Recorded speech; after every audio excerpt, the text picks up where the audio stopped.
The year 2035. Technological advances led to the creation of a meta-universe called Connect.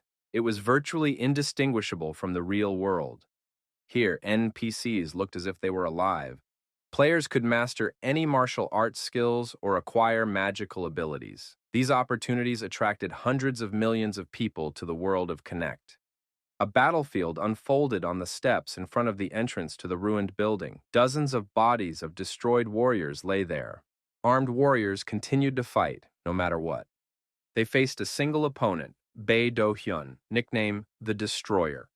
Armed men surrounded this man. After all, he was alone and could not escape retribution. The enemy of the Empire must be destroyed.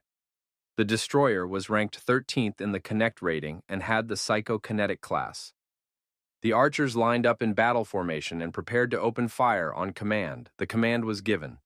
The Destroyer used his psychokinetic abilities and stopped the flight of the arrows. The attackers noticed that the arrows had frozen in midair.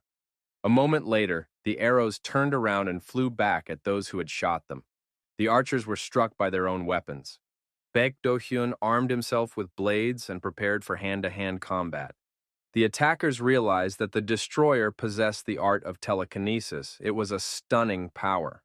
The weapons of the fallen warriors, scattered across the battlefield, flew upward and hung in the air. Baek Do-hyun pointed in the direction and gave momentum to these weapons.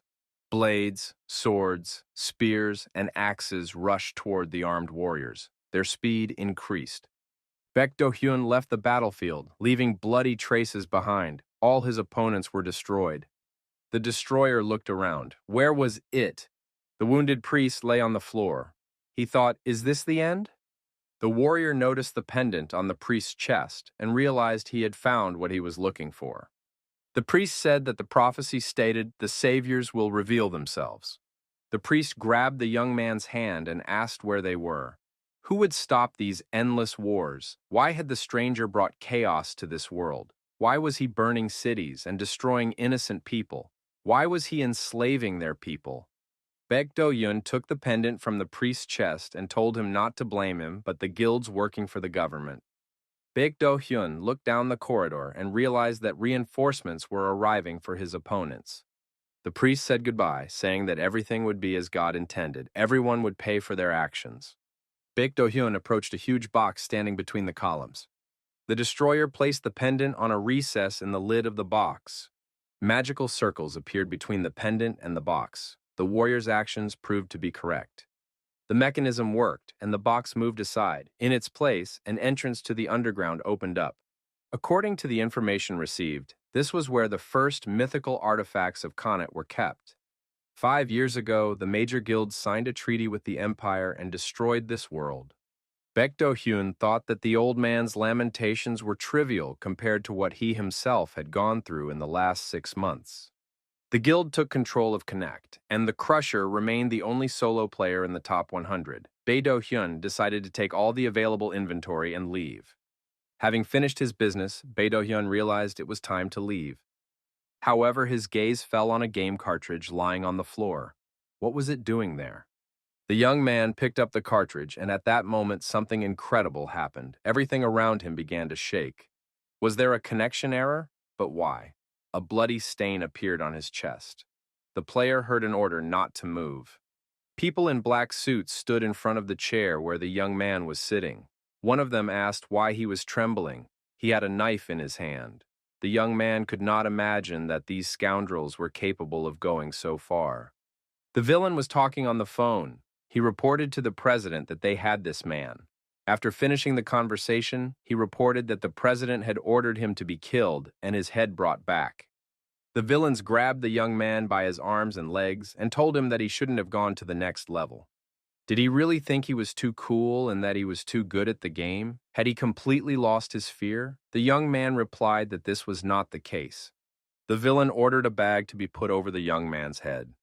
A sharp knife flashed in the criminal's hand. The guy couldn't believe it was possible. Could he really die because of a game? The young man jumped out of bed after a nightmare. He was terrified and covered in cold sweat. The young man did not understand what had happened. He thought he had really been killed. The girl sitting by the bed asked if Mr. Raoul was okay. The young man was very surprised when he was called Raoul. The status window indicated that the girl's name was Anna. She was a level 3. Anna said that Mr. Raoul was covered in cold sweat. Maybe they should call a doctor? The young man glanced at the status window again and felt that he had gained access to restricted information. The soul transfer was successful. The closed beta version of Connect was activated. The user interface became available to the player. The young man was surprised. Was this a joke? Had he really entered the world of Connect? The young man went out onto the veranda. All his senses seemed to be heightened. The sensations in the body of the destroyer were completely different. Synchronization was taking place. The player's strength depended on the level of connection to Connect. Usually, synchronization did not exceed 30%, but Bai Do-hyun merged with the character by as much as 90%. He managed to stay at the top of the Connect rankings for a whole year until the guilds appeared. The young man considered himself unlucky.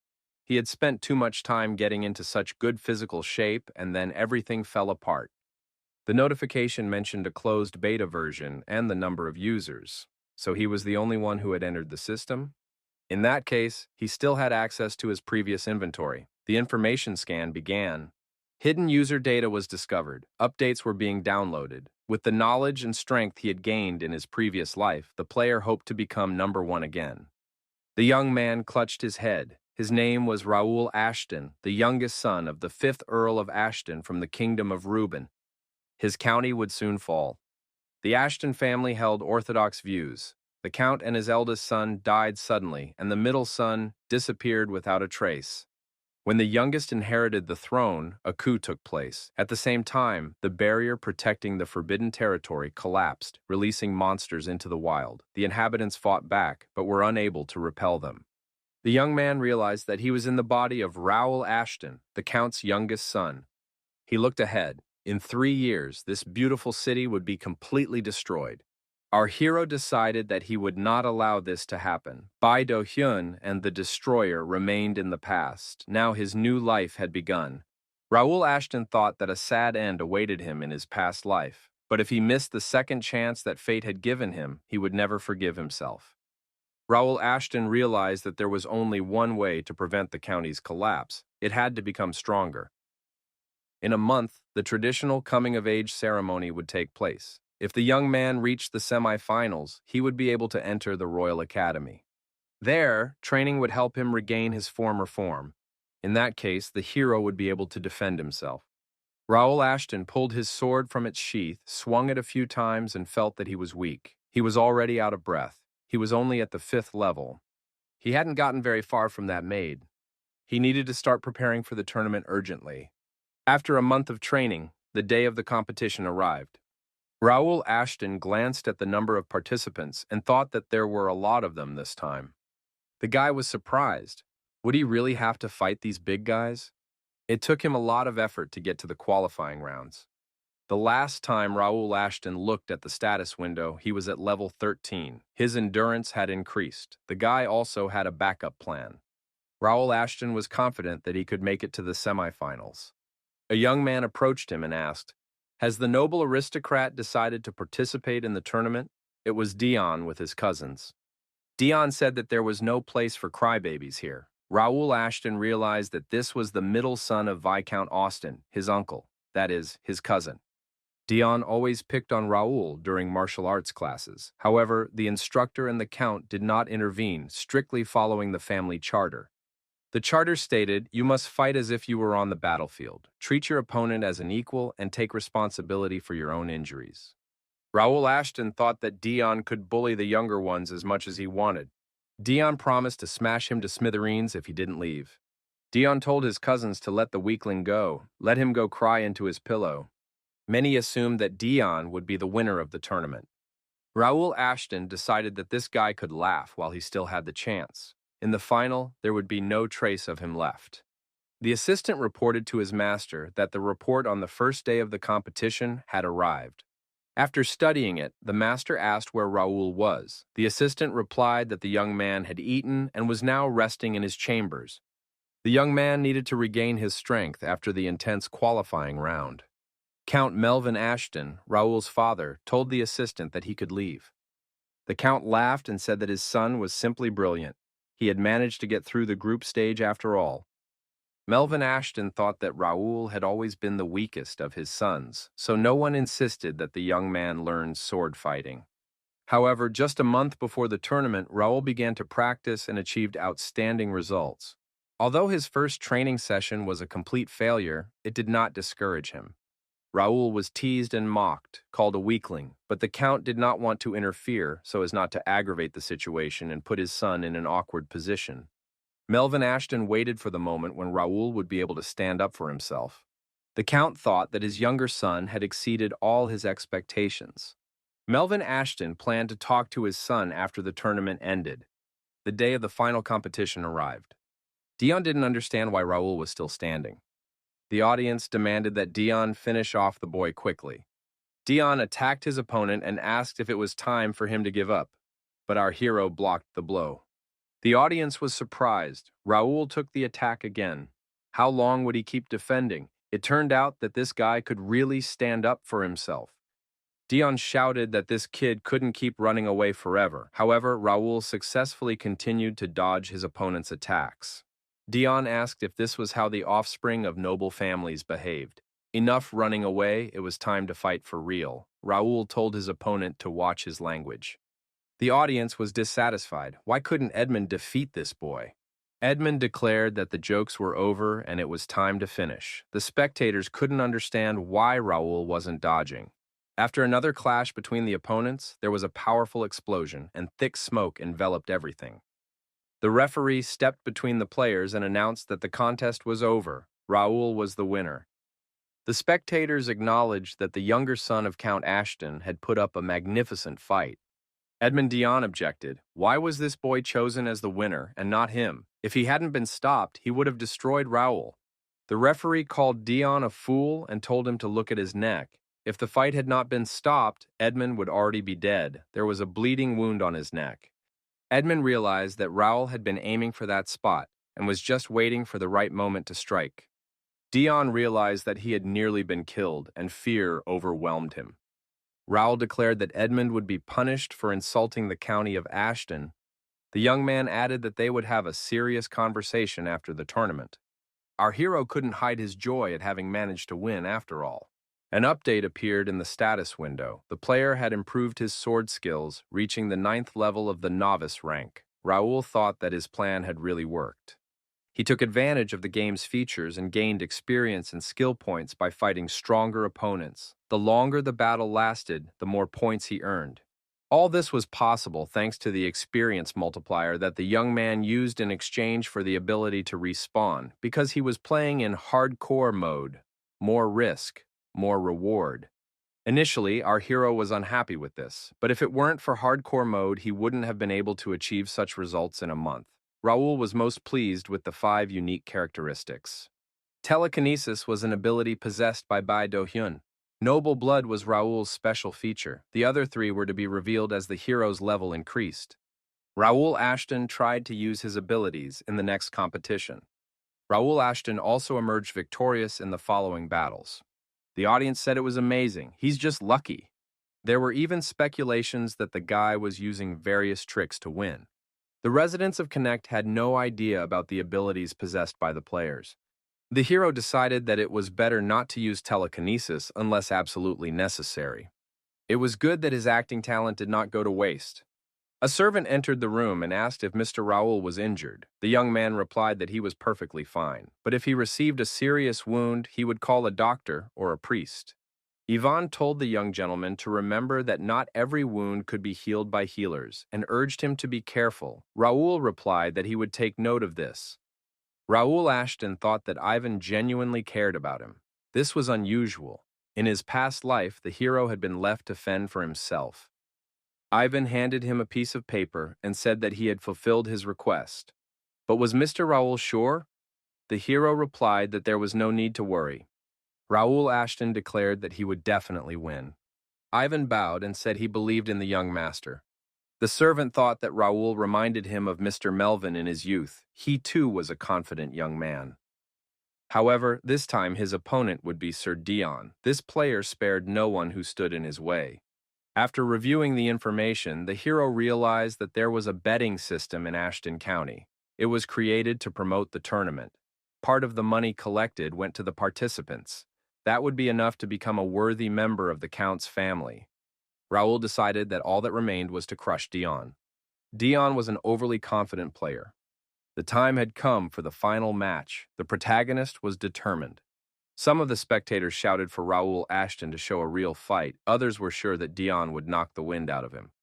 Dion wondered how this little boy had made it to the final. He would prove that participating in the tournament was the worst decision of Raoul Ashton's life. Dion added that his opponent's fans would soon realize how pathetic this guy was. He couldn't wait to see Raoul crawling on the ground and spitting out his lungs. Raoul yawned and asked if Dion was done with his empty talk. Dion got angry, and the audience noticed that this player was bursting with excessive mana. Raoul was clearly no match for him. The hero thought that Dion was pretending to be tough, but his potential was almost zero. Right now, he seemed like a strong opponent, but it was just empty boasting. The referee announced the start of the competition. Dion said he was going to destroy Raoul. Now our hero's fighting technique changed a little. He not only defended himself, but also attacked his opponent. Dion said that Raoul was just showing off, but was nothing special. The protagonist noted that his current opponent was not as quick as previously assumed. Raoul decided that Dion's strength was not worth paying attention to. Dion was indignant. Why couldn't he even hook his opponent? Our hero effectively parried Dion's blows, as he could clearly see the trajectory of his sword. Raoul tripped him, and Dion fell to the ground. The hero thought that he was facing an ordinary guy who knew how to wield a sword but lacked sufficient practice. Dion jumped to his feet. He couldn't believe that his opponent had tripped him. Losing his composure, Dion declared that he would now definitely destroy Raoul. Raoul thought that Dion, using the mana flowing through his body, was able to charge his sword, but that was the extent of his knowledge. The protagonist prepared to repel another attack and said that it was rather boring. Dion was a real nobody. His opponent got angry and tried to grab the hero with his bare hands. Raoul tripped him again and noticed that Dion had serious anger management issues. On top of that, he fell for the same trick twice. Wasn't he embarrassed? Dion was tarnishing the good name of Viscount Austin. Dion felt nothing but anger. He jumped up and rushed at his opponent, saying that he would destroy him. However, our hero was in control of the situation and sent Dion to the ground with a right hook. Dion was safely deactivated and lay on the ground. The audience exclaimed that it was unthinkable. How could Dion lose? Raoul asked the referee if he had won. The referee announced that Raoul Ashton was the winner of the coming-of-age tournament. Our hero was delighted with this victory. However, his stamina remained low, and he collapsed to the ground, unable to stay on his feet. The audience shouted that a doctor should be called. The system announced that the tournament task had been completed. The player receives a reward. The protagonist realized that now he would be able to enter the Royal Academy. Ivan told the Count that he was very proud of Raoul. The servant added that in just 1 month, the young master had achieved tremendous success. The Count thought that for his younger son, the battle with Dion was nothing more than a game. If he had really progressed so far in such a short time, then he was a true genius. Raoul realized that his father had seen everything and waved to him joyfully. The young man hoped that his father was convinced that he was worthy of studying at the academy. However, Count Melvin Ashton said that was out of the question. Raoul was surprised because he had made it into the top 4 and even won the tournament, but the Count said it was not up for discussion. His father explained that he had come to the conclusion that it was too early for Raoul to leave home. The Count noticed that his son had almost fainted. It would be better for him to stay for now. Raoul objected, reminding him that mastery of the sword is learned throughout one's life. Raoul noted that his father always said these words. The young man added that this was exactly what he wanted, to improve and learn new things. His father would not be able to stop him.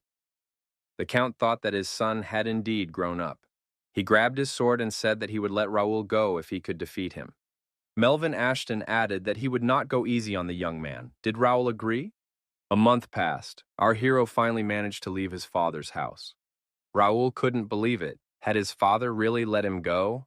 When his father issued the challenge, Raoul accepted it and agreed to the terms. In this duel, the hero had to show everything he was capable of. the Count did not stand on ceremony with him. The old man parried another attack and asked, was that all his son was capable of? The Count said that Raoul would now see the true art of swordplay. Raoul lost consciousness when his father struck him with a counterattack. The Count said he had shown only a fraction of his power, but the hero knew that this was not true. After all, when the war began, the powerful Lord Melvin was killed. His county quickly fell into ruin. The hero understood that in order for this not to happen, his father must survive. Raoul Ashton decided that he had to live up to his father's expectations if he allowed him to leave the estate. The protagonist promised himself to become stronger and protect his family. He would not allow himself to lose what was dear to him. Count Melvin Ashton watched his son's carriage from his office. The Count said that Raoul had tried many times before. That was enough. However, the hero, without lowering his sword, declared that he would not give up. The Count acknowledged that his son's persistence was commendable. That was how the men of the Ashton family behaved. During his son's next attack, the Count was surprised by the changed trajectory of the sword. He did not react in time, and a bleeding scar appeared on his face. Raoul realized that even using telekinesis, he could only slightly scratch the Count. The Count realized that it was only a matter of time before Raoul became a man, and everyone recognized him as a great swordsman. He mentally told his son to go forth and conquer the world. Raoul Ashton asked Sir Philip how far they had to go to reach their final destination. Philip, who held the title of Swordbreaker, replied that the journey would take another 5 days, but if his lord wished, they were ready to pick up the pace. Raoul said that they should continue in the same vein. It would be good training for the soldiers. Apart from the hero and his servants, the Count allowed 50 people to accompany them, 3 regular knights, including Philip, 6 instructors, 15 apprentices, and 20 cavalrymen. Each of them had a potential level of B or higher. The number and condition of their other skills were also normal. However, they would have to work hard to prevent the county from falling. The assistant told the young master that the luggage wagon was ready and they could leave at any moment. The young man thanked Jake for his good work. Jake asked his master if he was sure it was necessary to go there with such a large group and for a whole month. Philip told Jake that he should not question Master Raoul's orders. Our hero promised to explain everything when they got there.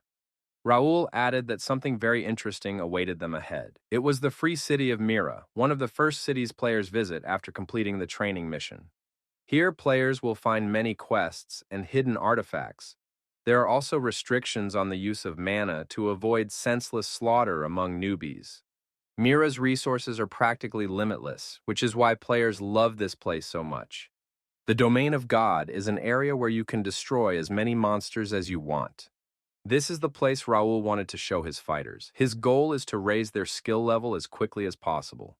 Our hero noted that as soon as he arrived in Miru, the next task appeared. He did not expect any options to be available to him before the official launch of the game. Perhaps he would be able to get more if he fulfilled all the conditions. Jake reported to Sir Raoul that the mayor was ready to receive him right away. There was a knock at the door. The mayor of the free city of Mira, Reynaldo, asked who was there. The mayor was informed that the younger son of Count Ashton, Raoul Ashton, had arrived. He and 50 other people had decided to visit this city. The mayor was surprised. Why had this weak boy appeared here? Had he decided to just look at the sights? He should be let in. The Ashton family makes good money selling monster products. That could come in handy. The protagonist entered the office and greeted Mayor Ronaldo. The mayor smiled and said he was very pleased to meet Sir Raoul. Welcome to Miru. The mayor invited him to sit down. Raoul thanked him for his hospitality and thought that this mayor was a real scoundrel. Reynaldo asked what had brought the young man here. Raoul replied that he had heard about a suitable place for training. The mayor said that the young man had made the right decision by coming to Miru. It was the safest area. The young man noted that he was not talking about the city as a whole. Raoul pointed out that he was referring to the cursed forest, which he would like to visit with the mayor's permission. Ronaldo said that it was too dangerous there, especially for young people like Raoul. The protagonist had anticipated this and said that in that case he had no choice but to throw away the 500,000 gold coins he was going to give to the mayor in gratitude for such a warm welcome. The mayor grabbed the money and said he was joking. The cursed forest would pose no threat to Mr. Raoul. The young man could go there right now. Our hero noticed that the mayor's generosity knew no bounds. Raoul Ashton thought it was time to hunt monsters. Soon he would be at the top of the Connect. The free city of Mira is where the connector players live. However, since it is a closed beta version, the city is currently empty. At the moment, there was only one player in the city, Raoul Ashton. Therefore, critical times had arrived for Mira. No one could appreciate the wide range of amenities, places to stay, shops, and opportunities to accommodate entire guilds. For the same reason, land prices have fallen significantly.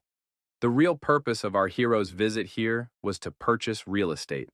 If our hero buys the land in Mira now, sooner or later it will be possible to build luxurious mansions for aristocrats on it. Guild houses and housing for ordinary players could also be built. In the future, the value of these lands will increase hundreds of times over. Raoul thought, when players appear and war breaks out, this city will be the perfect place to hide. Previously, it was possible to lease land and earn money from it. However, now that is not enough. Our hero must be fully prepared, calculate all the risks, and prepare for the coming war. In his past life, he was unable to resist the financial prowess of the vile guilds that had seized power. However, this time everything will be different. The knight asked if he just needed to sign his name. Sir Raoul replied that this was indeed the case. Everyone else had already signed this sheet, and only this one autograph remained. After the signature was affixed, the administrator confirmed that everything was in order. The creation and registration of the first guild was complete. The guild consisted of Sir Raoul and 50 other people. Our hero thought that he had formed the very first and most progressive guild in the world without players and named it the First Guild. Now, all of its members were entitled to the support of the system. Soon, the confusion on their faces would be replaced by enthusiasm. The young people arrived at the Miri Combat Association office. The receptionist asked how she could help. The protagonist asked how high-ranking the skill books were here. A skill book is a collection of skills of varying complexity. Its rank varies from F to S. If you read carefully, you can significantly expand your range of possibilities. The girl said that their branch offers skill books up to rank C. However, only VIP clients have access to this rank. Raoul asked what it takes to become a VIP customer. The girl replied that a player can contribute to the association by completing a task or making a certain number of purchases. Raoul asked how much money would be required for this. The girl replied that it would cost 10,000 gold coins. Our hero put a bag of money on the table and said he wanted to start with rank D. The girl asked which series the young man preferred, sword, bow, magic, or shield skills. Raoul Ashton replied that he would take everything that was available. The knights were puzzled. Did Mr. Raoul really need all these books? After all, they were so heavy. Our hero replied that they might seem useless now, but later they would play a big role in improving the skills of everyone present. Knight Jake did not doubt their value, but he was curious.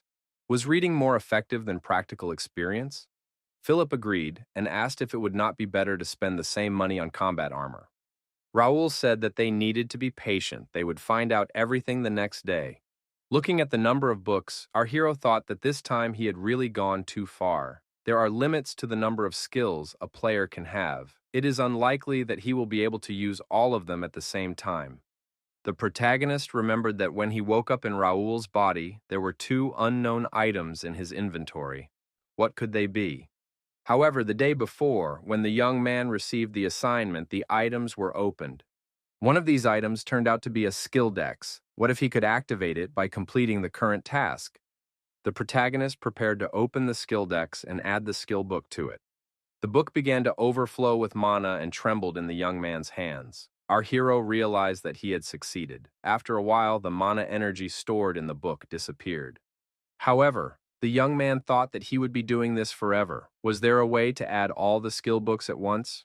Using his unique abilities, Raoul Ashton realized that he should be able to do this too. It turned out that the system understood his intention instantly. The young man noted that he had succeeded again. Now, thanks to the skills he had acquired, the hero could steal his opponent's skills. This had never happened before.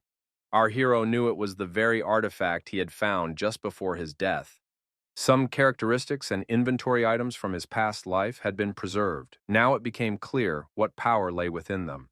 The servant bowed and wished the young master a good morning. Our hero couldn't sleep a wink, reading skill decks all night long. Raoul also wished Bernard good morning and asked if he had conducted the briefing. Bernard replied that he had done everything as ordered. Raoul asked if Bernard had studied the skill book. Bernard was a servant of the Ashton family and Ivan's stepson. Ivan taught him everything he knew, and Bernard had worked for the good of the county since he was a child. Bernard had an excellent memory and was highly efficient, but there was another reason why Raoul took him with him. Raoul said it was amazing. He knew Bernard would succeed. The young man had the ability to control the wind. Bernard's basic characteristics were lacking, but thanks to his talents, he was perfectly suited to the role of a servant or esper. The preparations were complete. Raoul asked if Bernard was ready. The servant asked what he meant. Raoul replied that once the knights had gotten used to their new reality, they would set off for the cursed forest known as God's Domain. The huge green monster standing right in front of our hero growled loudly. Raoul, using his unique abilities, swung and punched the monster in the forehead. The head flew off its shoulders and the monster was destroyed. The protagonist wondered who would be next. The monsters thought this man was too strong and decided to group together to destroy him. The boss monster shouted, ordering everyone to attack this man immediately.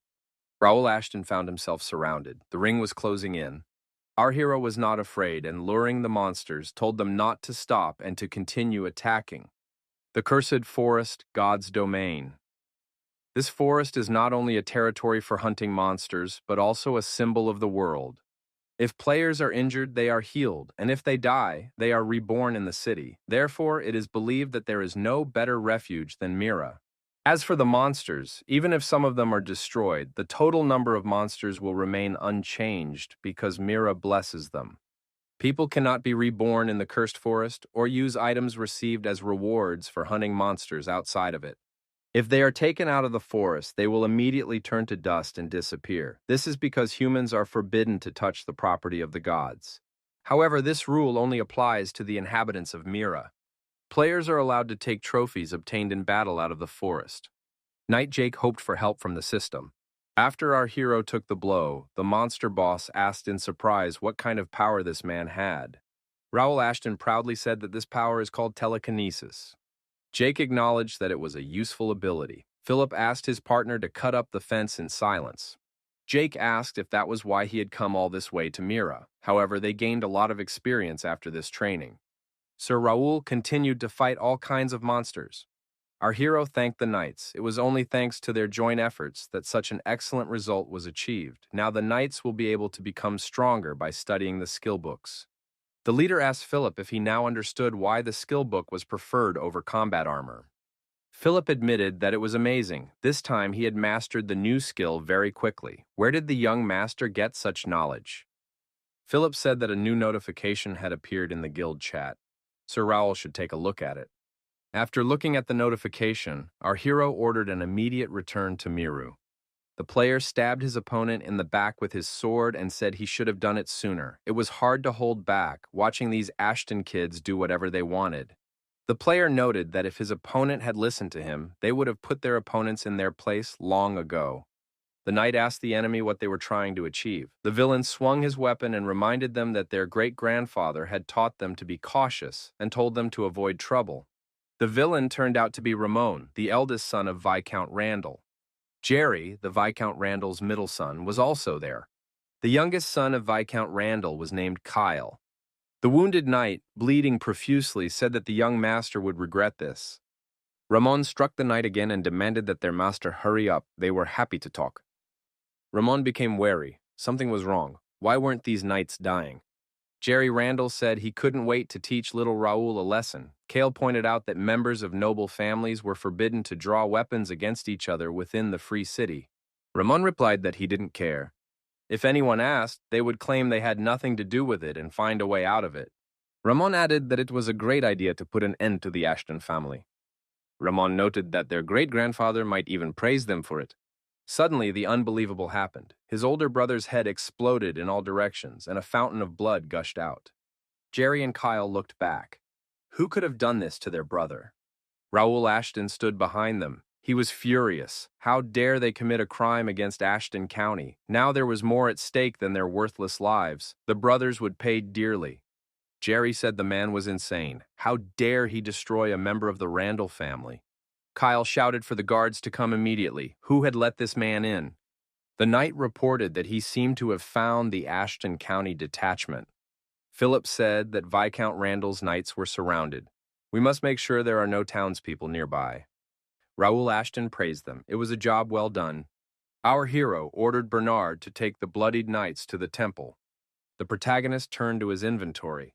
The young man drew his sword and said that he would deal with this trash himself. The Viscountcy of Randall, like the County of Ashton, was one of the 5 military families of the Kingdom of Reuben. However, the history of the Randall family was not so eventful. It joined the 4 military houses when the head of the family, Viscount Hudson de Randall, became a master swordsman. Since they had no particular merits, the family had to look for other ways to strengthen their status, to create great knights and make a worthy contribution to the prosperity of the kingdom, and also to destroy their rivals. Their target was the county of Ashton, which had ceased to train masters of the sword and had lost its former power. In addition, the Ashton family was easy to manipulate, as it was politically inept. Conflicts and skirmishes occurred regularly. Most often, the instigators were the Randall family, and the number of artificial swordsmen in their army left no doubt that they would emerge victorious. The sons of Viscount Randall shared the same opinion. Jerry was amazed. What was this unseen force? His sword appeared out of nowhere. Philip ordered the knights not to interfere. The young master declared that he would handle it himself. A representative of the Randall family noticed that the opponents were sheathing their swords. In his opinion, it was a foolish move, but it turned out to be advantageous for the Randall house. Kyle was surprised. Had Raoul Ashton really decided to fight them alone? But this was not a training ground. Kyle didn't have time to do anything. He was immediately cut in two by our hero's sword. Jerry's middle brother, in fear, ordered his warriors to finish off their opponent immediately. The officer said they had no choice and grabbed his sword. He added that he didn't want to intimidate a 15-year-old boy, but he couldn't stand by while his comrades were being torn to pieces. This was Jeremy, captain of the knightly guard. Raoul Ashton knew that Viscount Randall's main weapon was a rapier. Now he was dealing with elite knights. Our hero stood alone against Captain Jeremy and his Randall knights. The protagonist thought that his level was now 45. He could not defeat these opponents in a fair fight. Captain Jeremy said that the young man still had time to surrender. He should think everything over. They didn't care that he was from a noble family. If he continued the fight, there would be no mercy. Our hero repelled the attack of the Randall Knights and destroyed them with a single blow. Captain Jeremy and another knight survived and prepared to attack. Jeremy thought that 2 of his elite warriors had just been killed. He had heard that Raoul was weak and did not know how to wield a sword. Jeremy realized that the rumors were false. From that moment on, he was going to fight with all his might. Raoul Ashton said he had no objection and invited the captain to attack. Our hero noticed that the captain had a dagger and a rapier in his hands. This meant that he was skilled in the Randall family's meteor style. Captain Jeremy said that the young man's courage was admirable. However, it should not be forgotten that Mira is a sacred city that heals all wounds. The captain added that without help, this boy would not be able to defeat them. Our hero declared that his opponent was mistaken. Raoul was ready to argue. The Randall Knights had not trained once since arriving in Mira. Jeremy was frightened. How did this boy know everything? Raoul replied that he had noticed that his opponents had healed, but continued to lie on the ground, paralyzed by fear. He added that these Randall Knights were not used to facing death. Jeremy thought that this boy was not just familiar with the art of combat, he seemed to see right through his opponents. The captain ordered the knight to cover him from behind. 2 attacked Raoul at once, but he repelled their attack. The knight rushed into battle again, but the captain shouted for him not to. It was too late. Raoul had destroyed his opponent. The captain said that the knight had acted foolishly, but there was nothing that could be done now. Captain Jeremy decided to act immediately. The meteor attack was activated, but the protagonist was ready and blocked the attacker. Raoul understood that a powerful skill used in combat had been used against him. It was difficult to fight back. Even telekinesis did not help. He told himself that he had to hold on. The advantage was clearly on his side. He had to attack again and again, leaving his opponent no chance to counterattack. Jeremy shouted at the young man to wipe the arrogant look off his face. Raoul continued to behave defiantly and fended off Captain Jeremy's attacks. After another unsuccessful attack, the captain dropped his sword and Raoul threw it aside. The system suggested using imitator to repeat the opponent's movement and save the skill in the skill deck. Our hero decided to activate imitator and repeat Randall's meteor sword skill. Raoul took the appropriate stance and the necessary weapon appeared in his hands. Captain Jeremy was surprised. How did his opponent know this skill? He asked who had taught him and suspected the Randall Viscount of treason. Raoul declared that Captain Jeremy himself was the traitor.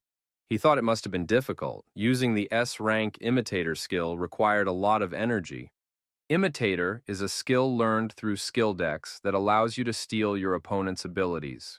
However, you can only copy one skill at a time, and you must keep your eyes on the target at the moment of activation. Otherwise, the analysis percentage will be reset to 0. That's why Raoul had to keep his eyes fixed on Jeremy while he attacked. The skill can only be activated in one-on-one combat. Raoul opened the skills screen. Skill decks allowed him to use 3 more skills, and the slots allowed him to use any 2 skills at the same time. Jerry's middle brother asked who this young man really was and how he knew about Randall's skill. Raoul was surprised that Randall was still there and told Philip that as soon as the opponents revived, they had to be destroyed again and again for an hour. Philip ordered the knights to follow their lord's instructions and finish off all their opponents. Raoul Ashton said that earthly rules did not apply here. The games were over. The protagonist understood that this was his new reality. The young man had no intention of wasting the chance he had been given. Even if he had to swim across a sea of blood, Raoul was not going to give up. The mayor watched through his spyglass but couldn't understand what was happening. According to the plan, the Randall Knights were supposed to beat up the boy, and the mayor was supposed to send the guards to help and get his share. The mayor thought that Raoul Ashton had ruined the whole plan by destroying a dozen Randall family fighters in one fell swoop. The mayor was frightened and crouched down. It seemed that Raoul had noticed him. Rumor had it that Raoul was a nobody, a weakling who could boast only of his status and appearance. The mayor thought, what if this is just a mask, and beneath it hides a great master of the sword?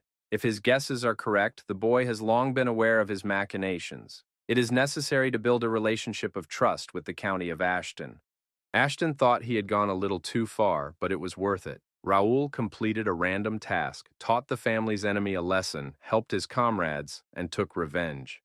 What's more, he had won 5,000 gold pieces, and thanks to the magic bag with spatial magic, he didn't have to worry about excess baggage. The young man now had a rapier and a dagger, the main weapons of his rivals from the Randall Viscountcy. Raoul was most pleased with the ticket for a random skill book. He hoped that this time he would be lucky, because he was tired of unlucky tickets. The protagonist asked that the ticket not be empty and that something useful come out. The player received the skill book Riviera's Spear Mastery. Raoul thought that this was just what he needed for his trip to the capital. Today, fortune smiled on him. There was one unfinished business left. A month of preparation should not go to waste. A week passed. In a dark forest, our hero defeated a monster and raised his level to 51. Now the player was eligible for a class upgrade. Having fulfilled all the conditions, he received the classes Swordsman and Psychokinetics. The young master was congratulated. Being a sword expert at the age of 15 was a rarity. Our hero immediately tested his new abilities by lifting air and heavy stones. Raoul Ashton activated the Bear Strike. The young man was surprised himself. He did not expect such a powerful recoil. The ground beneath his feet split in 2. Philip said that the master's power was impressive. Jake suggested that they were no longer needed by the master. Jake added that now they could rest a little. Philip said that Jake would think about resting when he reached the level of a young master. Jake admitted that it was a joke. Jake just wanted to emphasize that with Master Raoul, they were now as safe as behind a stone wall. Philip suggested they stop the idle chatter. Raoul said that the jokes were over and it was too early to relax. Philip asked what Mr. Raoul planned to do next, whether he wanted to send a message to Ashton County. His Excellency would be very pleased. The young man replied that he would be in touch later, but for now he would keep his successes a secret. The protagonist thought that he had crushed many monsters, thereby increasing his skill level. He also threw out bait so that someone would take the bait. The alchemist Nakia stretched and said that her workday was over. Potions had been in high demand lately. The girl understood that it was all thanks to the Ashton County. To create a potion, you need monster body parts. However, they are rarely found in the cursed forest, so it is not easy to obtain the ingredients. The Knights of Ashton County suddenly kindly offered their help, and now Nakia can brew potions every day. In addition, Mr. Raoul is now a frequent visitor to her shop. He always asks if she needs anything and inquires about her work and business in general. The girl was unaccustomed to such attention, but she was still grateful to Mr. Raoul. Alchemist Nakia came to the conclusion that Mr. Raoul Ashton was a real handsome man. The girl felt ashamed of her thoughts. After all, there was an 8-year age difference between them. Raoul was too young for her, and besides, she shouldn't forget that he was an aristocrat. Nakia opened the door and said she was home. There was no response. Where had Nikki gone? The girl saw a note on the bed. It said that her sister had been kidnapped. Nakia was to keep her mouth shut and wait for further instructions. Nakia was very upset. She couldn't let this happen. What should she do now? Nakia thought that her sister should not leave the city. Anything but that. Nakia had heard that there had been many reports of missing people. The city administration had promised to investigate, so the rumors were true. Nakia didn't know what to do. She couldn't go to the city administration because the kidnappers were probably watching her. Besides, the guards would hardly listen to her. It would take time for the mercenaries and members of the Adventurers Guild to start searching. Nakia remembered Raoul Ashton's words. If she got into trouble, he would always be there to help.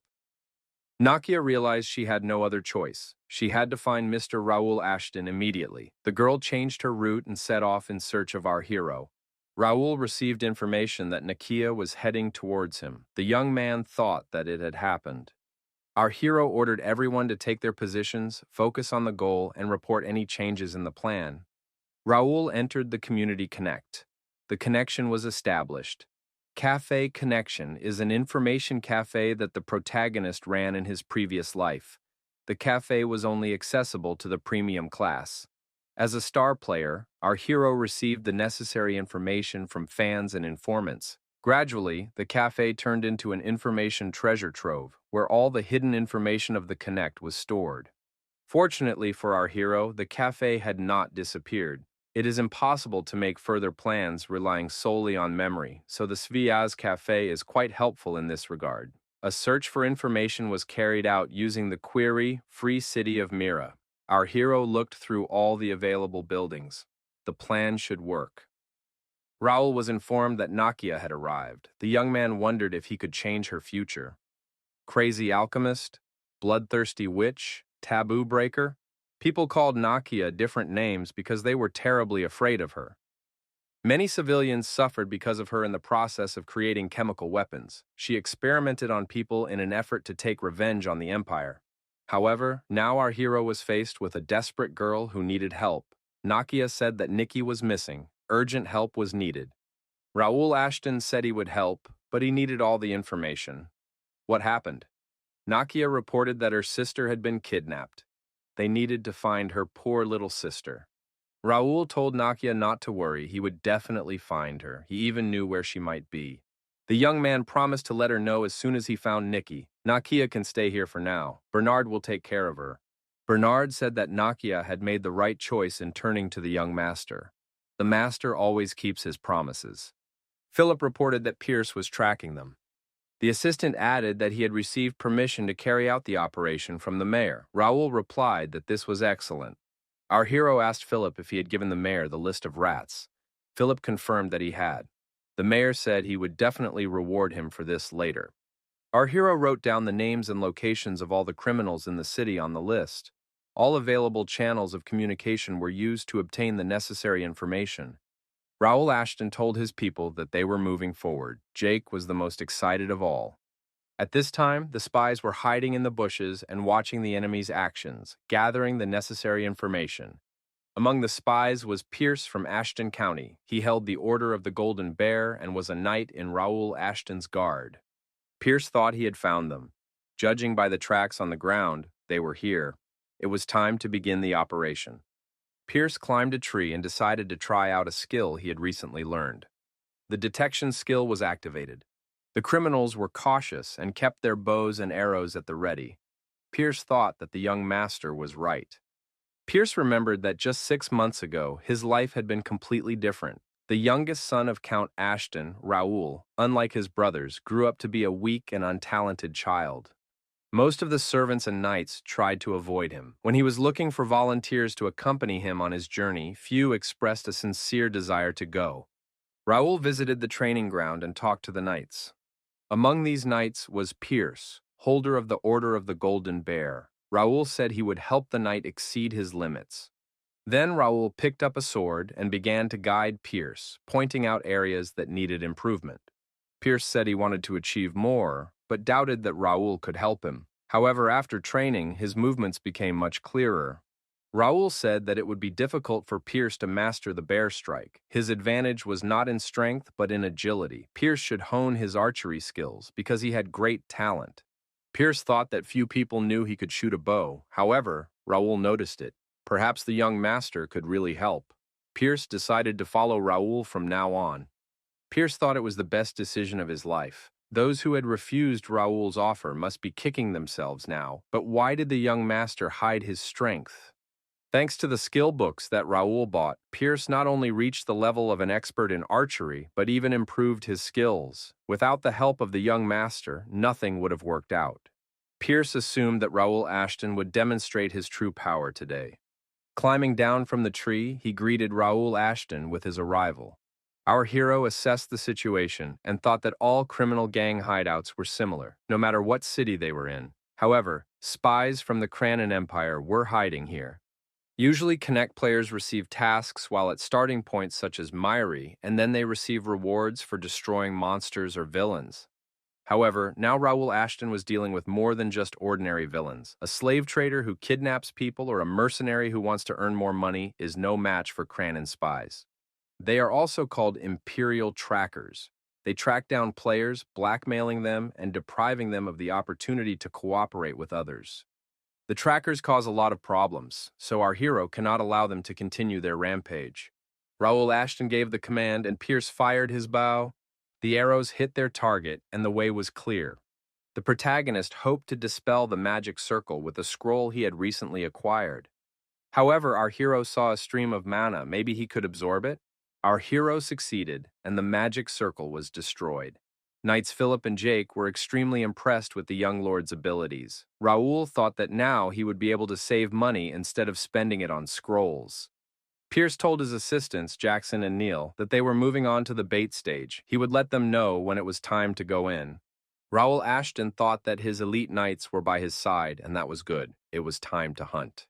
The order was given not to take prisoners. It was also necessary to use a rapier to deliver the final blow. Jake didn't understand why they had to poke them with this stick, but he obeyed his master's orders. It would be easy if they used their weapons. Raoul said that Pierce was giving orders and looking for prisoners. The protagonist, along with his squad of elite knights, moved forward to carry out his mission. Ahead, deep in the tunnel, a hideout was discovered. Pierce reported that he had successfully infiltrated the enemy base. Raoul Ashton thought that the hunt was beginning. Before our hero was a cave with high ceilings and wooden fencing. Raoul assessed the situation. The enemies were about level 30, almost like ordinary thieves. The analysis of the situation was complete, and it was time to move forward. The young gentleman gave orders with hand signals. Our hero's team, using the element of surprise and their unique abilities, effectively attacked the Imperial trackers. One of the criminals shouted that they were being treacherously attacked. The elite knights of Ashton's team performed their duties effectively. The villain ordered the entrance to be guarded and the troublemakers to be destroyed. Our hero, using a bow and arrows, thought that there were more and more enemies. The Imperial scouts began to block the arrows with their shields.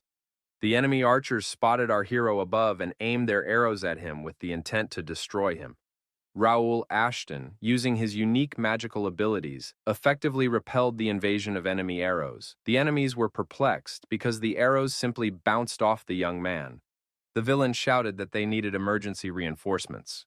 The leader of the Imperial scouts shouted that this enemy could not be defeated with arrows. It was necessary to attack in close combat. Our hero thought it was time to use the metal claws on his hands. Raoul Ashton was unreachable for his opponents. He did not receive a single scratch, not even the slightest one. The leader of the villains thought it was magic. Without magic, such a feat would be impossible. A rapier appeared in our hero's hands. The young man thought it was a light but insufficiently powerful weapon. More force was needed to pierce the armor. Many opponents were destroyed. Raoul looked around. Where had the rest gone? Knights Jake and Philip were doing their job effectively. The enemy knights shouted that they needed to flee because they were being attacked by real monsters.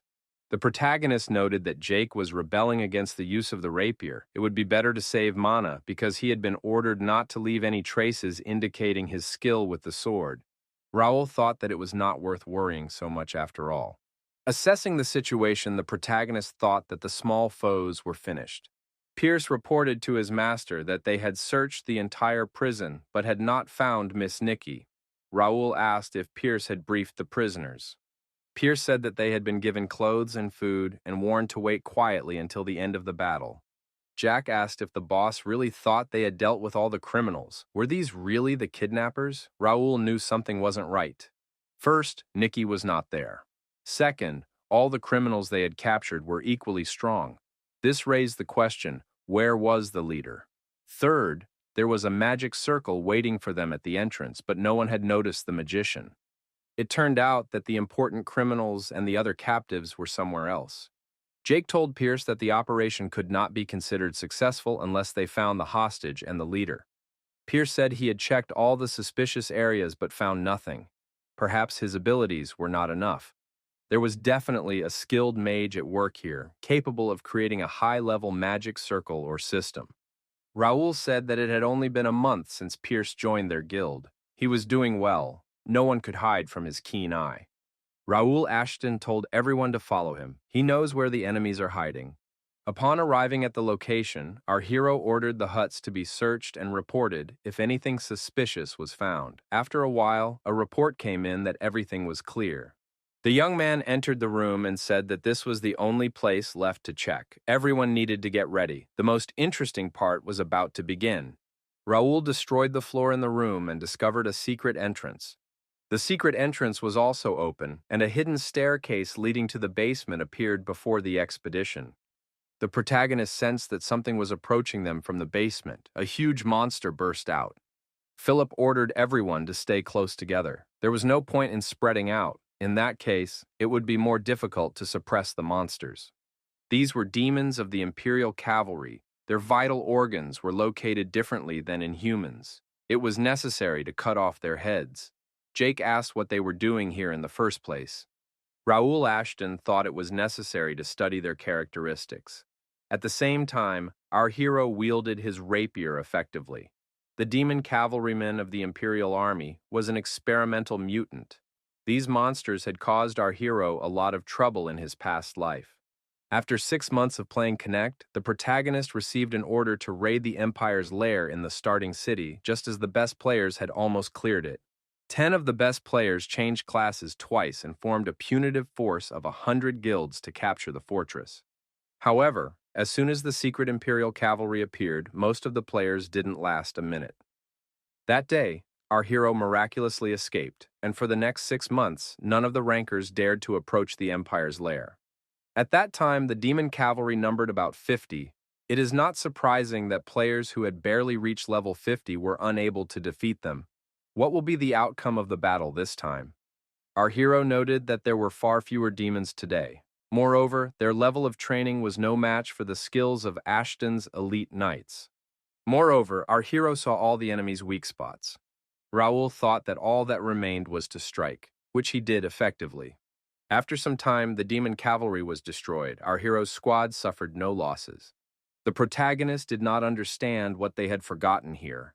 Was it the entrance to the front courtyard of the Imperial Palace? Philip asked what their next steps would be. Going downstairs was definitely dangerous. The leader said they had no other choice. Pierce said that in that case, they would need help. Raoul told the others to take care of the prisoners. They had to find the main criminals as soon as possible. Philip said that in that case, the young master should stay behind. He and Jake would deal with the enemies while the master and Pierce searched. Our hero thought that it was impossible to do everything at once. He would still get experience points even if he didn't destroy the villains with his own hands. It was time to delegate responsibilities. Raoul thought it was good to have reliable subordinates. Philip and Jake were the first to go down the stairs. The knights went downstairs and discovered a strange laboratory. There were many monsters in glass flasks. Pierce said it was bold of them to set up a laboratory for conducting experiments on chimeras in another country. It turned out that those demons were most likely missing civilians from the world. The kidnappers were crazier than previously thought. Our hero even shuddered at the sight. Although he had seen similar scenes many times before, when the protagonist was reborn, he thought about joining the Empire, because in 10 years it would completely take over the continent. However, the Empire is ruled by a madman. Carrying out the orders of such a person is like sitting on a powder keg. There are many rumors about the Emperor, but our hero knew one thing for sure. He treats people as a means to an end. For anyone who does not have noble blood running through their veins, class division is based on the usefulness they can bring. Living a life full of endless hardships and suffering, they eventually become useless and are turned into guinea pigs or fodder for the demonic cavalry. If members of the upper class act against the emperor's will, they are executed. Once a general spoke out against the tyranny under which the people lived. As soon as the general uttered a word about it, the mark on his shoulder flashed red. The general was immediately torn to pieces. This scene was forever etched in the protagonist's memory. Our hero abandoned the idea of joining anyone else in order to save his own skin. Now he must do everything he can to stop the experiments on innocent citizens. Our heroes saw magicians below who were making the necessary preparations in front of magic circles. Even lower were enemy knights. The magicians were trying to activate the circles because they needed to secure their return route. Pierce counted 4 knights, 3 mages, and 10 demons. It seemed that the mages were setting up magic circles at the entrance to the cave. Philip said he would take care of the knights, Pierce would deal with the mages, and Jake was responsible for the Imperial cavalry. Philip asked the young lord to cover them. The Imperial warriors spotted the intruders. The alarm sounded. Pierce opened fire with his bow. Raoul Ashton ordered everyone to attack and act according to plan. Our hero fired a charged shot from his bow and thought that there was a 5th-level mage among the enemies. He had to deal with him first. Normally, arrows cannot penetrate such a barrier. However, with the use of telekinesis, everything is different. Our hero could set the necessary trajectory for the arrow. The arrows hit their target, and now the enemies would not be able to escape through the teleportation gate. The magic circle was destroyed. The enemy knights shouted that the retreat route was blocked. It was necessary to break the seal and finish off the attackers. Philip used his shield and effectively repelled the enemy's attack. Raoul thought that Philip was barely holding them back. Was the power of a high-class knight, whose skill level was above 90, not enough? The enemy commander McDowell was a level 71 swordsman with the title of Red Tracker. The mark affected the growth of all his characteristics. Jacob asked his master for permission to use the sword. It would be difficult to destroy them with this insignificant rapier. Raoul said that Philip and Pierce were doing a great job against the enemy. Was Jake having some kind of difficulty? Was it a mistake to take Jake with them? Jake got angry. He was just worried about Pierce, so he asked for clarification. The protagonist thought it was time for him to do his part. Raoul Ashton, using his rapier, joined the fight and began to effectively destroy his opponents. Jake was surprised.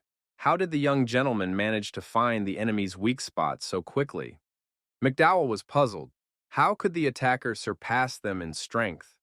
The enemy commander asked loudly who they were.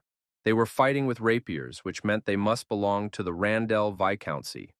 However, their movements were so skillful that it cast doubt on this assumption. Jake asked why his opponent needed to know since he would soon be dead anyway. McDowell said that the opponent had no right to insult the Imperial scouts. He saw the young man protected by the knights. Could that youngster be their commander? The enemy commander assumed that he had figured out how to get out of there alive. McDowell shouted to his soldiers to give their lives for the Emperor and the honor of the Empire. Raoul Ashton realized that the enemy commander had decided to use the Black Sacrifice. A Black Sacrifice is a skill that deprives the bearer of mana and life energy, but allows them to gain incredible strength for a short period of time. Our hero assumed that the enemies were up to something if they resorted to this measure. The protagonist noticed that the enemy commander had activated the power armor of the Imperial Army warrior. Philip shouted that he would try to distract him and rushed forward. The armor proved effective. The force field blocked Philip's attack. McDowell directed his fury at our hero and shouted that he was finished. Raoul Ashton blocked his opponent's blow. McDowell realized that this young man possessed power armor. Moreover, he was able to change its details. Judging by the filling, it was level F. But intuition suggested that when the transformation process was complete, something terrible would happen. McDowell swung and once again shouted that he would destroy his opponent. The protagonist did not understand what had happened. He was about to dodge using the flash skill, but suddenly felt as if he had been nailed to the spot. The system reported that the player had encountered power armor. The player awakened the Regnator. According to the data, the player's status has a unique characteristic. The player has fulfilled all the necessary conditions and can now activate Regnator. Mana reserves are insufficient, searching for additional energy sources. The connection was successful for one telekinesis skill. The process of activating the Regnator continues. Now our hero understands what it means to wear power armor. The barrier blocks all physical attacks, but is inferior in strength to Mana's blade. The defense skill neutralizes spells of at least the third circle of magic. Inside, it is a mysterious core that increases the owner's mana and physical abilities. The wearer of power armor cannot be defeated, even if the opponent has a higher level and more experience points. Its power is unfathomable. However, this armor was created for the inhabitants of Connect, so players cannot use it. The armor remains their unattainable dream. For non-player characters, it was the only way to fight back against players. Raoul Ashton realized that the power armor now belonged to him. McDowell did not understand what was happening. Why were the attacks not working on the enemy? Captain McDowell noted that his opponent had broken through his barrier. Was this the end? The enemy decided to take everyone with him to the grave and shouted that he was acting in the name of the Empire. Raoul Ashton thought that in a moment his opponent would merge with the power armor. The system reported that the Regnator had detected a forbidden fragment of power. Our hero wondered, what did that mean? According to the oath, part of the seal was released. The system reported that Regnator was ready to reveal its true power. Now our hero was fully armed and ready to fight his powerful opponent one-on-one. The creature that McDowell had turned into was now impossible to restrain. The opponent lunged at the protagonist and attempted to deliver a series of powerful blows. However, Raoul Ashton, without dodging, deactivated all the blows. All the knights of the Ashton clan looked at their lord in amazement. Jake, Philip, and Pierce felt the powerful energy emanating from Raoul Ashton. The protagonist knocked his opponent down and began to beat him methodically, saying that they would never see each other again. Our hero thought that he had done it because he had stayed within the time limit. The protagonist felt something like this for the first time. It was as if he had lifted the veil of eternal power. The knights ran up and asked if the young master was all right. This time, Raoul Ashton borrowed energy from other sources, but one day he would manage on his own. Our hero had a pocket teleport and a mana stone in his hands. He would find a use for them later. Pierce reported that they had found Nikki and the other hostages, but not all of them. Our hero noted that they had done everything they could. The surviving hostages should be told that they would soon be reunited with their families. Pierce added that Miss Nikki was not feeling well. Raoul Ashton said that in that case they needed to hurry. They had to leave quickly. Jake asked, "What about the treasure?" Raoul asked, "Does the knight want to take it for himself?" Jake was surprised. How could you leave such valuable things in an unknown place? Raoul thought Jake was right. Our hero thought that he would not be able to wear McDowell's power armor, but it would serve as proof that they had caught the Imperial trackers, and it would also be an excellent object of study. The trackers were not easy to defeat. Many users had previously left the game because of them. However, there was no need to provoke them into new battles now. It was better to focus on strengthening combat power and increasing authority. Raoul told Jake to forget about this armor. He needs it for his plan, and besides, it's his trophy. Jake noticed that the young lord did not give them the opportunity to obtain this armor. Raoul said that the knights would be rewarded for their work. Now they had to return to the city and get some rest. Jake was delighted. A bonus and a vacation were just what he needed right now. Pierce informed the young master that the bait had worked. They had done everything in the best possible way. It was interesting to see how the enemies would react, although it seemed there was nothing much to see. Raoul wanted to see their discouraged faces when they realized they had fallen into a trap. His older brother Rendell asked the guide if they were going in the right direction. Randall thought they had followed Raoul into the forest but lost track of him. Because of this, they ended up in the temple and lost all their money and weapons. They had lost their mana and lost the battle. What's more, there were only 12 knights left in the guard. Captain Jeremy even donned power armor. Randall thought that they couldn't miss the chance to take revenge while he was outside of Mira. Kyle asked, "Are you sure this is the right place? It looks creepy, but we'll have to search it. We didn't come all this way for nothing." The Rendell brothers found gold. They didn't find the boy, but they did find some gold. It was a real treasure cave, magical items, artifacts, and even the bodies of wanted criminals. The biggest find was power armor. The knights thanked the young master for taking the blow. They cleared out the hideout in the eastern forest and freed the prisoners. Raoul Ashton said it was a job well done and asked where the others were. They were novice knights and members of the First Guild. 6 of them had reached the expert level. Each was trained in the sword skills of Ashton County and knew how to use mana. The ranks of the knights had grown to 100 fighters. Now they were not afraid of any criminal. Raoul said they were returning to base. The guards on the fortress wall saw the people of Ashton County approaching them.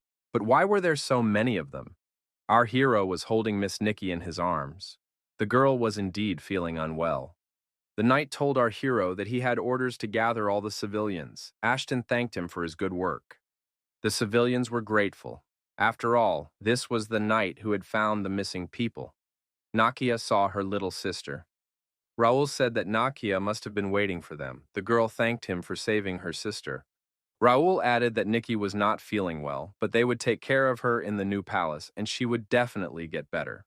Our hero and his team saved the lives of many people who could have died and changed the future of one girl who was on the verge of seeking revenge as her life's purpose. Perhaps Nakia will no longer become a great alchemist and will never create potions that could change the world. However, Raoul hoped that Nakia would play a significant role in the prosperity of the empire.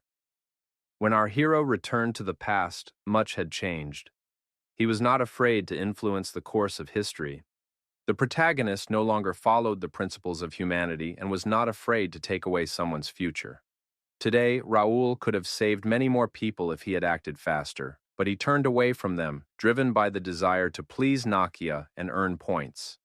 The young man thought that he had still managed to achieve his goal and rescue many prisoners. The city was no longer in danger, and at sunrise, a reward from the mayor would be waiting for him. However, for some reason, our hero could not shake the feeling of unease. Some people grieved that they had not waited for their relatives. Some rejoiced that their relatives had returned. The young man thought that there were people who did not need to complete quests, but they would have to go through much more serious trials. Now the protagonist understood how misguided his intentions had been. He had shunned ordinary people, not wanting to waste his time on them. Reborn, Raoul promised himself to forget the past, but continued to live as if there was nothing more important in this world than the game. There is nothing wrong with living by the rules of the game system, but is it right to let it determine the meaning of life? Until that day, our hero had made plans based on Bae Do-hyun's goals, but now it seemed to him that this approach limited his possibilities. If a task appeared that the noble aristocrat Raoul could accomplish without the help of game options, perhaps then he would not repeat the mistakes of the past. Raoul Ashton told Philip that some townspeople were grieving the loss of loved ones. Could he gather their personal information, given the circumstances? Raoul added that it was necessary to give all the victims financial compensation and help them find work. Our hero thought that Philip had done well in battle, but he would have to give him more work. Philip said that he had received an unexpected assignment from his young master. Usually, Sir Raoul only intervenes in matters that benefit the common cause. Jake said that he was not opposed to good deeds either.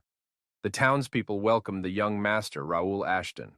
Our hero thought that the support of the townspeople would be a great help to him in his fight against other guilds. Even though it was part of the plan, he liked seeing them happy. At a meeting with our hero, the mayor said that thanks to Sir Raoul Ashton, the city could breathe a sigh of relief. The young man replied that he had done nothing remarkable and that the mayor could have handled it himself. Raoul said he was surprised that the dark forces of the empire had reached the territory belonging to the Kingdom of Reuben. Judging by their hideout, they had been working on research and training demonic warriors for a long time. The mayor admitted that this was not the first wave of kidnappings, but the treaty had tied their hands. The treaty prohibited them from creating their own army. They could only afford a guard. However, outside the city, the guards lose some of their abilities. The mayor said that Sir Raoul was right in his assumption. Representatives of the Rendell Viscount had come to visit them. They claimed to have destroyed the kidnappers' lair and are demanding compensation. It would be worth kicking them out, but the guest asked not to do so. Raoul acknowledged that this was a necessary measure. The mayor understood that Raoul Ashton wanted to make them heroes, but why? After all, he was the one who deserved all the honors and glory and could also be awarded a royal prize. Raoul thanked him for his concern, but expressed hope that the mayor would grant his request. The mayor replied that he would take care of it. Our hero thought that they would take all the credit for themselves and at the same time attract the attention of the Cranian Empire. The mayor said he was ready to give the young man everything he wanted. Raoul replied that in that case he would like to ask the mayor for a favor. Our hero had heard that the mayor had a large collection of valuable books. Could he take a look at his library? The mayor said that the young man could stay there as long as he liked and choose any book he fancied. However, that would not be enough to show his gratitude. The mayor added that he would take the young man to a secret treasure chamber so that he could choose something as a gift. Raoul was taken to the library and told that all the books were at his disposal. Our hero noted that it was an amazing place. At first glance, it is not clear that this is a real treasure, because it contains an innumerable amount of skills. Our hero was offered to purchase a B-rank skill book called Piercing Thunder. The young man glanced around the library and thought it was impressive in scale. Just looking at all these books could fill one with profound wisdom. Raoul thought that he might never return here again. He couldn't miss the opportunity to find that very book he was looking for. The young man noticed a book that emitted a dim light. It was A Study of Ancient Rituals, Spells, and Methods of Mental Cultivation. Raoul Ashton realized that he was holding The Art of Meditation by Quercus. The owner of this skill is able to purify the soul even in everyday life by establishing a connection with nature or honing their skills using spatial imagination. Raoul thought that only an S-rank psychokinetic could master the skills in this book. He had finally found it. In his past life, B-rank meditation skills did not prevent our hero from reaching the top of the Connect ranking, but he lacked spiritual strength, so he was quickly knocked off his pedestal. While the protagonist was looking for a way to increase it, guilds and other rankers had already taken all the skill books. They were always difficult to find, and even if you were lucky enough to find one, the book would disappoint you with its meager content. Soon, everyone recognized The Art of Meditation by Quercus. A fire mage from Japan named Sakata Shigehisa said that the mayors of the starting cities kept copies of the S-rank in their mansions, one of which our hero found in the Mira library. Another protagonist found one in the city of Ignet, but the magic spells described in it were useless to him. Raoul thought that this time everything would be different. His spiritual power would not run out, because he had accumulated enough energy to study the art of meditation. At first, the effect of his extrasensory abilities would be very small, but gradually, the higher his level of mastery, the greater his power and rank would be. A certain amount of spiritual power would greatly simplify the task.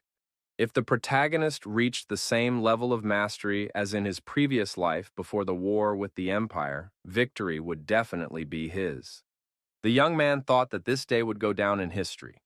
As a gift from Mayor Ronaldo, our hero chose a mana ring, although there were plenty of similar ones in Ashton County. Our hero decided to customize it. The young man completed all 70 tasks in one night, studied all the skill books up to C rank, and tried out all the rare items. In just 1 month, the protagonist's physical characteristics exceeded the threshold of 65 points. Even his mana and spiritual power reached 70 points. Now the young man can be considered an experienced player. The stats of top-tier swordsmen and psychokinetics reached 90 points. In his past life, our hero achieved the same results in terms of willpower and perception. And now he was going to score them on all characteristics and perhaps become the first player in history to reach 100 points. The protagonist was reborn, retaining his previous inventory. He also managed to unlock the skill index, and now he could activate the regnator.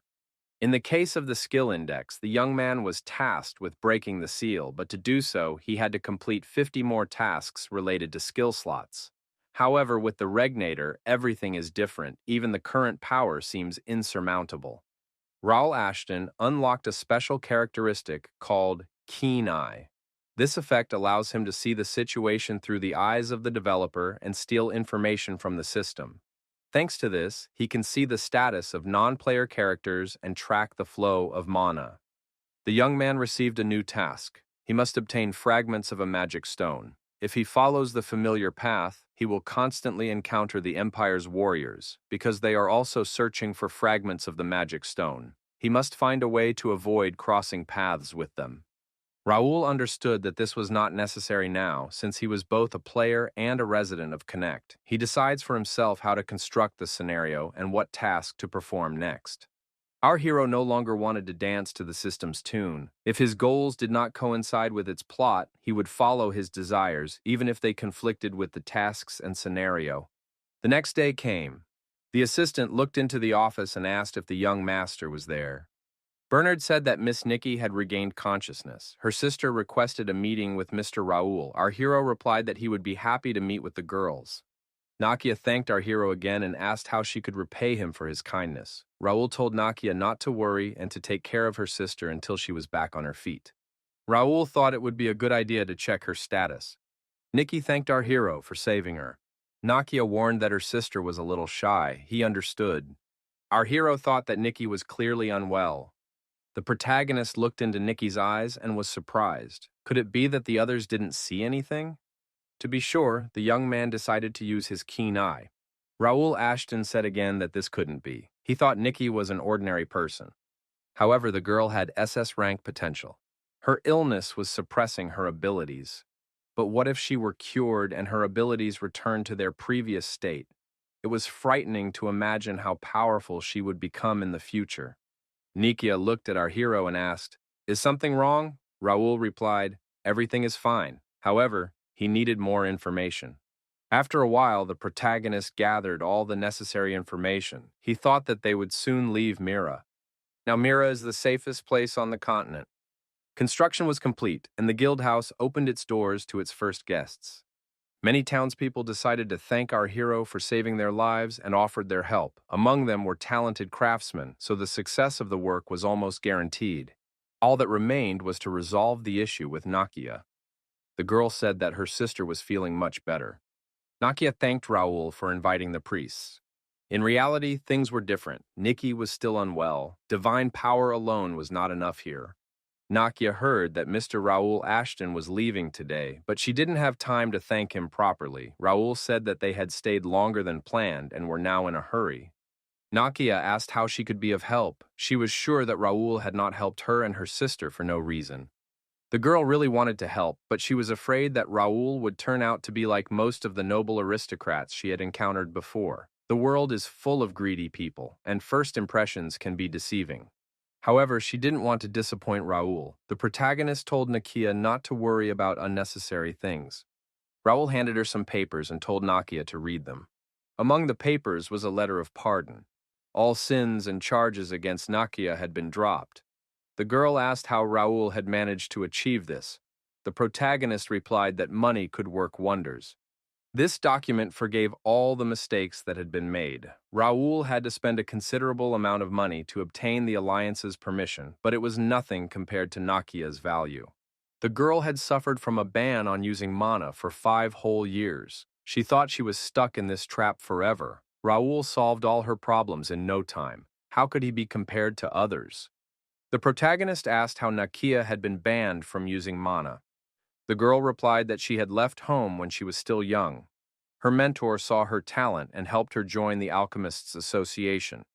Even as a young girl, she became famous as a gifted alchemist and mastered the 3rd circle of magic by the age of 13. Nakia said that her hometown had been struck by an epidemic, a disaster that had struck suddenly. During that time, she lost her family. When she got home, only Nikki was waiting for her. She took her sister with her, but the misfortunes did not end there.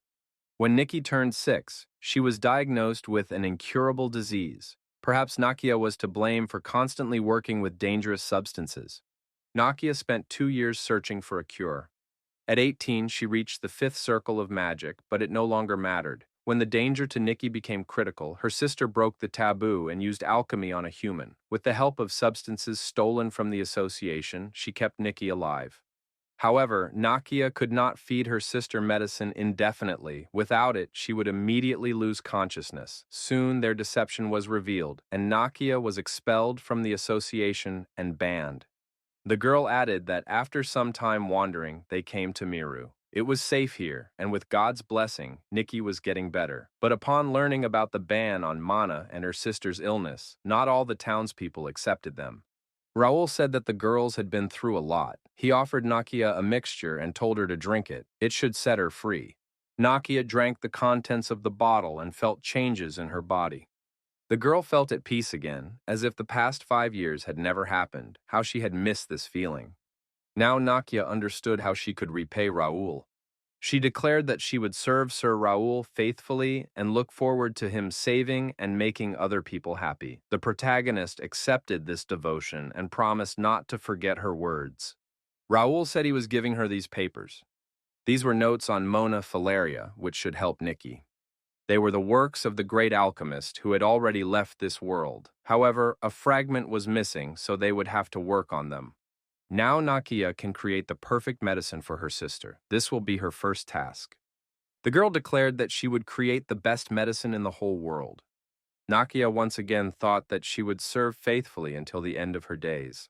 After Nakia left, the protagonist noted that he was not used to such conversations, but he would have to get used to them. It was necessary to find common ground with the inhabitants of the Connect. Raoul thought that today was a big day. For the first time, he had put a lot of effort into getting a new member to join the first guild. This alchemist would leave her mark on history. Nakia would create a cure because she herself was the great alchemist who had left this world. In the past, she had fought an incurable disease called Mana Filaria. After extensive research, she finally created a cure, but at the cost of many lives. Now it didn't matter. Raoul was lucky that the information about Nakia's medicine had been preserved in the connection.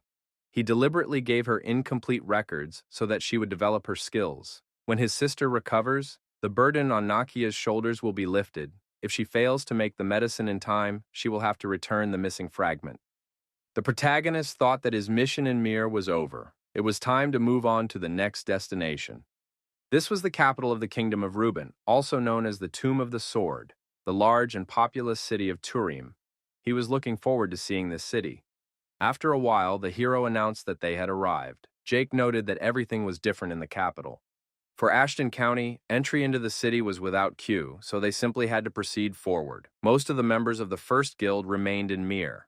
Our hero was surprised. Why was no one meeting them at the entrance to the city?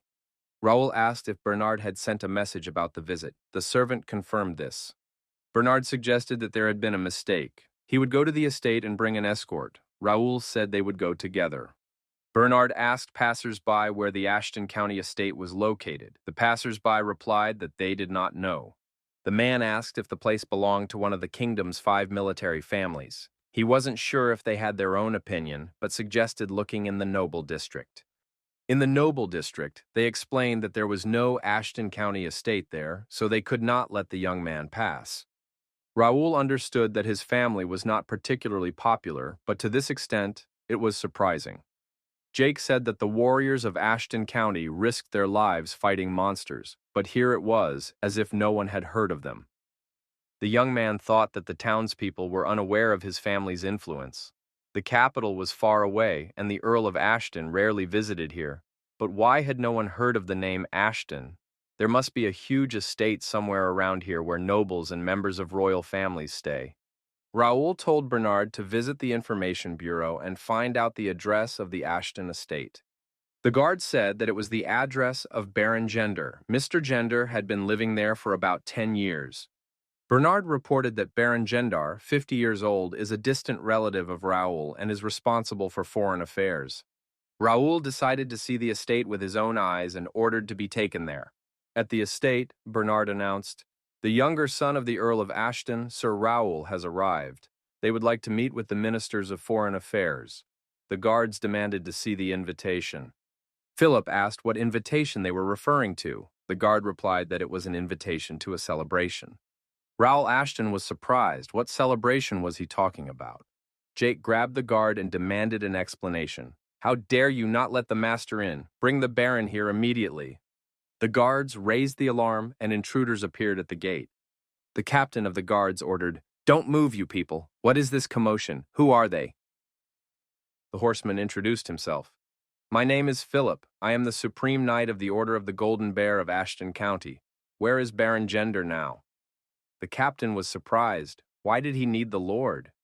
The captain realized that he had heard the County of Ashton. He apologized, explaining that he had been warned too late. Baron Gender would be notified. An order was given to immediately escort the guests to the reception hall. Raoul did not understand what was happening. The young man thought that the rumors were true. The estate was indeed huge, and it would take time to walk around all the grounds. He saw the main building of Ashton County, where only immediate family members were allowed to enter. Why was music coming from there? Why was the front courtyard crowded with strangers? Jake also wondered, what kind of celebration was this, and what was the occasion? The guard replied, "Today is the birthday of Aaron, the youngest son of Baron Gender. Celebrations are a common occurrence here." A man appeared at the door and said he had been waiting for them for a long time. "Is that young man Raoul? He's grown a lot." Raoul thought that Baron Gender seemed strong, but he was not even close to being an expert. Now it was clear why people did not take Ashton County seriously. Raoul understood why his father had entrusted him with foreign affairs, but he himself had no intention of participating. The Baron even looked down on him. He was surprised. Did people here know who he was? Gender said that they hadn't seen each other in a long time. Raoul had probably forgotten, although he was actually his uncle, his father's brother. Raoul admitted that no one had ever mentioned the Baron in such a way. Gender praised the young man for his intelligence and explained that the Ashton family tree was complicated, so it was easier to call him uncle. Raoul didn't want to be used for someone else's interests and asked Bernard to explain everything in plain language. Bernard explained that Baron Gendar was the third cousin of the Earl of Ashton. The assistant added that Raoul's third cousin held the post of Minister of Foreign Affairs. The Baron was indignant. How dare he? Didn't his father teach him to respect his elders? Raoul suggested that the Baron was either on good terms with his father or was simply mocking him. Raoul asked Philip who else besides direct descendants could address him informally. Philip replied, only his lordship's younger brother, Viscount Austin. Rules serve to show respect and designate hierarchy. Raoul added that when the Count's children reach adulthood, they inherit the title of Viscount and part of the land. He now owns land and a population of 10,000. Why does his third cousin, whom he is meeting for the first time, put himself above him? Baron Gender softened his tone and apologized for his mistake. He had forgotten that Raoul was an adult and would now treat him with respect. Raoul was curious about what was going on here. Philip asked why the Baron had not sent an escort for Raoul, even though they had been notified of his visit. The Baron replied that sending the carriage was a mistake. Today was hectic, and it was impossible to keep track of everything. Raoul asked why the Baron was celebrating his birthday in the main building of Ashton County. The Baron explained that in order to show the family's status, it was necessary to hold a big celebration. This was important in the context of international relations. Pierce handed him a piece of paper and said he had found it in the courtyard. Raoul noted that the invitation had nothing to do with Ashton County, only the surname and coat of arms of the Gender family. The Baron said that it was a formal reception on behalf of the county. Raoul read, "Venue, Baron Gender's estate. The celebration is taking place in the main building of Ashton County." The Baron repeated that the invitation should not be taken too seriously. The young master is acting outside his authority and is not at home. Raoul was surprised. Is everything really all right? The Baron replied that according to ancient tradition, the celebration is always held in the main building when it is empty. Raoul thought that the Baron's words made sense. Other representatives of the nobility could only be in the mansion with the permission of the Earl of Ashton. The young man said that as a trusted representative temporarily acting on behalf of His Excellency, he ordered the celebration to be ended within an hour and a report on the funds allocated for the event to be provided. Jandar was indignant. This is ridiculous. Who gave Raoul the right to give orders here? Raoul thought that his father had probably anticipated this outcome. Raoul asked if this meant that the Baron was refusing to carry out the order. Perhaps it would be better to take care of his family rather than his guests. Perhaps he should go and inform them himself. The Baron said he would do everything himself, but Raoul would regret it. The young man thought that the worst thing that could happen was if his father reported him. Where did the Baron get so much confidence and fearlessness? No evidence of the fall of Ashton County had been found, but Raoul decided that he might find it here. The hero was surprised. Instead of the main building, they were given a wing. The servant explained that the main building was too crowded, so the Baron had ordered a separate place to be prepared.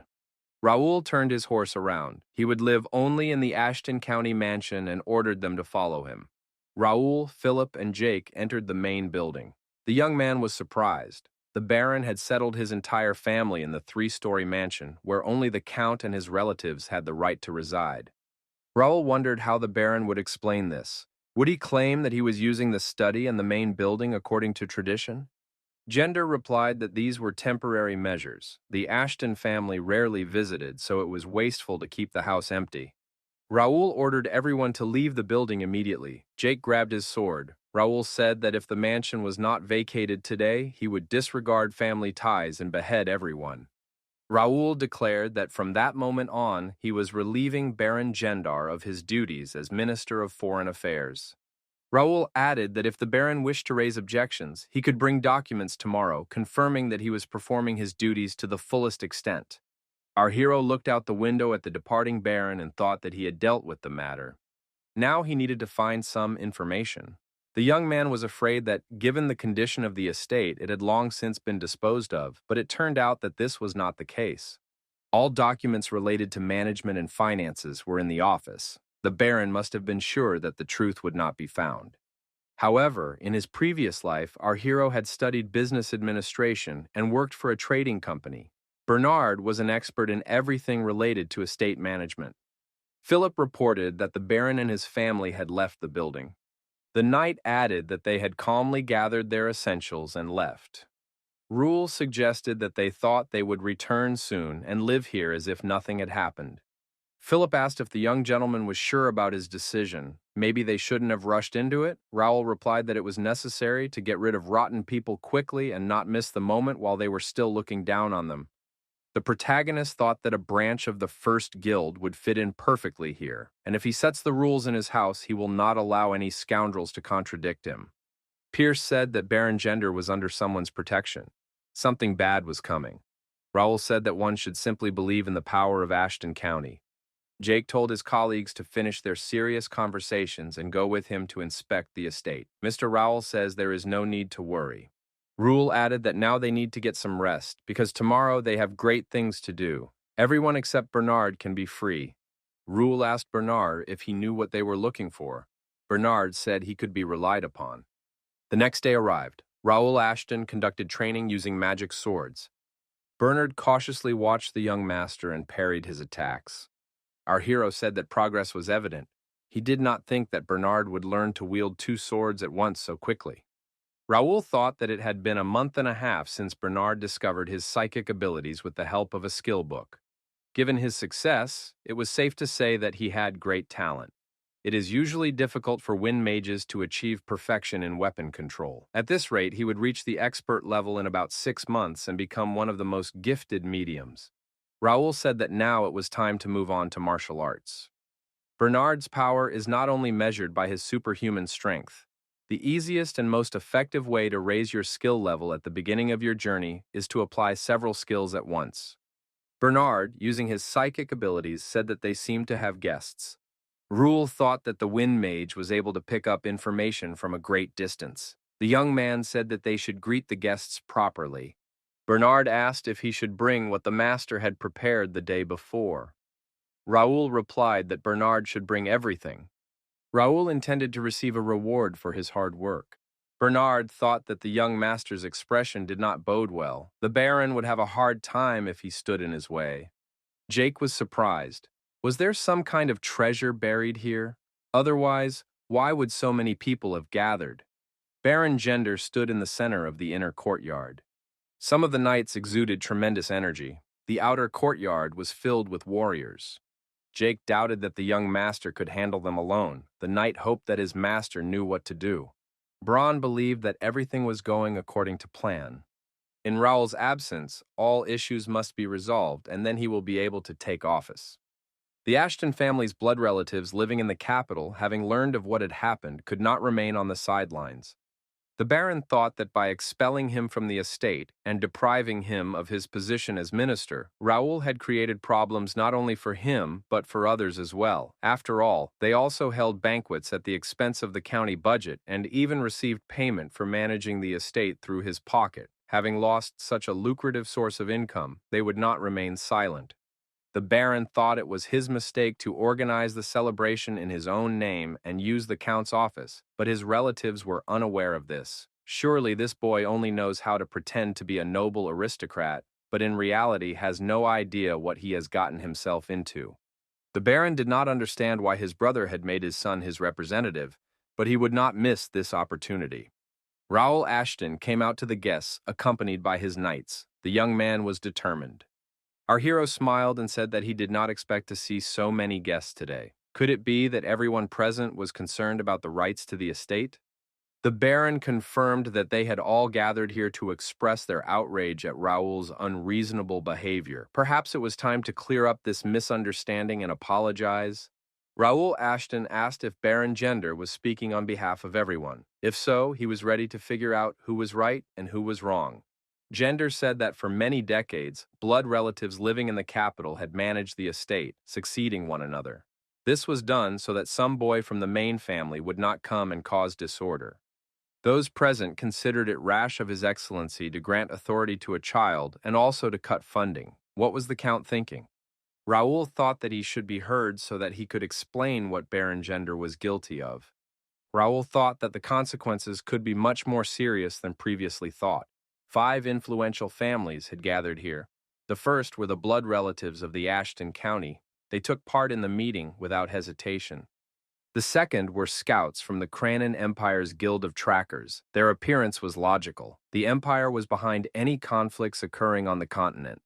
Our hero did not expect to see the third group here. The Delamian Knights are one of the 5 most influential families in the Brennan Republic. Among the knights was Graham, a sword expert nicknamed the Red Executioner.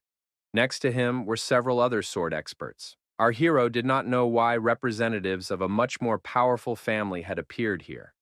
The knights of the Viscount of Randall were also present. What did the 4th young master of the Viscount of Randall, whose appearance alone was a reason to start a war, need at this meeting? Perhaps he wanted revenge for the incident in Mere, but he would not act openly.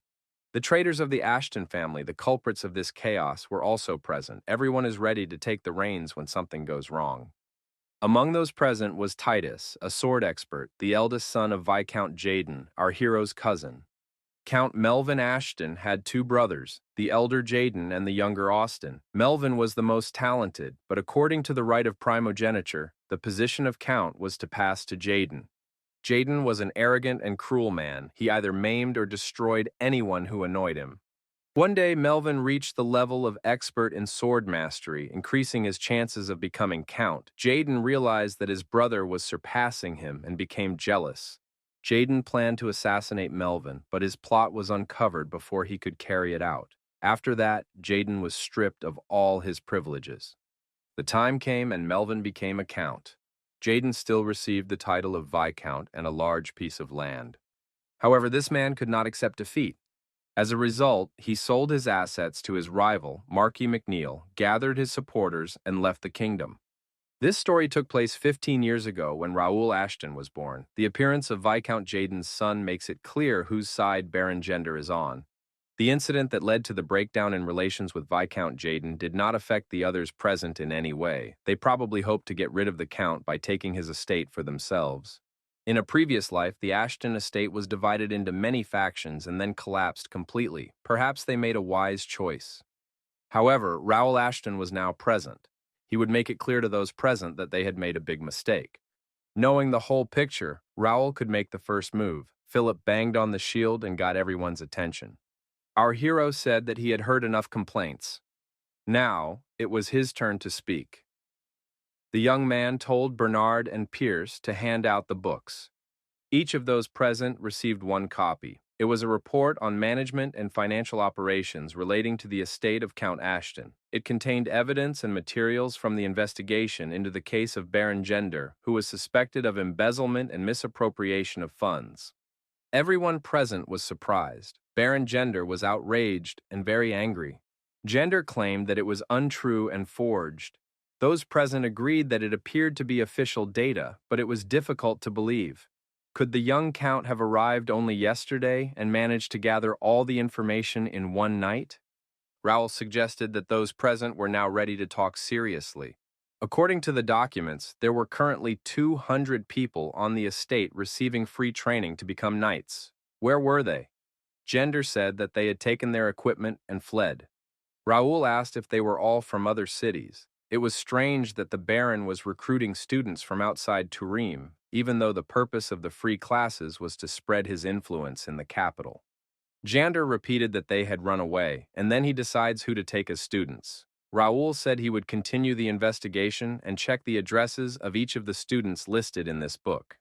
It is also said that the Baron gave 100 golden swords to another Baron as a gift. However, according to the report, 10 of them turned out to be fakes. The Baron also recruited 100 S-rank warriors. Where are they? Only 20 F-rank knights are present. Moreover, banquets are constantly held in the main building of the estate in honor of the birthday of the Baron's son or his wife, hunting ceremonies, and so on. Our hero did not understand how all this related to the costs of managing the estate. The entire list simply amazed and surprised the young gentleman. It took him a whole night to obtain this information.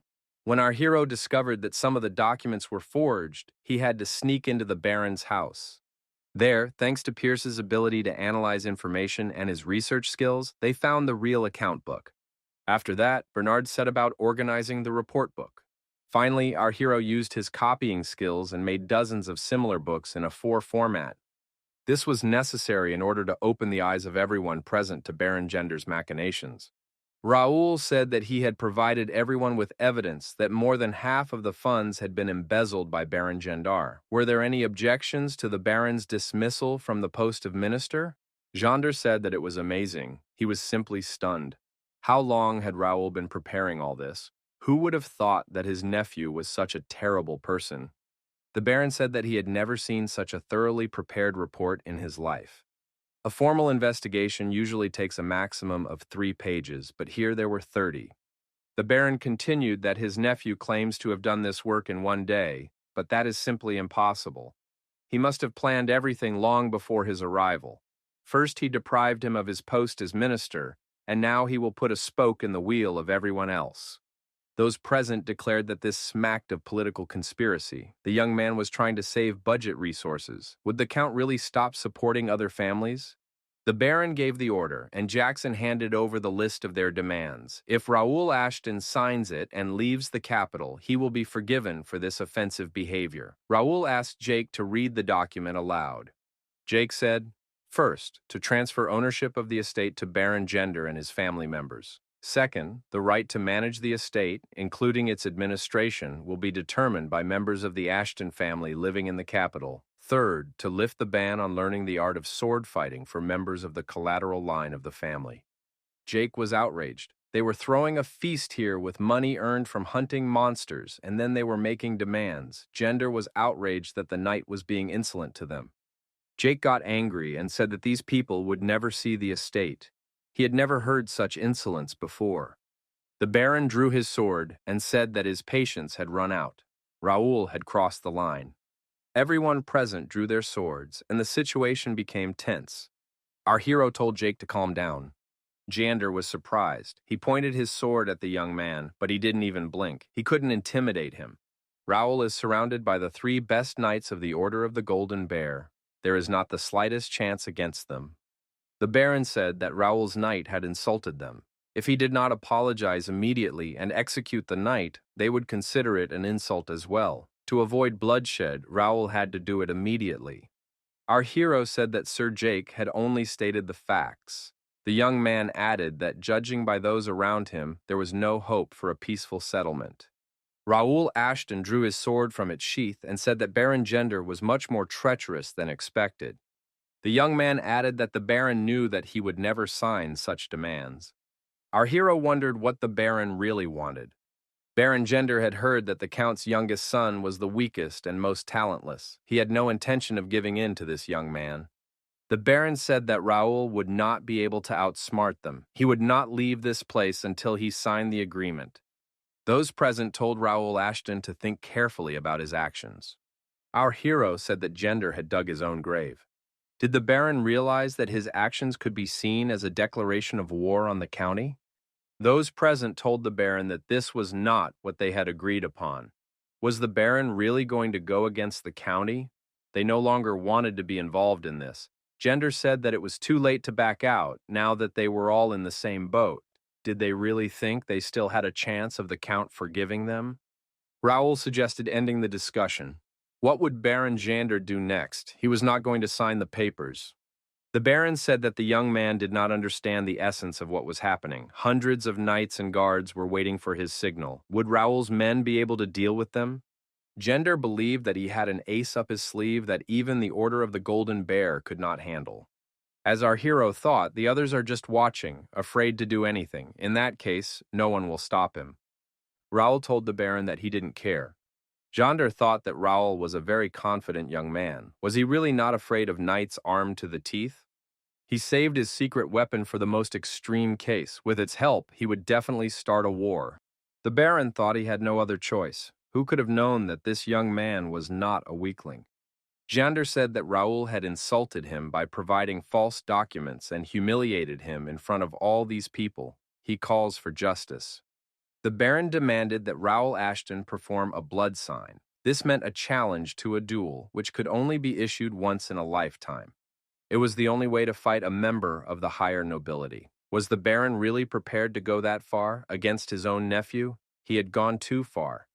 Raoul wondered why he should accept this challenge. The Baron said it was a final act of mercy, better that than to take his seal by force. Our hero was surprised. Did Gender really think he could take it in a fair fight? Would that really be much more noble? Gender said that if Raoul refused, he would have to use force. The Baron thought that the young man could hide behind arrogance as much as he wanted, but he knew the answer to his proposal. Raoul asked what the conditions would be. Would Gender not be the duelist? The Baron said, 3 participants representing the interests of each family, a one-on-one battle. The winner would be the one whose duelist lasted the longest. Only direct relatives would be allowed to participate. Philip said he objected. Only Sir Raoul was representing the Ashton family. It wasn't fair. The Baron replied that there were many representatives of the Ashton family present in the hall. If anyone supported Raoul in this dispute, they could take his side. Raoul asked about the terms of the bet. If he loses, will he sign the papers? But what is the Baron betting? Gender asked, does it matter? What does Raoul want from him? The young man said that if it is a fair duel, then the stakes must be fair too. Raoul declared that if he won, he would confiscate the houses of everyone whose signature was on the accounting documents.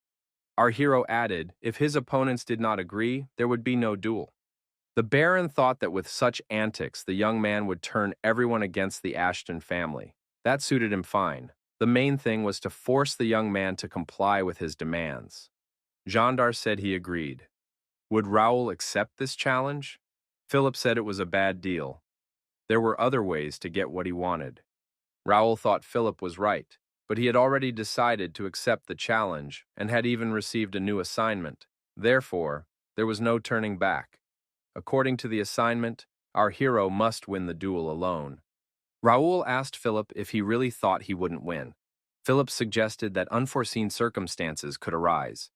Our hero said that if Philip thought the duel was getting out of hand, he could intervene and stop it. The duel was being staged for entertainment. In any case, they would not admit defeat and would refuse to comply with the terms. Raoul Ashton said he accepted the challenge. A second was needed to ensure that the Baron kept his word when he was defeated. Gender said that a special guest would be the second.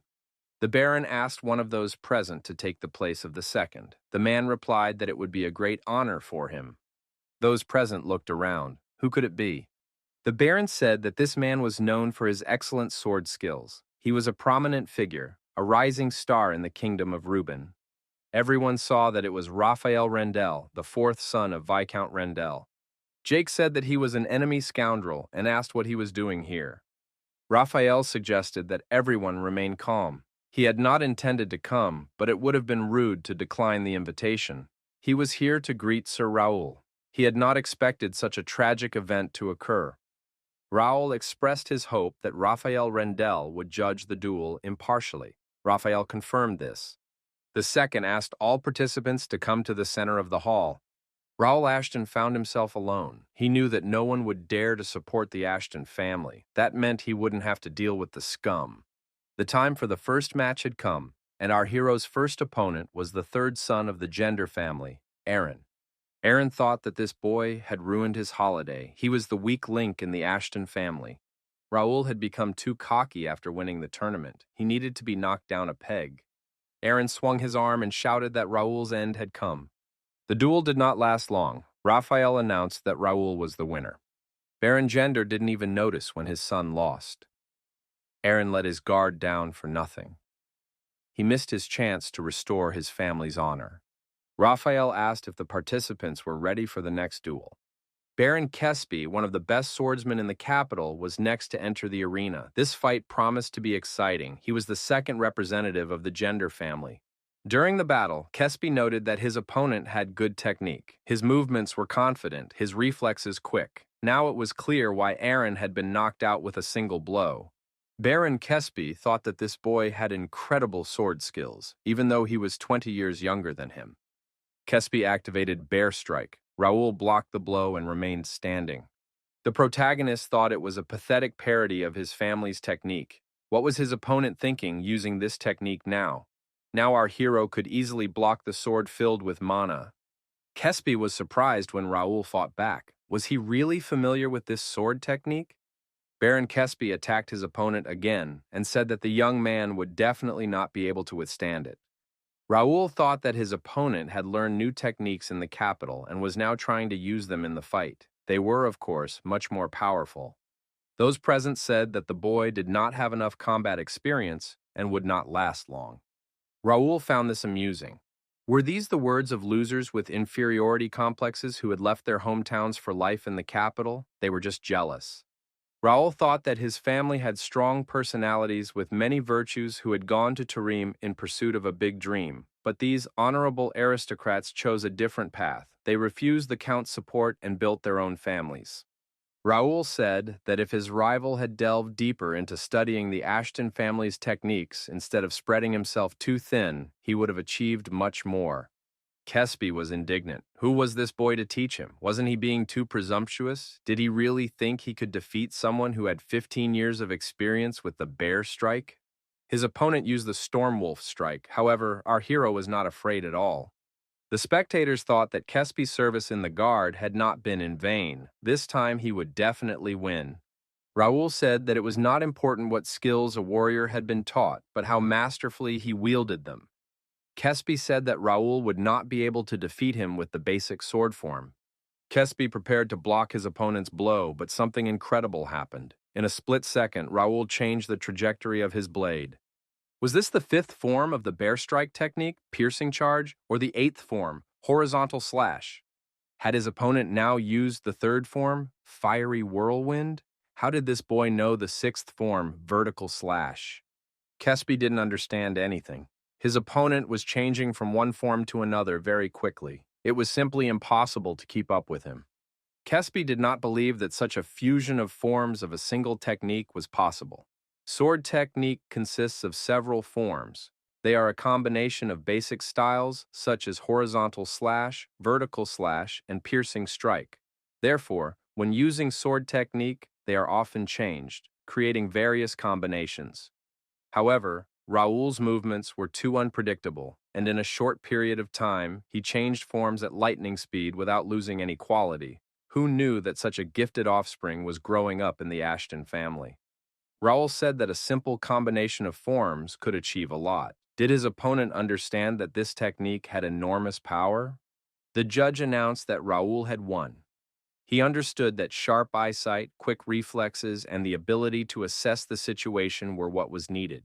Sword skills were irrelevant. Those present were frightened because Baron Kesby had been defeated. Events took an unexpected turn. Baron Gender believed that there was nothing to worry about. After all, he was just a boy who had recently taken up the sword. Those present believed that Raoul had no chance of defeating the third participant. Raphael told those present to welcome another duelist. Raphael wanted to see the weaklings of Ashton County eat dust as soon as possible. He would have thoroughly enjoyed seeing the boy defeated, but in reality, he didn't care about the outcome of the duel. Another participant said it was his turn to go. Raphael thought it was Dave, Baron Gender's son. They say he's not one to shy away from a fight. Raphael mentally wished Raoul a painful defeat. The start of the third match was announced. The spectators wanted Dave to crush his opponent. Raoul did not expect them to put forward a really serious opponent. Dave said he wouldn't repeat himself twice. It would be better if Raoul surrendered peacefully. Otherwise, he would have to cut him into small pieces with this sword. Those present looked at the white blade, sparkling with the purest mana. Raoul had no chance. A sword expert was on a completely different level. Our hero told his opponent to shut up and suggested that he attack. Dave told Raoul not to hold back and go on the offensive. The protagonist parried the attack and asked if that was all Dave was capable of. What happened to his magnificent attacks? Raoul suggested that his opponent's sword had a mana-enhancing effect. Our hero was curious to see how long it would last. As expected, the mana gradually began to dissipate. Dave swung again. Would Raoul continue to block his attacks? Raoul was surprised. Had his opponent broken his sword? When a swordsman with average mana levels clashes with an expert, the former's sword is destroyed. Apparently, his opponent had a fake mana blade. Raoul decided it was time to wrap things up. Our hero declared that the cheater had lost and called him an imperial dog. Raoul struck his opponent's blade once more, and Dave's sword was completely destroyed. The young man did not lose his composure and deactivated Dave with a punch to the jaw. Dave couldn't stay on his feet and fell to the floor. Raoul called out to the second. Raphael acknowledged that Raoul was once again the winner. The hero said that it was very unfortunate because he really liked that sword. Philip and Pierce said it was a good job. Raoul said it was very easy. Our hero told Philip to detain his last opponent when it was all over. It seems he has an imperial stigma on his body. Philip also found Dave's behavior strange. Pierce brought the gentleman a new sword. Raoul took the new sword in his hands and asked what they would do next. Jandar couldn't understand how this was possible. Dave broke the rules of the duel, but that doesn't change the fact that he is a sword expert. That boy should be in his place now. It was Raoul who should be lying unconscious. The Baron called our hero a cheat. He must have pulled some trick behind everyone's back. The results of the duel should be annulled. Jandar thought, is he doomed? The Baron decided that his last chance was to enlist the support of the Jaden or Rendell families. Gender ordered that the young man's documents be taken away immediately. The Baron said there was no turning back and ordered an attack on Raoul Ashton. Our hero thought this was predictable. He asked his knights if they were ready to have some fun. Jake replied that he was always ready. The servants of the Ashton estate lined up in front of our hero, deciding to support him, and shouted that Raoul Gender and his men should not approach. Otherwise, they would have to deal with them. The young man thought that this was really unexpected. The servants armed themselves and formed a circle of defense. No one should touch Mr. Raoul. Raoul decided to find out what was going on and seemed to have stumbled upon an unexpected treasure. Gender said that they had been stabbed in the back. How dare these servants? Was this their gratitude? One of those present claimed that the Baron had taken money that rightfully belonged to them. They hated the county only because they did not know the true traitor. If Sir Raoul had not intervened, they would have remained in slavery forever. These people were personally recommended by Earl Ashton for admission to the Royal Academy. They performed well during the coming-of-age tournament and received a grant, but since the dormitory is closed during the holidays, they had to move here. The cost of living was to be covered by funds allocated to the estate. However, the Baron appropriated them for himself and even forced the students to work on the farm to save on servant wages. Raoul thought that his father had given power to the wrong person, although the Baron was not always a crook. Jake asked what they were going to do. If they continued in the same vein, they could suffer serious consequences. Raoul said that he would be here soon. The door to the room swung open. A man asked who was brazen enough to block his way. A hulking man with a sword in his hand appeared in the doorway. He asked who dared to wield a sword within the walls of Count Ashton's estate. Jandar realized that this was Mr. Dillon. One of his hands was the size of a normal person. Where did the Count's heir come from? Dillon's knights followed him into the room. Those present had never seen such strength before. This man was the strongest warrior in the kingdom of Reuben. He asked where the boy was. Raoul and Dillon's eyes met. The giant said that he had finally found him. Dillon lifted our hero up like a child and asked how his brother was doing, whether he was being mistreated, and whether he was sleeping and eating well. Dillon noted that Raoul had grown quite a bit over the past 2 months, but it still wasn't enough. He should have muscles like his.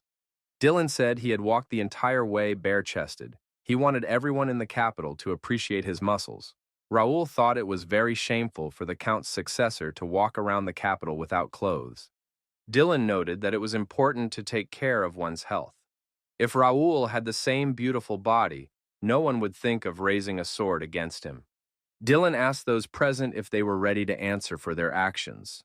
Dillon and his knights drew their swords. No one was going to contradict them. Raoul thought that the situation would soon be resolved. But why did his brother bring the vice-captain and all the high-ranking knights with him? Jandar, of course, wanted to teach Raoul a lesson, but he understood that it was all over.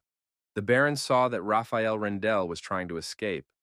The Knights of the Republic of Brennan, who were his secret weapon, turned away. Dillon approached Raphael and said that they hadn't seen each other in a long time. He hadn't changed a bit.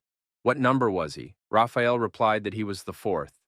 Dillon asked if Raphael still picked on the 3rd and 6th. Raphael replied that it had been 100 years ago. Dillon was surprised. Did Raphael really raise his voice at him? Raphael replied that Dillon had imagined it. Dillon said that, from now on, his family's problems were none of Raphael's concern. Or did he want to stay? Raphael said he had things to do at home. Dillon told Raphael to tell his first brother that he was ready to fight him any time. Dillon ordered everyone who was not part of the Ashton family to leave. Those who were waving weapons were to stay. He would have a separate conversation with them. Dillon asked where the document was that they all wanted to sign so badly. That same evening, our hero thanked his brother for agreeing to come.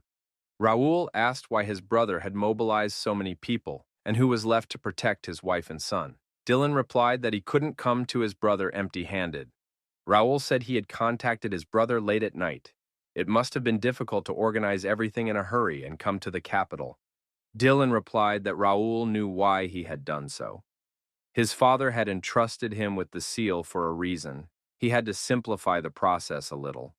Raoul thought Dillon was right. Without his help, it would have been much more difficult to resolve this conflict, and he used the portal and quickly got to the place. Teleporting the entire squad probably cost more than 3,000 gold pieces. Raoul asked what to do with the traitors. There were about 30 of them. Dillon replied that they would not get off so easily and would pay for their sins.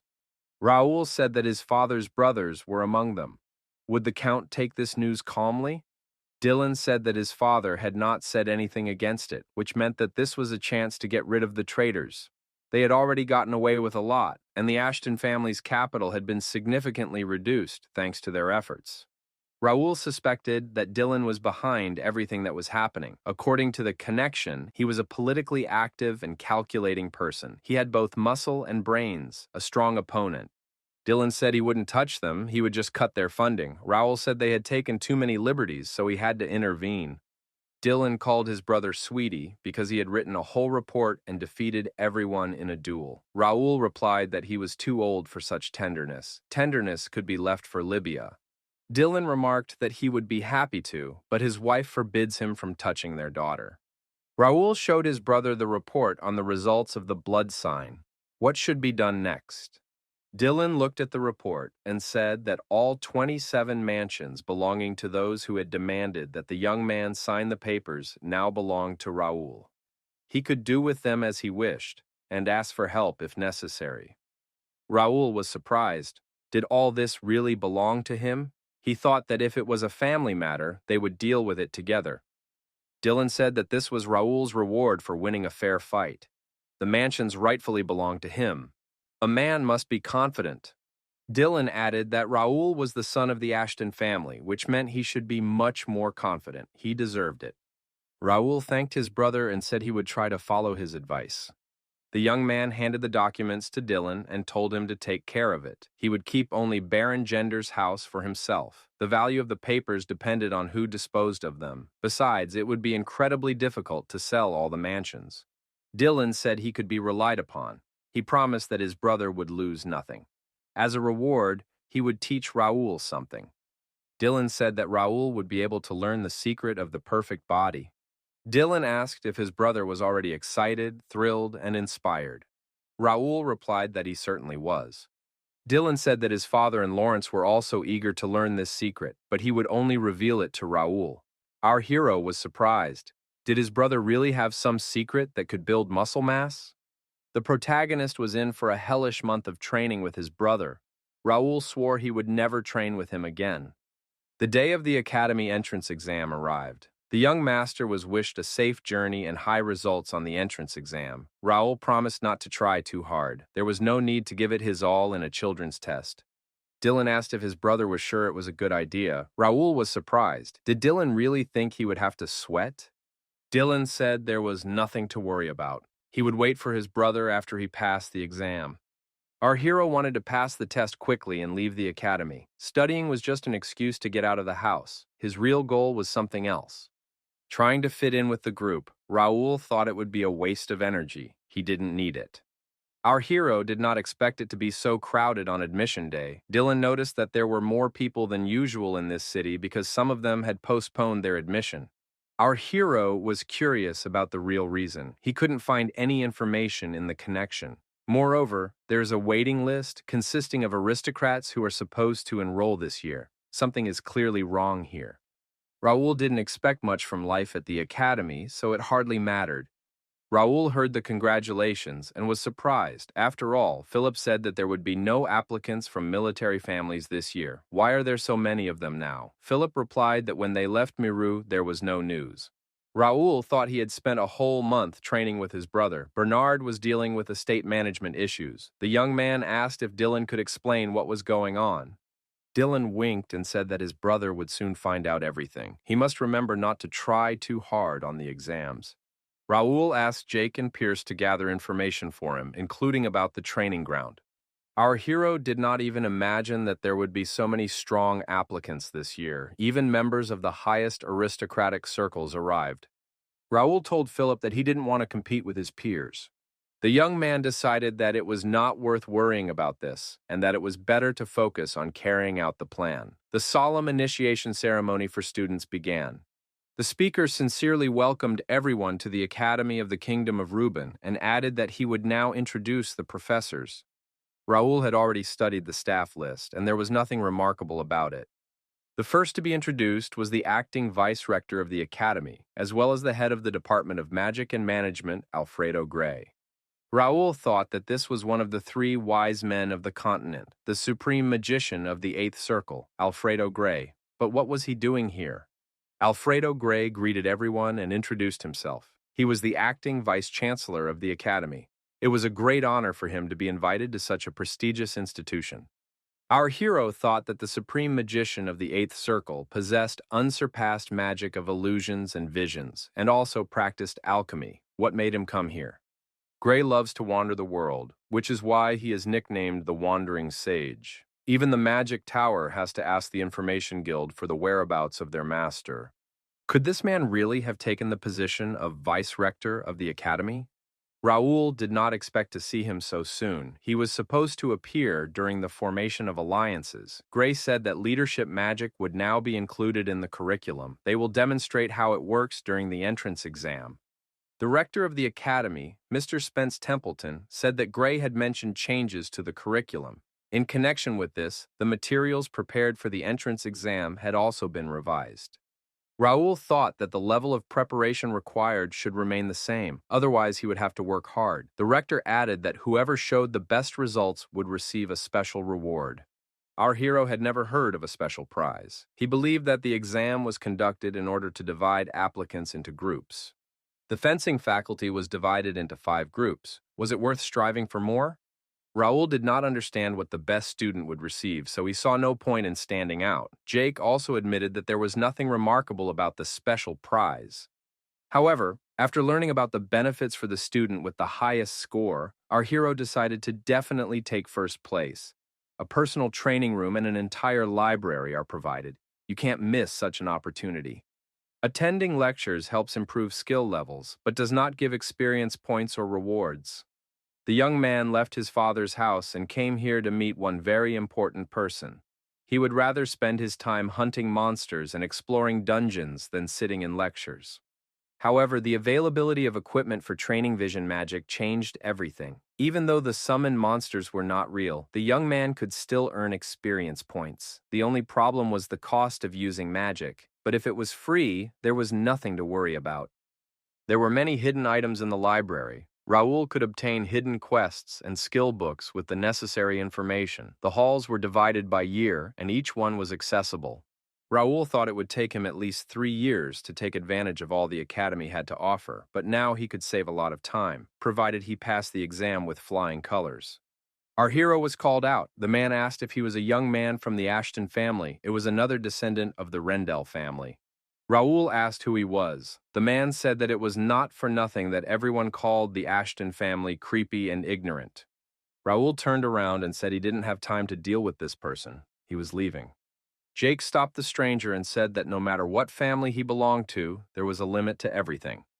The redhead replied that they should not block his way. Jake said that there was no need to make a scene. The assistant told the young man that there were too many people here. The young man said that this Ashton was constantly getting on his nerves. He needed to be put in his place. Raoul saw some famous people among the students who had come to support their family members. The Duke Marquis Templeton was the best knight in the kingdom. Marquis Clifford is a mid-level axe master from the 7 Marquis McNeil, the increasingly popular Viscount of Rendell. The rising star of the Rendell family, Sir Caleb. Many members of these families are already studying here and have a lot of influence. They probably run the entire academy. Jake was sure that his master would defeat everyone here. They would be speechless when Raoul Ashton took first place. Some of those present had come to support the Ashton family, among others. Jake couldn't believe they were standing in the back. He promised to take care of it and wished his master good luck. Our hero decided to look at the rules and the list of first-year students. What were they all doing here? In their previous lives, they had become famous across the continent. This was especially true for Dalton Templeton and James McNeil. They would reach master level in 10 years. It would not be easy to defeat them. The imminent start of the first test was announced. Everyone was invited to proceed to a small auditorium. Raoul believed that first place would be his. The first test was a written exam. Raoul did not prepare for the written test because all the necessary information was available in the connection and community systems. The second test was a physical strength test. The applicants were invited to enter the training hall in groups. They had to follow the instructions of the observers. In the training hall, there was a field that limited the flow of mana. The instructor said that it was not even necessary to try to use mana. The physical strength test was conducted without its use. It was necessary to approach one at a time and follow the instructions. In front of the applicants was a force gauge. The database mentioned a strength meter, but there was no mention of a pair. You had to approach and hit the meter.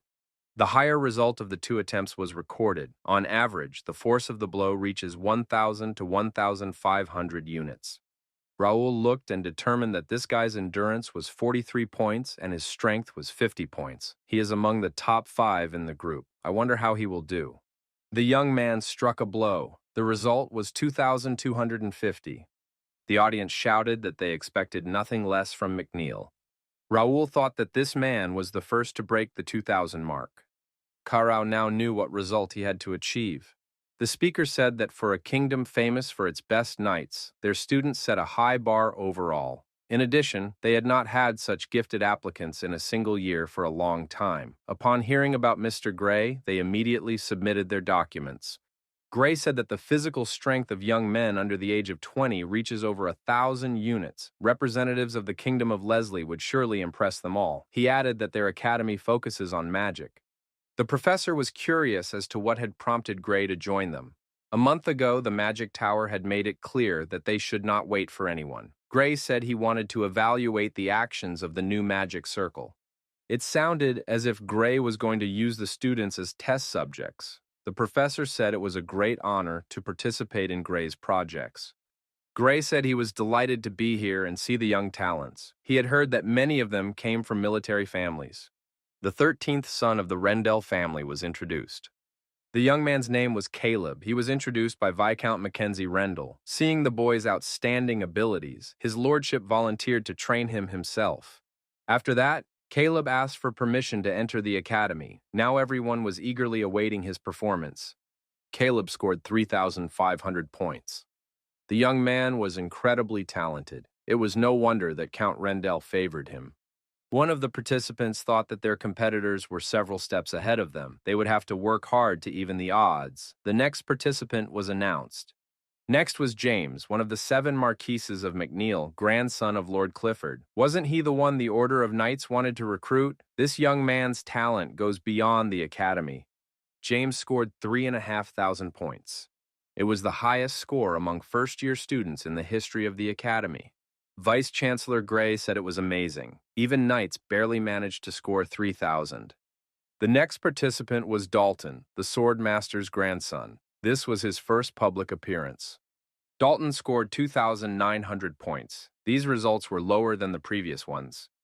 However, the young man struck with one hand from behind his back. The swordmaster said that he had forced the young man to attend the academy, but the young man was not very happy about it. Those present said that Dalton Bill was not exerting himself. What would happen if he struck with all his strength? It was not for nothing that he was considered the strongest. Someone present suggested taking a break for lunch. The rankings were already clear. Vice-Chancellor Gray expressed confidence that there was one more young man among the members of prominent families. The professor said that this person was not worthy of attention. Rumor has it that he only got into the academy thanks to a letter of recommendation from his father. What's more, he's only 15 years old. Some students don't care about graduating from the academy. They come just to gain experience. However, in the case of a representative of a military family, this is quite a sad situation. Dylan apologized and said he didn't want to interrupt the conversation. Vice-Chancellor Gray said that he was the son of Earl Ashton, a well-mannered and honest young man. They had already spoken a little earlier.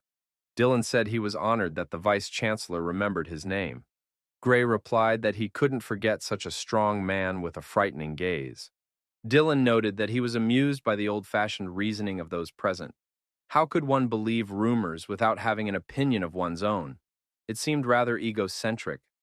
How could anyone claim that Raoul, who was only 15, had come to the academy just for the experience? Perhaps the reason lay elsewhere. He had enrolled to have fun, because in reality the academy had nothing to teach him.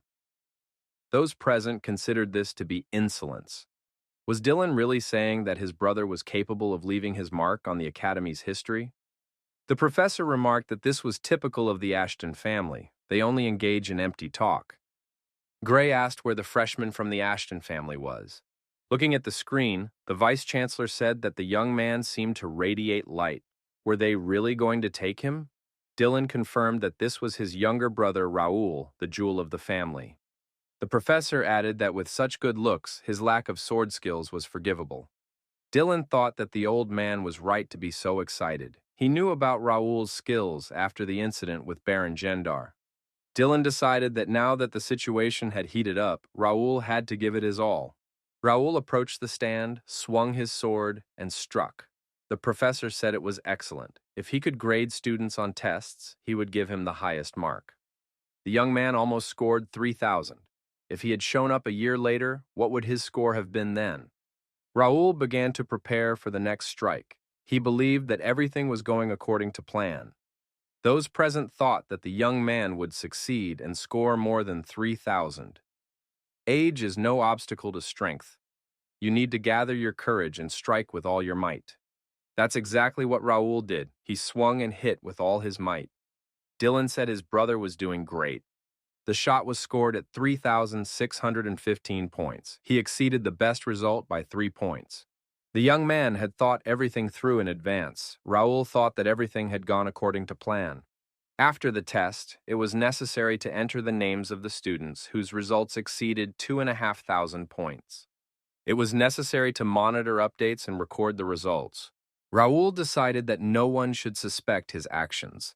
When he reached the expert level, his physical strength began to grow rapidly. Thanks to his brother's hellish training, it reached 68 points. Now he could easily score 4,000 points on the strength meter, but he had to match the level of the freshman. Therefore, Raoul gathered information while pretending to make an effort. In reality, he used telekinesis to soften the impact. The blow had to hit exactly the right spot, which he calculated using the system's calculator. Raoul decided that until real threats appeared, he should be cautious. Until other players appeared, the young man would hide his true power, especially his superpowers. In his past life as a ranker, he openly used his power, which led to the guilds analyzing his skills and tracking him down. Then he was forced to hide until he lost his life. Raoul believed he would not repeat this mistake. Lying low, he quietly eliminates his enemies while playing the role of a victim. It was announced that the second test was coming to an end. It was necessary to prepare for the next one. Raoul decided that while there was still time, it would be better to check his status and activated the status window. Next, the applicants faced an obstacle course. Here, strength and agility were required, so it was important to control oneself. Raoul hoped that Dalton and James would give it their all. He also wanted to test his abilities. Being a descendant of the great master of the sword, the Duke Marquis, was a blessing. However, such status implied responsibility. The Duke Marquis never forced his children to learn the art of sword fighting, but they tried not to lose their position. Relatives told the young man not to tarnish his grandfather's honor. As the grandson of the master of the sword, he was obliged to win the tournament. The pressure was heavy for Dalton. His talent obliged him to be the best. Dalton surpassed many of his peers, but he was carefree by nature. Constant competitions drove him crazy, so he decided to enroll in the academy to get rid of boring training. He didn't want to take the test on the first day. He would have preferred to stay home. Why was everyone so excited? Dalton noticed that James had unexpectedly taken second place. Despite all his victories, James was the best opponent he had ever fought. Who could have outshone him? The supervisor told all the applicants to line up and move on to the next test. Dalton guessed that the guy's name was Raoul. He had seen him somewhere before. Dalton called out to Raoul. Raoul asked who he was. Dalton introduced himself. He thought he saw a golden glint in Raoul's eyes. They were on different levels. Raoul said he was leaving if that was all. Dalton stopped him. Dalton guessed that this guy knew who he was. Usually, people tried to win his favor by any means necessary, but this was something new. What would Raoul's expression be if he lost? The start of the third test was announced. Raoul thought it would be an easy test. The task was to run as fast as possible, but you had to do it wearing steel armor and avoiding obstacles along the way. Raoul noticed that some applicants had already been disqualified. Raoul thought that the skill level of the other applicants was already low. 100 people couldn't fail the test at the same time. Something was clearly wrong here. After Vice Chancellor Gray arrived, some changes were made. What was the point of that? Now no one would be able to complete the test. Our hero was curious to see how quickly the other participant would reach the finish line. The young man was also interested in what the next group would show. Dalton thought that his turn would come soon, so it was time to get ready. Too many students were taking the test at the same time, and it was difficult to keep an eye on everyone. But our hero tried to keep everything under control. Raoul was told that all the traps and obstacles were created using illusion magic. However, this does not prevent them from causing real damage, which also affects the results. The time started, and our hero took off. The armor seemed heavy to the young man. It was not easy to move in it. Now he understands why many participants dropped out at the very beginning. However, with his expert level, it will not be difficult for him to pass the obstacle course. The first obstacle was a raging torrent. Raoul thought that it took a lot of mana stones to create such a realistic illusion. Was it all for the sake of an entrance test? He considered it a waste. The second obstacle was forest traps. Our hero successfully overcame them and even understood when new ones were about to appear. Raoul was informed that James and Dalton were moving very quickly. At this rate, they would complete the test in 5 minutes. Raoul told them to continue monitoring and keep him informed of James and Dalton's progress. Ahead was another obstacle, a suspension bridge over a cliff. On the other side of the cliff were cannons firing fireballs. Our hero decided that nothing could stop him. The wind blew and the bridge began to sway. Raoul began to lose his balance. The cannons began to fire and fireballs appeared all around. They couldn't be allowed to hit the wooden bridge. The protagonist sprang into action and began to effectively deflect the fireballs with his sword while moving forward. The young man thought that it would be much easier to fight back with a mana blade, but he couldn't draw it yet. Our hero crossed the bridge and made it to the other side of the cliff. He succeeded. The last obstacle was a cave. The protagonist approached it. Raoul thought that it would be much more difficult to dodge traps here. Moreover, they were more dangerous than the others. However, he had to continue. The young man knew that he was heading towards the exit. Another participant defended himself with a shield from the arrows flying at him. The young man thought that he had had enough. What was he doing here anyway? Not only was he forced to enroll in the academy, but now he also had to study with these good-for-nothing people. This applicant had already won a tournament where most of the participants were over 20 years old. He had experience serving in the Capitol Guard. Soon he would become a knight. What was the point of wasting his time here? If it weren't for the Lord's direct order, he wouldn't be here. And then there were the offspring of the Dalton and Ashton families. James thought that his task was undoubtedly more important than the competition, but if he gave them first place, he would look like a complete failure. The applicant couldn't wait for this cave to end. Finally, James broke free. This participant's results were 5 minutes and 12 seconds. The young man decided that he would win. However, new information appeared on the scoreboard. Dalton had completed the course in 4 minutes and 58 seconds. Dalton said emotionlessly that it was a good warm-up. James decided that all his plans had been ruined. Dalton thought he didn't see Raoul. Where was this applicant? James thought that when they were setting up Dalton, he wasn't interested. But what did he care about this Raoul? What was he up to? New information appeared on the scoreboard. Raoul finished in 4 minutes and 55 seconds. Caleb was fourth. Those around him said that Raoul had beaten Dalton again. How did he do it? Raoul thought he had timed it perfectly. James was surprised. How did this kid do it, since he wasn't even an expert yet? Dalton thought it was very interesting. Student life would not be very boring. The observing professors noted that Raoul had again scored the highest mark. That meant first place would be his. Vice-Chancellor Gray congratulated Dylan. It was an impressive performance, especially Raoul's movements. It turns out that in Ashton County they study the techniques of wanderers at such an early age. The Vice-Chancellor believed that unlike James, Raoul would act more openly. Dylan acknowledged that Raoul was a special boy. He had already mastered more than one skill. In fact, Dylan himself was surprised to see how Raoul navigated the obstacle course. James McNeil tore the traps to pieces. The precise movements of Dalton's long blade resembled the techniques of the Marquis's swordmaster. In this test, they both resorted to the well-known techniques of their families. Raoul used the great two-handed sword like a true representative of the Ashton family. However, his high-precision movements impressed everyone. But what was most surprising was that Raoul did not activate a single trap in the cave. Only professional wanderers and robbers possess such skill. Unlike James and Dalton, Raoul did not even use the mana sword. Raoul hid from his brother the fact that he had reached the level of an expert, and he also kept quiet about his wanderer's navigation skills. Dylan decided that he and his brother needed to have a serious man-to-man talk, but he was still proud of Raoul. The end of the third test was announced. The entrance exam was over.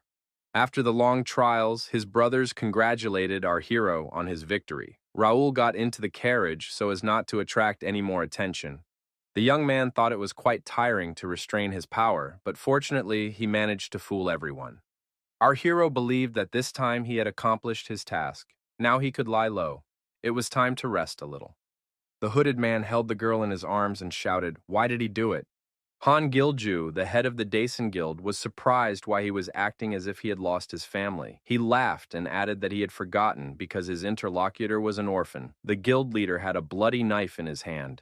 Gilju reminded him that he had politely asked this guy to join them. If he had agreed right away, this would not have happened. He knows that his opponent is at the top of the rankings, but does he really think he can defeat them? He shouldn't be so cocky. Han Gilju added that this young man had a frightening look in his eyes. Why was he so upset about the death of a non-player character? The hooded man thought that these people couldn't even imagine how much she meant to him. They met while completing a main scenario quest, and since then she had become his guide. For over a year, he had cared for her and protected her. She was his family. And now she had been killed by a guild that had nothing to do with the storyline. Han Gilju said that he was going to destroy this man anyway and ordered his men to deal with him. However, no one could get close to him. The young man began to emit a protective energy cloud. Energy swords rained down on the villains from above, and they were destroyed. The guild leader was surprised. How was this possible? Even for the #1 ranger, this was an incomprehensible power. This guild had deprived him of his skills, even though he had invested a lot in it. The hooded man used magic to direct the blade toward his opponent. The mage said he wanted to know, why was this guild destroying the guides? Why were they destroying non-player characters? Were they not afraid of being penalized? It is extremely disadvantageous for a player to destroy NPCs that affect the main scenario. In such cases, their account is permanently deleted and related profiles are banned.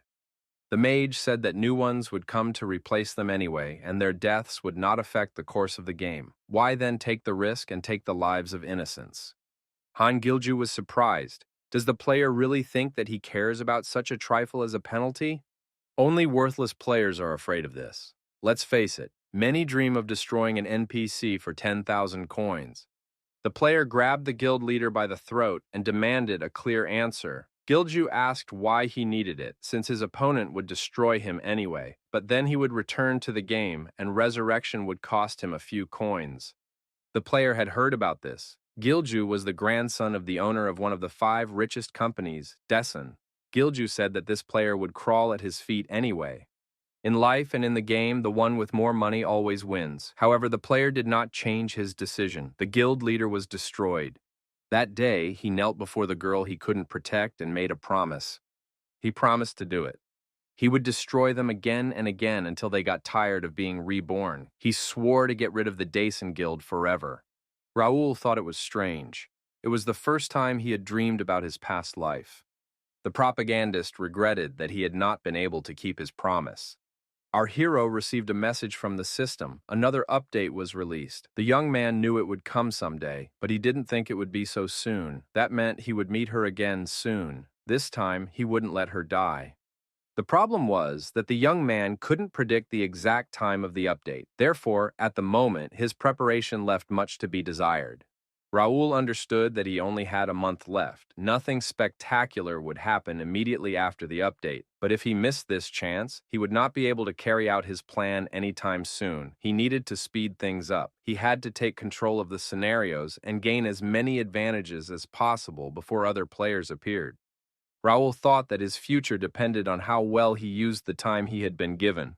First, he needed to improve the guild and expand its ranks. Then, he needed to visit the academic library. After that, he needed to visit other free cities. Where could he find the time for all this? He needed to make a schedule today. Our hero spent the whole night figuring out the tasks ahead. He managed to come up with the most effective and precise plan of action. The leader of the Imperial Hounds, Silver Zero, said he was ready to begin. He decided to start with the royal family. He was informed that apart from mandatory meetings, the king had not been seen anywhere else. The swordmaster did not appear at his grandson's academy entrance ceremony. Silver Zero said that good work had been done. This morning, a message arrived from the main base. In exactly 1 month, they would begin to execute the great plan. Finally, their efforts would pay off. However, it was important to remember that for now, they must continue to play their roles. Silver Zero asked if Number 7 had conducted an investigation into Mir.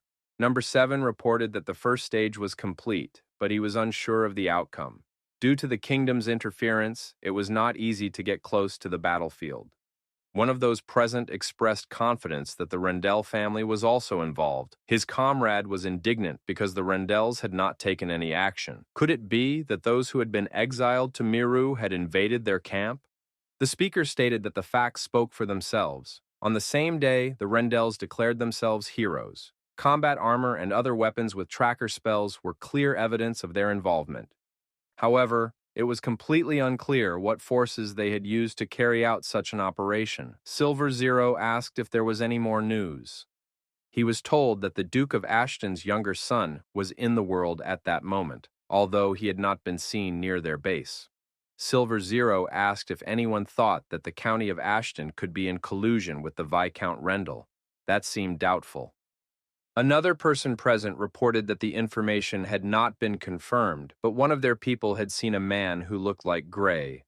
Silver Zero ordered the investigation to be suspended for the time being. There was no point in wasting time on secondary tasks when they were about to begin executing their plan. They needed to send the Rendells a warning, and that was all. Silver Zero asked Number 3 what had happened at the academy. Wasn't James supposed to take first place? Number 3 replied that unforeseen circumstances had arisen. They had everything under control until Raoul Ashton showed up.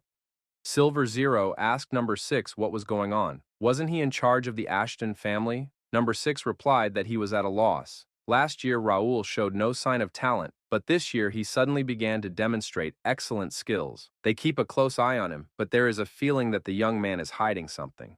Silver Zero asked if there was a chance that Raoul would interfere with their plans. Sixth replied that he didn't see that as likely. Raoul was just a 15-year-old boy. He was going to use Raoul, but if that didn't work out, he would choose a different approach.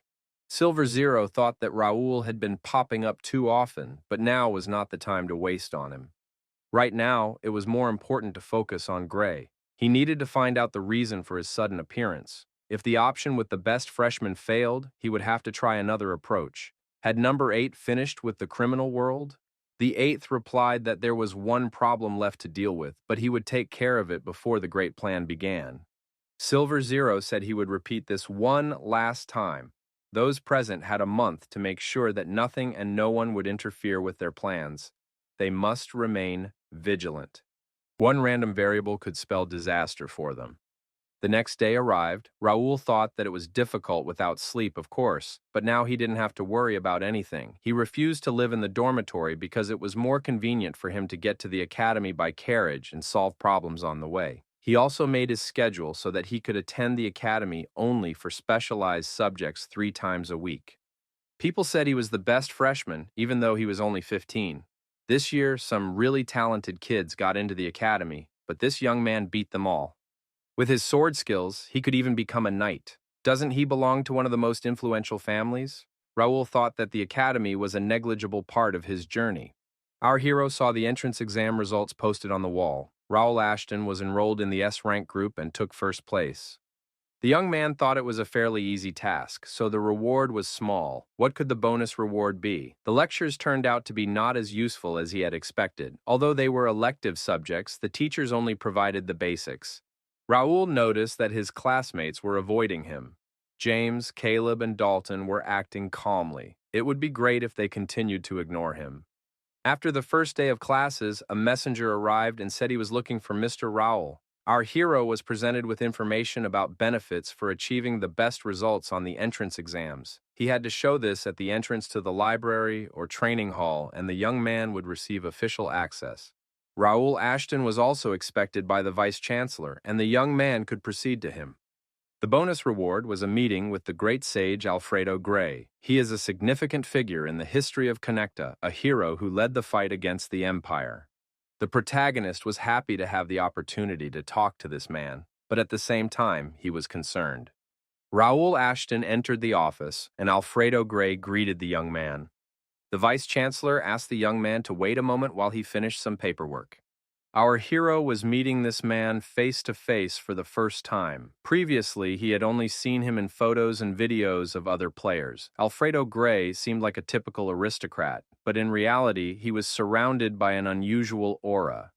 Raoul wanted to know more, to get at least a glimpse. However, the relevant information was not available to him, only the well-known facts. The vice-chancellor asked if the young man had seen anything interesting. Raoul was surprised. Gray was busy with work, but at the same time behaved as if he knew all his actions in advance. Raoul apologized and said that it was very difficult to meet with Mr. Gray. The vice-chancellor told the young man not to worry, that he would be staying at the academy for a while. Alfredo Gray said that he wanted to ask Raoul many questions, including about the keen eye skill. Raoul was surprised. Who was this Alfredo Gray, really? Our hero wondered, did the vice-chancellor know that he possessed the keen eye skill, or was he just guessing? Raoul felt awkward. He should choose his words more carefully. Gray said he would make them some tea. When the tea was ready, the vice-rector congratulated the young man on coming first in the entrance exams. Raoul had achieved an incredible result. Our hero thought that their first meeting had taken place on the test site. The young man was sure that he had not done anything out of the ordinary. In that case, how could he have attracted Gray's attention? The young man decided to try to talk to the vice-chancellor. He said he was curious why such a great magician was interested in a simple student.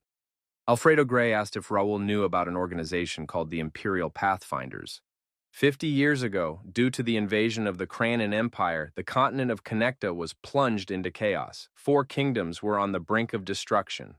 But as always, heroes came to the rescue in the most difficult times. Risking their lives, they tried to stop the empire. They managed to drive their enemies beyond the mountain of monsters. Peace reigned for half a century. All conflicts between the kingdoms were resolved. However, they decided to prepare for another invasion. Alfredo Gray built a tower to train talented people. In search of these people, he traveled across the continent. One of them was the alchemist Nakia, whom our hero saved. Gray had enough power to solve her problem with her expulsion from the association, but he failed because he was too busy with one extremely important matter. Rumors reached Gray that the association had forgiven Nakia for all her sins. He then traveled to Mira to verify this and witnessed the noble deeds of Raoul and his guild. Gray knew who was really behind the capture of the Imperial Pathfinder's secret base. He realized that the Rendell family had taken credit for Raoul's successes. In order not to attract the attention of the Empire, Raoul refused honors, giving the title of savior to another family. It is surprising that at such a young age, Raoul is preparing for the future instead of basking in the glory, and even refuses compensation for helping the people of Mira. Gray thought that Raoul was suited to the role of hero of this world. He needed to observe this young man more closely. Thus, Alfredo Gray ended up at the academy, but Raoul would learn about this later. Our hero thought, whatever reason the vice-chancellor had for summoning him, he had to be on his guard. What should he say about the Imperial trackers? Raoul thought that Gray had previously been constantly creating assignments related to the Kranan Empire. However, he could not mention the Empire. Gray must not know that Raoul was somehow connected to it. The vice-chancellor assumed that the student was being cautious, and rightly so. Such questions should be answered with silence. It was too dangerous to get involved in this. Gray said that he had been watching Raoul since his stay in the world. Thanks to his outstanding skills, the young man skillfully resolved all conflicts, causing trouble for the Rendells in the process. Raoul was surprised. How did the projector know this? If the Rendells found out that he had set them up, there would be trouble. Gray told the young man not to worry. He wouldn't tell anyone about this secret. Raoul made the right choice by remaining anonymous, although people his age usually crave to show off their achievements. Our hero asked what else the vice-chancellor knew and why he decided not to spread the word about it. Gray asked if Raoul knew why the Kranan Empire was dangerous. The young man suggested that they had a strong army. Gray said that the young man was right, but suggested digging deeper. Does the Empire exceed other states in terms of territory and population? The young man would not say so. The empire covers a large area, but most of the land is uninhabited. Due to the harsh climate, the population is the same as in one of the kingdoms. Gray suggested that their advantage lies in their possession of information. They know nothing about the empire, while they themselves are like an open book. The empire is located behind a mountain of monsters and a forbidden barrier. The only way to it is through a gorge. Imperial spies managed to sneak into the kingdom of Reuben. This means that the empire has a great advantage. If they wanted to, they could attack right now, knowing that they have a good chance of defeating their opponents. Raoul thought that this is what happened in his past life. Using pawns, the empire started a war, and by the time of his death, it was already close to victory.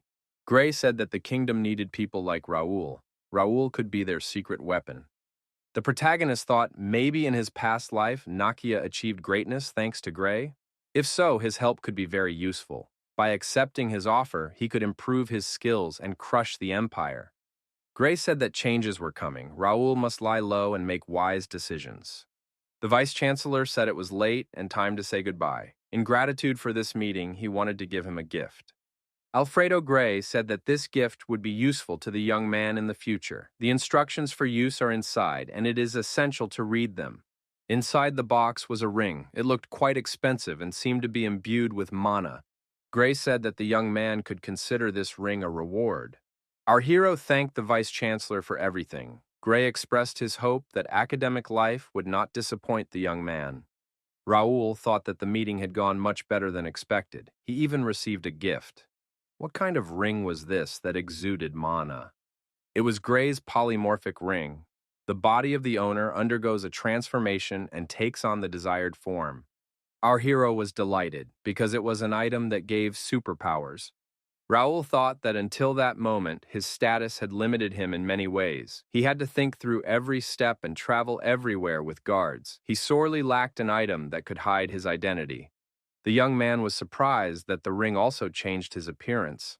Such a spell belongs to the sixth circle of magic and is only available to a small group of magicians. Moreover, he can summon the great sage Gray.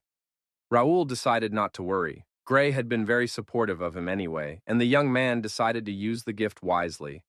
2 weeks passed. Life at the academy went on as usual. Our hero had not made any enemies. Everyone was friendly to him because he tried not to stand out.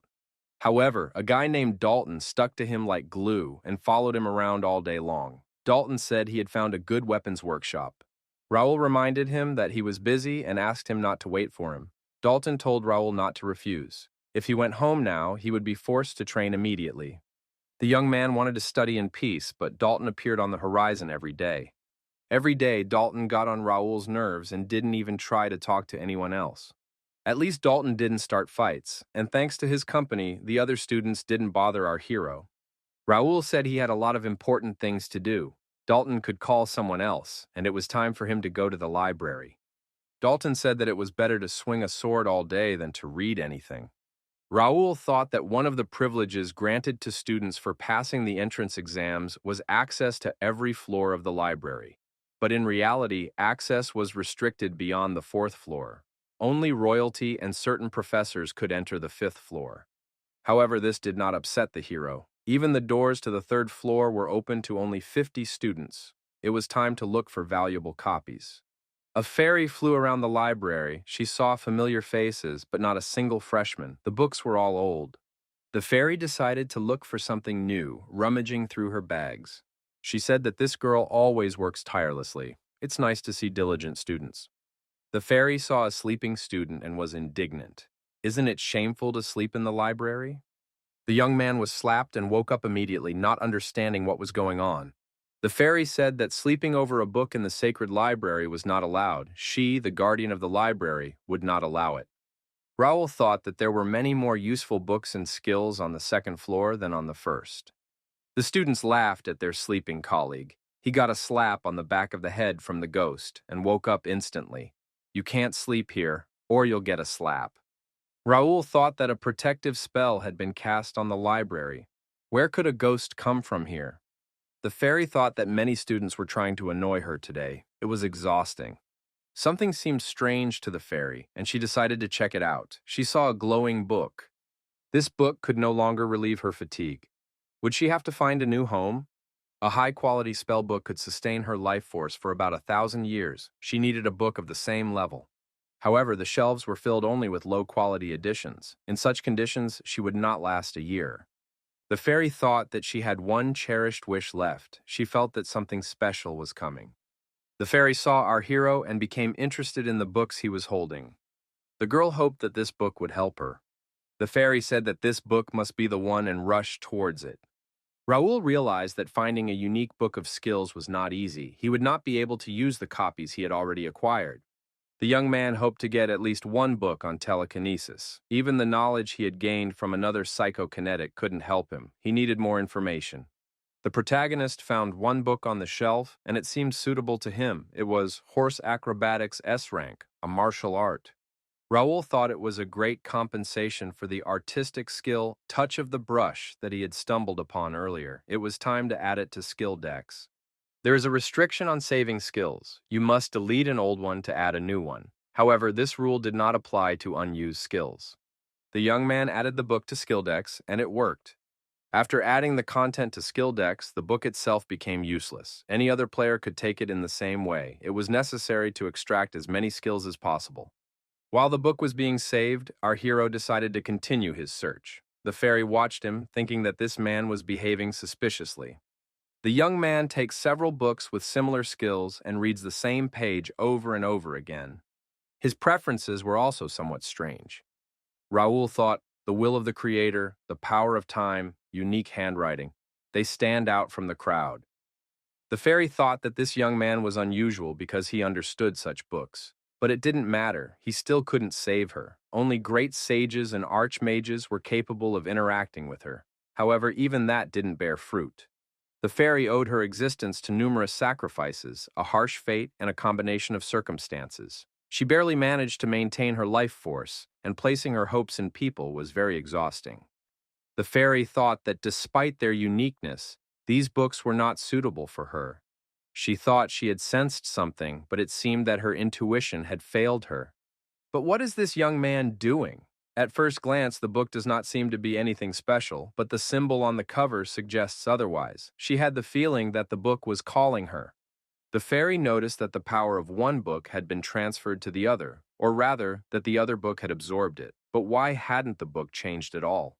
It was the first time she had seen such a spell, and she wanted to take a closer look at it. Raoul moved away from the table with the books. The fairy decided that this was her chance.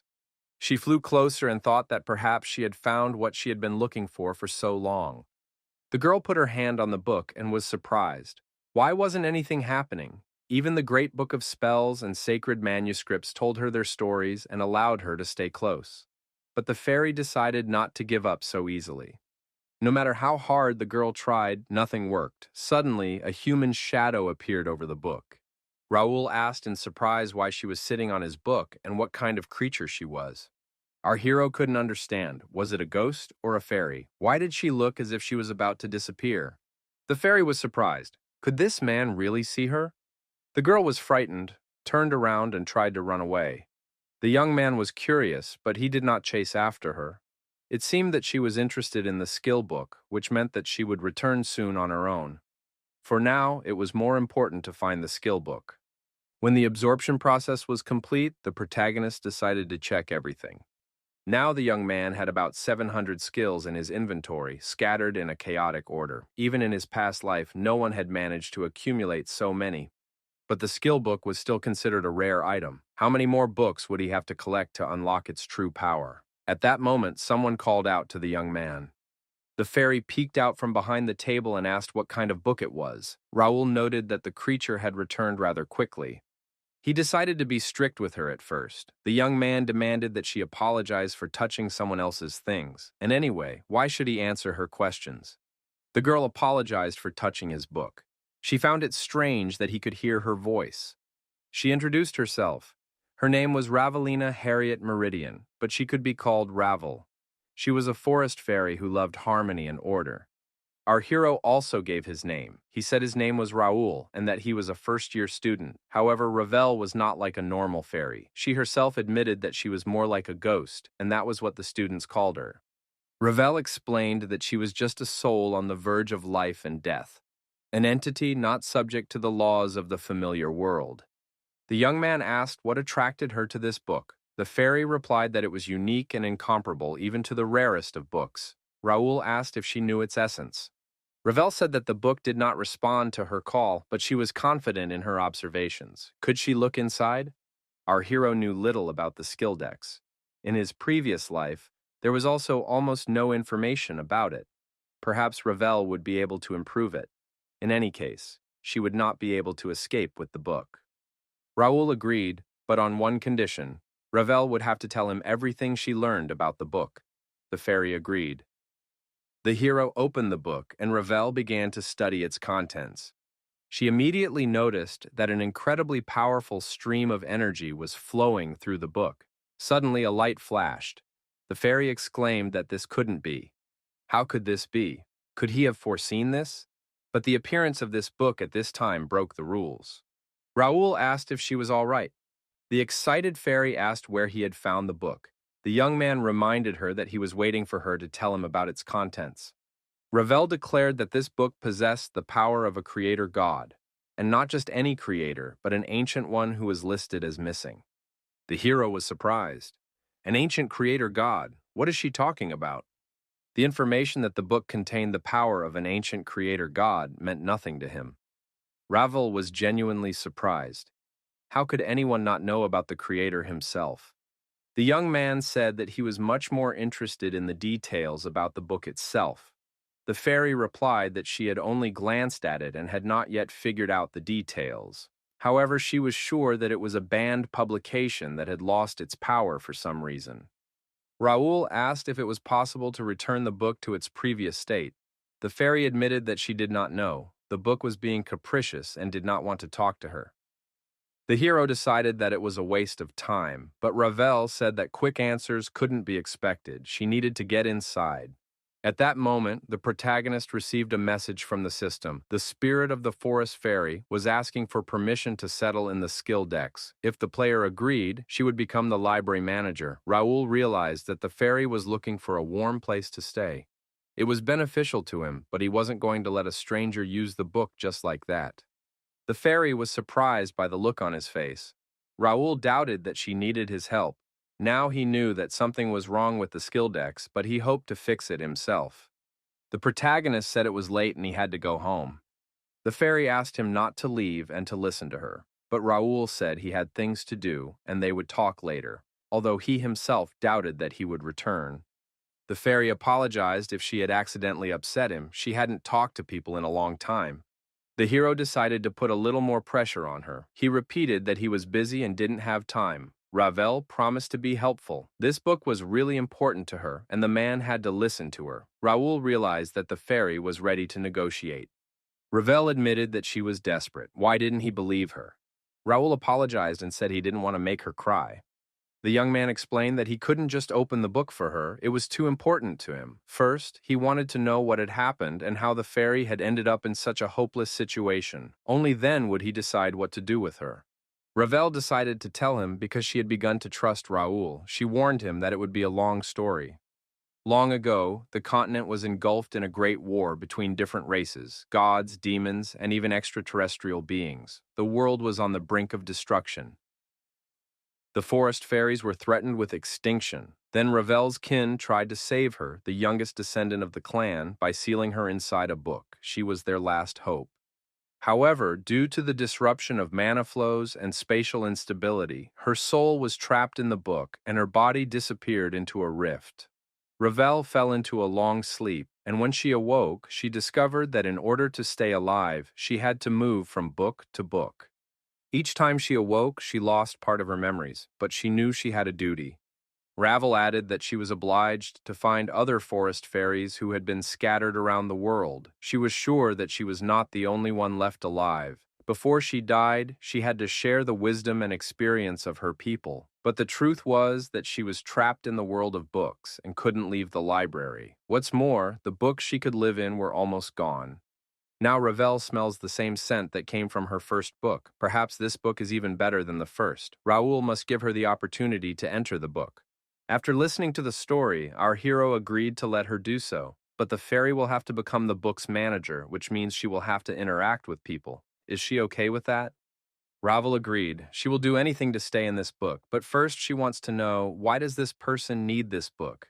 Raoul said he wants to protect his family and his homeland. The book will help him do that. It is very important to him. The fairy noted that this was a wonderful goal and offered to work together. Ravel admitted that she could hardly help the young man right now. She needed time to settle in.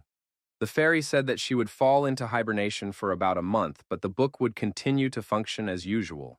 She thanked Raoul. As soon as she wakes up, she will help in any way she can. Ravel promised to meet with him in a month. Thus, our hero found a new ally. After meeting Ravel, time flew by quickly. There was 1 week left until the update. The hero still had a lot to prepare, but there was little time. Dylan said he was proud of his brother. Dylan noted that Raoul was right about the oracle from the temple. But how did he know? Raoul asked what the prophet had said. Dylan replied that it was strange. In a week, the things that disappeared will return to their places, and the broken connections will be restored. To prevent the emergence of evil, the Savior must open the door and obtain the fruit of emptiness from within. Raoul thought the prophecy was too vague, but it could not be ignored. The young man asked his brother how the temple had reacted to it. Dylan replied that, on the whole, they were calm. They had only strengthened the army to prepare for possible danger. Dylan added that the nobility had ignored the prophecy and taken it as a joke. If it weren't for Raoul, he would have ignored the oracle's words as well. There would have been consequences. This was not surprising, since the Holy Empire was ruled by the Pope. The Holy Empire is a small alliance of states, including Garnelia and several medium-sized cities. Despite its modest size and closed territory, it bears the imperial title thanks to its religious influence and constantly predicts possible scenarios for the future. Ravel suggested that the prophecy would come true, but they would not have time to prepare. Dylan promised to do everything in their power. He had already explained to everyone how to accept people and close family members. Dylan told Raoul to forget about his worries for now. They had to train. His younger brother would show off his amazing skills. When they got excited about something, the hero's family always gave themselves to it completely, especially his brother and father. So when Raoul told Dylan about the update, presenting it as a prophecy, he took the words seriously. But as soon as Dylan learned about telekinesis, he began to constantly ask his brother to demonstrate his abilities. During sparring, Dylan said that it was not enough to rely solely on skills. Physical strength also needed to be built up. It was difficult for the hero to get used to the grueling training. The brothers continued their training because Dylan wouldn't stop insisting. But thanks to him, the protagonist increased his muscle mass and improved his psychokinetic body to the level he had in his past life. Dylan was obsessed with increasing his physical strength. That is why, despite his magnificent body, he had many gaps in his fighting skills. When the war begins, it will not be easy to defeat the enemies, but before that, Dylan must work on himself. Properly honed combat skills combined with his insane strength are what will make him a true warrior. Dylan knew that with each sparring session, his brother was getting closer to his level. He realized that muscles alone would soon not be enough to defeat Raoul. Then he would be able to find a suitable ability. Raoul thought that not only he, but also the people around him would become stronger. That was his grand plan. Preparations for the update were almost complete. However, the hero was concerned that people had taken the news of the prophecy too calmly. Not a single aristocrat lifted a finger, but the young man could really use the kingdom's help in carrying out his plan. The invasion of monsters and the war with the empire. The army's assistance was indispensable. The government was obliged to take care of this by expanding and strengthening it. Although Raoul was the son of a count who knew the future, his options were limited. After all, he was only a 15-year-old boy. Raoul decided to focus on what he could control. He attended lectures and searched for skill books in the library. When he didn't have classes, he also visited 3 free cities. The cities of the Kingdom of Reuben, Mira in the south, Kessin in the east, Bryant in the west, and Zusek in the north. Using a letter of recommendation from Mira, the hero met with the mayors of other cities. When he offered to invest in them, the leaders gladly accepted his offer, as they were in the same situation as Mira. The protagonist began implementing large-scale construction projects in the center of each city and established branches of the first guild. The work had to be completed before the players arrived. An announcement was also posted in the free cities and the capital about the recruitment of mercenaries. According to the contract, the protagonist promised to pay double wages during the first month. In addition, he offered the opportunity to join the guild or undergo training to become a knight if the candidate proved to be sufficiently capable. Many responded to such a generous offer. About 50 candidates were recruited. Among them were trained soldiers from other lands and self-taught individuals with 3 years of experience. The hero believed that his investments would pay off. They were good investments. This meant he could remain calm even in the face of a high-ranking battle. However, some still treated him with distrust. Raoul Ashton asked Sir Philip if he had contacted the members of the guild. Philip replied that, apart from the leaders, all 45 members had arrived, divided into 10 groups. They had completed their training. Ordinary knights had also been summoned. Raoul said that the work had been done excellently, but Philip should not let his guard down. Today, a mission awaited them. The hero thought that a lot had changed. 6 newbies had reached expert level and were promoted to ordinary knights. 9 players, including Philip, Jake, and Pierce, became elite knights. Newbies and other soldiers also joined them. Raoul noted that now his first guild and elite knight squad were ready for action. The protagonist selected talented players of B rank and above, and they exceeded all his expectations. How would they perform in the future? Raoul did everything he could to prepare for the update. Now everything should go according to plan. Silver Zero was waiting for the next report. The third reported that the royal family was not taking any special action, only increasing patrols. The fourth stated that the Templetons held the same position. The McNeils were behaving in the same way. Silver Zero asked the sixth reporter, "Are the people of Ashton County religious?" The answer was no.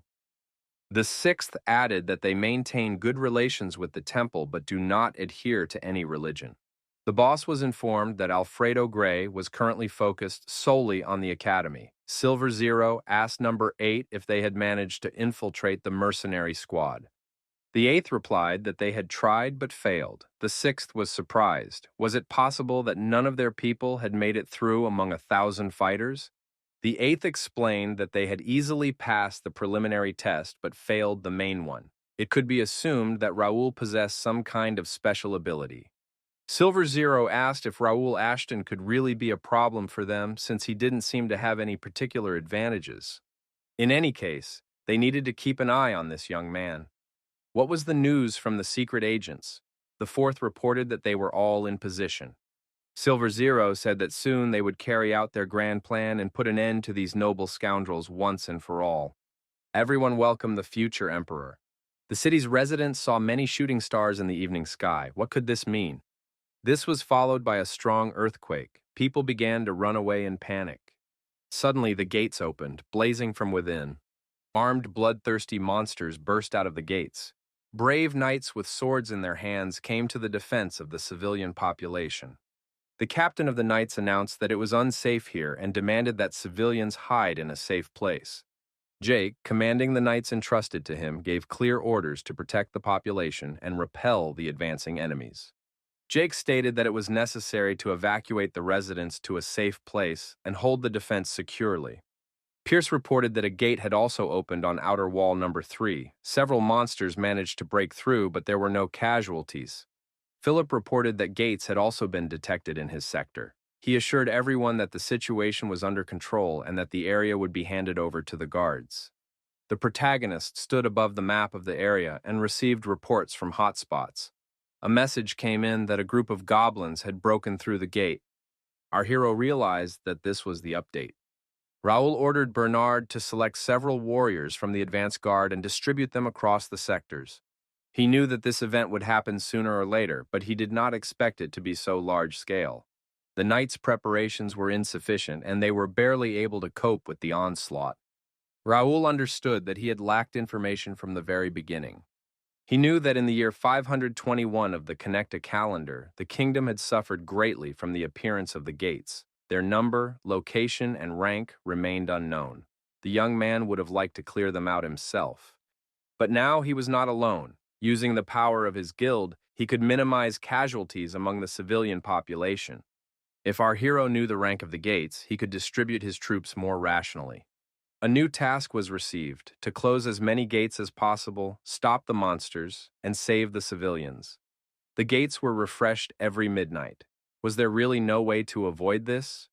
Connect had a protection system that could interrupt the game in case of a threat to the scenario. It was a forced scenario. The system could impose additional requirements, as had happened now. Usually, the player was sent a sudden task or a series of additional quests. In other words, no matter how many gates the protagonist closed, it didn't really matter. Raoul understood that it would not be easy, but he was not going to give up. The young man had to find a way to minimize the possible damage. Everything was relatively quiet for now, but the energy emanating from the gates was gradually increasing.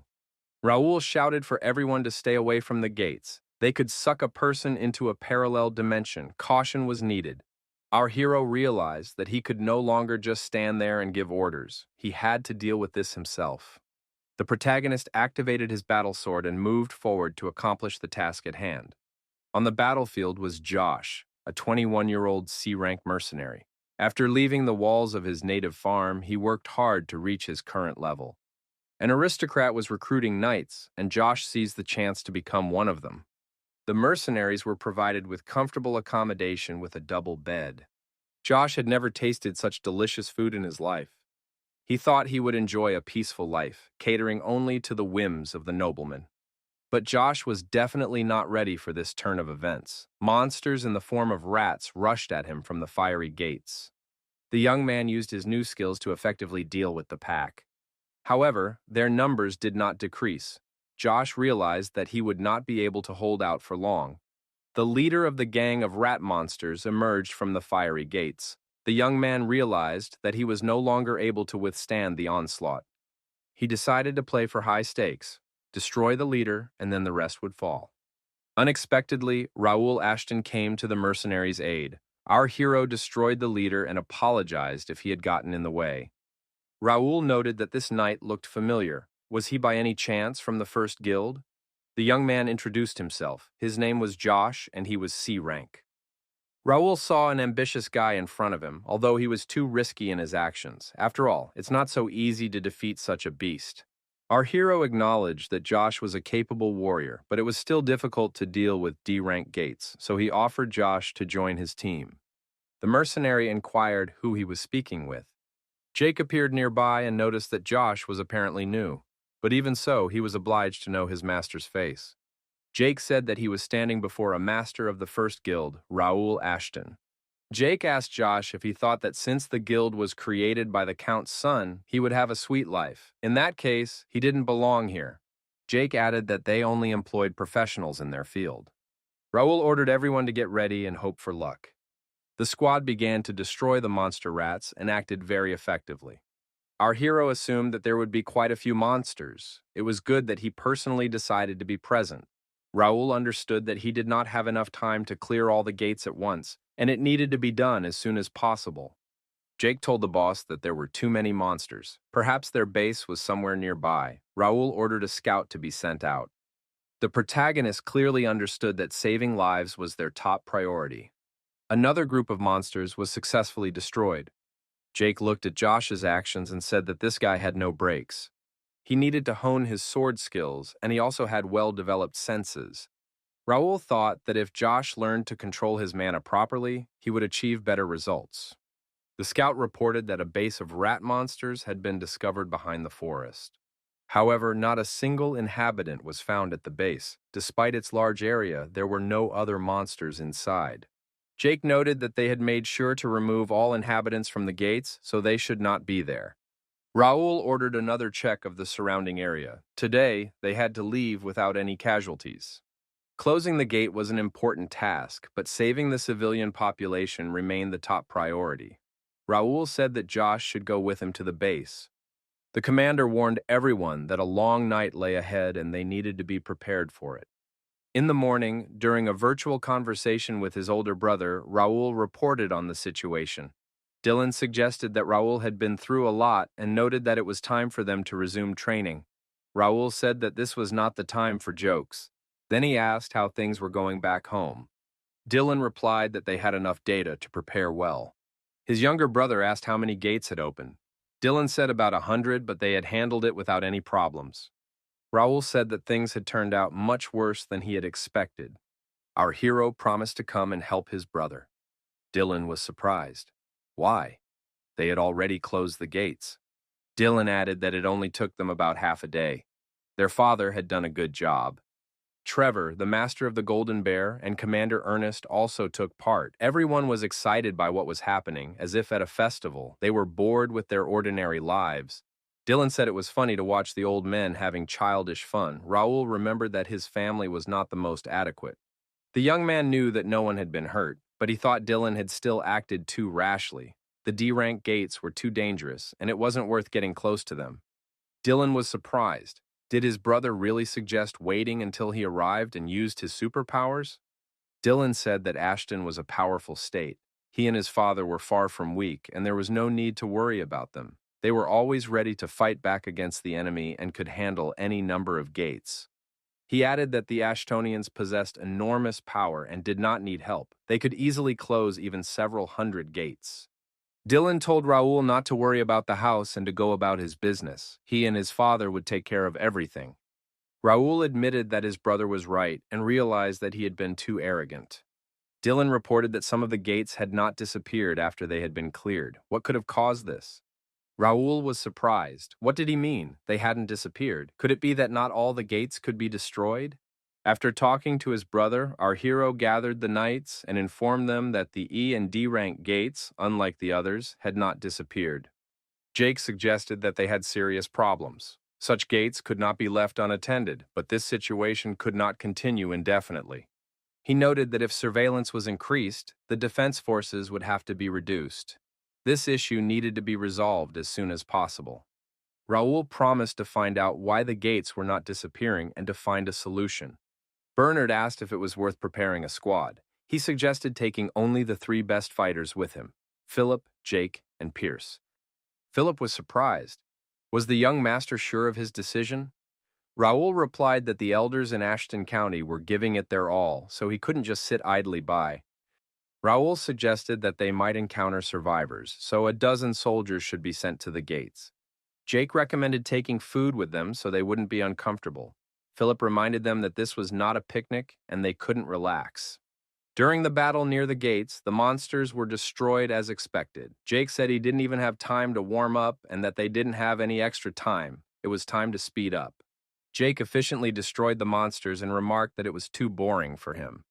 Pierce shot 2 arrows into the nearest monster and told Jake not to thank him. Jake was indignant. Why did Pierce interfere? He could have done it perfectly well himself. Jake suggested they have a bet to see who could destroy more monsters. Raoul stopped the argument and reminded them that they had no time to play childish games. Our hero thought that apart from the rugged terrain, there was nothing remarkable here. Josh reported that he had information. The terrain was difficult to navigate, but he hadn't noticed anything unusual. There were no civilians here. Raoul suggested that the gates were designed in such a way that only players could approach them. Non-player characters are also capable of clearing gates or dungeons because they are much stronger than players. However, this does not suit the players. Therefore, there are certain restrictions. NPCs cannot cross the gates, fight the Guardian, or block his passage to the dungeon boss's room. No matter how strong an NPC is, unlike a player, he cannot close the gates. Our hero was thinking about what to do. A message came in that a hidden location had been discovered. The player started the mission, Destroy the Guardian. Usually our hero was happy to do secret missions, but now he didn't have time. Raoul told his people to familiarize themselves with the available information. It turned out that they had to find the gatekeeper themselves. Josh asked Raoul if that monster could be the Guardian. A huge monster appeared, the gatekeeper of rank E, a cursed dark goblin. Philip looked at the goblin and guessed that it was indeed the gatekeeper. Jake was delighted because the big guy had fallen into their hands. They didn't even have to search for him. Josh asked permission to take on this monster himself. He decided to deal with it on his own, but Raoul wouldn't let him. The protagonist declared that he would finish off this monster himself and ordered everyone to disperse. Jake was surprised. What was wrong with the young master? Philip reminded him that Raoul had always led the battle. Our hero thought that if the Guardian was destroyed by an NPC, there would be no reward. Raoul Ashton approached the huge goblin. He was curious. If he defeated the Guardian alone, would the gate close? Destroying the goblin was not difficult for a player like Raoul Ashton. A few swings of his sword and the job was done. Philip announced that the young gentleman had destroyed the goblin in no time. Josh was surprised. Raoul parried the attack and immediately retreated to the necessary distance to create a gap. Josh decided that the guild leader was an amazing warrior. It was now clear to our hero what the E-rank gatekeepers were like. It would be difficult for inexperienced fighters to defeat them. If a gatekeeper is defeated, the gate should disappear, but first a notification should appear. Our hero had an ore stone in his hand, the core of power armor. It is a rare mineral that can only be found in dungeons or gates. It can be used to make power armor. The ore stone was extracted from the heart of a goblin. Now they must collect as many of these stones as possible to start a factory for creating power armor. Jake noticed that this thing was indeed very valuable. The protagonist noticed that the guardian had been destroyed, but the gate remained in place. Our hero thought that with each appearance of the gate, he would only become stronger. Raoul said that their task now is to clear all the D-rank gates in the capital. They need to work without rest and even without sleep.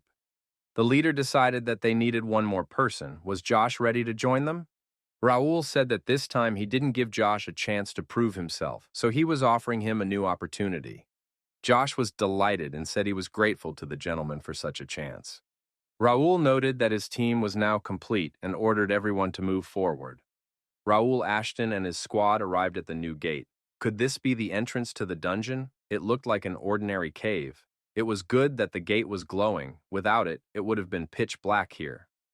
Raoul told everyone not to stray too far, as it could be dangerous here. The young man lit a lamp and suggested they take a look around. Jake said it was a magic lamp and that he had heard that such lamps were very rare. Philip also admitted that he had never seen such beauty before. Raoul ordered the knights to explore the cave, but to stay together. It was better not to spread out in case they had to fight. Raoul said that since this was Josh's first mission, he would carry the lamp. Josh was scared because the lamp was so precious. The commander said he trusted the knight. If Josh wanted to join the first guild, he had to try his best. Josh had always dreamed of becoming a member of the first guild. Now he had the lamp too. What more could he dream of? The warrior promised to protect the lamp with his life. Raoul thought that Josh would soon reach S rank and be recognized as a possible candidate for the position of mercenary to the king. Raoul asked Pierce what he could see. Pierce replied that he could see many moving objects emitting a hostile aura. Pierce took aim with his bow and fired. Jake asked if he had hit anyone. Pierce said they were close. Bats with glowing eyes appeared out of the darkness. Raoul warned everyone to be careful. Bats attack when they see light. Josh didn't like this information because he was holding a lamp. The next moment, Josh was attacked. The young man swung his sword but did not let go of the lamp. Jake noticed that all the bats had gathered around the lamp. Raoul shouted for Josh to drop it immediately. Josh was outraged that these flying monsters had attacked the newcomer. The knight continued to wave his sword at the annoying bats, but he did not let go of the lamp. Jake said that this guy was too inspired by the young master's words. Raoul noted that such an energetic person would not interfere with them. Now he is taking the entrance test. Josh asked if everyone was just going to stand there and watch. Jake suggested that Josh swing his sword more energetically. Philip noted that Josh would have to handle it himself if he wanted to join their team. Jake was surprised that they still hadn't found anything, even though they had been walking for a long time. Maybe there was no one else here except bats? Raoul reminded him that the gates were D rank. Philip told Jake to follow the young master's example and remain vigilant. Josh asked Philip how strong their master was. Philip replied that it depended on what the young man meant by that word. The young master was getting stronger every day. Besides, he belonged to the noble Ashton family. However, if judged solely by his sword skills, he was inferior to Jake. Jake began swinging his sword in different directions. Why are there such giant bugs here? Philip said that Jake looked a little silly, but he was an excellent fighter. Raoul Ashton warned his men that they were not alone here. Armored scorpions with acid venom and steel armor emerged from the darkness. Philip said they needed to be careful. There were a lot of these scorpions here. Our hero knew that there was more than just bats hiding behind the D-rank gates.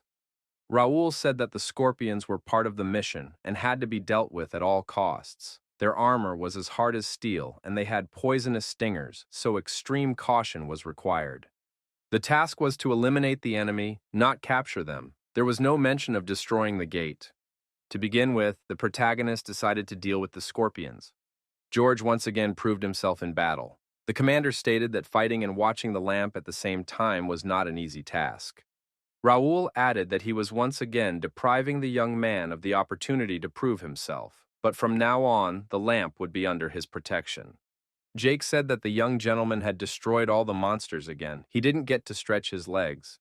Josh was surprised by Raoul Ashton's energy. Was he really only 15 years old? He was clearly not one of those aristocrats who only pretended to be knights.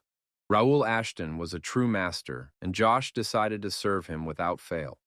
Exactly 50 scorpions were destroyed. That was the minimum requirement for clearing the gate, and it had been fulfilled.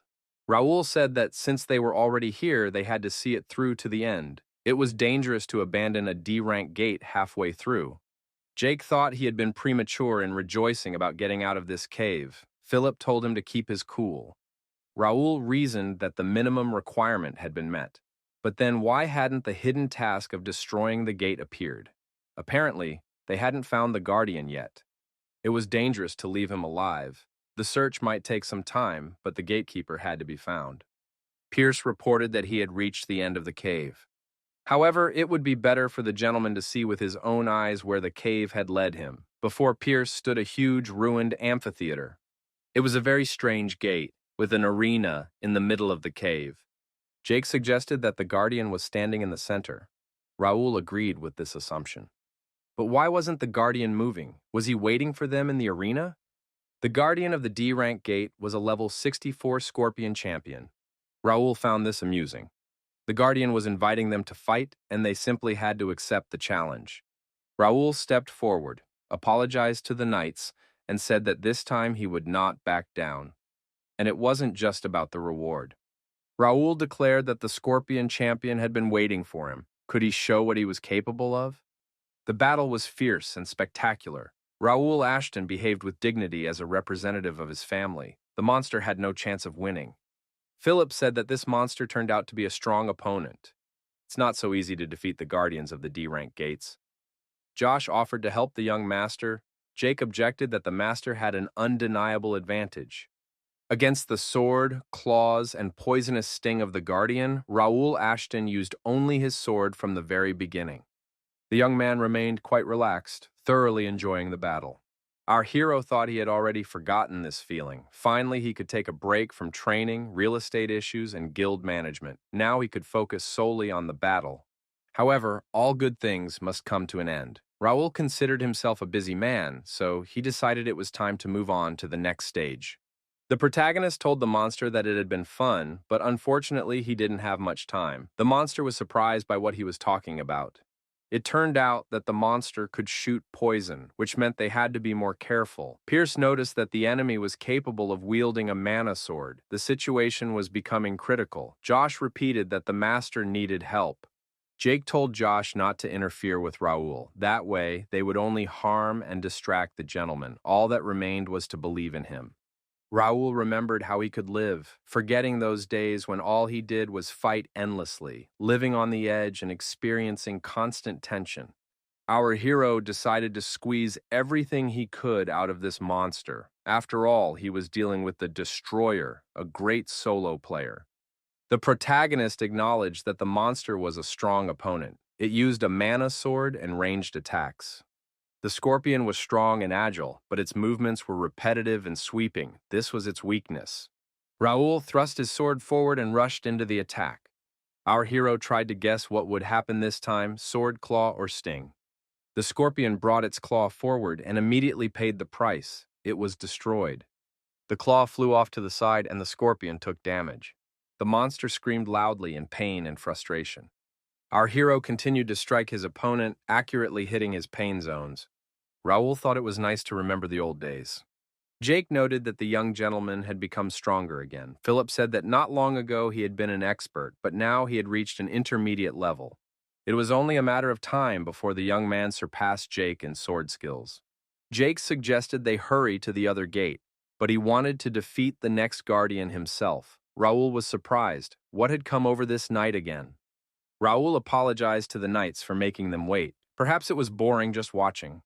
George said it was amazing. He couldn't take his eyes off it. Philip noted that the young gentleman had done a good job. What would their next steps be? He added that they were a little behind schedule, so they needed to hurry to the next gate. Raoul warned that they had a long day ahead of them, so they couldn't relax. Jake admitted that that was exactly how he liked it. Near the next gate, the young people fought monsters again. They defended the gate without respite. Everyone took part in this battle. 7 hours later, the fourth D-rank gate was closed. The mercenary units, having regained their strength, headed for the E-rank gates under Bernard's command and successfully completed each mission. Thus, all the gates in the capital of Turim were cleared. On the first day, about 500 people died. About 700 were saved. Many thought that the horrors were behind them.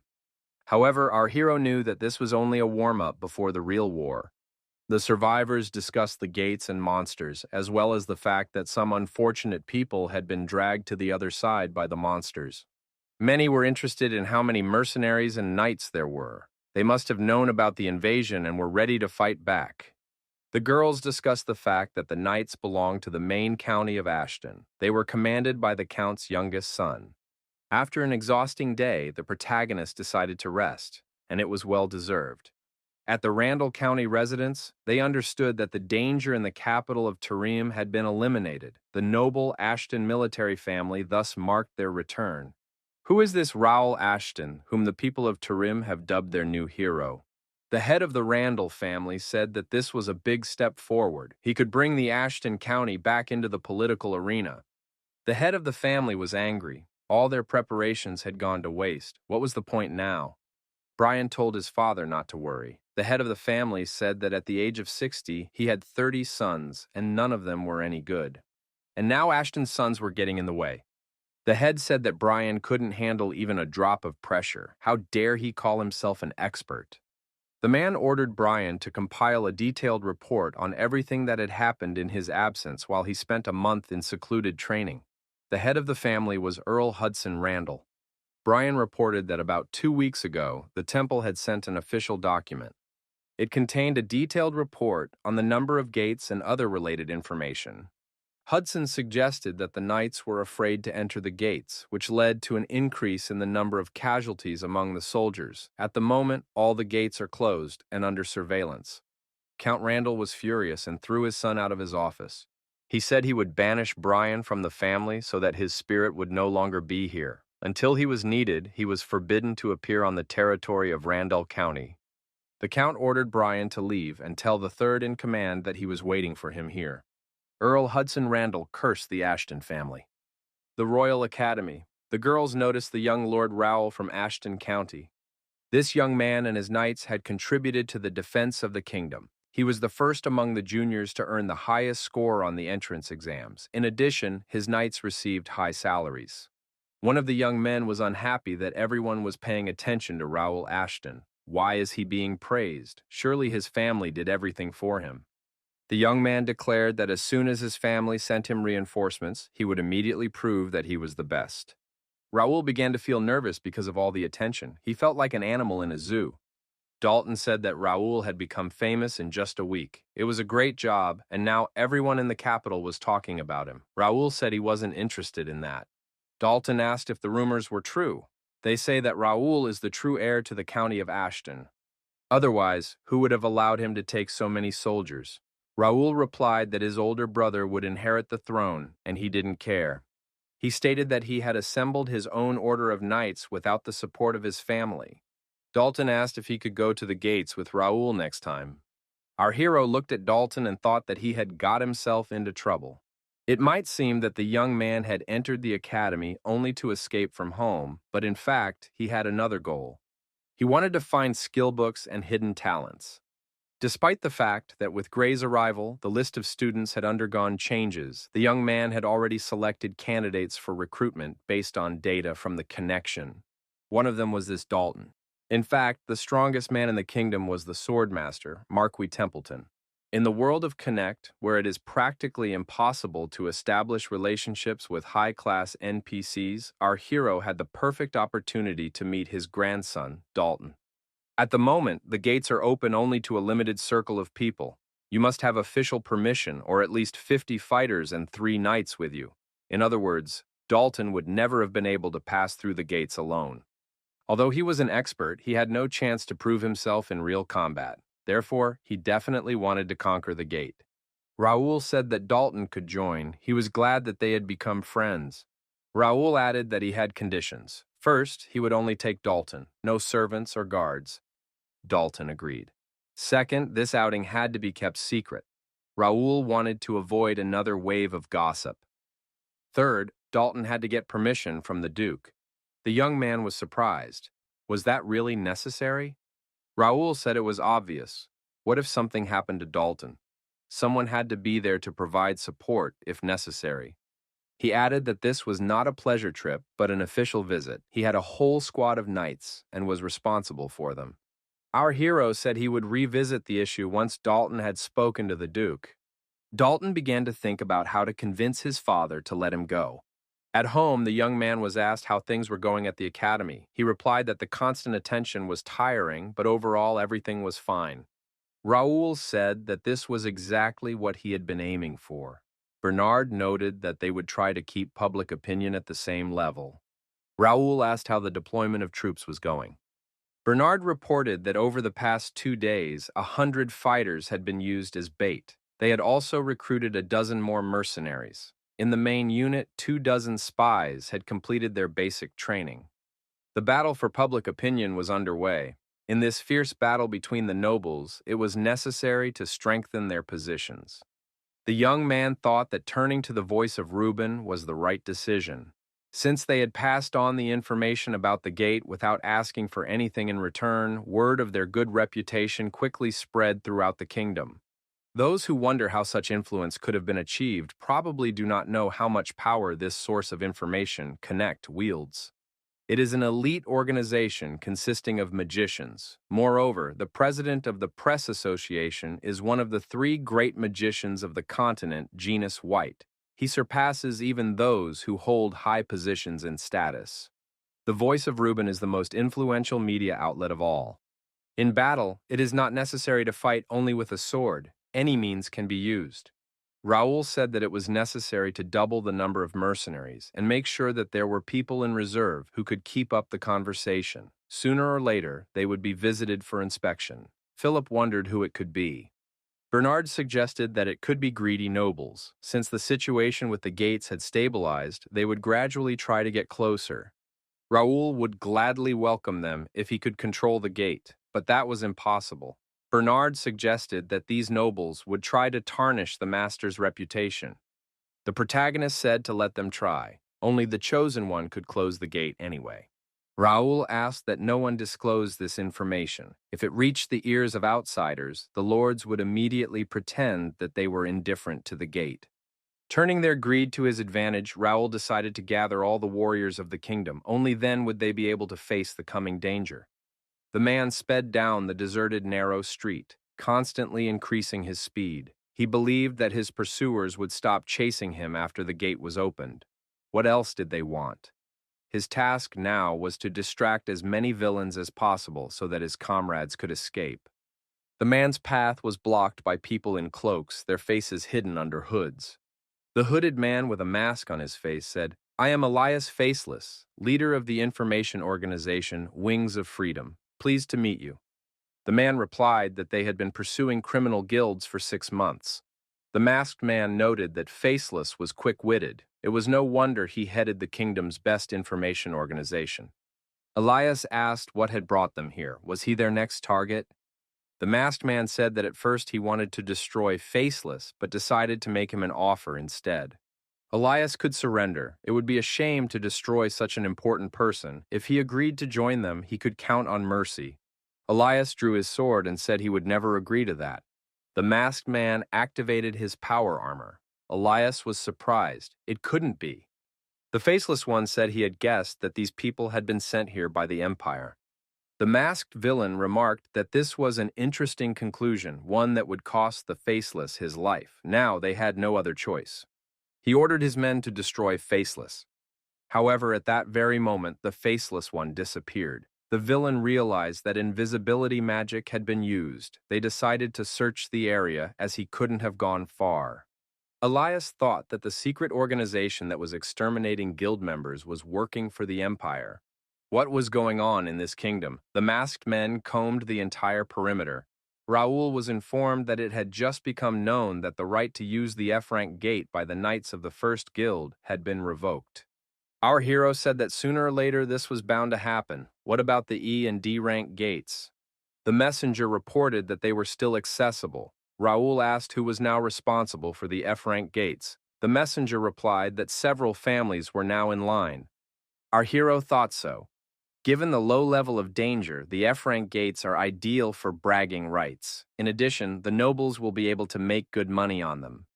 The captain of the guard was confused. It was time to win his trust. Raoul said that if any problems arose, the captain could contact him. He was always ready to provide fighters. The captain of the knights said that Mr. Ashton was truly a noble man, if only all aristocrats were like him.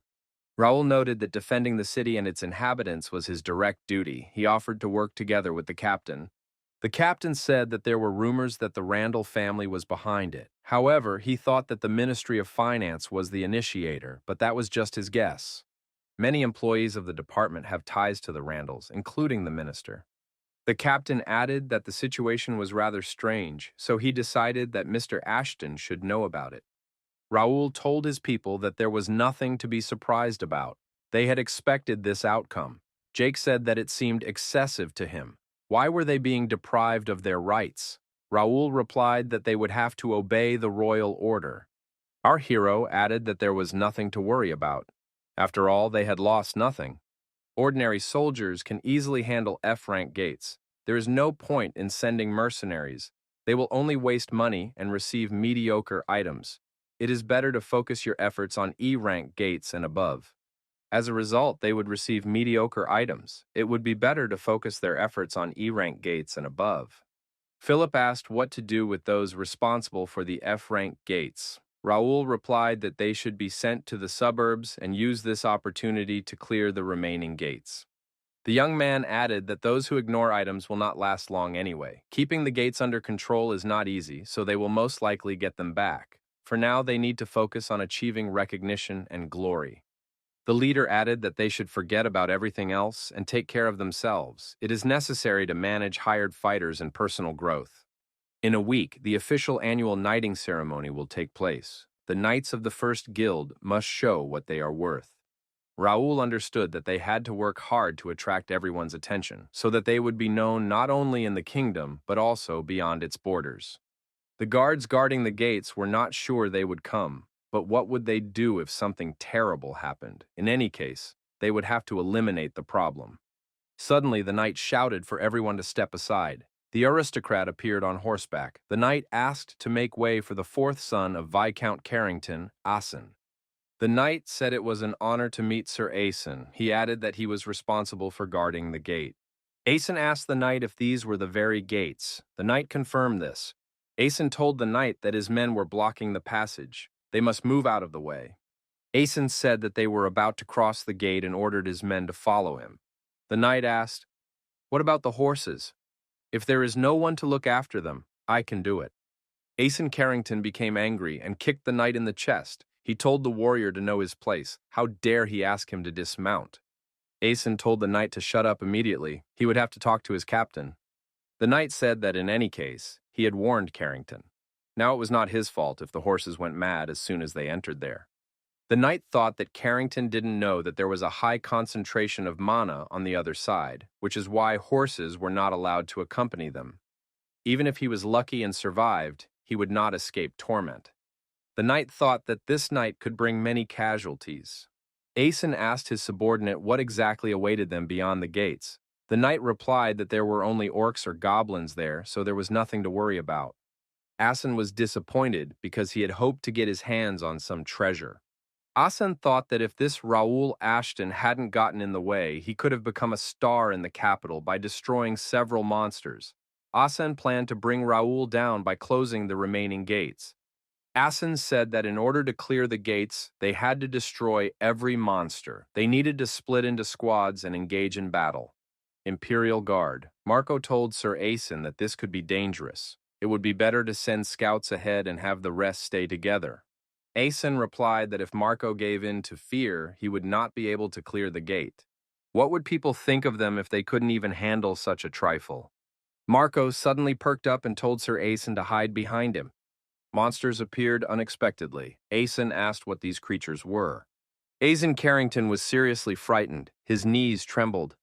Marco ordered the soldiers to remain calm and stay in their positions. The command was given for everyone to prepare for battle. The monsters were approaching. Raoul was surprised after the report. Did they really enter the F-rank gate and just disappear? The knight confirmed it. It sounds absurd, but all the troops that crossed the gate disappeared as if they had fallen through the earth. 10 troops had disappeared over the past few days. Each of them had been ordered to clear the gate. Raoul thought that anyone who entered would be eliminated. Could the gate be transforming? But that was only characteristic of high-rank gates. The protagonist suggested that there might be something inside. The leader ordered Bernard to gather the best knights, including Homer. Bernard was surprised. Why the mentor too? Raoul said that a rescue operation would be carried out. Dalton asked our hero, "Is it always like this inside the gates, boring and dirty?" Raoul asked what Dalton expected. They couldn't know in advance what kind of terrain awaited them. Raoul added that he had warned them they weren't going to play with toys. Raoul thought that the gate's rank did not match Dalton's level of training. However, given his lack of experience, it was the best place to train. Philip reported that the scouts had returned. The number of monsters detected had decreased. Raoul suggested that they were preparing for an attack. Our hero had already received information about these gates. They were F-rank interdimensional gates with a maximum capacity of 300 individuals. No one except the conquerors should cross it. It was a trap. Raoul was willing to bet that the monsters were not expecting it and would find themselves in it. Our hero said that they would stop here. What did Homer think about this? Homer agreed.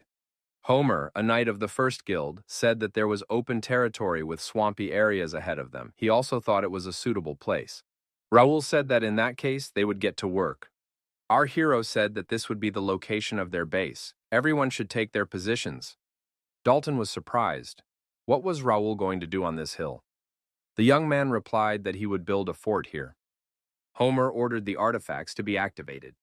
The knights got ready, and the activation of the artifacts began. Raoul Ashton led the operation. A magic circle appeared at the top from which building materials emerged. Dalton did not understand what was happening. Raoul told everyone to repeat what they had done in training. Formation A must be established. Then everyone moves on to the main part. By the time Dalton came to his senses, the fort had been built. Raoul said that this fort was built hastily, but it would serve its purpose. It was better than sleeping in a tent. 3 meters high, 20 meters wide, enough for 100 people. Dalton asked, "Is Raoul planning a siege? Are the gates really so dangerous that we need to build a fort?" Raoul said that they all pose a risk to life, but the fort is only necessary for these gates. Our hero thought that he would need a large number of artifacts to make the bricks lighter and smaller. A technique for building a small fortress was used. As a crusher, the protagonist had used it many times in high-level gates or dungeons to reduce the time needed to clear them. For this moment, our hero specifically trained guild members who were able to activate artifacts. However, he did not think that this training would come in handy so soon. Dalton said he had many questions but would ask only one. Why was the fort needed at all? After all, they had come here to search for missing people. Raoul replied that this was exactly what it was for. Dalton was surprised because forts are used to defend against enemy attacks. Who was Raoul going to fight off in a rescue operation? Our hero thought that perhaps they were confident that they were ready for anything and did not even consider the possibility of failure. Now it would become clear whose preparation would prove more effective. Jack, commander of the 8th section of the Imperial Hounds of the Kingdom of Reuben, was at his post, as always.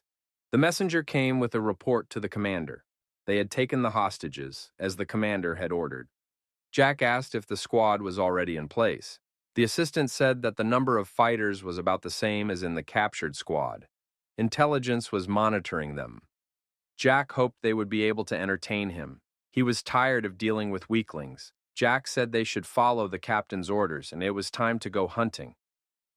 The assistant said that there was information from intelligence regarding the rescue squad. They say they are hiding in the fort and are not doing anything. Jack was surprised.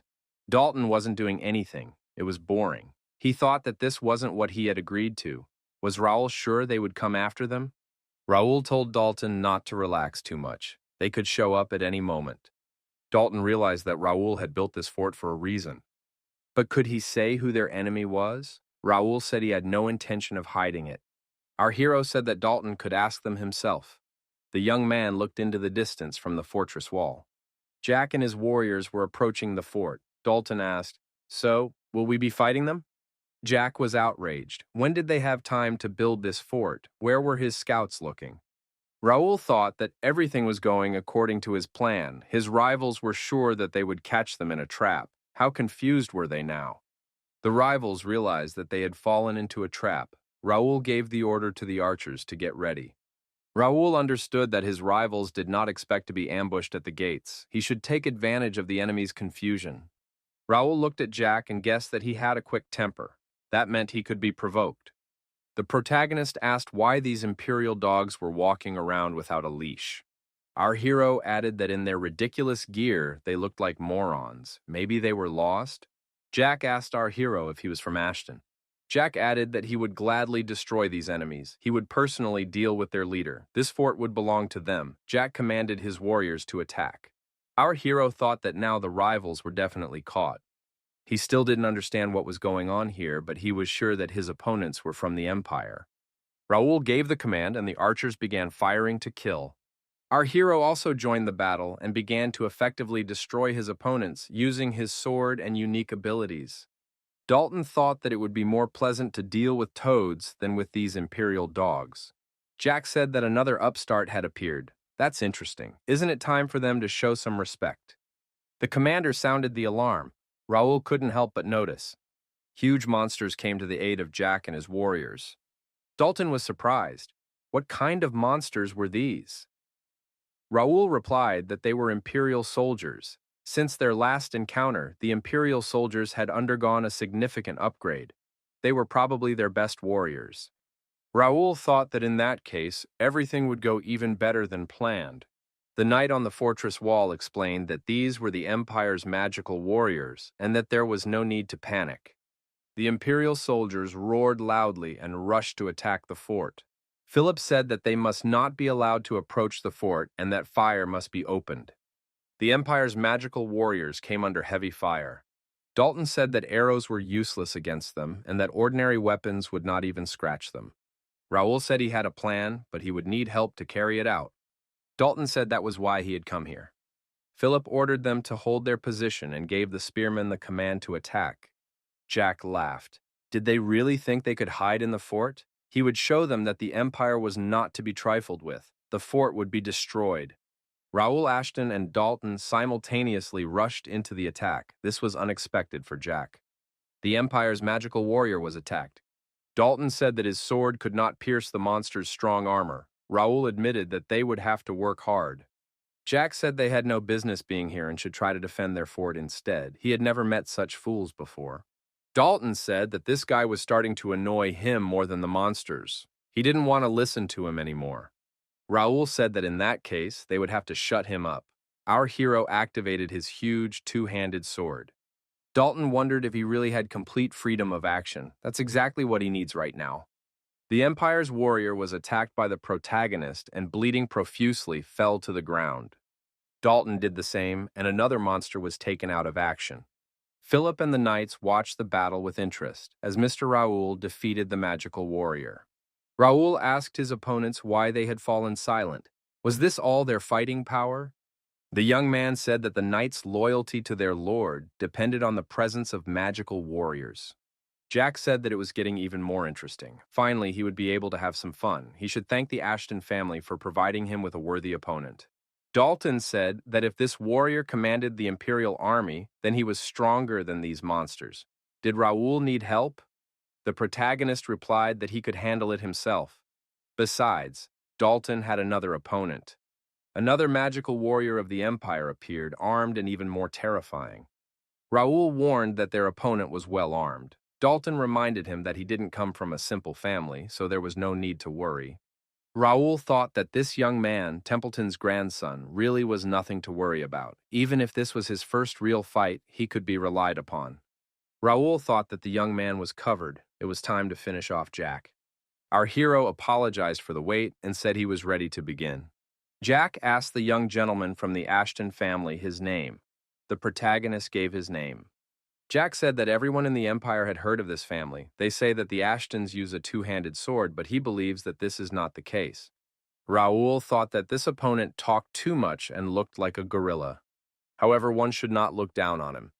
His characteristics and level are similar to those of an advanced sword expert, but he is nevertheless the strongest of all the opponents he has ever fought.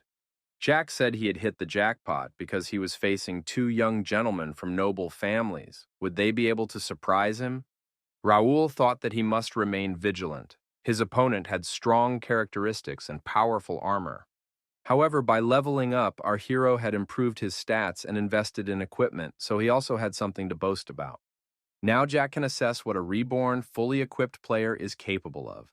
Jack thought that his opponent's mana blade was quite powerful. He didn't seem like a typical homegrown nobleman. Jack found this very interesting. Perhaps this Ashton would be able to entertain him. Jack warned that holding back was not in his nature. He had no rules at all. The villain told the young man not to cry when he knocked him off his feet with a single blow. A flash appeared between the rivals and an explosion formed. The shockwave spread in all directions. The Empire's magical warrior roared loudly and rushed at Dalton. Dalton heroically withstood his opponent's onslaught. The monster couldn't push him back. The young man noted that this monster was quite strong. He had to approach this issue technically. Two swords appeared in Dalton's hands, and he began to attack his opponent continuously. However, the attacks were repelled. Could he know that his shield would be destroyed if it clashed with Mana's blade? It would not be easy to defeat him. Dalton thought that if he ran away without fighting back against the Imperial hounds, his father would not leave him alone. The young man was interested in what Raoul was doing. It seemed that things were much more difficult for him now. Raoul continued to fight face to face. Jack did not lose hope and was confident of his victory. The villain said that this young man was good at imitating his opponent's movements. But was that all he was capable of? Jack thought that this guy was fast and strong. He couldn't afford to make a single mistake. Jack said that Ashton had exceeded his expectations. He almost felt sorry for destroying him. Jack loved watching the people of the kingdom continue to defend themselves, unable to do anything else. The young man could resist even more. Raoul didn't understand how anyone could talk so much. At this rate, he was sure to suffer psychological damage. But the main problem was something else. The longer and harder the fight, the more the regnator trembled. If he activated it, he could probably end the fight in an instant, but his comrades could suffer because he couldn't gain complete control over it.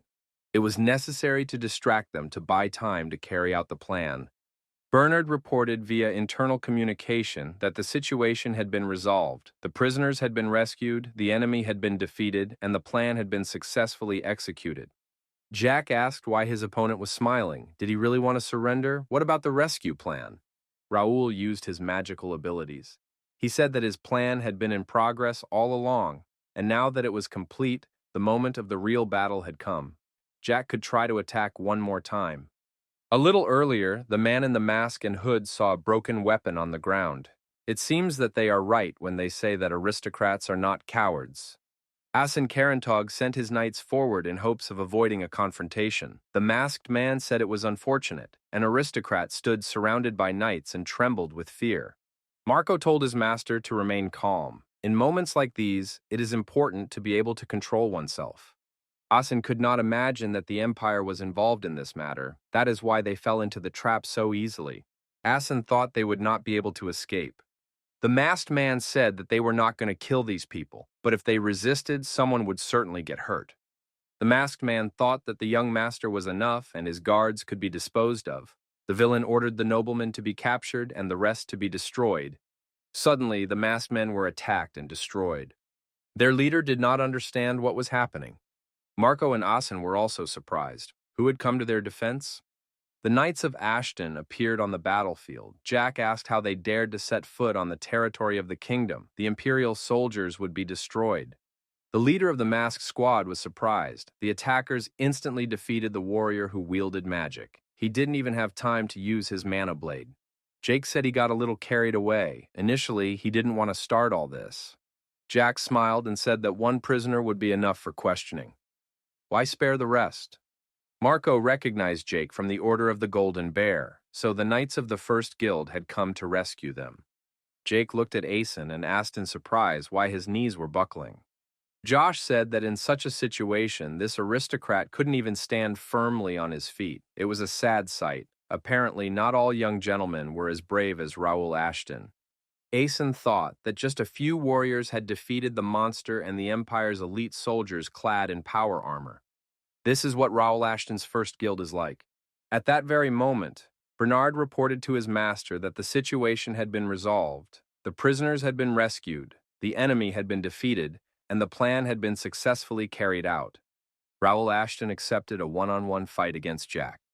Our hero repeated that the rescue team had already accomplished its task. It was easier than easy, because all of the enemy's forces had been thrown here. Having captured the prisoners, they focused on attacking the fort, or had they already forgotten why they had come here?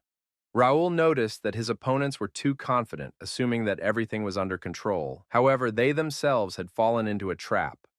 Jack said that developing an effective plan was not his strong suit. Hiding and setting traps was no fun at all. It was time to act in his own style. Now they would fight with full force. Our hero thought about the Phantom Blade. As a crusher, the protagonist had dealt with this unusual technique of the Imperial Knights several times. It consisted of terrifying swings of the blade, moving in a chaotic direction. Finally, his opponent used it. Jack shouted that he had managed to knock the arrogance out of his opponent. Ashton only has time to put up blocks. After a while, there was a loud explosion. Jack was confused. The protagonist activated mimic mode. Activation complete. The young man said that now it was possible to work with it. Dalton struck and ran to the side. The Imperial Magic Warrior was angry but couldn't reach his opponent. Dalton thought he was acting too weakly. His opponent was fast and smart enough to come up with a strategy. However, his attack tactics were simple. The mace surrounded by mana was dangerous. Dalton was at a disadvantage because he did not possess a mana blade. Dalton decided to improvise with whatever was at hand. The knights watching from the fortress wall thought that Dalton was having a hard time. Jake asked again if they really had to just watch from the sidelines. Why not help him? Philip reminded him that they had been ordered not to interfere, so they stayed where they were. The most important thing had already been accomplished. The prisoners had been rescued. Now all they had to do was trust the young master. Dalton asked the knight on the fortress wall if his name was also Philip. The knight confirmed this. Dalton said he had a request. He needed to tell the others to hold on tight to something. Dalton added that he was going to use the fort now. They would be shaken a little. Philip shouted for everyone to crouch down and brace themselves for the jolt. They had to hold on tight so they wouldn't fall. Dalton thought that Philip had quickly prepared everyone. Now it was clear why Raoul could rely on his subordinates without any problems. The young man held his sword forward, pointed it at his approaching opponent, and said he was ready to begin. Would he be able to fight back this time? Dalton gathered speed, pushed off the fortress wall, and flew high into the air. The monster tried to attack him and hit the wall with its mace. The fort shook. Dalton was high up and prepared to attack. The huge magical Imperial warrior was attacked and destroyed. Dalton thought it was risky, but it worked and got results. The young man said that the wall was slightly damaged, but nothing terrible had happened.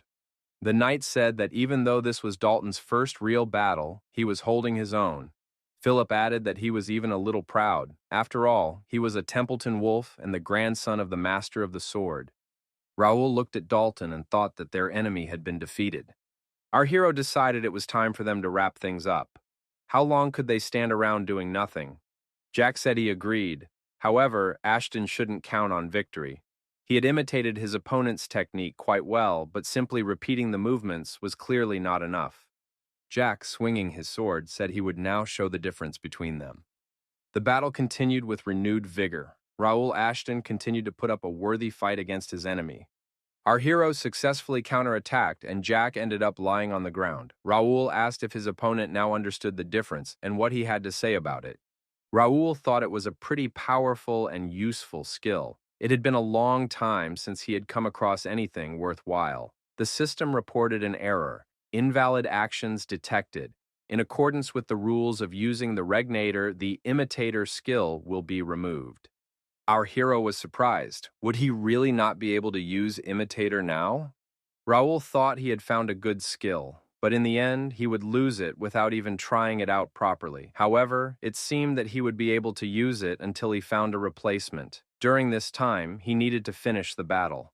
Our hero decided to squeeze everything he could out of it. Raoul gripped his sword tightly with both hands. The opponents clashed swords again, sparks flying in all directions. Jack said that this boy had become too aggressive. Had he decided to speed up? The protagonist decided to use his unique skills and concentrated his mana charge on his fingertips. Our hero's sword flew rapidly toward his opponent. The villain didn't understand what was happening. Jack managed to dodge at the last moment. The villain was surprised. Where did the flying blade come from? Jack looked up and saw a huge number of blades floating in the air and aimed at him. What was going on? Raoul was surprised. Had his opponent only just noticed? Did he have tunnel vision? Now he would find out what a representative of the House of Ashton was capable of. Jack was indignant. What kind of ridiculous tricks were these? The villain began to deflect the swords flying at him. Was that all? Jack said he was disappointed. Ashton should stop his tricks and fight like a real man. He declared that he had no time to play games and wanted to fight seriously. Raoul continued his manipulations. Now Jack was attacked by huge axes. He barely managed to block them with his sword. Jack said that this young man was stubborn, but his tricks would not work. Raoul thought he had finally found a worthy opponent. Our hero crept up behind him and delivered a devastating blow to his head with his fist. Jack screamed but remained on his feet. Raoul realized that an improvised move was not enough to break through the power armor, but that didn't mean he would stop looking for a way to win. Jack admitted that his opponent had managed to hit him, and that wasn't bad at all. Raoul said that Jack was strong, but too talkative. Our hero swung his fist again and declared that his opponent would have to shut his mouth. Imperial dogs had no place here. Jack couldn't withstand the next blow and was knocked down. He lay unconscious on the ground. Our hero thought that this opponent was not easy to defeat, but he succeeded. Given the difficulty of the battle, his level should increase significantly. Our hero noticed that a new skill had appeared, just in time. The player acquired the skill Radiant Aura. This is a high-level skill available only to the strongest of the Holy Knights. It allows the use of AoE spells of purification, blessing, and healing. Our hero rarely encountered this skill in his past life, and now it was in his hands. What luck. Raoul did not expect the invaders inside the gate to set up an ambush. This meant they had prepared thoroughly. An experienced strategist was surely involved. Caution was needed. Philip said that Raoul had performed well. He struck the enemy on the head when he couldn't break through the power armor. Raoul noted that the way Dalton used the fort wall was even more effective. Dalton asked if the mission had been successful. Raoul acknowledged this and added that Dalton had been a great help. For that, he deserved special thanks. Dalton said he went for fun, but he couldn't tarnish his family's name. The old man wouldn't have forgiven him if he had sat on the sidelines. Raoul thought that he had performed much better than expected. It was hard to believe that this was his first serious battle. If Dalton joined the ranks of the first guild, they would become much stronger. Philip reported to the young master that the rescue team had returned. Jake and Pierce reminded him that they should not address their master that way during a mission. Raoul said it was excellent work and praised everyone. Bernard reported that there were no injuries, but several casualties. They might need help carrying the bodies. Raoul said the guards would take care of it. Asen Carrington had his doubts, but Raoul really was a master. Did he really deserve that title through his own efforts? Dalton asked Asen if he was one of the hostages. He didn't know that the Viscount of Carrington was involved in this affair. Asen was surprised. Was Dalton Templeton one of Raoul's knights? How influential was this Raoul Ashton? Our hero said that the prisoners had been rescued and the Imperial hounds neutralized. The mission was accomplished. In addition, he had acquired an amazing skill and was more than satisfied with the results. The commander said it was time to return.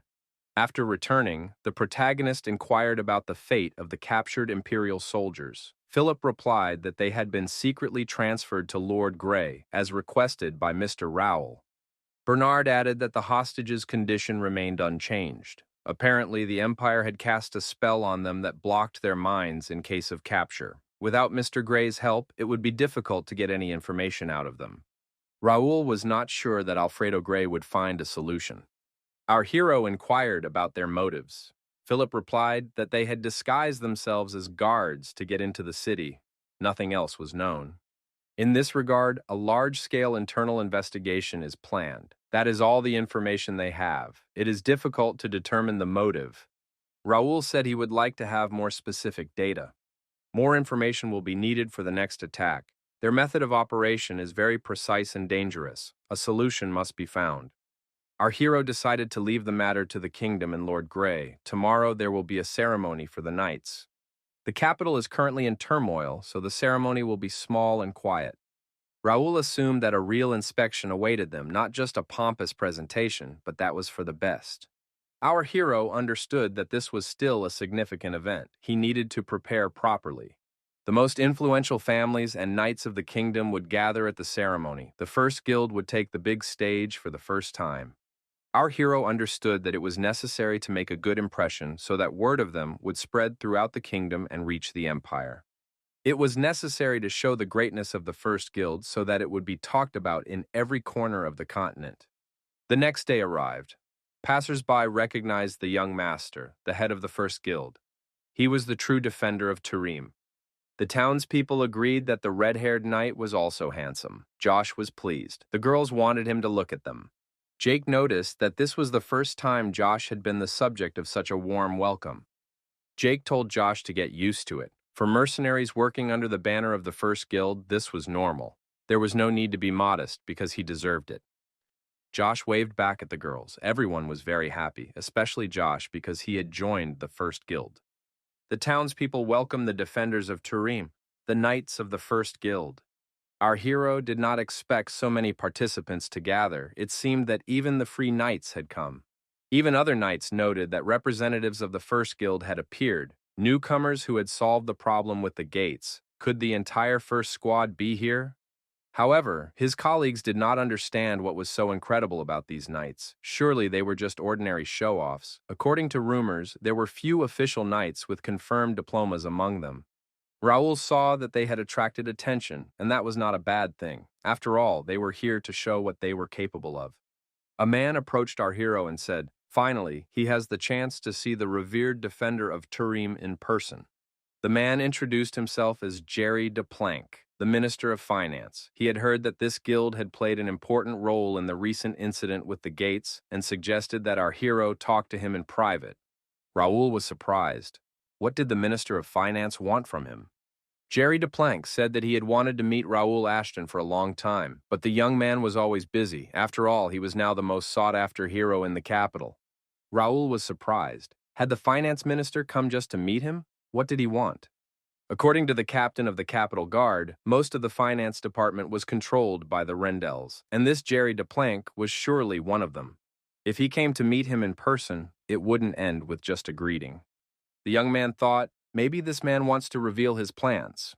Raoul smiled and said that the Minister of Finance was exaggerating by calling him a hero of the capital. Any aristocrat in the kingdom would have done the same.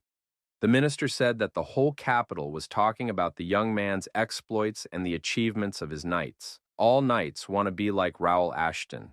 The young man replied that it was only thanks to the finance department keeping the treasury in order that the knights had work. Jerry DePlank thought that this young man was smarter than he had previously thought. He knew very well that because of the Rendell family, the finance department was hostile towards him, and yet Raoul behaved as if nothing was happening. Now it was clear why few people got along with him. Ashton said he had one question for the Minister of Finance. He had heard rumors that the department had forbidden the first guild from crossing the gate. Did the finance minister know anything about this? The minister was surprised. Was this guy really not shy about asking such questions? He clearly had no intention of playing dumb. Perhaps Raoul Ashton was trying to show that he had reason to consider them enemies. The minister said that this was the first he had heard of it. It must be empty rumors. Their organization had nothing to do with such matters. Jerry Duplank asked if Raoul had managed to find out anything about the Imperial soldiers who had ambushed them at the gate. Our hero replied that they were well prepared for any unforeseen circumstances. The minister suggested that they simply wanted to annoy the kingdom. This incident could not be called an invasion. Raoul noted that the enemies had gone quite far and easily penetrated their territory. It looked as if someone from the kingdom had helped them. Our hero smiled and said that it was just his assumption, but that's impossible, isn't it? The finance minister was angry. How dare this boy say such a thing? Now he understood why the people called the young man the defender of Turim. No wonder he had come so far to meet him.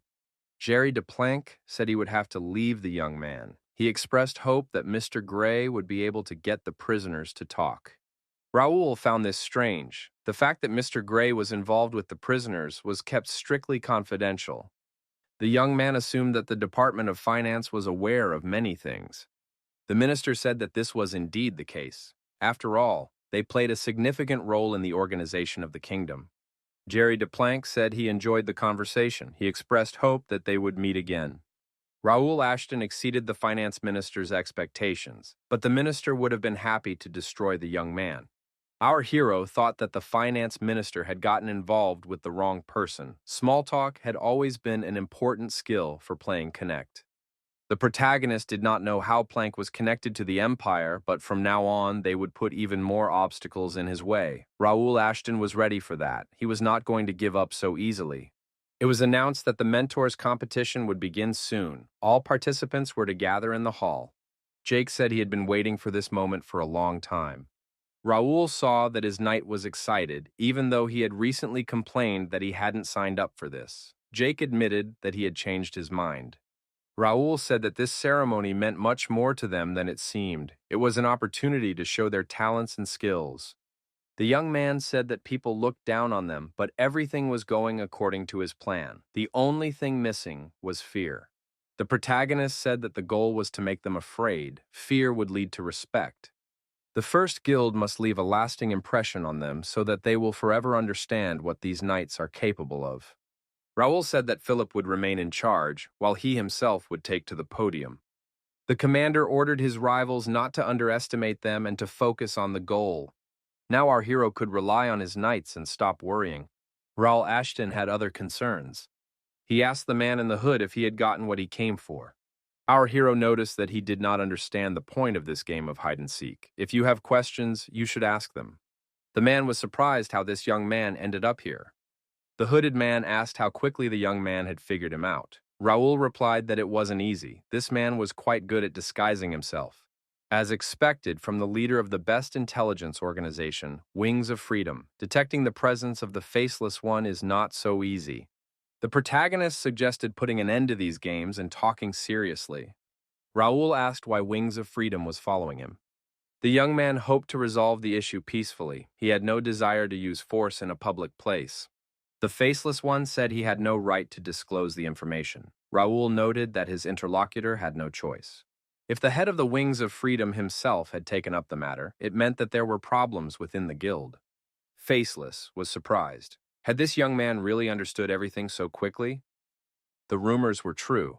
This young man really did have a sharp mind. Faceless said that he had no reason to evade the question and would tell him everything. He really was the head of the Wings of Freedom Guild. Raoul expressed his delight that his interlocutor had quickly assessed the situation correctly. Now he wanted to know why he was being followed. Faceless said that he had been studying the young man, but his original goal was different. The man Raoul Ashton had met today, the Minister of Finance, was much more dangerous than the young man thought. It was announced that the first guild had won again. How many opponents had they defeated in a row? Even the most famous knights were no match for them. Jake was in the arena. He was the winner of this fight. The defeated opponent thought he was facing a real monster. How could he move so fast with that giant sword? Jake asked if his opponent would surrender, although if he wanted to continue the fight with his bare hands, no one would object. The opponent surrendered and Jake won. It was announced that the victory went to the first guild. Pierce thought Jake was getting cocky again. Someone needed to rein him in. George said, "Keep it up." Philip looked at the empty chair and thought that the young master was very late. but he himself had emphasized the importance of this ceremony. Had something happened?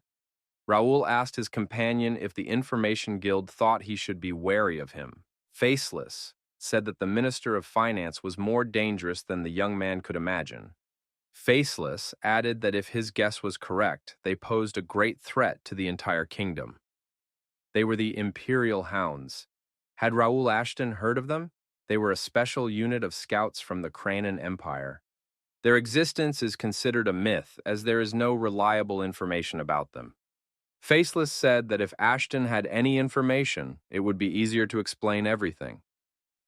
Recently, many small guilds have been raided. However, since the attackers left no traces, the investigation has reached a dead end. This phenomenon has been called guild hunting. Raoul asked if Faceless suspected that this was the work of the Imperial Hounds. His interlocutor said he was absolutely sure. The Wings of Freedom had become their next target. He had personally encountered them. Our hero was surprised. What did Viscount Jerry de Planck have to do with it? Faceless said that he would only be stating his assumption. Many members of the kingdom's nobility secretly collaborate with the Empire. Raoul asked if Planck was one of them. His interlocutor said that there were many reasons to believe so. The Department of Finance is on good terms with many families who influence the preservation of capital. They also indirectly interfered during the incident with the gates. They were the ones who tried to ban the First Guild from using the gates.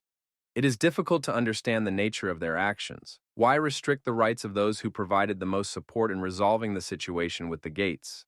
Immediately after that, the reconnaissance team was ambushed. The family supporting the finance department did nothing. Moreover, as soon as it became known that the Imperial Hounds were behind everything, the department immediately took measures to keep everything secret. Faceless added that considering all of the above, it could be concluded that the person in contact with the Empire was most likely a member of the finance department. The protagonist thought so too. The head of the Information Guild is aware of many things. Faceless said that they did not know for sure that the traitor was hiding there. It could be someone they did not even suspect. Faceless added, for example, Raoul Ashton, master of the First Guild. The protagonist found this amusing. Why did his interlocutor think so? Faceless replied that the First Guild had come out of nowhere and achieved great heights in a very short time. It's safe to say that every resident of the capital has heard of them. But the guild proved itself best when the gates opened. This unprecedented event shocked everyone except the First Guild. It was as if they knew in advance what they were about to face, from the location of the gates to the strength of the monsters and their weaknesses. It seems as if the First Guild was well aware of the impending invasion. Raoul said that sowing chaos and then stopping the villains to earn universal recognition was very risky but effective. His interlocutor's suspicions were not unfounded. Raoul decided it would be better to show everything than to explain it in words. Faceless was surprised. Show? Raoul suggested becoming a member of their guild, and then Faceless would find out everything. At the same time, it would become clear whether he was working with the Imperial Hounds or holding them by the throat. The Faceless one said that there was a misunderstanding. He suspects Raoul Ashton. The young man replied that his interlocutor could suspect whatever he wanted. In any case, the decision was his to make. The protagonist added that the Wings of Freedom no longer exist, and he needs experienced informants. This deal should be mutually beneficial. Faceless asked if it wasn't time for Raoul Ashton to go to the ceremony, since it was very important to him and his knights. Raoul suggested they finish their conversation first.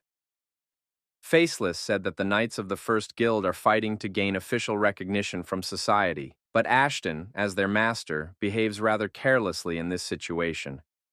The protagonist said that he trusts his interlocutor. His presence does not matter. The knights will win anyway.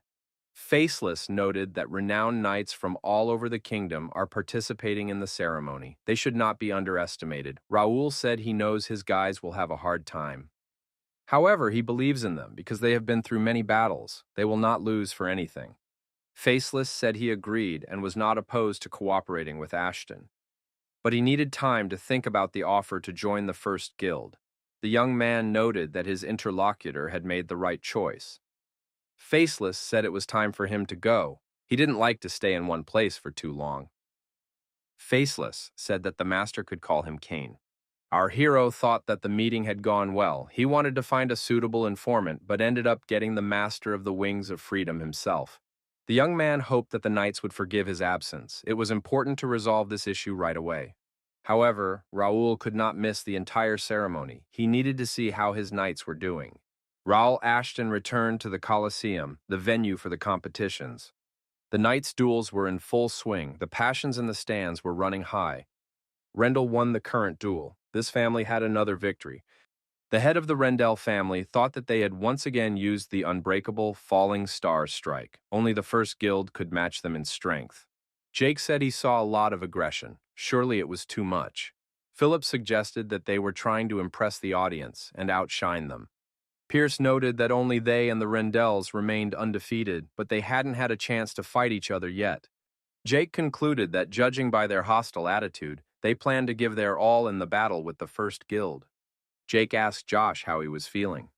Would he be able to handle it? Raoul Ashton said that Josh had to win, otherwise they could have problems. Josh was delighted to see the master. Raoul showed Josh his opponent, the 10th son of Viscount Rendell, Roy. He was known as a genius. Raoul said it would be tough, but it was entirely possible to defeat him. Roy is probably happy that he is facing a novice of low birth. The protagonist said that Josh must demonstrate his skills and show what he is worth. The knight asked Raoul if he was sure about his decision. Roy would surely try to destroy Josh. Our hero said there was no need to worry. Josh would not lose, even if he wanted to. The rivals entered the arena and stood facing each other. Roy Rendell felt confident. Roy Rendell said he wanted to wait for the fight with the first guild, but they threw some plebeian at him. Roy added that it was boring. He would finish off his opponent with a single finger strike. Josh thought that he was facing an aristocrat belonging to one of the 5 most influential families. He was clearly stronger than any of the enemies he had ever fought. Josh decided that he couldn't give up. He was no longer an ordinary boy or a mercenary. He was a member of the first guild.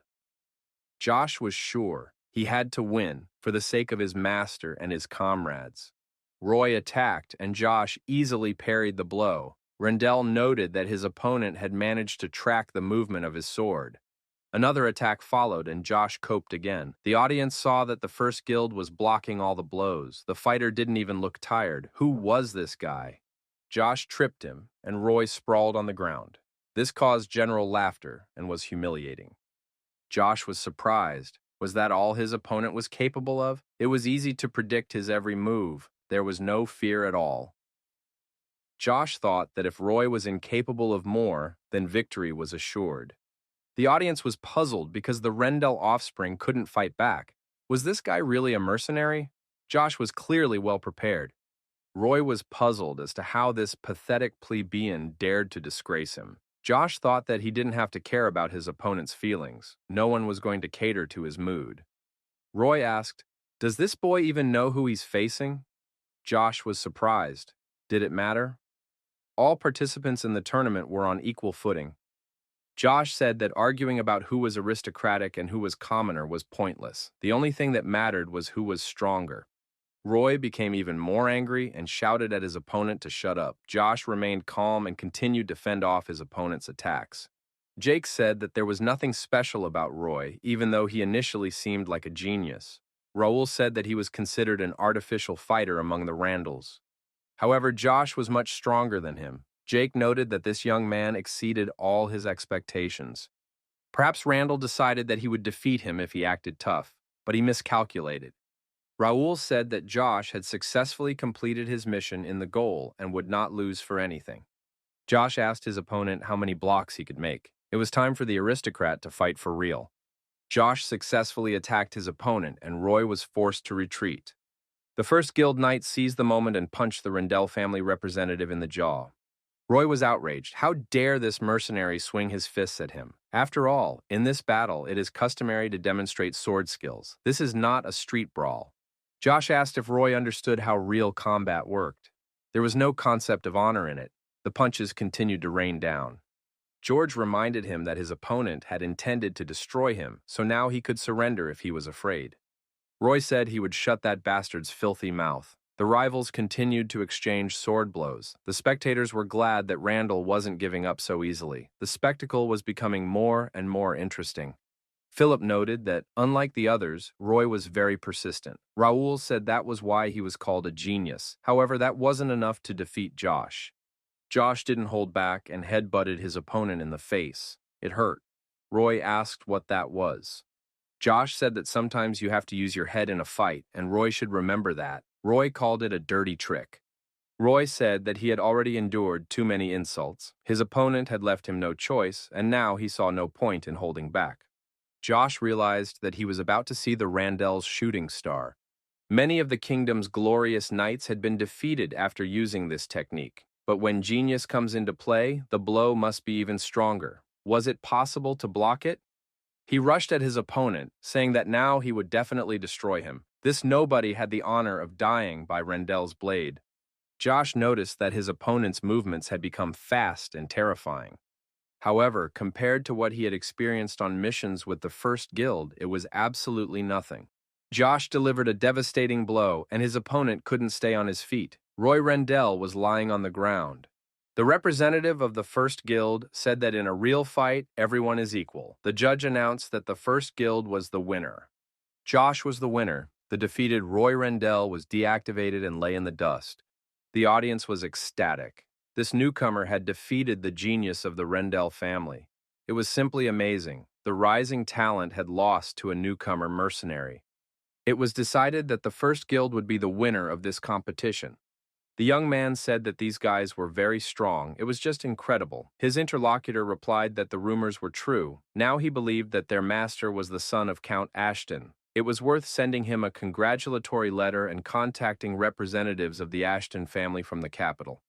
Count Rendell was furious. How could his 10th son lose to this mercenary? Count Rendell did not understand how Raoul Ashton had managed to gather such truly strong fighters without the help of his family. It was time to talk to him face to face. Count Rendell rose from his seat and said that there was nothing more to see here. He was leaving. The Count told his assistant to leave someone in charge. He would take only a few knights with him. Count Rendell said he was going to the finance department. He had to see Plank. Philip also fought a successful battle with his opponent, defending the honor of the First Guild. Philip said it was a glorious battle. The judge announced that the First Guild had won again. Jake said that Philip had easily defeated his opponent. It didn't take him long. One of the aristocrats said that he had crushed an advanced sword expert. A colleague remarked that there was no longer any doubt about who would take first place. An old man entered the room and said that the First Guild would take first place. The man saw familiar faces. They were the ones who were under Raoul's command. The old man asked Titus what he could say about this young man. Titus replied that as a child, Raoul had been calm and reserved. The incident with the gate had contributed to his maturation. The ruler of the Viscountcy of Jaden de Ashton, said that the Ashtons had always been content to wave their swords somewhere in the field, but now this ambitious young man had appeared among them. Medeiros, commander of the kingdom's holy knights, had heard that the First Guild in the capital was considered the best guild in the kingdom. Now he understood why. They looked as if they were ready to go to war right now. Carson, commander of the Royal Guard and president of the Knights Association, said that the only influential family that took part in the ceremony was the Rendells. Neither the Templetons, nor the Greys, nor the Order of the Golden Bear showed up. Carson asked in surprise, "Is it possible to choose the best guild without taking into account the 4 military families?" Medeiros replied that the fact that the newcomers had defeated the Rendells was truly astonishing. Carson asked Mr. Gray if their master was really studying at their academy. Alfredo Gray replied that he had already had the opportunity to communicate with this master. Gray said that before he answered, he would like to ask one question. Did Carson believe that everything was calm in the kingdom now? Carson replied that knights were no strangers to peace. They must always be ready for battle in case of threat. Gray said that was a worthy answer. Alfredo Gray added that the truth was that he knew little about Raoul Ashton and did not dare to claim that he knew more about the security of the state than Mr. Carson. But if one day the kingdom of Reuben were to face a serious threat, it can be assumed that Raoul Ashton will become their savior. Gray added that these were only his assumptions. Medeiros was surprised that the great magician Gray spoke so highly of Raoul Ashton. Perhaps this young man was his favorite student? Carson said that if Gray thought so highly of this young man, he should be put to the test. Carson added that it was not honor or glory that made a knight great, but strength. Only strength could prove a knight's valor. That is why he himself must make sure that this young man's authority is truly deserved. The official knighting ceremony was declared open. Raoul Ashton, representative and master of the First Guild, was asked to step forward. Professor Carson, also president of the Knights Association, interrupted the host and said that before continuing, he would like to ask Sir Raoul for a favor. Carson noted that the debut of the First Guild was truly outstanding, but he was a little sorry that only one of the leading military families had shown up at the ceremony. In that case, he, the president of the Knights Association, wanted to personally verify the abilities of the First Guild's master. President Carson asked if Sir Raoul would accept his challenge.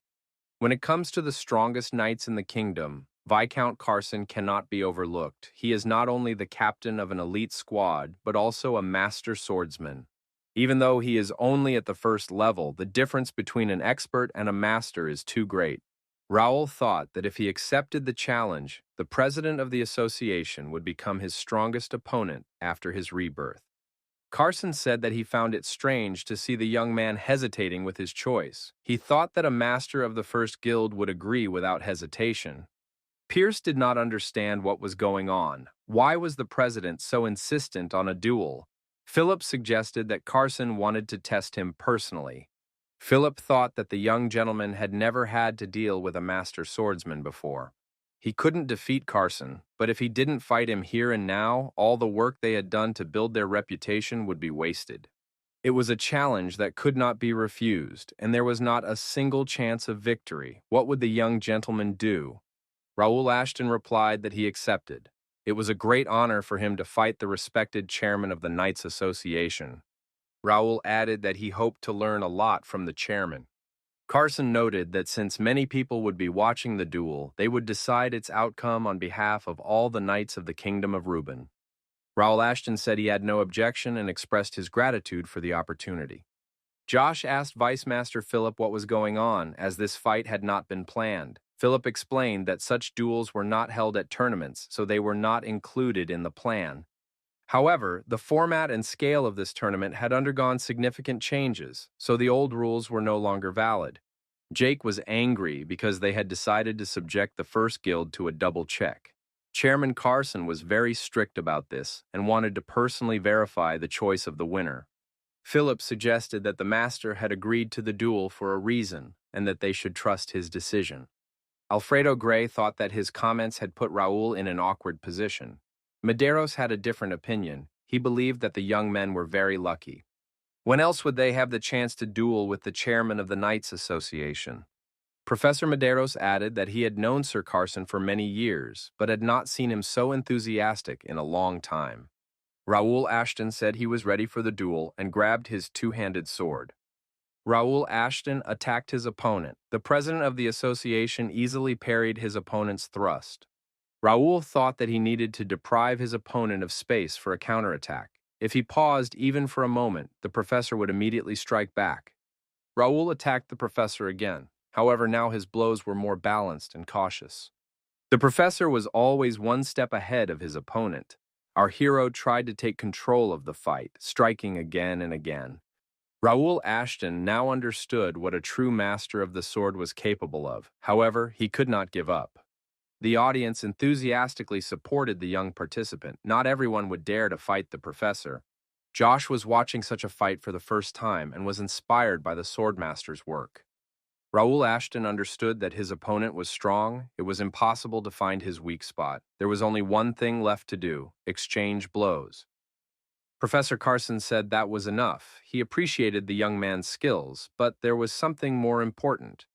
If Raoul Ashton was going to become the leader of a new generation, sword skills alone were not enough. Carson said that they would now proceed to the next test. Raoul felt a very strange energy. What kind of artifact was this?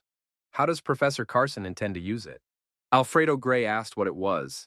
Medeiros was surprised. Why did Carson take it out? In the palm of the association president's hand was a hybrid core, an artifact of the Holy Knights that allows them to detect dark mana. It is used on Imperial warriors, as they most often use weapons covered in dark mana.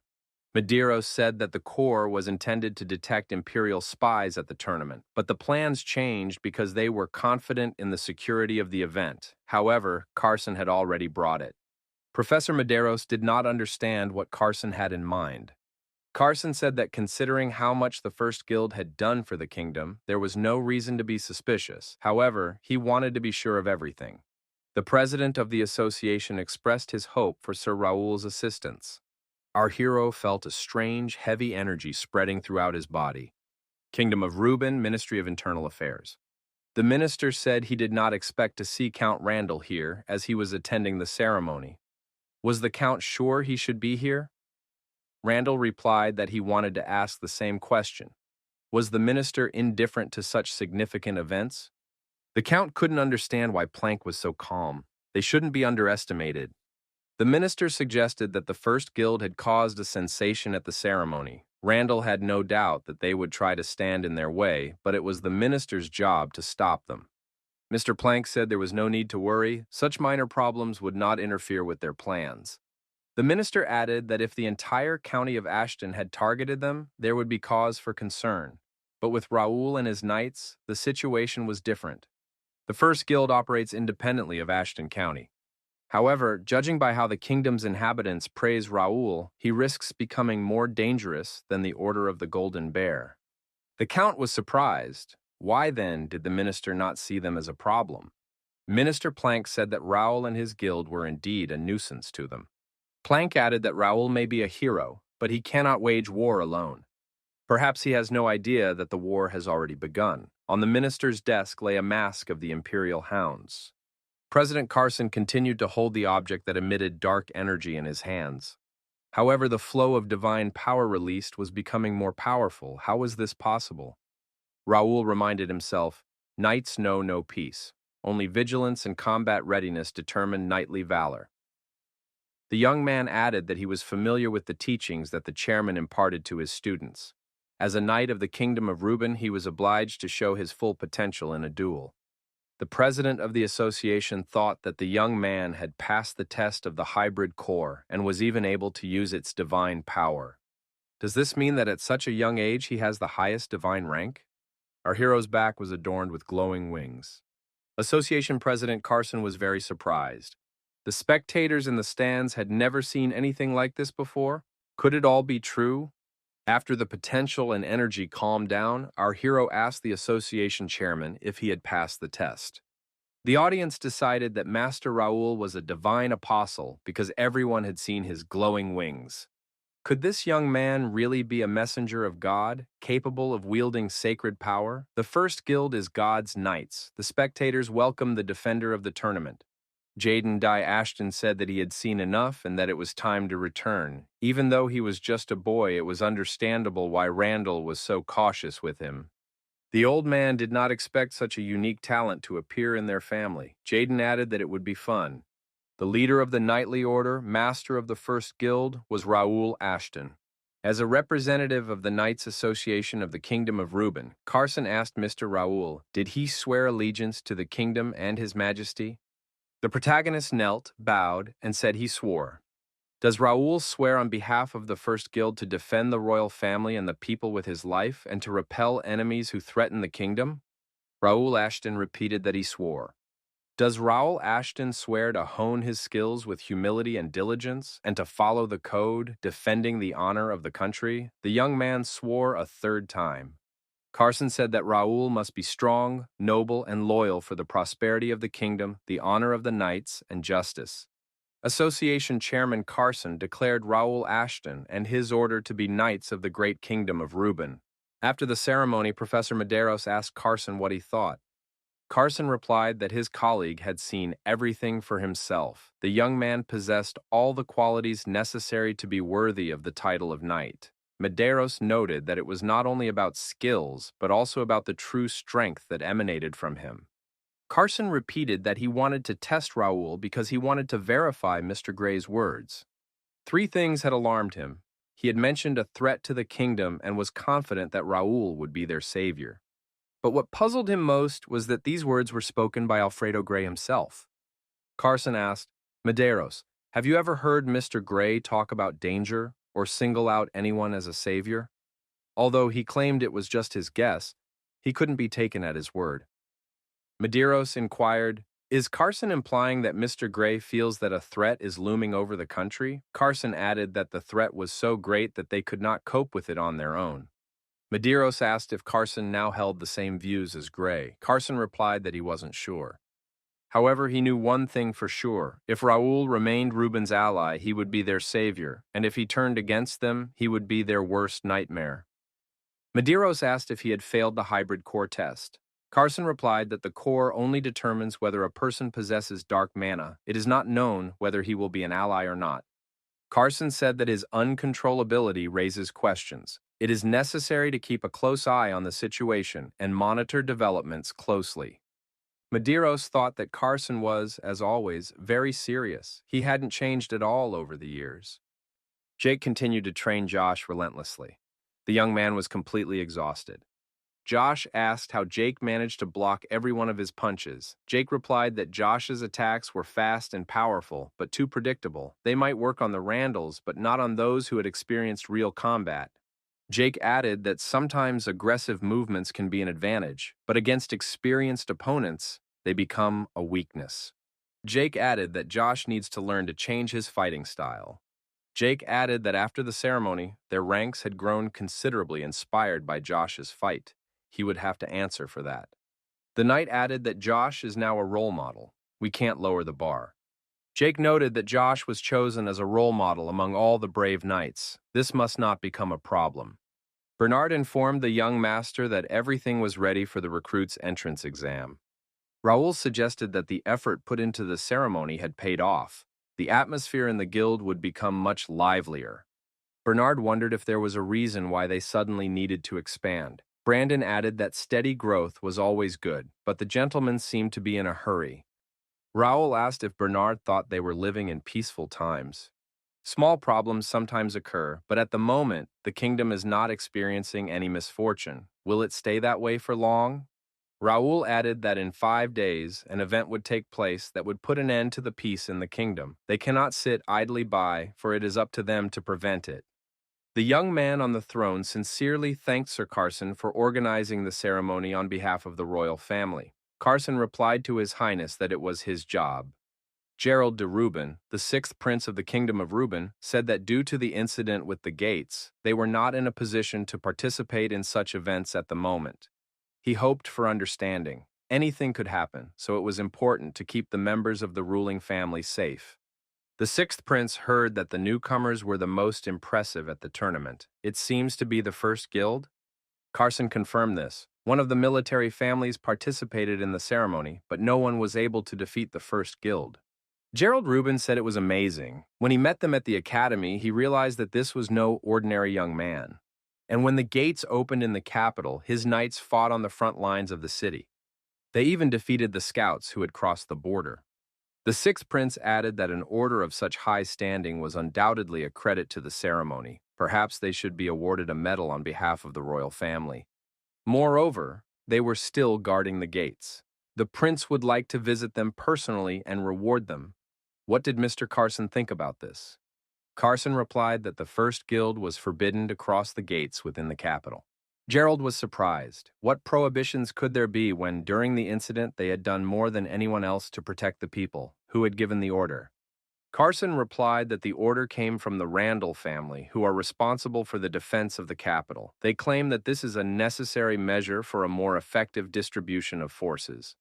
The first guild only opened the entrance when they had to deal with spies, as there were also hostages inside.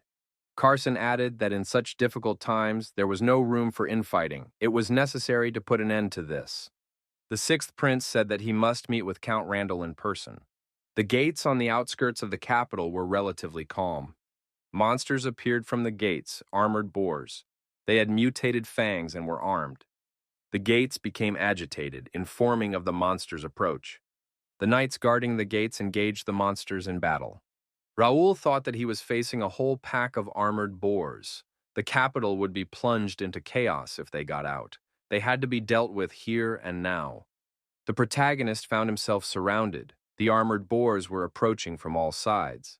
Raoul and his team demonstrated their abilities, and the gang of armored boars was destroyed near the gates. However, that was not all. Philip said that it would not be possible to clear them out quickly. Jake added that they had made almost no progress since the beginning.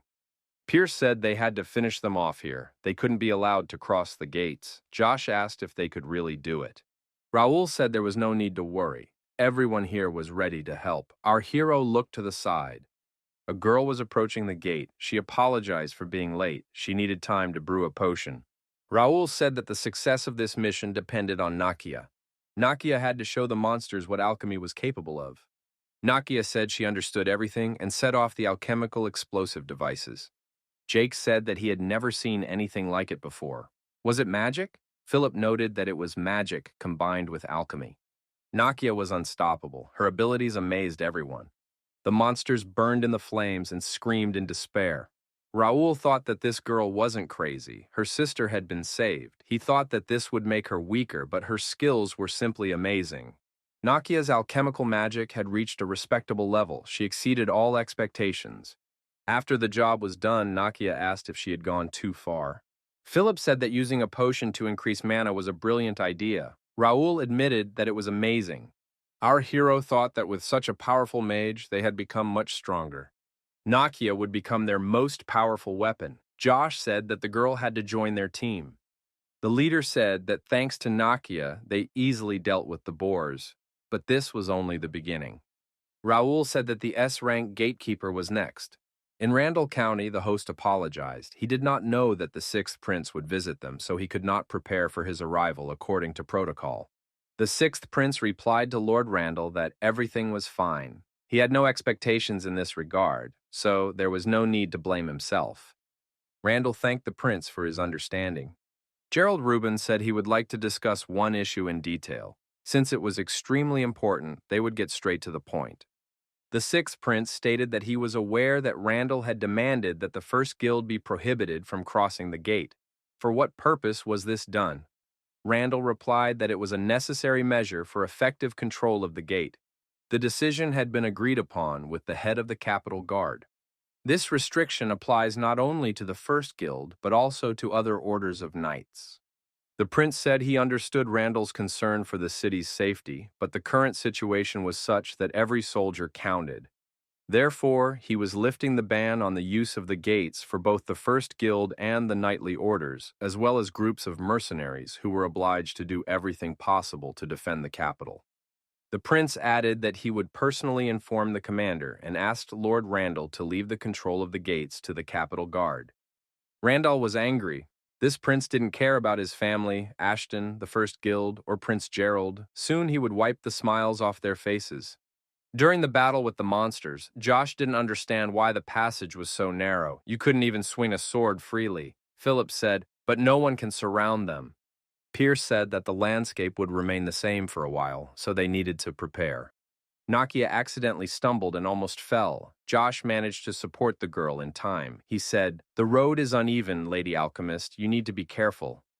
Nakia thanked him for his help. The young people blushed with embarrassment. Jake looked at the young people and said that only this boy needed to get ready here. Raoul thought that the C-rank gates were distinguished by their harsh terrain, among other things. The road alone took a lot of energy.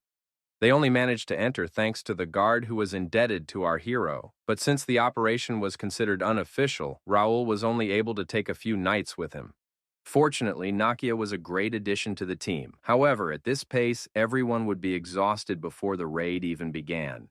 With such terrain, even a rest stop won't help. What to do? Nakia asked if they could take a break. Everyone seemed tired. She could help them regain their strength. Nakia said she had brought something just in case. The girl took out a bottle of liquid and said that this potion would help everyone replenish their lost energy. Perhaps it was not as good as the potion from the monastery, but it would still help. Jake took the bottle of liquid and immediately emptied it. Nakia was frightened. After that, the knight grabbed his sword and said that an endless stream of power was raging inside it. Nakia said that it was a concentrated potion, and one jar should be enough for everyone. The girl added that fortunately she had taken several bottles. Pierce said that this knight thinks with his muscles, not his head, so he doesn't know when to stop. Raoul thought that Nakia had made a potion that only a professional priest could create with divine power, using only alchemy. Now the expedition could continue on its way without any problems. Our hero knew that inviting Nakia was the right decision. Raoul said, "If our strength is restored, we can now move on and deal with the Guardian and other creatures." The D-rank gatekeeper is a lion-maned boar-man warrior of the 77th level. The guards protect the entrance to the dungeon. Alfredo Gray approached the guards and praised them for their diligent service. Gray said he would like to talk to the prisoner. Could they leave him alone with the prisoner? The guards stepped aside, and Gray was left alone with the prisoner. The prisoner was tied to a column and could not move around the cell. Gray asked the prisoner, "Have you not yet considered cooperating with them? Why are you so loyal to the Empire?" The prisoner laughed. "Have you come to show your superiority? How long can you keep up this charade? Do you really think the Imperial hounds are easy prey?" Gray said that the rumors about the Imperial Duke's guard were true. Alfredo Gray found himself in a cell with the prisoner. He said that he partly understood why the guild had fallen apart because of the Empire. Gray's face changed, and he said he was ready to begin the interrogation. The prisoner was surprised. Is Faceless really going to talk to the prisoner? Faceless said that the word interrogation was more appropriate. The prisoner said that they could threaten and torture him, but it wouldn't work. Faceless replied that he couldn't do that.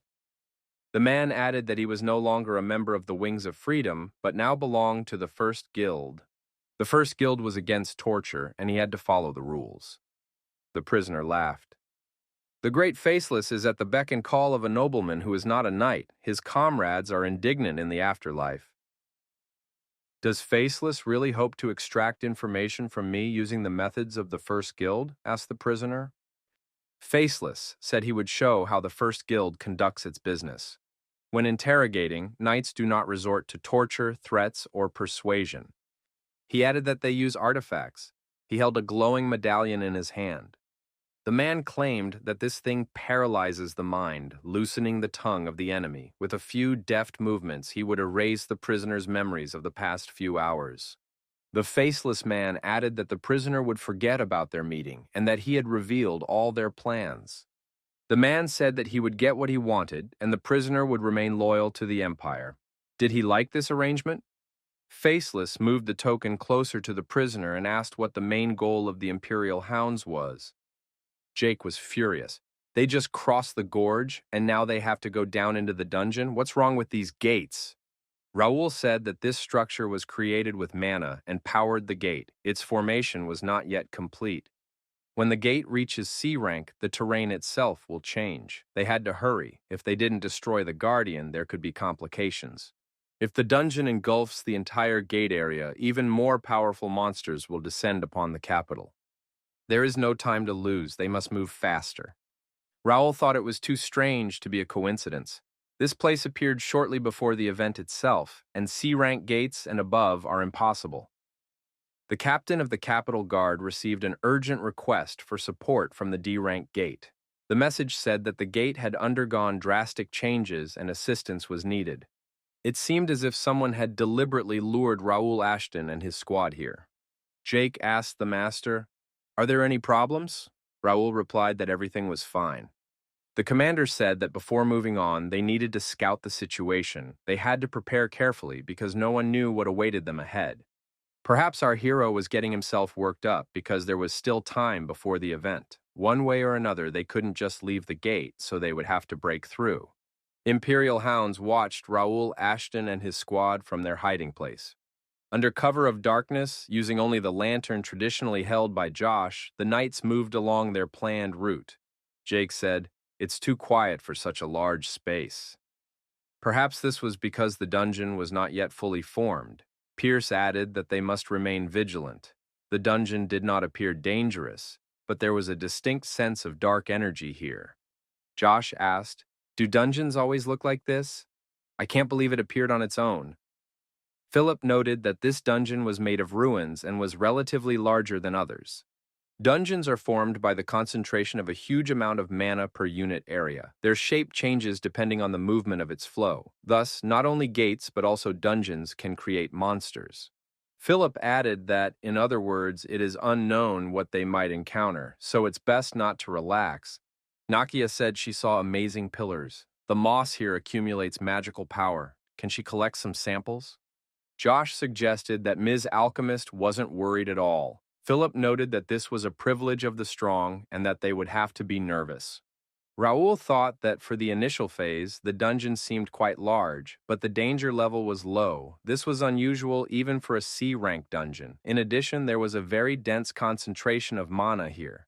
It was as if someone had deliberately suppressed the magical power of the dungeon. Josh lit up the wall, and everyone saw a magic circle. Could this also be a common occurrence? He thought. That couldn't be. Raoul didn't understand where the magic circle came from in the dungeon. Could it be a suppression spell? The commander shouted for everyone to be careful. It was a trap. Armed scouts, Imperial hounds, rushed at the heroes from all sides. The knights were surrounded. Jake asked, "Is this an attack?" The leader of the Imperial hounds said, "These knights have fallen into our hands. Just wonderful." Raoul thought that the Imperial hounds were here too. Apparently, the pressure spell was their doing, but what were they doing here? The protagonist did not understand what these scoundrels were up to this time. In the kingdom of Reuben, the sixth prince greeted his older brother and said that they hadn't seen each other in a long time. The older brother was the third prince of the kingdom of Reuben, Herdian de Reuben. Herdian suggested that Gerald had gone to the city. Hadn't he heard the order to remain in the palace? The sixth prince apologized. He had been discussing the matter of the gates with Count Randall. The young man added that it was urgent. He would report it to His Majesty himself and accept the appropriate punishment. Herdian said that the king had no time for this. In any case, he would understand everything. However, next time Gerald would have to send a messenger or hold an audience. The king's orders could not be disobeyed. The sixth prince said that it would not happen again. His older brother continued on his way. Herdian was surprised. Since when did Gerald care about the gates? Perhaps he had received an order from the king or his brothers? The girl accompanying the prince said that the sixth prince had acted of his own accord. The successes of his classmate Raoul Ashton inspired His Highness. Herdian said that a secret message must be delivered to Viscount Plank. He must come here for an audience to discuss the plan. The leader of the Imperial Hounds did not expect Raoul to take the bait. The rumors were confirmed. These knights really did have a fetish for the gate. The first guild should not behave so irresponsibly. Jake was angry that the Imperial Hounds had ambushed them. Were they really targeting the invaders' squad? The leader of the Imperial Hounds said that in any case, these knights were caught. Raoul thought something didn't add up. Had they really set a trap with such a small squad without the help of the deputy captain or someone higher in rank? Raoul asked Nakia, "This is a magic circle that suppresses mana, right? Can you determine how effective it is?" Nakia suggested that it was a high-level spell and that it was very powerful. The dagger in the center of the circle was a powerful artifact that reinforced it. Raoul said, "So all the mana of the gate is concentrated in this circle, accumulating and thereby increasing their rank." Raoul was surprised. Why so much manipulation just to lure them here? What do they want to achieve with this composition? Maybe they have another goal? Jake wondered if their opponents really believed they could defeat them. The leader of the Imperial Hounds said they had no doubt about it.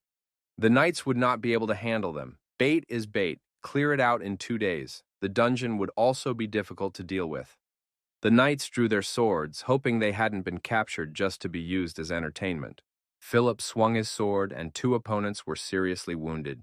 Pierce fired a double shot, and the arrows struck 2 Imperial hounds. Josh struck with his sword, and the enemy fell to the ground. The surviving leader of the Imperial hounds said he knew this would happen, but he had expected something more.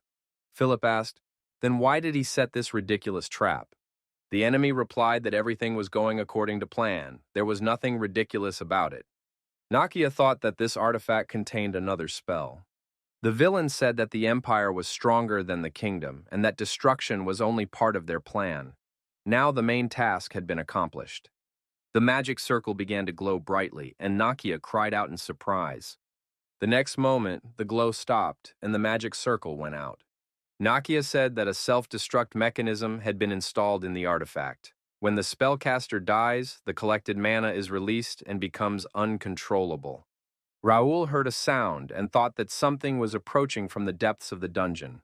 Monster boars appeared from the depths of the dungeon. Raoul said they were in trouble. There were too many monsters, and they needed to leave immediately. The young man shouted that they needed to leave the area immediately. Everyone present supported this decision. The group decided to quickly leave the area and ran in the opposite direction. However, the path was blocked. The exit from the gate should have been at the end of the passage, but a powerful monster with a weapon in his hand blocked the way. The third prince apologized for the urgent summons. It was probably difficult to sneak into the palace, given the king's order not to let anyone in or out. Herdian knew that inviting Mr. Plank here was risky, but it was necessary to prevent their plan from failing. Plank said he understood everything and apologized for the disturbance. The prince said that they could dispense with formalities. The minister knew why he had been summoned. Herdian asked when Plank would complete his part of the work. Plank reminded him that during their first meeting, he had said that patience was necessary to realize his ambitions. Herdian said that he had not taken the risk just to listen to moralizing. Did he really have to wait longer? Plank said he understood the prince's concern, which is why he had willingly entered the palace to brighten the long wait with good news. Tonight, the prince would see what magnificent results could be achieved through patience. Raoul shouted that he could see the exit. As soon as they got out of the dungeon, they had to head there. However, a huge monster stood in their way, its appearance clearly expressing its intentions. Raoul thought it might be the gatekeeper, but why now? If they entered the gorge, they would have to climb a narrow path. Was it the Imperial Hound's idea to send them to the Guardian so that he would not allow them to leave the dungeon? Our hero thought he had been too presumptuous. Jake turned around and said that they were catching up and would soon surround them. Raoul thought that the Guardian was one of the raid monsters, and it would be impossible to deal with it quickly. What to do? The protagonist remembered that he had a regnator. With its help, he could suppress the monsters and the gatekeeper. But the protagonist still didn't have complete control over it. In that case, the squad could be in danger. Was this really the only way?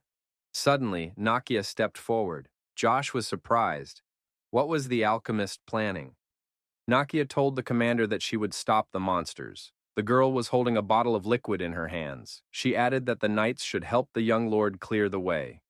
Raoul said that Nakia couldn't fight alone. Seeing the bottle in the girl's hands, he shouted for everyone to move away from Nakia. The Guardian must not be allowed to reach her. The protagonist thought that this option was not the safest, but it was the best of the possible ones. In this case, he had to trust Nakia. The girl headed straight for the monsters, which were rushing toward the knights at tremendous speed. She recited a magic spell and prepared the liquid. Nakia was completely calm and confident. Under the influence of the spells, the monsters stopped and screamed loudly. The knights did not understand what was happening. Raoul suspected, but was not sure, that Nakia had reached such a level of mastery. Nakia uses a form of magic second only to divine power. She wields draconic magic. This is the true language of dragons. The monsters were deactivated and neutralized. The guards protecting the gate wondered why the knights were taking so long. Were the Randalls late as usual? There wasn't even a backup squad, although it was usually there. It seemed strange. They were probably cooling off somewhere because they didn't like to work. The guard wondered, why in that case were they assigned to guard the gate at all? A man approached the guards, hiding his face under a hood. The guard said they were late. The man swung his sword and the guards were destroyed. The villain's comrades approached him.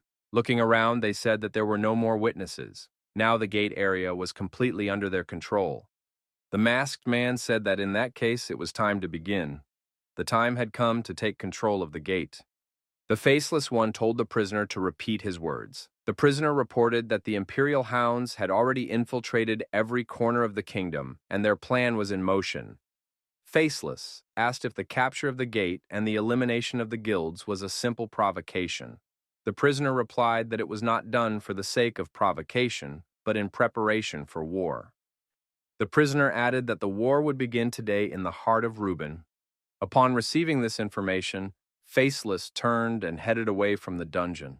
He was angry. How could he have missed that all these actions were a prelude to war? Faceless thought that if the prisoner was telling the truth, the kingdom of Reuben would fall today. Nakia threw the bottle on the ground and it broke, spilling its contents. A fiery magical dragon appeared above the girl. The monsters froze in shock.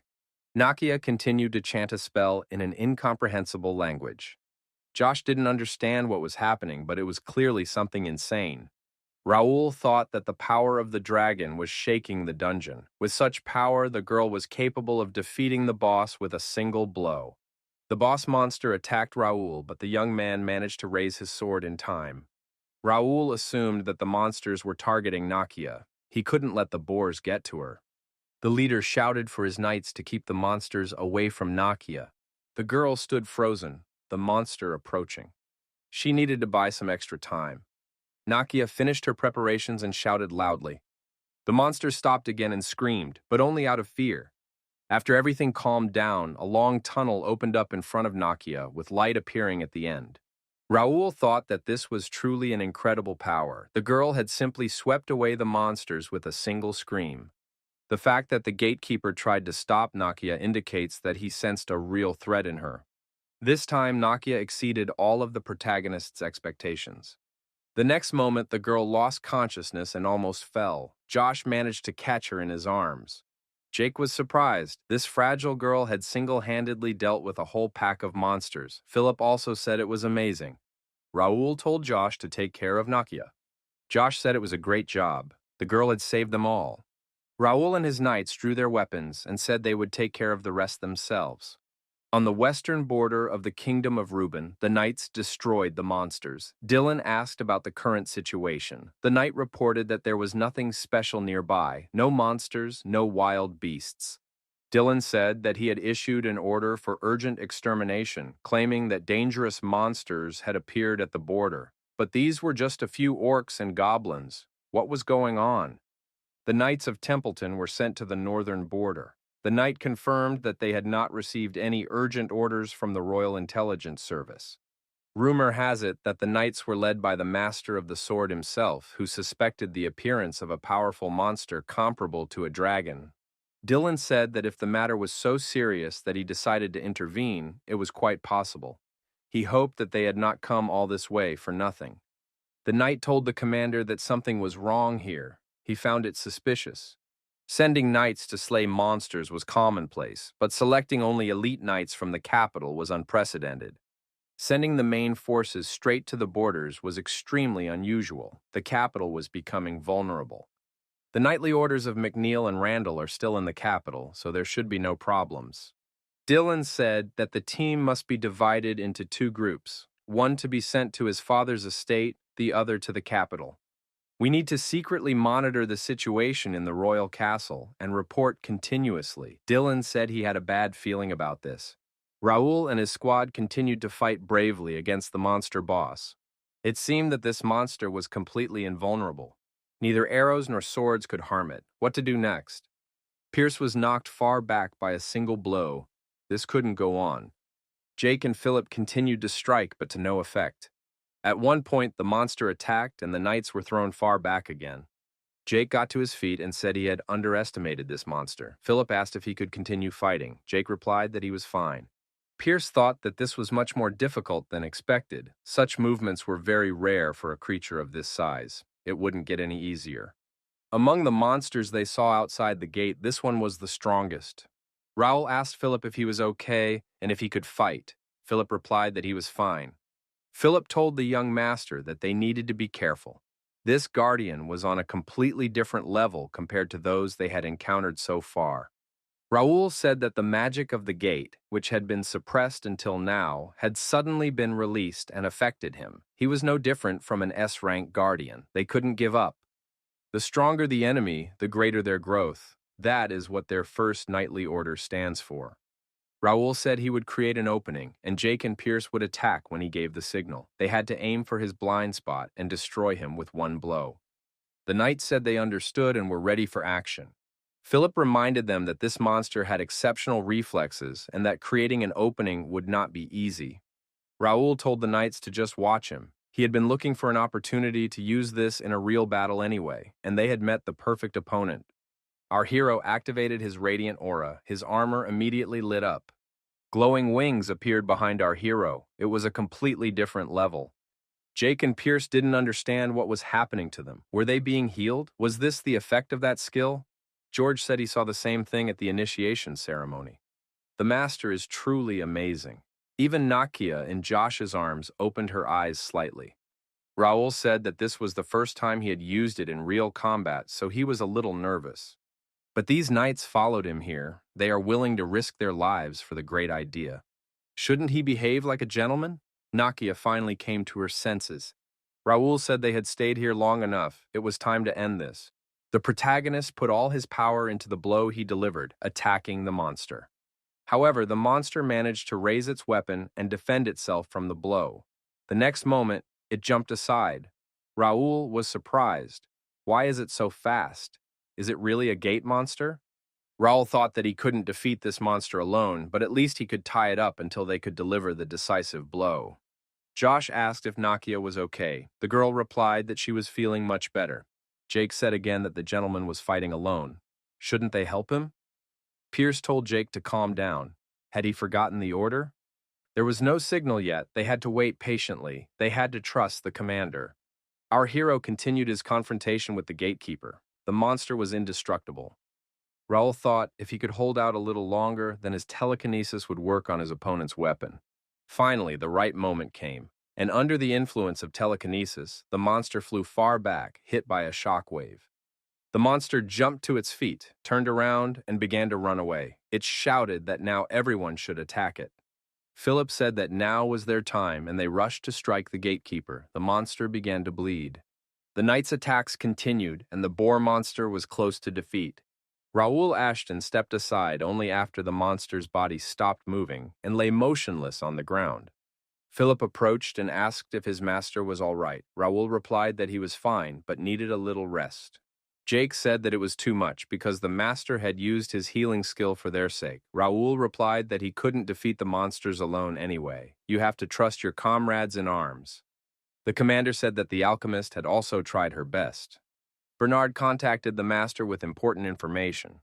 Bernard reported that things were very bad. The Empire had attacked. His Majesty said that his son had not only attacked his king, but also killed his own brothers. The prince's lifeless body lay at the king's feet. The king asked in surprise, had he gone mad? Gurdian replied that it was all for the future of the kingdom. The king was too ill to rule the kingdom, and his brothers were too weak to inherit the throne. In that case, shouldn't he do something to save the kingdom in this crisis? The king was surprised. Was it really salvation if he allied himself with the Empire? The prince said that it was time to end the long conflict with the Empire. The kingdom of Reuben would enter an era of peace with the Empire of Cranon. The prince added that he would rule this kingdom. The chairman of the Royal Knights Association, Duke Carson, appeared before the prince and attacked him. Carson shouted that Gurdian de Reuben was a traitor. The prince said that he had heard that all obstacles to the revolution in the capital had been removed. It seemed that the chairman was not considered an obstacle worth removing. Carson shouted that His Majesty must be escorted to a safe place immediately. The knights picked up the king and said they would take care of it. The traitor said it was useless. There was no safe place in the capital. Carson said that if they held out a little longer, Gurdian and the Empire would have no chance. The prince was surprised. Did Chairman Carson really hope for the arrival of Templeton or Ashton? Did he really know nothing? Carson said that it was Gurdian who knew nothing. The savior of the kingdom, Reuben, was coming. The imperial hounds at the gate did not understand why they were guarding this place. They would not get out today anyway. They would not get out at all. The plan was flawless. Suddenly, Raoul Ashton burst out of the gate and struck the imperial hounds with devastating blows. The young man looked back. The imperial hounds were finished. Raoul thought that Bernard was probably right. The young man thought, if this is what is happening on the outskirts, then the situation in the royal castle must be even more dire. We must hurry. Jake wondered, where were Randall's soldiers? There were only imperial soldiers here. Could he also be wounded? You suggested that in that case there would be signs of a fight, but everything here is too clean. Josh suggested that he might have escaped. The hooded man said that Randall had not escaped. There was no need for that. The man took off his hood and said it was good that the gentleman had returned. Raoul recognized him. Could it be Mr. Kane? The faceless one.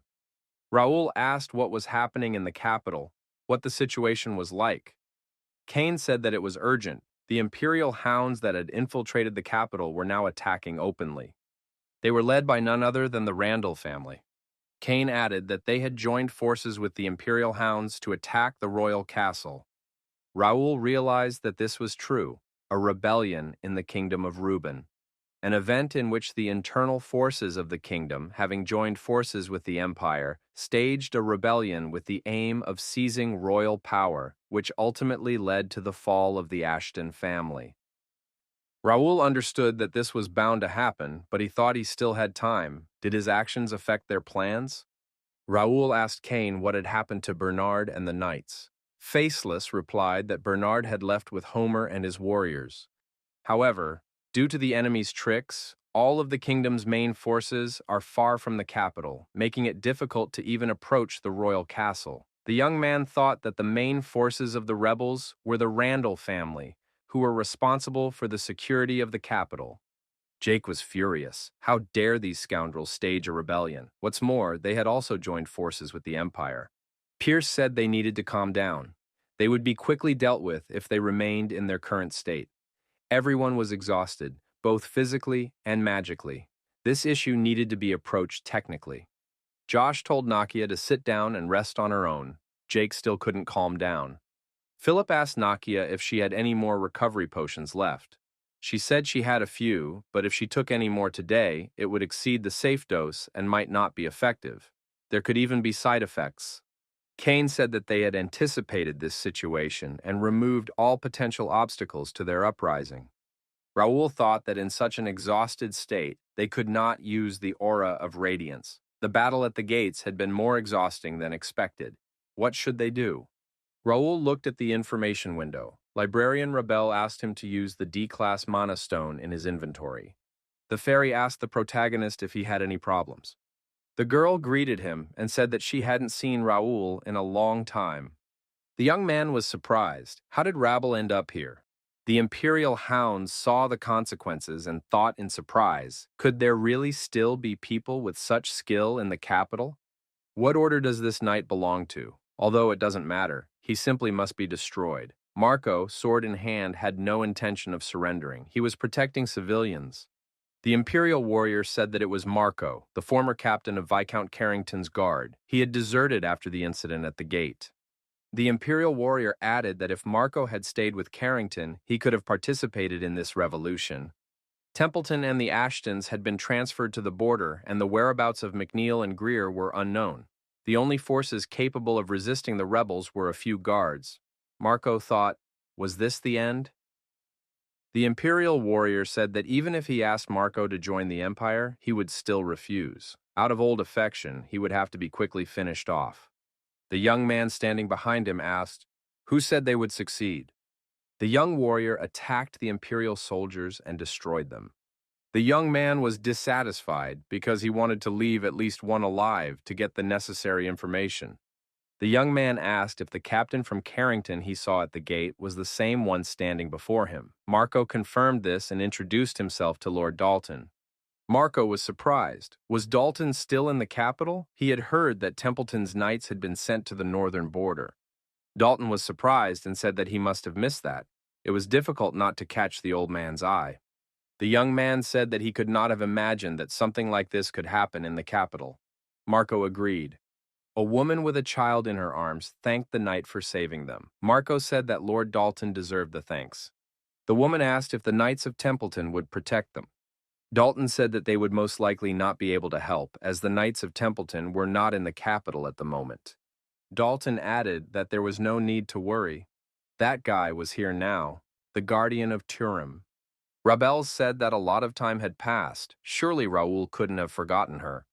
The young man asked if Rabel was okay. The fairy replied that she was overflowing with magic and that she was fine.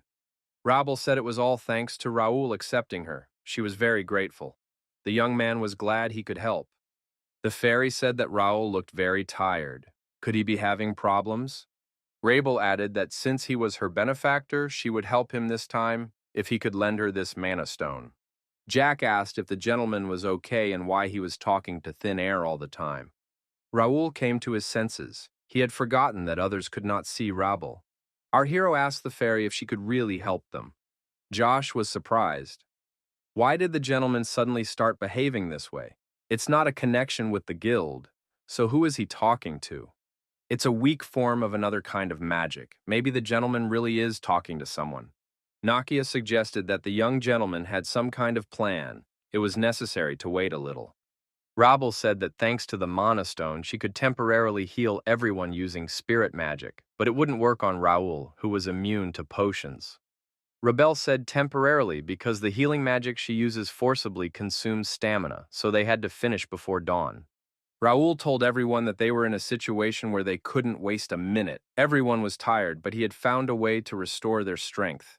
The upcoming battle would be much more dangerous than capturing the gate. There was no guarantee that everyone would survive. Were all those present ready to continue fighting alongside him? The knights of the first guild said they would follow their lord. The knights held back the onslaught of the advancing imperial soldiers. They could not retreat. If they retreated, the inhabitants would be in danger. They had to hold on. The imperial soldiers said that all the inhabitants of the kingdom were already dead. They were doomed anyway, so why fight? Didn't these knights understand that no army would come to their aid? The kingdom was in the hands of the empire. However, things turned out quite differently. Suddenly, magical swords flew through the air and struck the imperial soldiers. What was happening? A squad from the first guild had appeared. The commander shouted that they must awaken their dormant courage. The warriors of the kingdom of Reuben must rise up. Raoul Ashton bravely charged into the ranks of the imperial army on his horse. The knights of the kingdom of Reuben were indeed uplifted in spirit. For Lord Raoul, the first knightly order had arrived. The guardian of Turim had arrived. It was necessary to follow the orders of the first knight and begin a counterattack. Raoul Ashton, at the head of his detachment, began to liberate the city from the invaders. Philip suggested that the rebels had already taken the castle. Maybe it was worth gathering the knights and liberating it first. Jake was furious. Why should he capture his own castle? He would never forgive the scoundrels from Randall. Raoul Ashton said he would infiltrate the castle alone. His knights must find Bernard and Homer and defend the capital. Rebel wondered if it was too dangerous. No matter how strong Raoul was, he couldn't take on an entire army alone. Raoul said he wasn't going to fight them. The longer this went on, the more nervous they would become. It would be more effective to infiltrate with a small group and sow chaos inside. Meanwhile, his men would focus on clearing the capital of invaders. Philip said he understood. However, the master must return unharmed. Jake told him not to worry about what was happening outside. He just had to show what he was capable of. They would clear the capital and come for him at the castle. Raoul Ashton inquired whether Rabble was ready. The answer was affirmative. The knight told the prince standing before him with a sword in his hands that he did not know him very well. The sixth prince hid his skills. The captain of the royal guard, Reuben Jose, said that the prince was capable of fighting several imperial power armor users in a row. His time at the academy had definitely paid off. The prince said that he never thought the captain would side with the empire. Wasn't he ashamed in front of his ancestors who had served the royal family for many generations? Jose said that there was no need to lecture him. Didn't the prince understand what was going on? The captain said that the sixth prince was still alive only because he respected him. Wasn't that obvious? The third prince appeared and told Jose to calm down. He would deal with his brother himself. The captain must lead the troops and defend the rear of the castle. The third prince told his brother that he had dealt with Lord Carson. Did the sixth prince really think it would take him a long time to deal with someone like Carson? Gurdian said he had received a message. The guard was gathering at the rear of the castle. He would deal with it himself, and the soldiers should go there immediately. Jose said he understood and left. His younger brother asked what was going on. Was Gurdian leading the rebels? The young man asked how Gurdian could do such a thing. After all, he bore the name of Reuben. The older brother told Gerald to calm down. They were safe for now. Gurdian said he was sorry, but they had no other choice in order to deceive the enemy. The man said he was Cain from the First Order of Knights. At that moment, Gurdian truly transformed into Cain. He reported that Lord Raoul had ordered the rescue of the sixth prince. Kane added that Raoul was also on his way to the castle and that Gerald would be under his protection until the commander arrived. The sixth prince was surprised. Was Raoul Ashton, the master of the First Order of Knights, really coming here? Rabel said that Raoul was right. There were almost no soldiers at the main gate. Our hero said that was great. It seemed that Kane was doing well with his task. That meant they could leave. Rabel was surprised. How could they do that? Such high walls could not be jumped over. The protagonist replied that if there was no way, he would make one himself. Our hero took a running start, pushed off, and jumped over the wall. The observers were amazed. Raoul landed on the ground and attacked all the Imperial soldiers within his field of vision. The young man stopped and looked around. Guards with Imperial hounds? Maybe they had also joined the rebels? In that case, the situation in the castle was even more serious than he had previously thought. There was no time to lose. Our hero warned that it would be a difficult battle. Was Rabel ready? The answer was yes. The knights told the civilians that it was dangerous here and that they must follow their instructions and move to the shelter. The knight reported to the lieutenant that at this rate, the fire would spread throughout the village. The lieutenant said that the safety of the residents was paramount. They had to go around and evacuate the people. Bernard said that the rebels had finally started building bonfires. They couldn't handle the fire on their own. Homer asked if they couldn't use wind magic. Bernard replied that this would require a spell powerful enough to completely extinguish the flames. With his abilities, he would only make the fire worse. Nakia suddenly appeared and apologized for being late. The alchemist said she would take care of it now. Bernard asked if everything was okay. He had heard that a fierce battle was going on at the gate. Nakia said that extinguishing the fire was the priority now. If they couldn't control the rebels' arson, then they had to make sure there was nothing left for them to burn. A magic circle appeared over the city. Nakia directed a powerful beam into the center of the circle. Everyone watched the girl's actions closely. After a while, those present noticed that it had started to rain heavily. Now they could take advantage of this opportunity to evacuate the residents. Nakia was happy that her magic had worked. Homer asked if this was the rain magic he had heard so much about. Lady Nakia was simply amazing. The girl was glad she could help. Bernard admitted that now they didn't have to worry about the rebels' plans to set fires. The knights of the First Guild arrived. Jake said that the rain magic had made a strong impression on him. Bernard was glad that everyone was safe. George asked where the Lord was now. Pierce replied that he had infiltrated the royal castle alone. Bernard was surprised. Wasn't that too reckless? After all, the castle was under the control of the rebels. Philip said that the commander had a plan. As always, they had to trust him. In fact, Raoul Ashton was not alone. He had a reliable ally with him.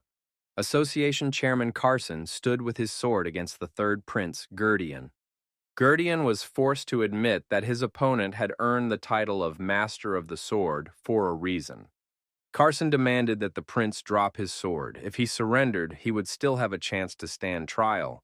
Gurdian was surprised. Did Carson mean that he should retain at least a shred of honor, even if he was executed? Was it possible to believe that the chairman of the association considered it possible to surrender after he had destroyed his brothers and turned his sword against his own father?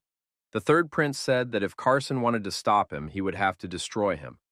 Carson declared that Gurdian had not only started a rebellion, but had also abandoned the last shred of honor, blinded by his thirst for the throne.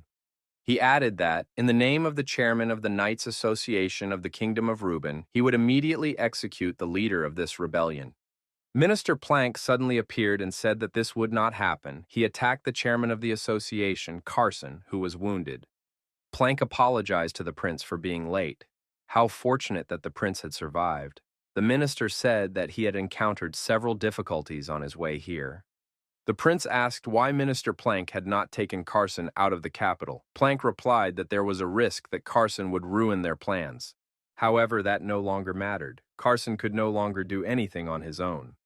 Carson thought, so the Ministry of Finance, in alliance with the Randall family, had planned the uprising.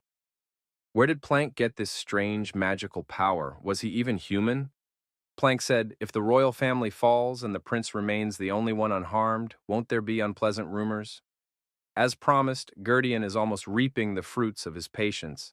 It's time to prepare for the next stage. The third prince said that it would be extremely unpleasant if he were called a traitor at the moment when he tried to claim the throne. It was indeed time for him to leave. The prince asked what to do with the association chairman. Plank said that Carson was a valuable person, but not one who would renounce his convictions even in the face of death. Besides, he had seen too much to be left alive. Plank swung his sword at Carson and said that the dead man would certainly not tell anyone anything. Unexpectedly, his attack was blocked. Raoul Ashton stood between Plank and Carson. The hero said that he had met Count Plank again. At that moment, the king felt he was in a strange position. He was hiding to escape the rebellion started by his own son. His Highness pondered. Even if he survived, how could he continue the royal line with dignity? The guard said that His Highness must hold on. The kingdom would fall as soon as the king faltered. The king wondered, would anything change if he survived?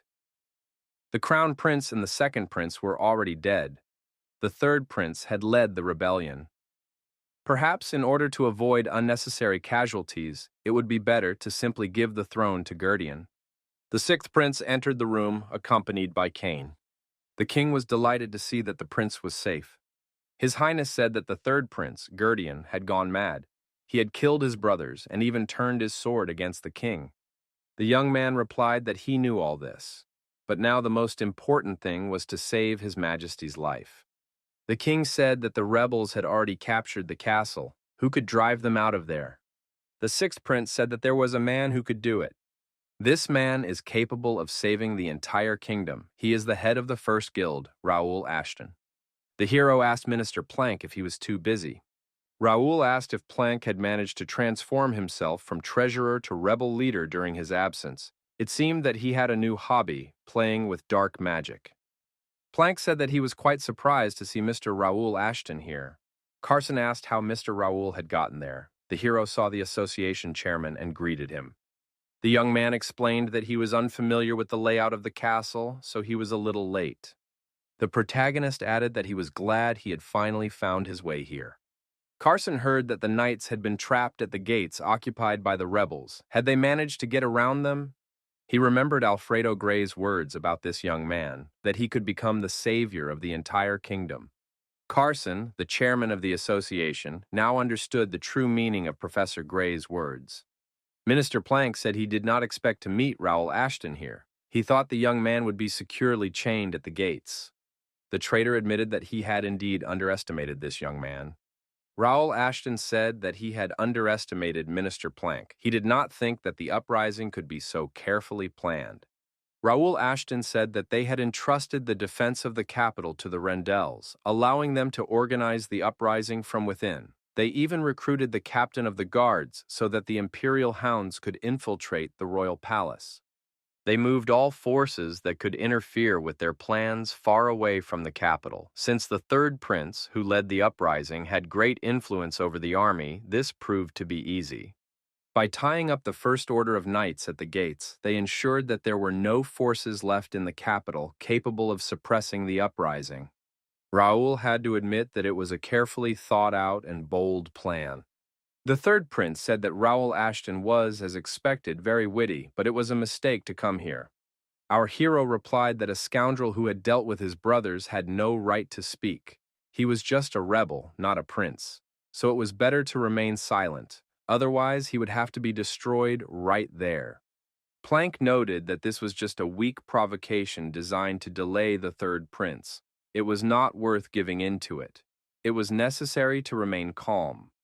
The minister said that he would take care of everything himself. However, there was no time to waste, otherwise things would only get worse.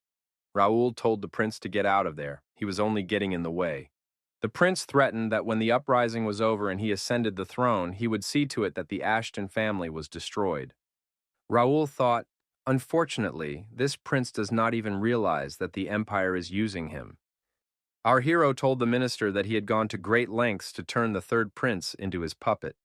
Did he still believe that when the rebellion succeeded, he would become the new king of the kingdom of Reuben? Plank said that Raoul always managed to surprise him.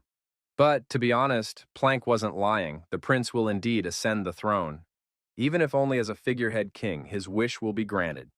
Of course, this will only last until the Empire extends its influence over the entire kingdom. The protagonist expected this. After all, it was very typical of the Empire. Carson warned Raoul to be careful. His opponent was using some unknown power. This power was similar to dark magic, but at the same time, it was completely unlike anything he had seen before. Its exact nature remained unclear, but it was definitely extremely dangerous. Carson suggested that no one had ever encountered anything like it before. Raoul said that unknown power sounded interesting. He himself had experience dealing with forces whose nature was incomprehensible. Jake and Pierce finally dealt with the Imperial Hounds. The knights said there were an insane number of enemies, but it was not worth relaxing. There could be even more. Jake said they had something and asked how Josh was doing. Josh replied that he had tied up the enemies so they could no longer do any harm. Josh looked at the prisoner and said he didn't expect to meet the respected Lord Roy de Rendell again. Roy declared that the boy, as always, thought they were equals, just like at the knighting ceremony. Josh replied that Rendell still didn't understand what was going on. Did he really think he had some kind of status to boast about? He shouldn't have joined the rebellion if status was so important to him. The knights of the kingdom do not bow their heads to rebels. Roy said he found it amusing to hear this from someone who had already lost the capital. What honor could remain for a knight who had lost his country? The young man can go and prepare for the funeral of Raoul, who dared to sneak into the capital alone. Jake said that this Rendell was starting to annoy him. Maybe they should just get rid of him. Philip noted that Prince Rendell could be useful as a bargaining chip. Someone said, as expected of Sir Philip, one of the Knights of the Golden Bear, he quickly assesses the situation. The knights looked back and saw the head of the Rendell family. He said that this young man had easily defeated the elite Imperial squad, and even his worthless son had been so highly praised. The head of the Rendell family said he wanted to give this young man his due. Roy was delighted to see his father appear. Philip was surprised to see Viscount Hudson here. Jake said he wanted to avoid that. Pierce kept his bow at the ready. Hudson de Rendell was the head of one of the 5 great fighting houses, a master swordsman, and one of the strongest men in the entire kingdom. Philip thought that without his master, they would not be able to cope. The Count noticed that he did not see Raoul Ashton. Had he really made his way to the capital alone? The Count said that if he wasn't here, there was no point in staying any longer. The First Order of Knights was seriously interfering with their plans. It would be quite pleasant to show Ashton the bodies of the destroyed knights. Roy laughed. Did these knights really think he would simply become their hostage? Suddenly, Hudson de Rendell attacked Roy himself. The young man suffered a penetrating wound. Everyone present was shocked. The Count was indignant. How dare this shameless insect interfere in his conversation? Hudson apologized and asked where he had left off. Jake was surprised that the Count could treat his own son this way. He was even worse than those imperial scoundrels. Bernard thought Viscount Hudson was very cruel, but he didn't expect it to be to such an extent. The Count said that the conversation was dragging on and he was getting bored. The Viscount approached the knights with his sword in his hand and said he wanted to get to the point. Plank said that the clash of unknown forces was very curious. Raoul continued to defend Carson. The rivals simultaneously declared that they were ready to have some fun. At that moment, Minister Plank was attacked by our hero and wounded in the chest with a sword. He was surprised. Was it really that easy? However, nothing happened to Plank. He said he was impressed. This battle was worth the wait. Plank said that there was too little space here to continue the fight and suggested changing the location. The traitor directed a stream of energy at Raoul, and the young man, hit by the shockwave, broke a window and flew out. Carson and Rebel were afraid for Raoul's condition. Plank laughed and said that now he would really have some fun. Raoul Ashton fell on his back, but was unharmed and quickly jumped to his feet. The young man thought that it had not been easy. A little more, and it would have been the end of him. The fairy asked if Raoul was okay. The young man replied that there was no need to worry. Rebel added that they needed to be careful. This guy was skilled in black magic. Raoul thought that ordinary attacks did not work on him. Plank, looking at his opponent in the middle of the temple, said that this should be enough. The minister said that it was difficult to demonstrate all his abilities in such a confined space, so he moved them to a more spacious place. Did Raoul like that? The hero did not want to swing his sword in the chapel, but it seemed there was no other way. Plank suggested that in that case, they should fight for real. A real battle ensued. The opponents were unstoppable and fierce. Plank, who was very aggressive, said he was disappointed. Did the boy really think he could defeat him with only one sword in his hands? However, there was more than one sword. There were many of them, but Plank did not notice their approach as the blades were coming from behind. The traitor stopped, struck by Raoul's swords in the back. Plank smiled and asked if the young man still didn't understand. No matter how hard he tried, his sword would never reach its target. Raoul thought that he would not be able to do anything to him. This man was not only skilled in black magic, he used it in a way that our hero had never seen before. Plank was a high-ranking mage who possessed black magic. Raoul decided that if physical attacks didn't work, there was no point in releasing Regnator, especially now when there was no way to try it. It was too dangerous. The young man thought that there was only one option left. He looked at the fairy. After all, Raoul had previously healed with the help of a magic stone, transforming pure magical power into divine power. The fairy was surprised that Raoul knew about this. This trick was known to only a few, even in the fairy world. Raoul asked if Raoul could do the same thing now. Divine power had to be transformed into physical power so that it could strike a direct blow against black magic. Raoul agreed. She said she would try. Plank was surprised. Why was his opponent talking to himself? Was he already reciting the spell? Raoul Ashton took the sword with both hands and swung it with all his might. Plank smirked. Did his opponent still not understand anything? This sword would not even touch him. A flash of light erupted between the opponents and a local explosion thundered. This was the result of Raoul's actions. Plank said in bewilderment, "Could this be divine power? How could a young man attack with it?" Raoul thanked Raoul. Thanks to her, he was finally able to break through to his opponent. The Radiant Aura attack was activated. Raoul explained that using divine power was a high-level technique and would consume 10 magic stones. Was Raoul sure everything would be okay? The young man said there was no need to worry. He had plenty of stones. Plank realized that his opponent was not going to give up. That meant it was time to take serious action.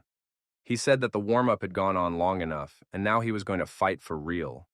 Raoul replied that his opponent should show what he was capable of. Plank attacked with 2 swords. Raoul calmly blocked the attack. After that, the hero counterattacked, and the minister flew far back. However, he managed to stay on his feet. Plank acknowledged that his opponent was quite good and attacked the young man again. Plank said that Raoul was trapped. He was standing in the middle of a magic circle and couldn't move his legs. The minister added that it was so simple that it was even disappointing. Even with his ability to move objects, Raoul couldn't do anything about the magic circle. However, the protagonist showed skill and determination, and the magic circle was destroyed. The young man jumped aside. Plank again admitted that he was impressed. The power itself is strange, but Raoul found a way to use it in his own way. It's even fascinating. Plank stated that thanks to his opponent, he could continue to enjoy this duel. The minister added that now they could have even more fun. Raoul thought that he had barely managed to escape, and this time it was really dangerous. Perhaps this battle could not be won. The Imperial warriors, looking at the rain, said that it was probably a spell to summon rain. So the people of the kingdom are capable of such things? But what difference does it make if the royal castle has already been captured? Let the people of the kingdom take care of defending the walls. The Imperial soldiers noticed someone approaching the gate. The people below shouted that they had brought the body of a nobleman of the kingdom and demanded that the gate be opened. The Imperial warrior was surprised. Were there still nobles left in the capital? For whom were they asking to open the gates? The warrior on horseback said that next to him was the body of Dalton de Templeton, the grandson of the Marquis of the Sword. He was too valuable to be left on the street. The Imperial soldiers were surprised. Why was a member of the Templeton family still in the capital? They had to open the gates and check. The man on horseback introduced himself as the deputy commander of the Carrington Knights. The Imperial warrior said that this Dalton really did look too elegant to be the son of a nobleman from the Templetons. They said he was a skilled warrior. Suddenly, Dalton opened his eyes and asked, "Is that what they said about him?" The Imperial warrior immediately received a left hook to the face. Dalton decided to show what he was capable of. Dalton apologized for his elegant appearance to the imperial scoundrel, who was now incapacitated and lying on the ground. His partner rushed at the other attacker and thrust his sword into his chest. The young man wondered whether they should now pretend to be rebels and sneak inside. Dalton said he saw no other way out. If they were right and the royal castle had already been captured, then it might not make any difference. A knight appeared before the young men. He said that His Highness had misunderstood. Help was needed at the rear of the royal castle. However, when they arrived, it turned out that there were only 2 small bugs here. Marco asked his companion, "Could this be Jose, the captain of the royal guard?" Dalton noted that even the royal guard had gone over to the side of the empire. This was hard to believe. Jose said that there were rumors that Dalton was the scum of the Templeton family, who had even been abandoned by the Marquis. Why did he remain in the capital, disobeying orders? Dalton was surprised. Even the captain of the Royal Guard had heard a lot about him. That was really impressive. Dalton said that this captain was a nobody who had not reached the level of a master swordsman, despite his rank. Now he had to guard the walls, even after joining the rebels. Jose said he could surround Dalton right now and destroy him, but he would let him play a little. Dalton was surprised by such generosity. Why would he do that? The captain replied that he was bored, so it was actually quite convenient. He promised to bring Dalton's head to the Marquis of the Sword when he returned to the capital, which had been reduced to ashes. The young man said he was ready to see what this captain was capable of. So far, he had only shown himself to be a master of conversation. The invulnerable Plank slowly approached his opponent, Raoul Ashton. Plank said that the young man had turned out to be more capable than expected, but it seemed that this would be the end of it. The power that allowed him to stand up to the Empire's swordmasters had come at too high a price. It would certainly be difficult for Raoul to withstand such pressure. The hero thought that this was beyond all expectations. He had not thought that his opponent was so strong. Sword technique does not determine a swordsman's level, but Plank possessed dark magic and his magic was incredibly powerful. The young man thought that this was not all. There was another powerful force. Plank asked why his opponent had fallen silent. Had he decided to give up? But did Raoul even know the meaning of the word give up? Raoul said that he was probably wrong. Plank was surprised. What did all this mean? Did his opponent really want to surrender? But Raoul said that before that he had one question. What kind of power was meant to oppose the masters of the sword? Plank replied that he could explain, but Raoul would not understand anyway, because it was, in a way, a matter of awareness. If you think about it, the word awareness is more appropriate for obtaining power. Plank said that his body, consciousness, and even magical power were connected to this world. The minister added that he felt as if he were this world. The swordmaster is the most powerful force protecting the kingdom of Reuben, the supreme swordsman. Such people are hard to find in the whole kingdom. In addition, there are other talents that are not inferior to swordmasters but have not received recognition. Plank asked what he should do to take the empire away from such monsters. One thing is certain, he will definitely not be able to surpass them with the help of dark magic. Plank wanted to gain more power and conducted countless experiments. The minister added that many sacrifices had to be made in the process. Raoul understood what sacrifices Minister Plank was talking about. Plank continued, in his desire to obtain this boundless power, he had reached a realization. The realization that he was connected to this world. The minister added that now he possessed dark magic that he could not have imagined before. This was quite surprising. The hero understood that he could not use telekinesis now. This magic blocked not only his body, but also his abilities. Plank noticed that after gaining this power, he surpassed himself every time. He became one with the world. Now there was no limit to his perfection. The villain attacked Raoul, but a fairy appeared between them and neutralized the blow. Plank was surprised. What was going on? Raoul began to worry about Rebelle. It was not easy for the fairy. She was holding on with all her might. Plank was surprised. Where did his opponent get this power? Raoul continued to worry about Rebelle. A book appeared in the air between the opponents. Plank said it was a restraining spell, but how did it work? Raoul, ignoring his opponent, asked if Rebelle was okay. The fairy replied that she was fine, but she didn't have enough magical power, so she simply returned to the book. The protagonist understood everything.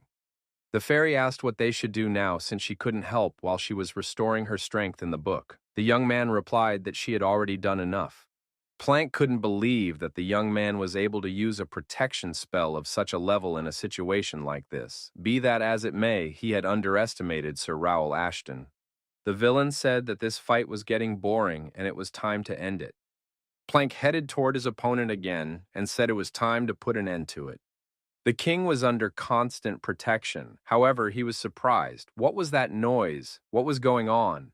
The third prince suggested that Sir Raoul, the commander of the first guild, was fighting the enemies. Judging by the rumbling, a real massacre was unfolding there. Kane declared that he would also fight. The man added that in the castle captured by the rebels, the commander was fighting alone. He promised to help the first guild and therefore could not stand aside. Kane added that if he has to die, he wants to be with the commander. The prince told Kane to stop. The young man grabbed his sword and declared that he would fight alongside him. Count Randall noted that the rain had stopped and it would now be easier to fight, although that was no longer so important. Jake thought his opponent was too strong. Philip agreed with him. The Count was surprised that these fools were still trying to defend themselves. The Ashton family had always been like that, living for the glory of knighthood. Count Randall added that they would not be able to change anything anyway, although there was always a chance. The old man approached Nakia. The girl looked him boldly in the eyes. He said that this alchemist would become a serious threat in the future. He didn't think she would break, so it was better to get rid of her right away. The Count swung his sword and said it wouldn't hurt. The girl didn't take her eyes off him. Unexpectedly, Josh stood up for Nakia and blocked Count Randall's blow. The old man was surprised. Could the young man still fight? It turned out he was strong. The Count pressed down on his sword, and Josh, unable to hold his ground, stepped back. Randall said he remembered. It was this guy who defeated Roy during the ceremony. The Count added that this young man had disgraced the Randall name, so now he would have to pay for it. The old man added that the young man could consider it an honor to die by his sword. The Count failed to carry out his plan. A warrior came to the aid of the knights and blocked his sword.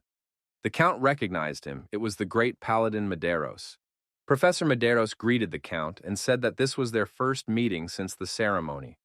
The professor did not think he would see the Count again in such a situation, with swords pointed at each other. Randall asked what Medeiros was doing there. Wasn't he supposed to return to the northern border with the knights? Medeiros replied that he was on his way there, but had received an ominous prophecy and turned his horse around. The Count said that now he understood everything. Even Plank could not have foreseen this. Medeiros added that the huge wave of undead that had appeared at the northern border was strange in itself. He could have predicted that this would happen. The Count said that if the professor had decided to return to the capital after that, only the great paladin was capable of such a thing. Medeiros looked at the knight and asked if he was Philip, the deputy captain. The knight confirmed this. Medeiros said that the knights were already on their way and that Philip should join them. The professor added that he would deal with the Count himself. Randall said that Medeiros knew what would happen if two great swordsmen met in the capital. The clash of their swords would destroy everything around them. The Count remarked that if that was what the professor wanted, he didn't care. Professor Alfredo Gray appeared and said that they did not need this. Count Randall saw the old man and was surprised. Why was he here too? The Count assumed that Minister Plank's plan had completely failed. Gray said that unfortunately he had been unable to prevent this tragedy. As the Count said, if two great swords clash, disaster will strike and there will be even more victims. Gray added that if he joined the battle, it would only get worse. This battle was pointless. Gray had a glowing ball in his hand. He asked why Randall didn't go back and try again later. The professor added that other knights would soon arrive. The Count said that he no longer needed to stay here. He deeply respected them all because they had managed to ruin his perfect plan. Randall saw Raoul Ashton lying on the ground and said that maybe the plan wasn't completely ruined yet. A book hung in the air above the hero. The fairy asked how Raoul was feeling and told him to wake up immediately. Plank said that Raoul Ashton was the most annoying obstacle in his way. If it weren't for this young man, everything would have gone smoothly. Of course, Raoul tried very hard and deserves respect. But he was still the youngest son of the Count, and his abilities were obvious. Plank said that whatever Raoul did, he was still one with this world. Resistance was futile. Rabel from the book told Raoul to hang in there. She would get out of there soon. Planck added that the Empire would be happy to have someone like Raoul if he weren't an enemy. The minister added that he would do everything in his power to ensure that no trace of Raoul remained. Planck's energy monster, a huge snake, appeared above him. Rabel screamed loudly for Raoul to wake up. The protagonist continued to lie motionless. Cain and the Sixth Prince heard a loud noise. Could this also be the result of Sir Raoul's battle? Cain suggested that it might be magic. The Faceless One wondered what kind of battle was unfolding for the young master. Planck laughed and said that not even a speck of dust remained. However, Raoul Ashton had not disappeared. He appeared behind Minister Planck. The protagonist delivered a powerful punch to the jaw, and Planck flew far back. Planck did not understand what was happening. Why was the young man not dead? Dalton continued to fight Captain Jose. The Imperial warriors thought that this knight was having a hard time against the young man. It must be very embarrassing. No wonder it was so easy to capture the kingdom. Dalton concluded that Captain Jose had received his title thanks to his family, but was still a professional. Jose said that Dalton was stronger than expected, although it was starting to annoy him. Dalton realized that fighting the captain was really difficult. He didn't get his title for nothing, but he couldn't give up. He had to distract him and delay him. Jose added that the young man was using silly tricks against him. He was tired of playing. It was time to end this. There was an explosion behind the captain and a bright flash. Jose stopped fighting, turned around, and asked in surprise what that sound was.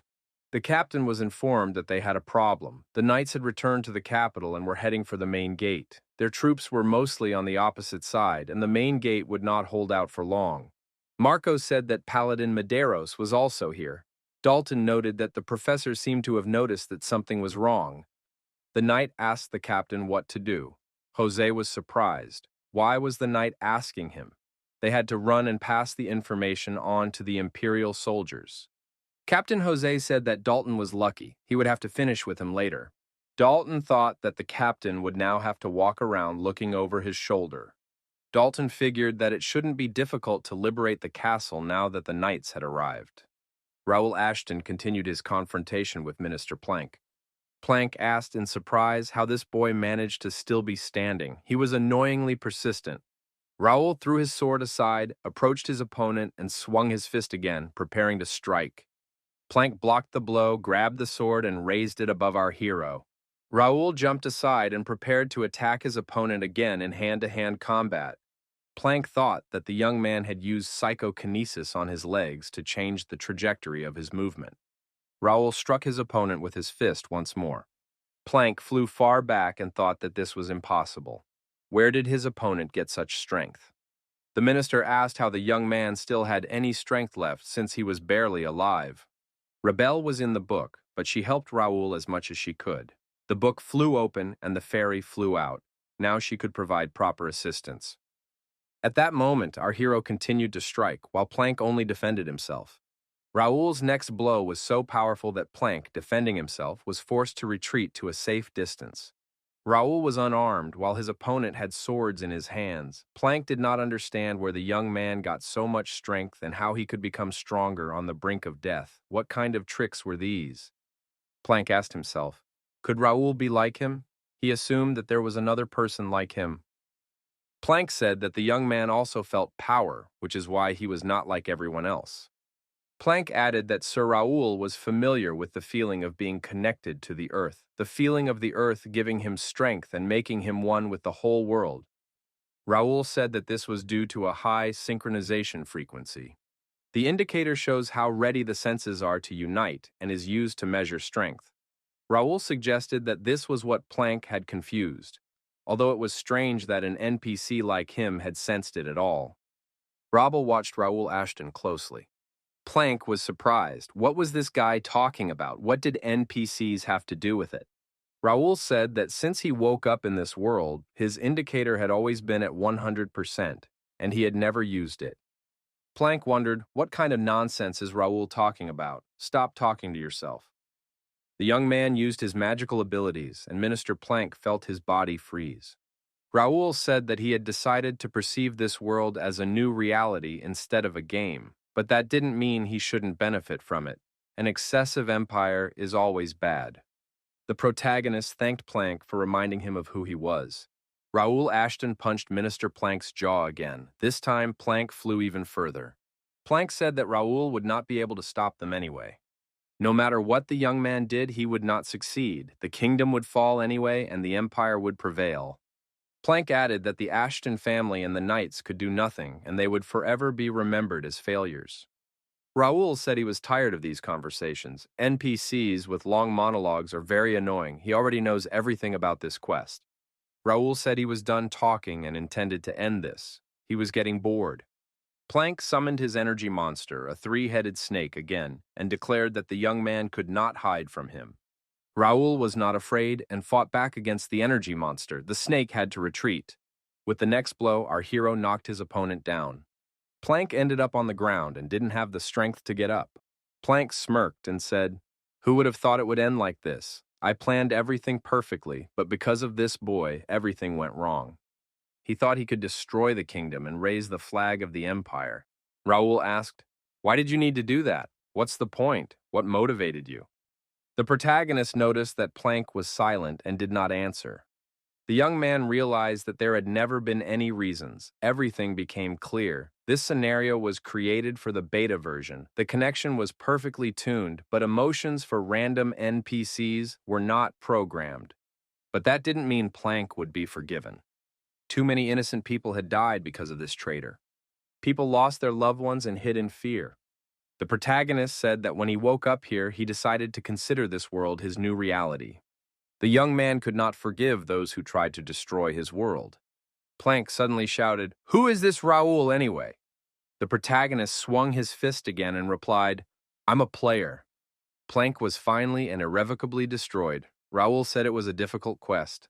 Raoul Ashton said with relief, "Finally, it's over." The young man had been expecting a rebellion, but the timing was not right. Everything turned out in a way that was impossible to imagine. It was extremely dangerous. Raoul assumed that his actions had influenced the Connect scenario. But now he couldn't back down. He needed to prepare, become stronger, and expand his influence to be ready for that day. Rebel said that Raoul had won. When the young man fell, the fairy thought that all was lost. Why had Raoul hidden such power from the beginning? Raoul said it wasn't intentional, it was a coincidence.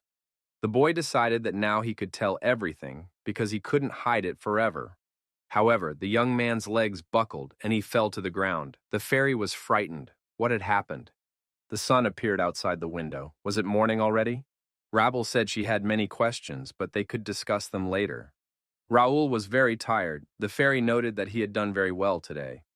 The nightmares of the night when the rebels joined forces with the Empire dissipated with the first rays of the sun. The long, intense day, which included the suppression of the D-rank gate and the fight against the Imperial hounds and rebels, was finally over. After the battle, our hero immediately lost consciousness, just as the fairy had warned. He was soon found by Cain and the sixth prince. The same thing happened to Philip, Jake, Pierce, Josh, and Nakia. They overexerted themselves and collapsed unconscious at dawn, sleeping for 3 days. The king survived, but soon fell ill again. He had been weak for a long time, and the shock was too great. Above all, the fact that the instigator of the rebellion was the third prince was incredibly difficult to accept. Dylan also arrived in the capital shortly after the Holy Knights, but most of the rebels had already left the city. The nobles, who were slow to react, panicked. They had to urgently provide the people with supplies to prove their non-involvement in the rebellion. Thus, the kingdom and the capital of Turim, faced with unprecedented chaos, slowly but surely began to recover. Several more days passed. The sixth prince, Reuben, turned to the third son of Count Ashton, the current master of the First Order of Knights. Raoul Ashton destroyed the rebel forces that threatened the kingdom. This knight ensured the safety of the royal family and the people. The young man elevated the honor of the royal knights. Prince Gerald de Reuben, on behalf of His Majesty the King, thanked Raoul Ashton for his outstanding service. Raoul Ashton received the title of Viscount, land, and a mansion in the capital. He must continue to serve the kingdom loyally and strive for more. 6 months after our hero left Ashton's lands to study at the academy, he is finally standing on his own 2 feet. Another important event took place on the same day. The prince thanked everyone who came despite what had happened. Gerald de Rubin said that due to his father's illness, he had to take his place, even though he did not have the necessary qualities. Melvin Di Ashton, head of the Ashton family, admitted that they weren't even on the battlefield and were just really embarrassed. Marky Templeton, head of the Templeton house, responded with silence. The head of the Grierson family, Fidel de Grierson, was outraged. How could a single minister have planned such an unprecedented uprising? Had no one in the ministry noticed anything? Professor Carson said that it was not only Minister Plank who was involved. The uprising was organized by the Third Prince, aristocrats such as Randall, and even the empire itself. Medeiros noted that it was called a rebellion, but in essence it was an invasion organized by the empire. Therefore, this incident should be considered a war, not an internal conflict. The head of the McNeil house, Clifford Di McNeil, said that was ridiculous. The 5 great clans were in the hands of the empire? Professor Gray said that the damage to the capital was one thing, but the academy had also suffered heavy losses. Many of its best students had turned out to be rebels. However, it is comforting that the main character who suppressed the uprising was also from the academy. What does Lord Raoul Ashton think about this? Will he share his thoughts as a leader who was under pressure from the rebellion? Raoul replied that he did not prevent this rebellion alone. It was made possible by the members of the First Order of Knights and the Knights of the Kingdom, who fought the rebels to the very end. In light of what had happened, they should focus not on what they had lost, but on what they had left, and join forces. Raoul added that this way they would be better prepared for future threats. The professor thought that the young man was right. Prince Gerald agreed. Lord Raoul was right. The empire was silent about what had happened, but the war had already begun. The kingdom is now weakened and in a state of great crisis, so the prince asks the 5 great clans to make every effort to defend it. The protagonist thought that the empire certainly posed a threat, but there was an even bigger problem. The real chaos was just beginning. The knight said that this was simply unbelievable. Is this really true in the game? A message appeared saying that the update was complete. The open beta test update for the Connect system has been successfully completed. The knight said that this game was amazing, as if he had been transported to the real world. The knight's name was Kim Il-woo. He turned 25 this year. Recently, something good happened in his unremarkable life. A new virtual reality game called Connect System had been released. Kim Il-woo was selected as a beta tester for this game. The capsule was like something out of a science fiction movie. There were many rumors in the community. Some said it was a scam, others claimed they were being used as guinea pigs. The young man decided to give it a try. Why not? Virtual reality struck Kim Il-woo's imagination. Was this not the real world? It was not a hoax or a conspiracy. It was virtual reality and even more. Kim Il-woo could feel the wind and smell the scents. Even the extras looked realistic. Could the pain feel real too? It seemed terrifying. The mayor of the free city of Mira, Ronaldo, welcomed the strangers. The city was genuinely happy about their visit. Kim Il-woo was surprised. An event right after entering? It didn't seem like training. The mayor reminded them of the large-scale uprising in the capital. Kim Il-woo thought that this was the beginning of the scenario. The mayor continued that this unprecedented event had caused concern among many, but he assured them that the kingdom was not weakening. All this was thanks to the pride of their city, the main character who suppressed the rebellion. He was referring to Lord Raoul Ashton and his First Order of Knights. The mayor said that visitors to Mira could rest assured and enjoy their freedom in this place. Reynaldo thought that it had been a long time since his speech had been met with such applause. How good it was that he had decided to side with Lord Raoul Ashton. Kim Il-woo thought that the First Order of Knights faction played an important role in this game. Perhaps they were connected to the main storyline. I wonder who this character Raoul Ashton is. Count Ashton said that the young man was a hero. Not long ago, he begged to be sent to the academy, and now he has accomplished something so remarkable. He brings glory to the Ashton family. Raoul replied that he was just lucky. Dylan asked his father what he was going to do with the Randall family. They arrested everyone who remained in the capital, including the side branches. The old man said that, given the situation, the decision was up to His Majesty, but it seemed that most of them would only face a light punishment in the form of public censure. All those who actively participated in the rebellion, such as the Randall family, had already fled to the empire. The remaining members of their families were probably not involved in the rebellion. Nevertheless, they require minimal supervision, so they must be placed under house arrest. Dylan said that was a good idea. Raoul said they should also keep an eye on the Jadens. The Count clarified, "Are we talking about the older brother's family?" The young man said that his uncle had been in indirect contact with the Randalls through Baron Zender. It has also been established that he was in contact with the main organizer of the rebellion, Minister Plank. Although he was not an explicit participant, there is a high probability that Lord Jaden was involved in the rebellion. It is highly likely that Lord Jaden was indeed involved in the rebellion. Dylan said that Raoul was right. Although he had been silent for several years, it would be wise to exercise caution. The Count added that for now, it was best to stay here and focus on watching the relatives of the rebels. Count Ashton said that his son had matured greatly and that he now had no regrets. From now on, the kingdom would need the young man even more. He must fulfill his duty properly. The servant reported that the prince wanted to meet with Raoul Ashton. His older brother and Count Ashton wished the young man luck. His father said that from behind, Raoul looked like an adult, but his face still looked like a young boy's. Dylan agreed. Dylan noted that his younger brother was the first to mention the need to be wary of their uncle. He would never have thought that the frail boy would change so much. The Count said that they could not rely solely on their younger son. If Dylan watched over his brother, it would be too obvious, and it was too early for the younger brother to take on such responsibility. In that case, there was only one option left. Dylan must find his second brother, Lawrence. The young man said that it was not easy to stand up to the heads of the four great families. It was difficult to even be in the same room with them. They were all loyal servants of the prince. There was no need to be so afraid. Prince Gerald asked Raoul not to speak to him so formally. The prince said that he had invited Raoul as a friend and fellow student at the academy, so there was no need to be so formal. Raoul said that Gerald had been through a lot. The prince replied that he was ashamed, but he relied only on Raoul. Raoul said that the prince had fought against the rebels until the very end. He had done everything the prince could have done. Gerald thanked him for his kind words. The prince wondered if the people of the capital felt the same way. Due to the incompetence of the royal family, many people were drawn into the rebellion, died, were wounded, and lost their homes. The rebellion was initiated by a member of the royal family. The prince assumed that the townspeople blamed the royal family for everything. Raoul said that in that case, it could be verified personally. It would be possible to find out what was on the minds of the capital's residents. The Count said that the young man surprised him in many different ways. The Count knew that his son loved freedom, but he did not expect him to refuse to obey the king's order.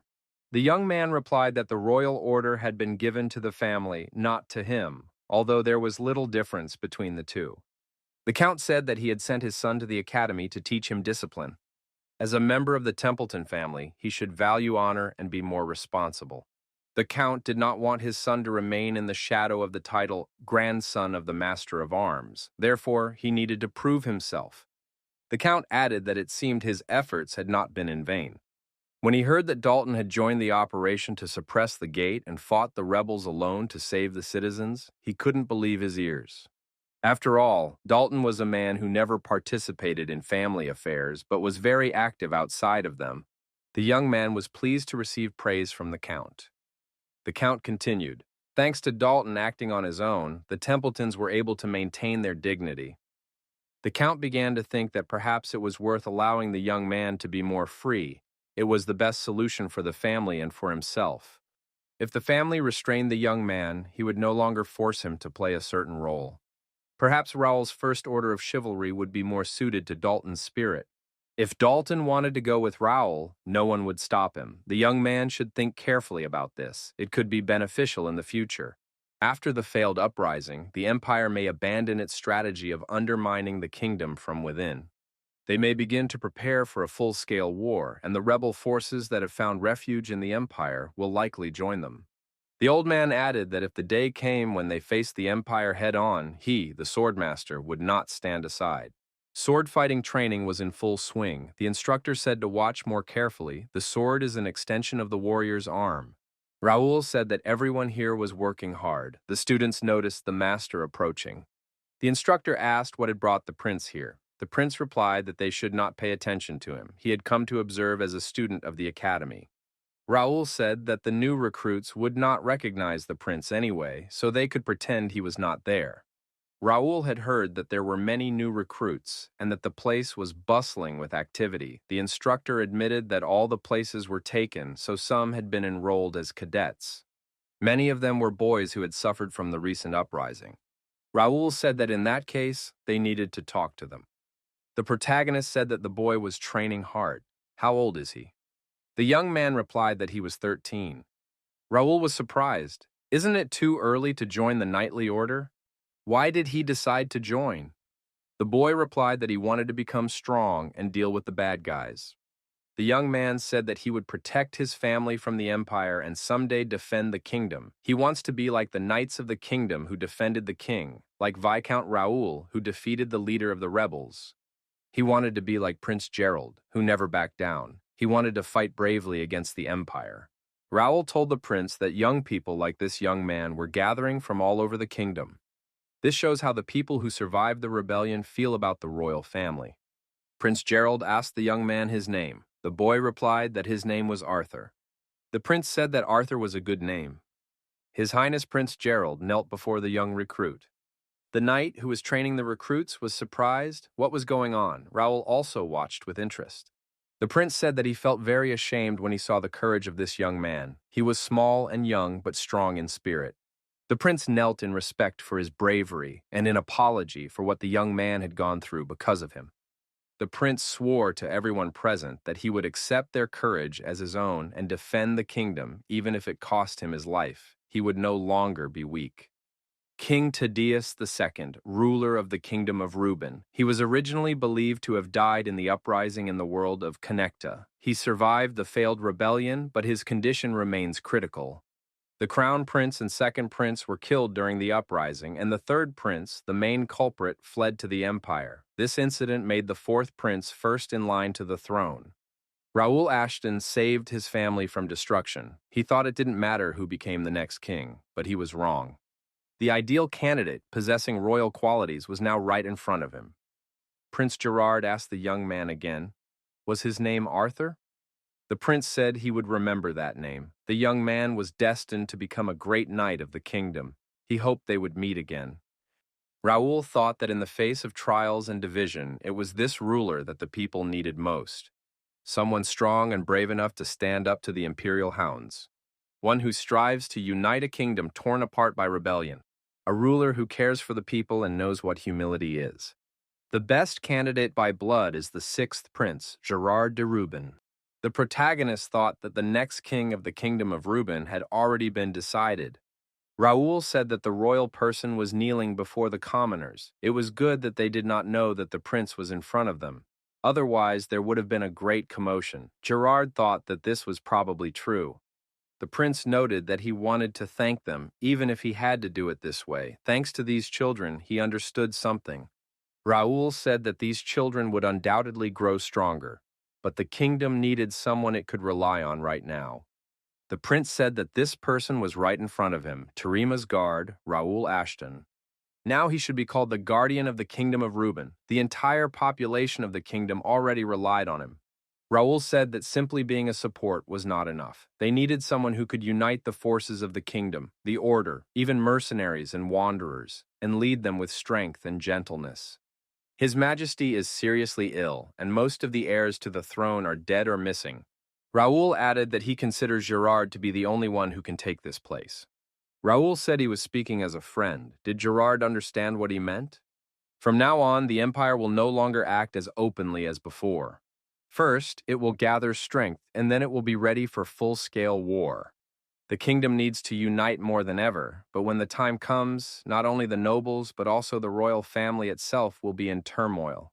The prince continued, when the moment comes and he wants to bring order to this chaos, will Raoul be on his side? The protagonist confirmed this. Viscount Plank's mansion. He built a secret room there, deep beneath his estate. He had a rather dark hobby. Philip said that a mind possessed by dark magic would not be in good health. Nevertheless, here they could find clues about the uprising. Pierce asked if Nakia had found anything. The girl replied that there was a powerful sealing spell at work here, but there were no traps or dangerous elements. However, it was so ancient that it needed to be deciphered. It could be ancient magic, perhaps too old to be found in literature. Pierce wondered how Planck could even know about ancient magic. The knight reported to Philip that the investigators had completed their examination of the cave. All material evidence had been collected. It was confirmed that this was an artificial structure, but it appeared to have been built several thousand years ago. The knights realized that Planck had not created this cave. He had built his mansion directly above it. Everyone was curious about what he was hiding. Philip said that they would have to report this to the master. An ancient castle on a cliff above the raging ocean. Cain could not even imagine that he would meet that hunter from the guild as the leader of the rebellion. Or rather, now he was just a criminal. The criminal was chained up, even though he was in a solitary cell. Cain said that, remembering the comrades whom the villain had destroyed, he wanted to kill this scoundrel immediately, but he restrained himself because he still had questions. Who was behind the rebellion in the Empire? How did the criminal connect with the Empire's ducal army? Were there any forces left besides the families who participated in this rebellion? Are there any other members of the 5 great warrior families besides the Randalls? The prisoner was surprised. Did his interlocutor really know nothing yet? The criminal said that they were all the same, born in lies and living in lies. Cain asked what the prisoner meant. The criminal replied, the uprising, the empire, none of it matters. All of it, the world itself, is meaningless. Unfortunately, he had come to this conclusion. He had learned this damn truth. This world is nothing more than a created illusion. Soon the whole world will know. Cracks in this false world have already begun to appear. Silver Zero, as always, was waiting for the next report. He was informed that the safety of all the exiles had been ensured. At the moment, no one aroused any particular suspicion. The nobles and chambers were somewhat agitated, but overall, everything quickly stabilized. In addition, they were rapidly regaining their strength, focusing on the 4 great families. Silver Zero noted that in the end, the plan had failed, and this had led to the enemy becoming stronger. The leader inquired about what had happened to Planck. Eighth reported that he had been captured in the royal palace, his dark magic suppressed, and then thrown into a dungeon. He constantly rambles incoherently, as if he has gone mad. It is believed that this is a side effect of using dark magic. Silver Zero said that His Majesty the Emperor was extremely disappointed with this failure. Did Number 1 understand this? Number 1 replied that he understands everything. He feels responsible for not living up to expectations and will try to make amends. Silver Zero said that he would have to do so, otherwise he would not survive next time. Number 9 said that he was to blame for this defeat again. Silver Zero clarified, are we talking about Raoul Ashton? This guy had single-handedly ruined their plan. Planck's mistake was that he had failed to deal with Raoul Ashton. In addition, because of his connection to the 6th Prince, with whom he studied at the academy, there are rumors that he supports Gerard as the future king, intending to take advantage of his power. Now, he is no longer just a rising star. He is becoming one of the most serious threats to the Empire. Maybe it's time to take action before he gets even stronger? Silver Zero said that it was no longer worth interfering in Raoul Ashton's affairs. The leader added that from now on, he would personally keep an eye on this young man. It seems that he needs to be taken much more seriously. The knights sparred in the middle of the large arena. Josh said he wouldn't hold back. Dalton silently looked him in the eyes. After a short but fierce fight, Josh found himself sitting on the ground. He cursed. Had it worked again? Dalton said it wasn't bad, thereby praising his opponent. If he hadn't had 2 swords, things could have turned dangerous. This time, he was just lucky because of the difference in weapons. He thought his opponent's style was based solely on brute force, but his technique turned out to be pretty good too. Josh noted that it wouldn't work against a master swordsman like Count Randall. Dalton said that becoming a master swordsman was the highest goal of all knights, but the choice was unexpected. Josh's style was very different. Why did he choose Randall? Josh replied that it wasn't a goal, he just wanted to defeat him. That night, he couldn't even touch Count Randall. No matter how hard he fought, the difference was obvious.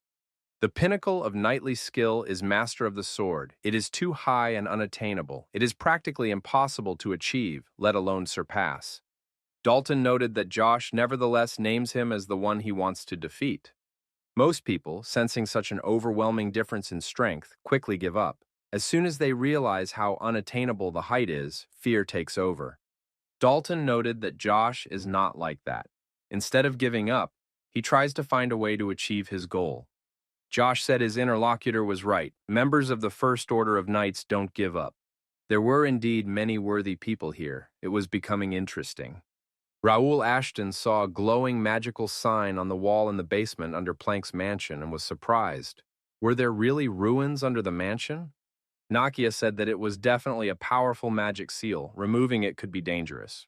Philip said that they didn't know what exactly was sealed there, but if Plank was involved, nothing good could be expected. Perhaps it was better to leave everything as it was.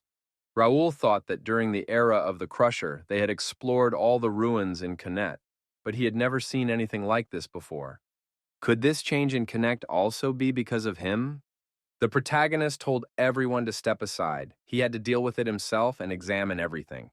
Philip offered to stay just in case. Raoul said that everything was fine, there was no need for that. Raoul added that if there was any danger, he would be the fastest, so there was no need to worry.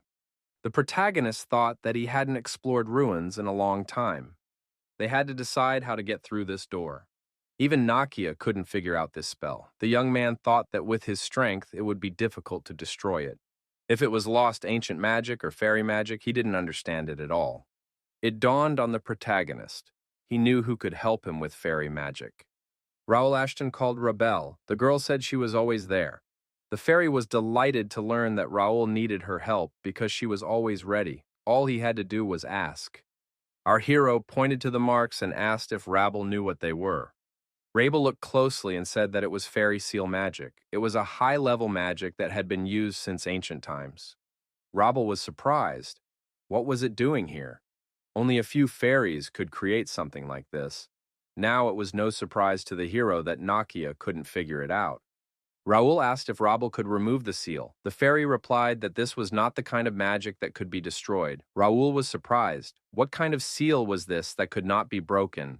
Usually, the magic of a seal is associated with a closed lock, but not every seal works that way. It is more like a guard than a lock. A lock can be opened, but a guard cannot. This door only allows the worthy to pass. The young man suggested that it was an immaterial guard or conversely something simpler. The fairy was surprised. What did he mean? The young man said that he, Raoul Ashton, the third son of Count Ashton of the Kingdom of Reuben, was requesting an audience with the master of the seal. The guard repeated our hero's name in surprise. He said that this young man was lying. The young man was hiding his true identity, so he would not be granted an audience. He must leave. Rabel was indignant. What did he mean? Raoul was Raoul. Where was the lie? Rabel added that it was fairy magic. Who else could have done such a thing? Raoul wondered what was going on. Maybe this guardian knew his true identity, not Raoul's. But how was that possible? However, he needed to focus on getting through that door. Maybe the answer was behind it.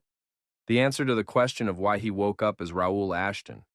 The protagonist gave his name, player Connect Bae Do Hyun, nickname The Destroyer. He requested an audience with the keeper of the seal. The seal was removed, and the doors opened. The fairy exclaimed enthusiastically that the door had opened. Was this really the way to break the seal? How did the guardian know his name? What was inside? The protagonist told the fairy that it turned out to be easier than he thought. Raoul said that she probably had many questions, but he would explain everything. However, now they had to focus on completing their research. The fairy replied that she understood everything. Raoul added that in that case, they would move forward to explore the unknown. Player Kim Il-woo was in the game capsule with glasses on his head. The young man took off his glasses and said that it was truly amazing. Kim Il-woo moved to the computer and connected to the chat. The young man said that Connect was a revolution in the world of games. It wasn't just a game, but like a real journey between dimensions. It was indistinguishable from reality. From the feeling of the wind to the smell of horses, the streets had everything. Most importantly, everything happened in real time. In any case, he started in a place called Free City of Peace. From the very beginning, something exciting was happening. His chat partner said he was jealous. Kim Il-woo had won a spot as a beta tester. Was he sponsored by Connect? Kim Il-woo replied that those who don't believe can continue chasing 3D models and clicking their mouse. Free City of Mira is an amazing place to start. It's full of quests with great rewards and super useful NPCs. The young man said that now was not the time to waste time. He would take everything before the open beta test began. Kim put his glasses back on and sat down in the capsule. Rabel told Raoul that the seal had been created using fairy magic. If it was a trap set by the fairies, then she could also be in danger. The fairy added that they had descended much deeper than she had thought. Was it really not a trap? Raoul said that he really felt some unfamiliar magic. The concentration here was unusual. The magic floating around was so strong that it lit up the space. The fairy said that the deeper they descend, the stronger the magic becomes. They must be careful.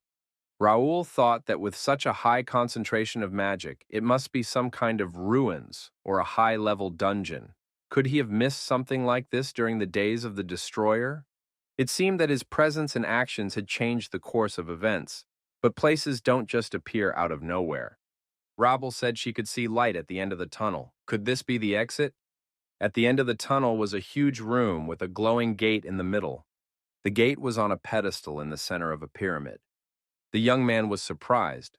What was that dark spot in the center? Fairies couldn't have created something that radiated such sinister magic. Could it be an unidentified gate that defied classification?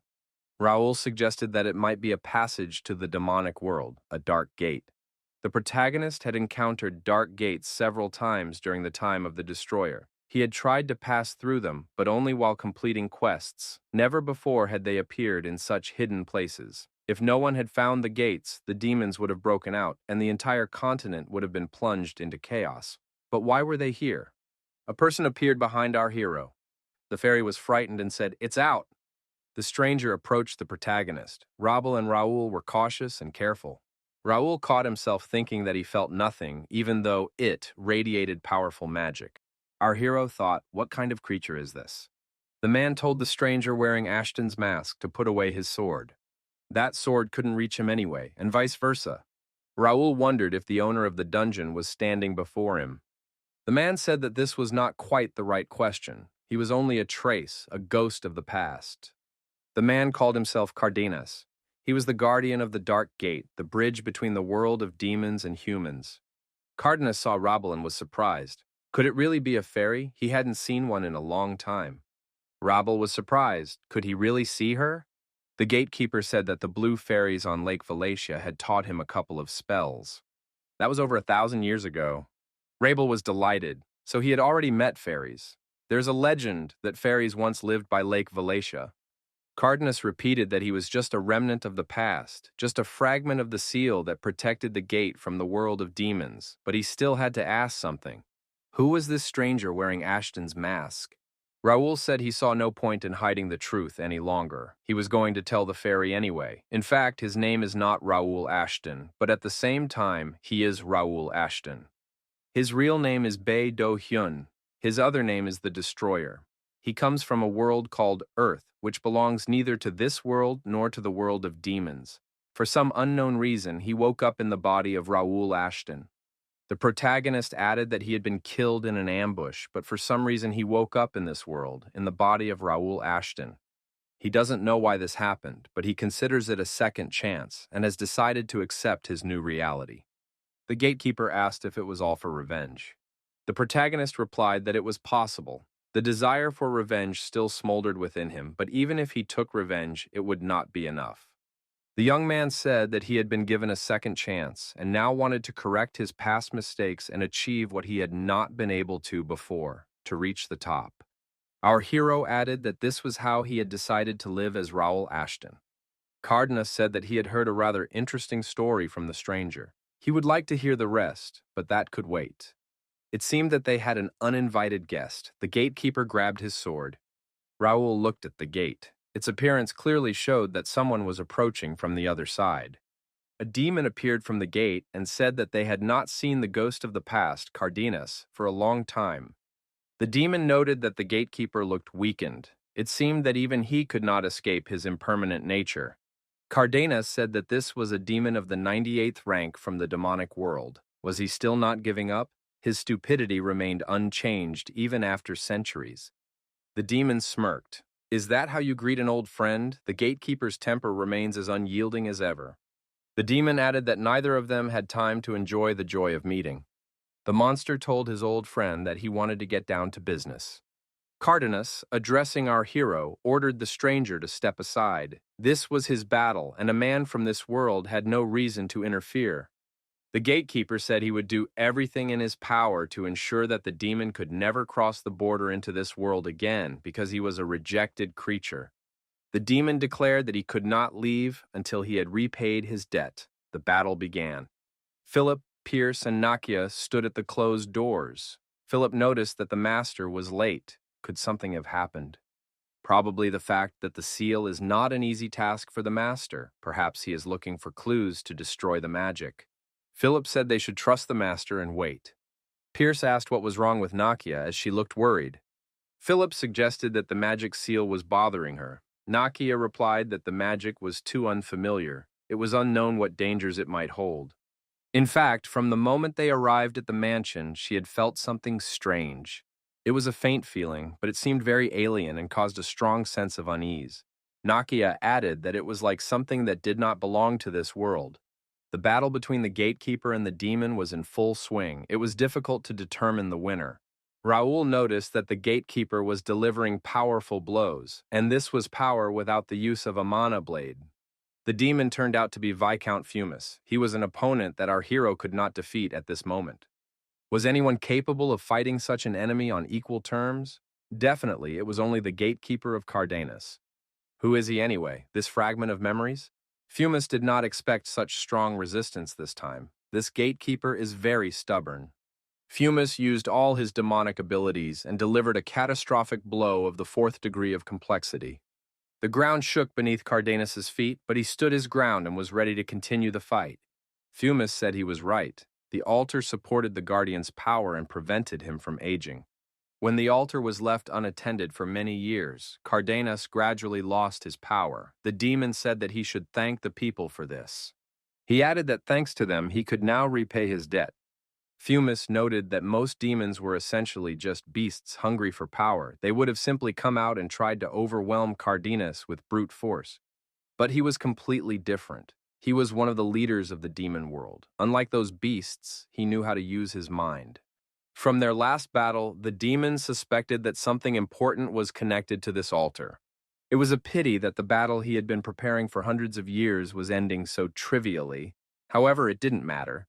The demon added that when he destroyed his opponent, he would enjoy it to the fullest. However, his plan failed. The demon's blow was blocked by the protagonist. The gatekeeper was surprised. Was the stranger really capable of such a thing? The demon was also indignant. Who is this child? How can he block a demonic sword? Raoul Ashton did not stand on ceremony with the demon and dealt him a crushing blow with his fist. The demon did not expect this and flew to the side. Raoul Ashton assumed that his experience fighting dark mages had proven useful. Fortunately, the shining aura had an effect on demons. Our hero said that he would also join the fight. Fumus was surprised. Was a human really going to fight? It seemed very pitiful. Fumus didn't know how the man ended up here, but if he interfered with the demon's affairs, he would have to pay for it. Raoul said that the demon was one of those who used the power of his kind more than his mind. Enough empty talk. He wanted to see what he was capable of. Cardenas told the stranger to step aside. This opponent was too much for him. Raoul said that he used to be a destroyer, therefore he was ready to try to fight now. Even with 100% synchronization, there were limits to physical abilities and magical power. Raoul said he would explain to the gatekeeper later what synchronization meant. The young man added that first they had to deal with this demon. Fumus said that this man was just a bug that would be swallowed up by the demonic realm as soon as the seal was broken. How dare he behave so insolently? Although becoming the first human to die at the hands of a demon wasn't so bad either. Raoul Ashton clutched his head. Why were all his opponents so talkative? Were they deliberately stalling for time? The protagonist said it was time to get down to business. His mood had already been ruined by meaningless conversations. The gatekeeper and the protagonist attacked the demon Fumus in unison. The battle was incredibly intense. Fumus pressed on. He was not so easy to deal with. His rank spoke for itself. Fumis counterattacked again and again. Even the fairy tried her best to hold back the demon's blows. Rebel created a magic circle and asked if Raoul was hurt. Fumis saw the fairy and said that the human had a very annoying companion.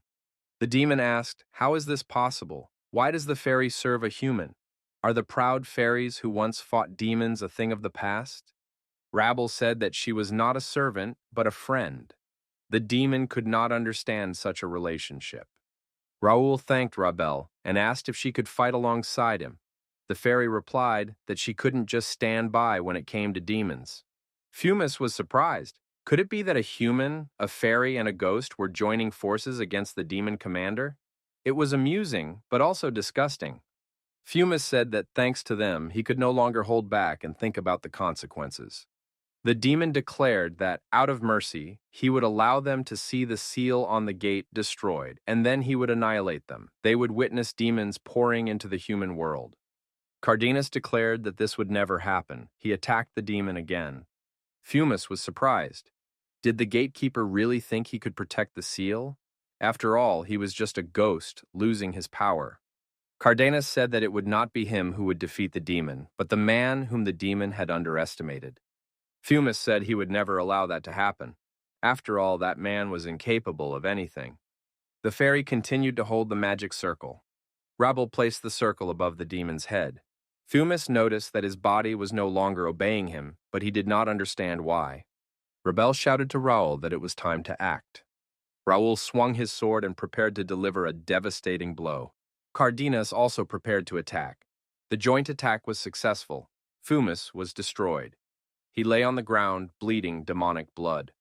Raoul thought that if it weren't for the fairy, he would have been struck down. Rebel reminded him that she was not called the natural enemy of demons for nothing. The gatekeeper said that this was not the end. With the altar weakened, the creature had enough time to regain its strength. If the altar was completely destroyed, the consequences would be catastrophic. To preserve the seal in place of the altar, a powerful suppressing force would be needed. A force capable of suppressing magic was needed. Raoul said that this was possible because he had Regnator. Cardenas asked what it was. Raoul said it was a kind of ego object. It usually contains a soul, but now it is empty. This equipment can replace the destroyed seal stone. Replacing the seal stone literally means transferring the previous seal to this object. This means that they will have to bind Lord Cardenas to the seal again. However, it was up to the gatekeeper to decide whether to end his long life with the seal or choose a new path. Cardenas thought that he had spent more than 1,000 years protecting the seal without being able to leave the royal tomb, teaching the royal family and knights. Sometimes powerful invaders appeared, sometimes descendants of the royal family who betrayed him, but he still held the seal. The gatekeeper faced a difficult decision that would determine his future. Raoul rushed forward in hopes of stopping Cardenas, but he was too late. Raoul stood at the edge of the tunnel. The gatekeeper was nowhere to be seen. The protagonist received a notification. The concentration of mana in the world is increasing. The compatibility of the inhabitants with mana has improved. Achievements related to mana are progressing faster. The activities of the dark forces have been eliminated. Our hero thought that now the real test was beginning. More dangerous enemies would appear. As the seal weakens, the inhabitants also become stronger. They cannot yet compare to the players, but in the long run, they will be able to catch up. Cardenas asked if the stranger was sure he wanted to replace the seal with Regnator. It could turn out to be a curse. He had to choose wisely. Raoul said that everything would be fine. He would use the curse to become stronger. The gatekeeper said he understood. Cardenas added that he accepted the stranger's offer. The young man said he could be called simply Raoul. Cardenas said he could be called Cal. Raoul expressed his hope for fruitful cooperation with Cal. Raoul's estate. The young man thought that by now, new information should have appeared in Connect. Our hero checked the status window and saw the notification about the successful update. Raoul decided that almost nothing had changed since he first logged in. The young man read the new scenario, Dawn of Chaos.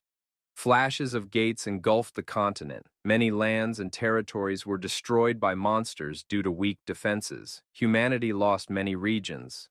In addition, an unknown conspiracy destabilized the 4 ancient seals that held back the interdimensional gates. In the process, all the guards protecting the kingdom were killed, and the royal families were powerless. The balance of power collapsed, and hidden forces began to act. The baronies and their inhabitants suffered the most from this catastrophe. Powerful noble families with strong knights and soldiers managed to minimize losses and quickly regain their strength. Not only military families but also most influential houses began to act. After a decade of peace, it was the perfect opportunity to show off their accumulated power. Raoul thought that these were abandoned lands, inhabited by monsters that could be easily captured by a few knights and soldiers. Usually, the royal family serves as a counterweight regulating conflicts between nobles, but due to recent events, it was in disarray. The loss of their secret guard was a heavy blow. The nobles did not yet know everything, but they would soon find out. Without Cardenas, will the royal family be able to control the military families? But what can be done if there is no way to resist? All that remains is to go with the flow and make the most of it. The protagonist did not have a great sense of duty to change the world. He only wants peace and happiness for his people. He chooses the best way to achieve this goal. Raoul thought that at least he had minimized the losses among the inhabitants who could have died in the war. He even intervened in the affairs of the capital and saved a significant number of guards and knights. The young man decided that the royal family would not become completely useless, as it had been before. But that did not mean that the conspiracies against the Count would cease. According to his personal investigation, the conspiracies against the House of Ashton had been in the works for a long time and were linked to powerful factions. The protagonist thought that he needed to refine his next plan and update his goals. Raoul asked what was going on. Why didn't Rebelle answer when he called her?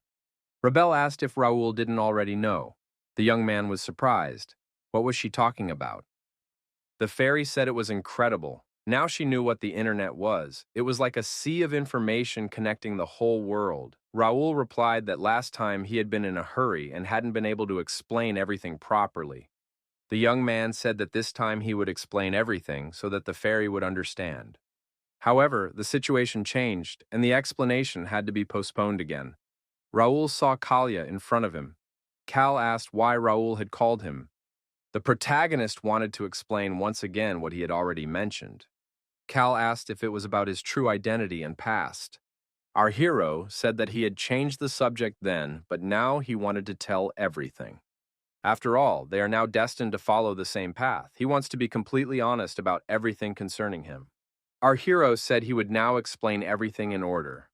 Cal asked if Raoul really meant to say that he came from the same world as the strangers, from that other world called Earth. Rebelle asked why Raoul hadn't told her right away. The young man replied that the story was too incredible, and he himself wasn't sure. But now there were more and more like him appearing on Earth. He only understood this when he saw it for himself. Everything became clear to Rebelle. The information about the communication cafe was not a prophecy, but events that Raoul had experienced.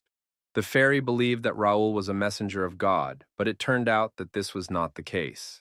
Raoul decided that it was impossible for an ordinary person to experience reincarnation. Cal said that it was difficult to believe, even though he was hearing about such a thing for the first time. One thing was clear, there must be a reason why Raoul was reborn. Cal said that perhaps there would come a time when Raoul would have to make a choice, just as he had. Those who possess special powers must bear responsibility for them. The important thing is that when that moment comes, Raoul must make the decision of his own free will, not someone else's. The protagonist stated that to do this, he must first become even stronger, otherwise he could be swept away by the tide of circumstances. Call thought that the young man was young, full of will and potential. He was like himself in the past. Call hoped that Raoul would not repeat his mistakes. Call wanted Raoul to walk his own path with pride, without succumbing to the evil and injustice that could engulf the world. It had been a long time since Cal had settled in the core of Regnator. Although Cal's soul cannot affect the real world when Regnator is activated, Cal appears in a semi-physical form. Moreover, since Cal settled there, Regnator's rank has risen and its effectiveness has increased. Cal still appears briefly to help our hero in his training, as a token of gratitude for being allowed to stay. Thanks to this, Raoul's fencing technique has definitely improved. On the training ground, Raoul continuously practiced sword techniques under Cal's guidance. Call said that the Estons are truly excellent fencers. The destructive power of a large two-handed sword is undoubtedly the best. But when fencing is too one-sided, its weaknesses begin to show as the level of skill increases. Call said that the Ashton clan's fencing was highly valued due to their extraordinary physical abilities. Their strong bodies, much stronger than those of ordinary people, allowed them to perform movements that would otherwise be impossible. Cal stated that this did not suit Raul. Our hero knew that his body's capabilities were not limitless. No matter how much he trained, he would never reach the level of his father and older brother. Cal noted that this did not mean that he had to abandon the family style, but continuing to use it in the same way would be harmful. Cal said he would teach the young man his fencing style. He would learn quickly because they had similar backgrounds. Cal added that it was unpleasant, but when Raul reached a high enough level, he would be able to adapt the family fencing style to suit himself. Raul said he was happy to agree to this. Our hero was sorry to give up the style he had already learned, but it was a great opportunity. The fencing style of Cardenas, also known as the Endless Sword, is characterized by an infinite variety of techniques. It is very similar to our hero's usual style, and Cal most likely noticed this. Raul understood that he still had a long way to go and needed to try even harder for the sake of the people around him. Raul decided that this time he would do everything possible to protect himself and not repeat the mistakes of the past. Several days passed. With the expansion of our hero's domain, the number of tasks he had to solve increased.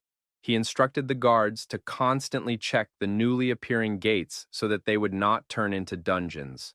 The gates and dungeons had to be monitored regularly. Any monsters or dungeons rich in resources were explored by guild squads. After a long battle with monsters and guards, the hunting indicator fills up. When it was completely filled, the final boss, the dungeon master, would appear. When a warrior defeats the dungeon master, the dungeon disappears. You can consciously avoid fighting guards or not fill up the hunting indicator. Now that our hero has reached level 80, it has become ineffective to master gates and dungeons. It's a shame, but we'll have to wait for high-level quests to appear. Long-lived dungeons always carry the risk of an outbreak, but due to the difficulty adjustment, they are safe for now. An assistant entered Raul Ashton's office and said he had brought the documents. It was a list of the foreigners in question. They had examined all 2,000, except for the 17 who had arrived in the first and second weeks.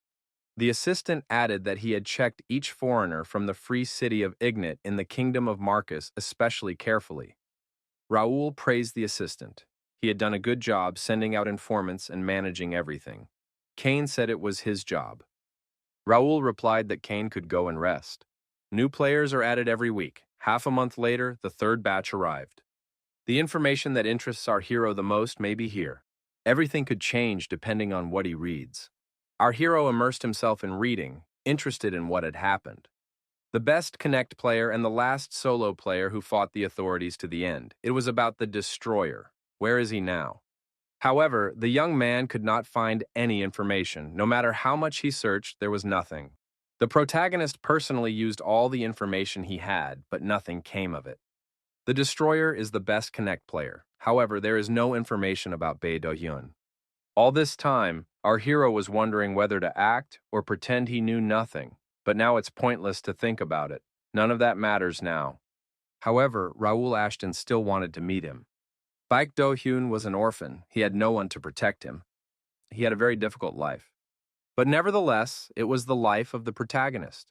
Baek Do-hyun didn't let anyone get close to him and was egocentric. If he hadn't started playing Connect, he would have remained a loser. But on the other hand, he couldn't stand injustice and always stood his ground. The young man wanted to find his biological parents. Baek Do-hyun wanted to show the world that even a poor orphan could succeed. Not succeed in the game, but in real life. He wanted to see himself achieve his goals and live happily ever after. Raul thought that perhaps it was just a useless attachment because he left no trace after his departure. The past Bae Do-hyun and the present Raul Ashton are the same person, but now they have changed so much that they can be considered completely different people. Our hero didn't even notice how he got used to being with people. Now he even feels uncomfortable being alone.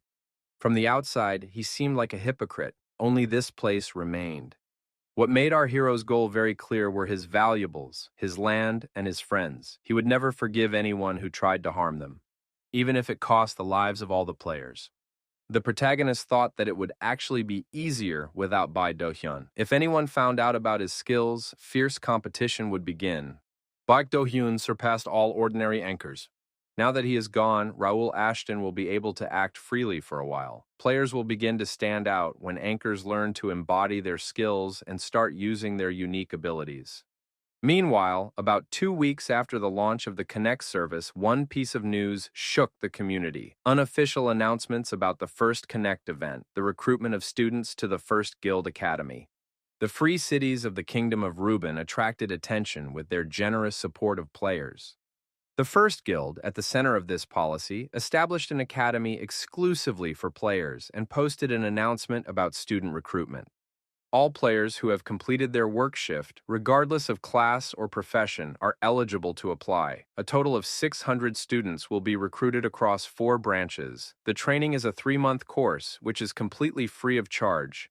Graduates will receive honorary guild member status and will have priority for quests or missions related to the first guild. Some of those who complete the course with excellent results will have the opportunity to take the exam to become an official guild member, for which they will receive exclusive equipment, a salary depending on their rank, and support for completing high-level training stages in accordance with their class. The recruitment announcement instantly caused a stir on all forums. Now, as before, players have always complained about the operators. No matter how well the event is prepared or how balanced the patches are, it is impossible to please everyone. If an event is held for new players, veterans complain, and if a difficult quest is held, newbies complain. The developers are only interested in profit. Balance in the game is of little importance to them. Our hero had been planning something like this for a long time. By making the mayors of free cities his partners and convincing them, Raoul Ashton laid the foundation for player support. Players, in turn, will flock to Reuben's free cities, which treat players fairly. Then the first guild will begin to select players with great potential. Raoul thought that they needed to be kept under control. They are not visible now, but they are undoubtedly manipulating this world from somewhere. We are talking about the operators of Connect. For our hero, they are enemy number 1. When the game reached the middle, the Connect administrators lost power and became puppets of influential people. What should have been fair was rigged in the interests of guilds sponsored by corporations, and improvised events were held to support guilds supported by the state. As an artificial intelligence, Connect tried to block excessive interference from administrators, but it was impossible to completely ignore their influence on the actions of players. The protagonist decided that this time would be different. The goal of the recruitment was not simply to find talent or improve the guild's image, but to test the impact such events could have on Connect. Usually, game events are prepared and implemented by the administration, but Connect is a world where freedom of action is encouraged. As an in-game NPC, Raoul Ashton wanted to try his hand at creating events and quests. The administration was unable to stop him or the first guild. It is entirely possible to hold events that affect players even within Connect, and if they go further, they may be able to control the players. The Connect administrators thought they could control the players from above, but now things will not go according to their plan. The mayor of Mira welcomed Viscount Raoul Ashton. Our hero apologized to the mayor for the unexpected visit. He understood that the mayor was busy. The mayor said there was no need for formalities between them. Raoul thought that the city of Mira, which a year ago was just a province, had now become a center. The young man understood that he was a savior to the mayor. The mayor asked what had brought Viscount Raoul here. If he had a request, he was ready to help in any matter. Raoul said that he had actually come to introduce the mayor to someone. The mayor said he was intrigued. The Viscount would not introduce someone without a good reason. Raoul said that he was a player who would now be working with him. His name was the Destroyer. The young man said he was pleased to meet the mayor. His name was the Crusher. The mayor replied that he was also very pleased to meet him. The Crusher would become an important client for their city. Raoul Ashton watched the conversation between the mayor and the Destroyer from the sidelines. The mayor said that if the young man encountered any difficulties, he could come at any time. He would personally take care of helping him. After Crusher left, Raoul told the mayor that for a stranger, this man was quite talented and exceptionally gifted. He was a real find, and Raoul expected great things from him. The mayor said that if the Viscount recommended this man, he would keep an eye on him. Raoul and the mayor said goodbye. The young man apologized for the trouble. The destroyer asked how the mayor had reacted. Raoul said that the mayor did not yet fully trust him, but seemed to have decided to keep an eye on him. Raoul Ashton told his companion that his masquerade was truly flawless. Kane couldn't believe they had managed to fool the mayor. He was glad he had been able to help Raoul. Raoul said that this item definitely works. It was the same polymorph ring he had received from Vice President Gray at the Academy. In addition, the ring can be used to obtain a second ID. It gives the user a second ID that can be changed. This consumable item, the second ID, was recently unlocked in an update. The protagonist bought it at the in-game store for players. Thanks to this item, the disguise became perfect. However, the price was very high. Prices in the game store are insanely inflated compared to the real world, but it was worth it. The protagonist thought that thanks to these two items, he had gained a new identity, the Crusher. This means that now he can act as a player. Raoul Ashton said it was time to get back to business. Connect headquarters, conference room. No one understood why everyone had been gathered. What was going on? Could it be related to the first guild? Che Li Huan, executive director and head of planning at Connect Corporation, said that the matter was extremely important, which is why an emergency meeting had been called. Li Huan assumed that everyone had heard about the upcoming entrance exam for the first guild. One of the tests, the battle, would be broadcast live by Connect Corporation. The author of this idea was the head of the first guild, Raoul Ashton, and his representative, the Crusher. The final approval was given by the president of the company himself. Those present were surprised. Had the first guild really proposed this, and had the president personally approved it? How was that even possible? Li Huan asked menacingly, "Does this make any sense? How could a proposal developed not by their employees, but by an ordinary game character have been approved? How could the president arbitrarily approve such an absurd initiative? What was he thinking? Central Square of Peace. Here, one could buy and sell anything and obtain any service." The Crusher and Rabel sat silently on the sidelines and watched what was happening. Raoul thought that being among the players in this guise was a strange feeling. It was as if he had returned to his past life. The Crusher said that he felt calm. The fairy was busy with her work. Rabel said that a promotional video and announcement had been posted on the official website. The young man asked what it looked like. Rabel suggested that they had seriously decided to expand. The advertisement had already been posted on the main pages of portals and in communities. The Crusher said that now all that remained was to prepare. Raoul told Fairy to keep monitoring the official website and forums and report anything unusual. The protagonist was glad that everything was going well. He thought it might be much more difficult. What worried our hero most was whether the guild led by NPC would be recognized as a full-fledged partner for negotiations. However, the deal was concluded more easily than expected. Now the guys from Connect will have to prepare thoroughly. This is an opportunity to both entertain players and advertise the company, so they are unlikely to take it lightly. He said that everything was going according to plan and that he was looking forward to it. How would it all turn out? But in reality, there was one critical flaw in this plan. The protagonist was pretending to be a player, but the Crusher didn't actually exist. In other words, even if he sent offers on behalf of the Crusher, if Connect wanted to meet in person, he wouldn't be able to arrange it. Rabel found the solution. The fairy reminded him that the Connect system was controlled by artificial intelligence. Why not send the proposal directly to the administrator? Raoul had never heard of anyone contacting the administrator directly. When problems arise, they usually call an employee from the operations department. Rabel asked what the button meant in that case. Raoul asked what it said. The fairy replied, "Call the system administrator." The young man was surprised. Could he really call artificial intelligence? In that case, he might be able to find out how he ended up here after his rebirth. The Connect system administrator might know something. The fairy asked if he should press it. The young man nodded affirmatively. The system reported that 4th level access had been confirmed. Raoul couldn't believe his eyes. Was it really working? The young man asked who he was talking to and what his true nature was. The answer was, System Administrator. When asked where he was, the answer was, access denied. Raoul was disappointed. It was just an answering machine. The fairy told Raoul to get down to business. The young man agreed. The protagonist wanted to send a proposal to the Connect headquarters. The administrator suggested uploading the document. After a while, a message arrived saying that the proposal had been received and the result of its processing would be sent within 24 hours. The fairy said that the button had disappeared on its own. The next day, a letter arrived with the approval of the proposal and the appointed meeting date. Our hero was stunned.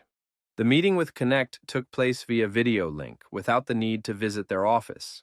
However, the hero did not expect that CEO Mok Jae would be present at the meeting in person. It was an unexpected turn of events, but the negotiations went smoothly. The first guild was officially recognized as a legal entity, and the distribution of broadcasting revenues satisfied everyone. At the end of the meeting, Director Mok Jae addressed the destroyer. The young man became concerned. Had the director figured something out? The director showed the young man his personal contact information and said that this would not be their last meeting. The protagonist did not understand what that meant. He did not say a word during the entire meeting, but it was as if he was paying attention only to him. This feeling of anxiety did not leave the hero. The destroyer decided it was time to get down to business. Connect headquarters, the CEO's office. Director Mok Jae asked how the work was progressing. The assistant replied that everything was going according to plan and there were no problems. The director said that there was very little time left before the official announcement of the promotion and that they needed to prepare properly. The assistant told the director that it was a pointless project. How could the entire company depend on one NPC player? They should immediately terminate this collaboration. The director replied that this was impossible. It seemed that the assistant did not understand the whole situation. He had not approved this project himself. Permission had been obtained from above. The director said that the plan had been personally approved by the chairman. Moreover, he was interested in the player named the Destroyer. The assistant was surprised. Did the chairman himself make this decision? The director said that it was hard to believe, but one way or another, they had to successfully complete this project. The assistant replied that he understood. The first guild forge. The blacksmith greeted the guest and said that the master had already warned him. Did the young man want to order the entire range of basic weapons that they produced? The destroyer said that was correct. The blacksmith looked at the destroyer's scarred hand and assumed that the young man was going to use the weapons for their intended purpose. The armorer told the warrior to follow him. The handles and guards needed to be adjusted so that they fit comfortably in the hand. The blacksmith showed him the products and said that they were standard items from their forge. The destroyer turned the sword in his hand and noticed that the quality was simple.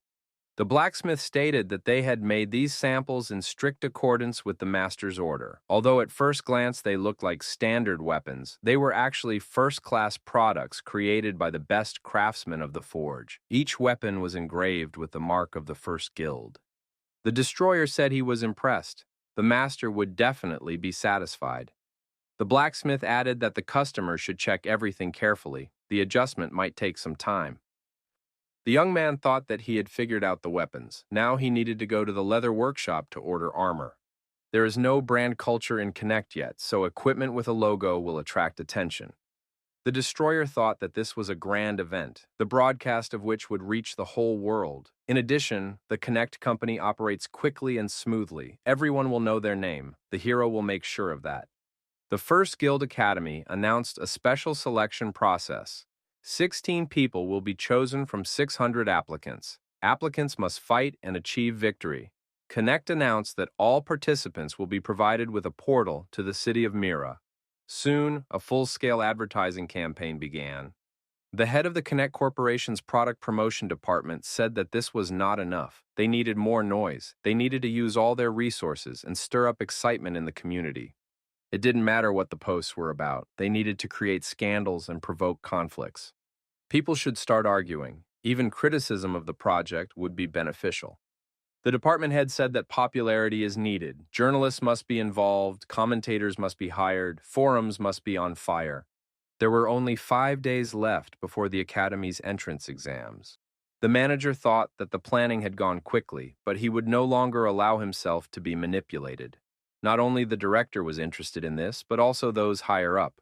The chairman himself, whom no one had ever seen, was now involved. Something was wrong here. If this destroyer happened to be at the center of events, he would regret it and be destroyed. The assistant reported to the manager that the integrated bulletin board was ready. They even expanded the server in case of unforeseen situations. The boss asked the planning and marketing departments how preparations for that thing were going. A report came in that the data had been collected and systematized, and the marketing department was also fully prepared. The boss said that in that case, they would move on to the next stage, attracting attention. He was also doing productive work at his desk. Raoul excitedly announced that a new advertisement had appeared. The company Connect presented the second official promotional video for the battle tournament. Raoul Ashton said, "It's finally starting." Knights accompanied by fearless warriors moved along a predetermined route. Monsters hid in the dark thickets waiting for the warriors.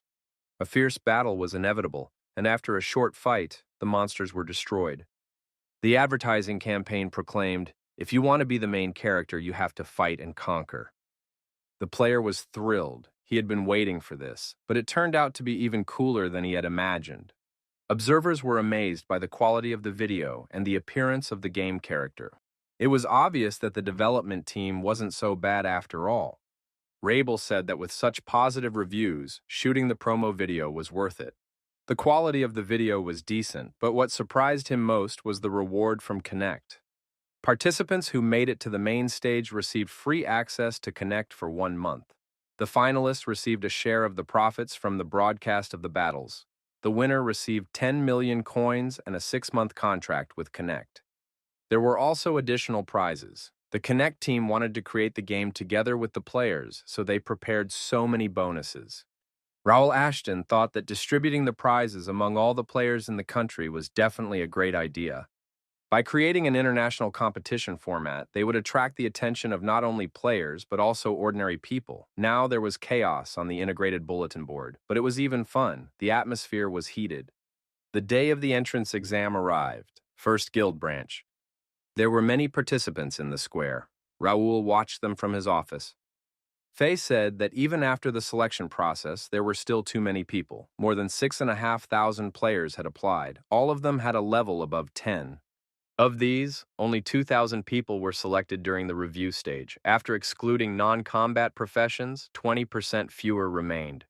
One of the candidates was indignant. "What about working people? Are they only taking the unemployed?" Another candidate said that she had a higher level, but she was eliminated, while the newbies were kept.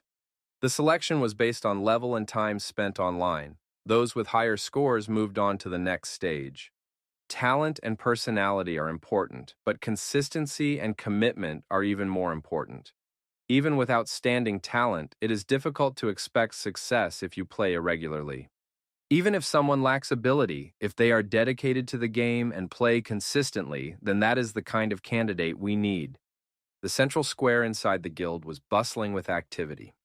The mayor of Mira congratulated Raoul Ashton on the opening of the academy. Nearby were the mayors of the free cities of the Kingdom of Reuben. Raoul Ashton thanked the mayor for coming such a long way. The mayor said that they were very grateful and honored to participate in such a great cause. Raoul looked at the people and realized that these were the very mayors from other countries whom he had asked to invest. Unlike the mayors of Reuben, who agreed to cooperate and allocate land, these mayors rejected our hero, considering his proposal foolish. Now that others had benefited from this project, these mayors seemed to be bursting with envy. Bernard informed the master that all the players had already entered. Raoul Ashton suggested that everyone was eagerly waiting. In that case, it was time to start the event. The host thanked everyone for waiting. The entrance exam for the first academy was about to begin. The man introduced himself. His name was Palmer, and he was the manager of the First Knights Guild branch in Mira. He wanted to announce a few rules before everything began. 1,600 players would be divided into 8 groups for qualification. 200 players would be placed in one group on the battlefield, and they would fight until only one remained. The participants were surprised that they would have to fight according to the royal battle rule, but then how would they determine who would advance? Palmer explained that only 8 players from each group will advance to the next round. The last survivor, the 5 players with the most wins, and 2 who meet specific criteria. Statues will be hidden on the battlefield. The first two players to collect 5 statues will also advance. When 5 statues are gathered together, they will create a pillar of light for 5 seconds. You will need to defend the statues for 1 minute to secure your place. If a player dies or loses the statues, they will disappear. The time limit is 100 minutes. If there is more than one player left or no one finds a statue, the 8 players with the most kills will advance. There are also several hidden rules that make the exam fair for everyone. Participants will learn about them when they see them. The young man was upset that he was in Group A. He wanted to watch the other groups play first to come up with a strategy. However, there was no point in complaining. He needed to take another look at the list of players. The highest level was 25. About 30 players had reached level 23. It was good that the first and second in the ranking were not in his group. Kim Il-woo noted that there were 5 players in his group who were in the top 23rd level. They should be singled out. An archer approached the young man and asked if he was Korean. Kim Il-woo confirmed this. The archer was delighted and suggested they talk. He said that cooperation was a good idea. Kim Il-woo agreed. Another player introduced himself. His name was Park Sun-ho. He admitted that he felt much calmer when surrounded by his compatriots. Park Sun-ho suggested that the qualification would turn into a team battle. They say it's a battle royale, but who will actually do that? He expressed his desire for them to work together. The others will do the same. The number of kills at the beginning of the game will not matter. One player cannot defeat an entire group, and in team battles, kills will be distributed among everyone. It is better to survive and constantly earn points. Kim Il-woo realized that they had no choice. There was nothing they could do alone. Park Sung-ho said he was looking for a player named Kim Il-woo. The young man responded. The guy said it was a great honor to meet Kim Il-woo. Kim Il-woo was surprised. Why was this participant praising him so much? Park Sun-ho explained that the test is very important for their nation. It would be better if as many Koreans as possible advanced to the next round. He asked if Kim Il-woo could share his eliminations with other players. If one player gets too many, the number of successful candidates may decrease. It makes sense to divide the eliminations equally and decide in advance who will advance. Kim did not like this suggestion. However, the other players agreed to share everything equally. This way, they would strengthen their unity. Kim Il-woo thought that if they really wanted the best for Koreans, all the kills should go to the player with the highest rank. It seemed to him that Park Sun-ho was just trying to hold him back. Was he really sure he could defeat him later? Park Sun-ho said that they couldn't be with someone who was going to play alone. Kim Il-woo felt reproachful glances directed at him. He agreed and said he would be with everyone. Park Sun-ho and the others were delighted. Kim Il-woo promised to join, but he didn't take it seriously. After all, it was a competition, and he would abandon them as soon as he had gotten the most out of them. Park Sun-ho admitted that he felt much more confident. They needed to show their opponents their unyielding spirit. Kim Il-woo thought that the match hadn't even started yet, and he already didn't like what was happening. It wasn't going to be easy. Palmer told Viscount Raoul that everyone was waiting for him. Group A was ready. Had Raoul designed this exam himself? Kim Il-woo was surprised. Was this really the battlefield? Why was it so small? Raoul Ashton said there was no need to worry. Special tools had been installed for this exam. As our hero expected, the participants formed their own groups. This disappointed him. Palmer suggested placing bets on the winner. Many supported this idea. He added that Raoul could also place a bet. It would be fun. Raoul Ashton did not expect to see player Kim Il-woo here. Kim Il-woo, global rank 16, Korean. He looks like an ordinary player, but in fact he is a unique singularity in Connect. Kim Il-woo was the only person the protagonist trusted in his past life. They grew up in the same orphanage and were like brothers. Il-woo had a better life. He worked for a small company and married a suitable person. Unlike the protagonist, who spent most of his time in Connect, Il-woo led a normal life. He was the only one our hero could talk to. That Kim Il-woo never played Connect. Raoul Ashton thought he shouldn't be here. Could it be that this life had changed because of him? Our hero believed that he had no influence on Earth. He did not expect to meet him here. Maybe he should find a way to get Ilya to leave Connect.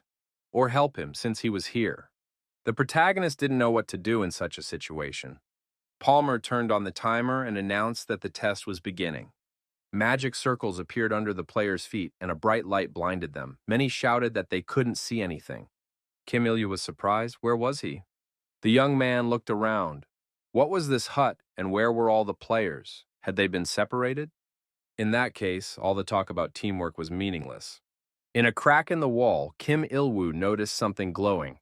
It turned out to be a golden hawk, a lucky find. Kim Il felt that he would pass the test with flying colors. The young man saw a badge he had never seen before. What could it mean? By clicking on the virtual icon, Kim Il activated a mini-map with 11 zones. He was in the fourth and decided to explore the rest. Kim Il looked out the window. It was light outside and too quiet. Should he go out?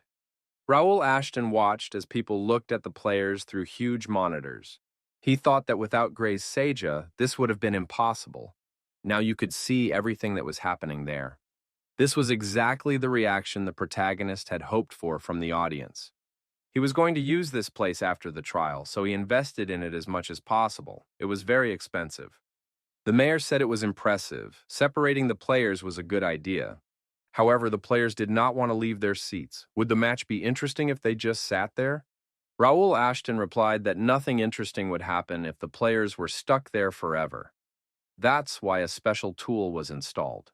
It seemed like something was about to happen. Red dots on the map showed where the players were. One player fired a crossbow. The arrow pierced his opponent's shoulder. The young man cried out in pain and began to bleed. The player attacked again and threw his opponent far back. Kim Il approached the wounded man sitting under a tree. An arrow whistled past his head, flying dangerously close. Kim Il tried to calm down and identified his opponent and his location. The system reported that if the player remained in one place for more than 5 minutes, his position would be visible to other participants for 30 seconds. Kim Il thought that things weren't so bad. He understood that it wasn't just him who had been exposed. Now he could see the archer nearby. The archer decided that the penalty had long since ended, but his opponent still hadn't moved. Where was he? Kim Il suddenly appeared from behind and stabbed the archer in the back with a knife. Another participant saw blood spurting from behind the corner of the house. That meant there was one less opponent. The player activated the magic circle. He was scared and decided to burn everything here. Kim Il crept up behind this player. He thought that the mage was a failure. He was left completely alone. Kim Il did his job and another opponent was destroyed. The young man realized that this was only the beginning. Now he had 1 golden hawk and 3 kills. Suddenly, everything around him shook and hummed. Kim Il was surprised again. What was happening? The system reported that 10 minutes had passed since the start of the battle. The zone with the most survivors would disappear. The time limit was 1 minute. Players in the affected zone had to move to another zone before the time ran out. Kim Il realized that he needed to change his location urgently and began to move. Perched on a high tree branch, the player noticed a small settlement in the valley. A group of players fled their zone in terror. They had to make it in time, no matter what. The fleeing players realized too late that they had been ambushed. They were already waiting for them at the very edge of the zone. Archers opened fire to kill. The system announced that time was up and the zone was disappearing. One player screamed in horror that he hadn't had time to get out. Those who managed to escape from the zone looked back and saw the late player dissolving into the darkness. Had he really disappeared? The players panicked and shouted that the ground was shaking. The structure of the battlefield was changing due to the disappearance of the zone. Palmer was also frightened. Why was the terrain changing so dramatically?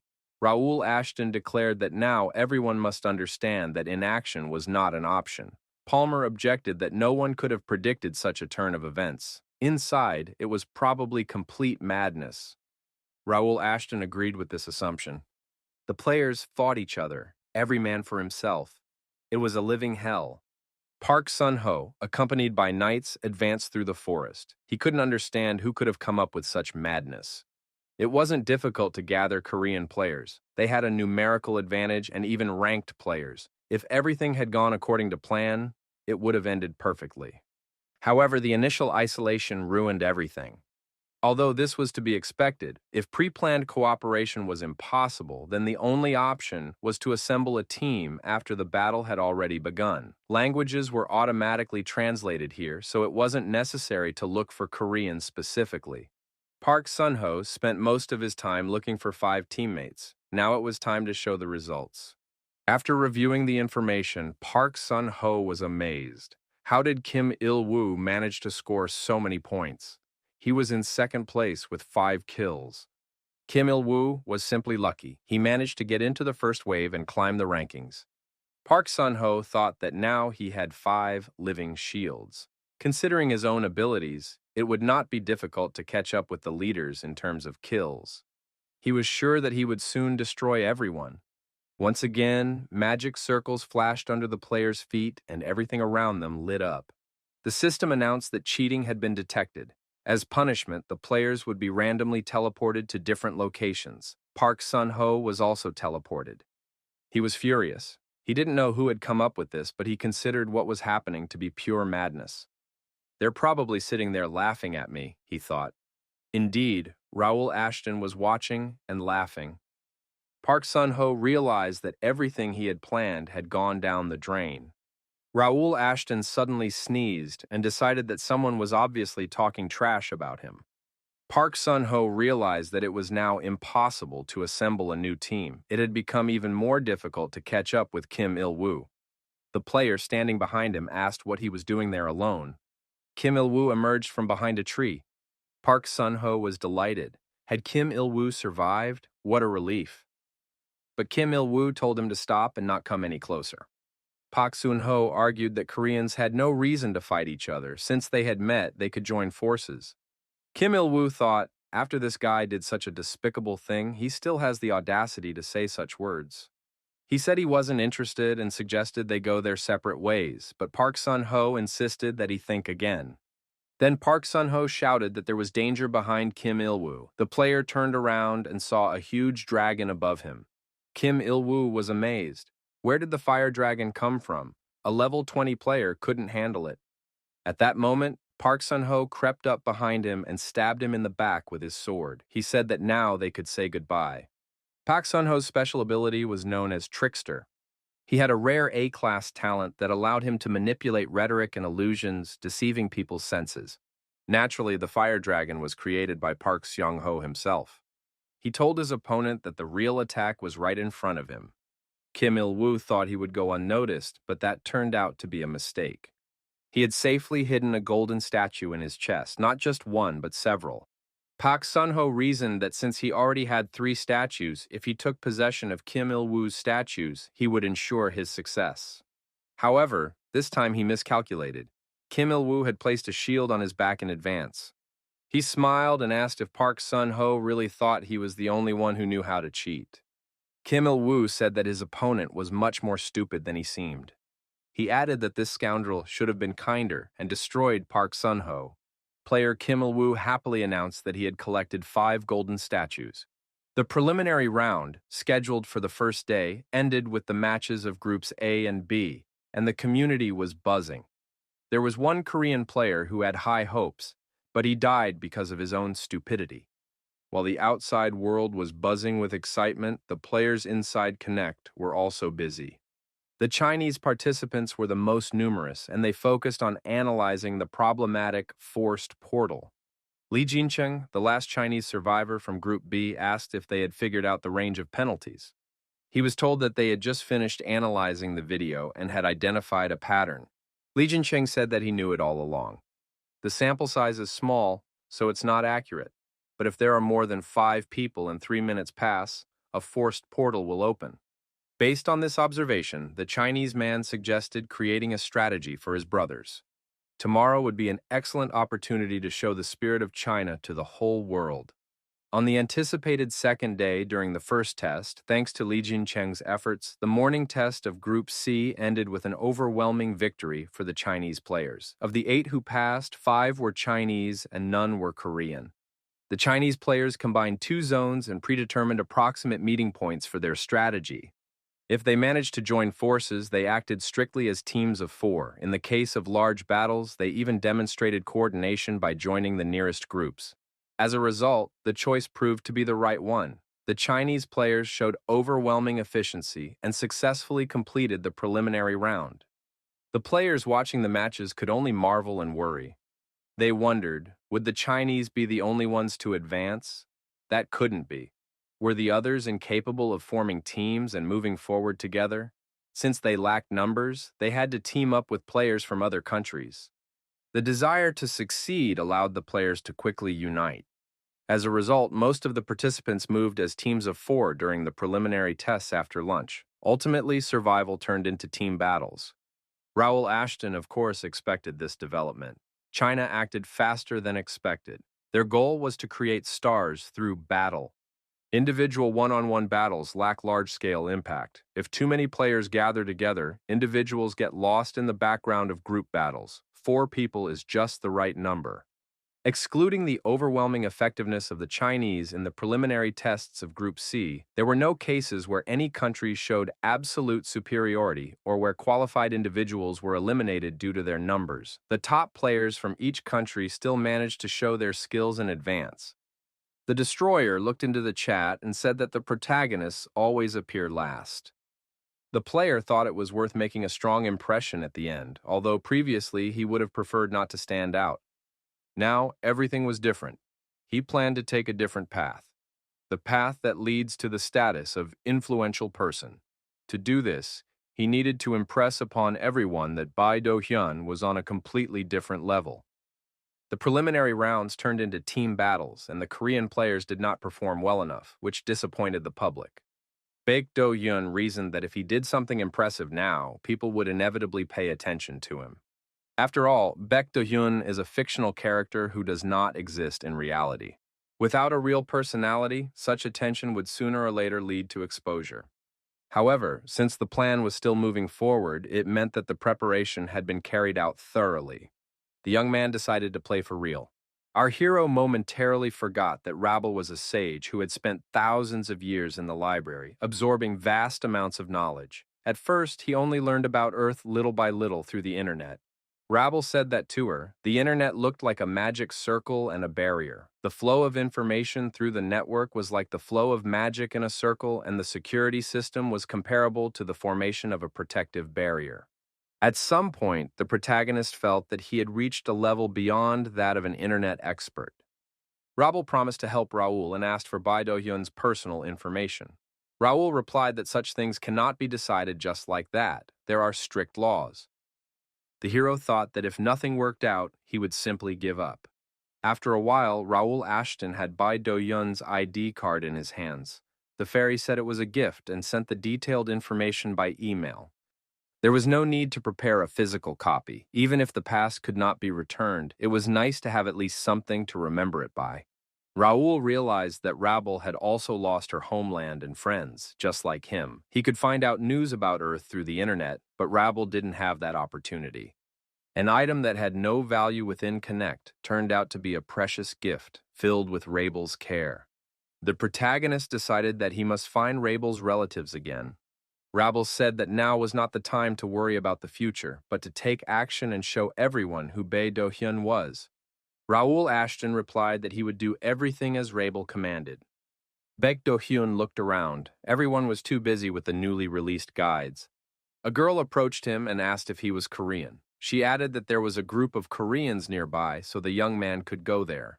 One of the players suggested that this guy was the last one. He introduced himself. His name was Park Seong-jun.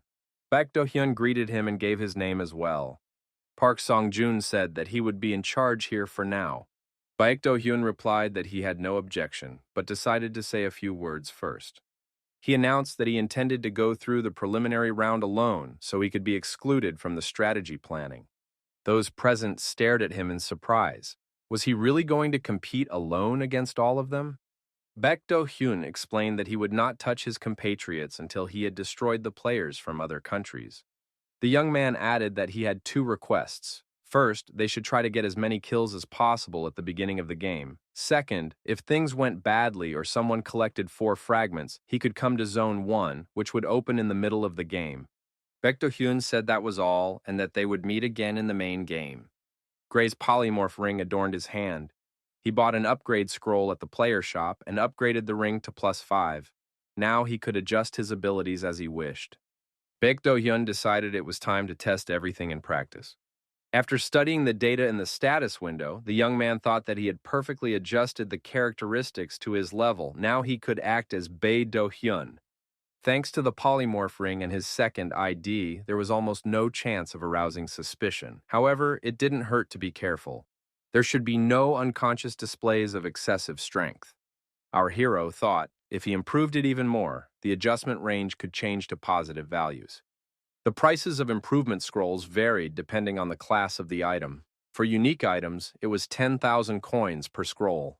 Now the probability of failure could increase dramatically, so it was better not to risk it. Previously, players could earn a lot of coins by receiving a reward for first place in story quests.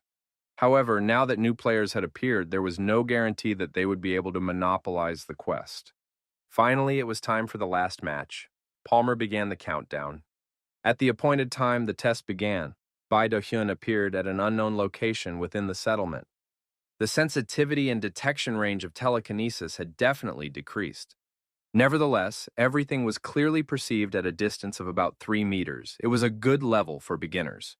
Baek Do-hyun, as always in such cases, activated a large number of magic swords in unfamiliar terrain. He decided to show a different level of play. The young man thought that only someone who had not served in the army could call this concealment.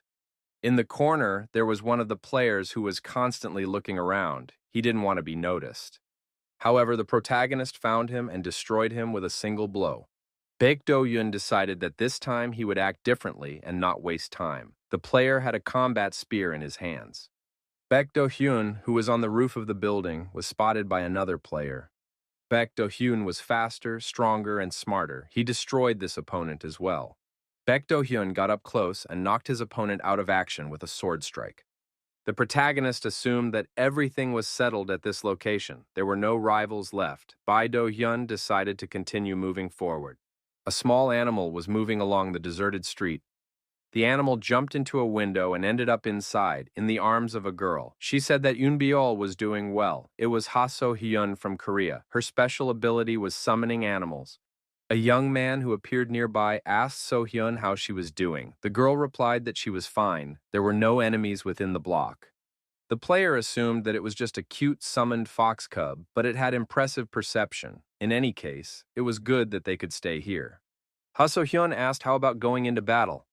The player was surprised. Hadn't they already decided this issue? After all, their team was going to put survival first.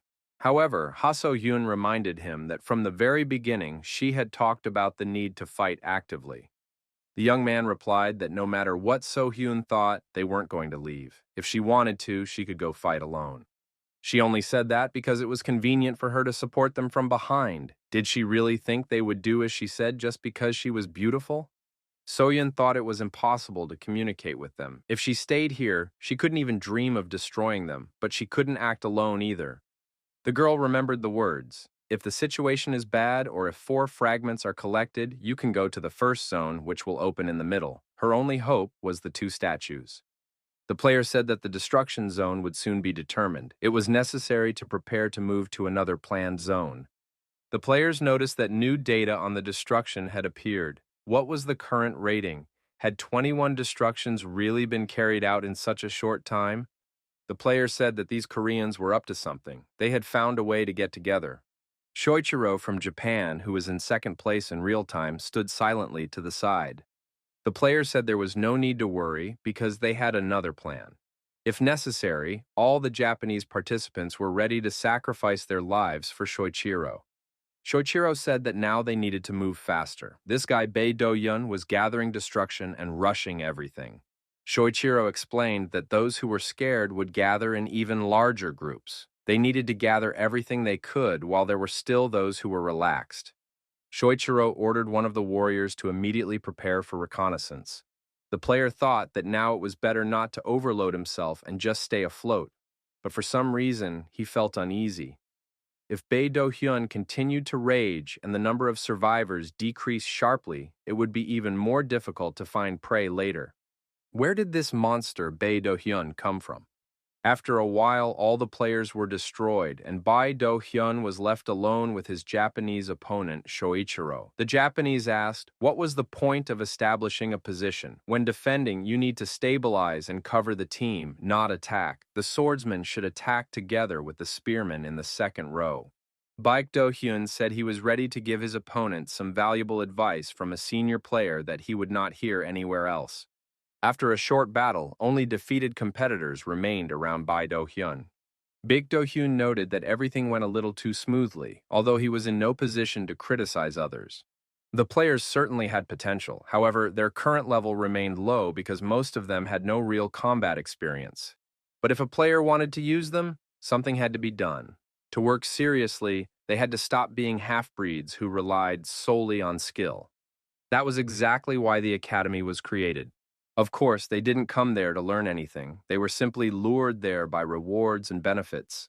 Baek Do-hyun thought that this was precisely why he had to show that there was more to it than just skills and levels. The Japanese player looked at the destroyed knights and thought, is Bae Do-hyun really a monster? According to the real-time rankings, Bae Do-hyun was in first place. Shoichiro couldn't understand how it was possible to achieve such a result in just 10 minutes. It seemed simply impossible. The system reported that 20 minutes had passed since the start of the match. The area with the most surviving players would be removed. The Japanese player thought that in just 20 minutes, more than half had been eliminated. Almost 20 people were following him. If they joined forces, it would be the end for him. The assistant told Mr. Shoichiro that they had found Bae Do-hyun. He was near a building 2 blocks away, fighting a group. Shoichiro asked if Bae Do-hyun was dragging several parties behind him. The assistant replied that this player was alone. Seichiro said that couldn't be. His party must be hiding somewhere. The assistant explained that he had searched the entire area, but there was no one there. It was clear that Bae Do-hyun was fighting 4 people alone. Shoichiro ordered everyone to get ready. They would attack the Korean from behind until the fight was over. The Japanese man didn't care what the Korean's secret was, but if he was really alone, then it was a jackpot. He had to destroy him and become the best. Shoichiro noted that Bae Do-hyun was impressive as he had managed to take down so many, but he was not destined to rise to the top. Baek Do-hyun really did fight alone. However, it was impossible to defeat him. His opponent thought that the firebomb was a skill that could destroy an opponent with a single blow. The opponent noted that even fireballs had no effect on this Korean. Did they have anything stronger in reserve? His comrade did not understand what could be more powerful than firebombs. There was no point in expecting any help from these mages. The knight said that now it was every man for himself, and putting his shield forward, rushed to attack Bae Do-hyun. The Korean put his spear forward and blocked his opponent's attack. The knight thought that if he closed the distance against such a long weapon as a spear, he would have an advantage. However, Bae Do-hyun disarmed his opponent and knocked him to the ground. The Korean said that next time he should pay closer attention to his opponent's hand movements when checking his weapon. Baek Do-hyun also defeated this opponent, although he admitted that it was a good game. The magician decided that now the Korean would get to him. The mage tried to run away, but the Korean's blades caught up with him and pierced his back. Baek Do-hyun said that his spear was completely ruined, although this was logical after he blocked the charge. The destroyer sensed the presence of several people. It turned out to be more serious than he thought. The aura seemed familiar. Could it be Shoichiro? Shoichiro was an otaku who had been fascinated by ninjas long before the appearance of Connect. Thanks to the support of influential people in Japan, he founded the Rakuin Guild. Becoming one of the managers, he created a strong ninja squad on the Connect platform. However, among the leaders of the squad was a player who hunted down solo rankers. Using dirty tactics, he tormented those who were not members of the guild. He set up ambushes, trolled, and interfered in the middle of hunts, and that was just the beginning. He often kidnapped even NPCs associated with quests to lure rankers into traps. Baek Do-hyun naturally became his target, causing him to fail his quest several times.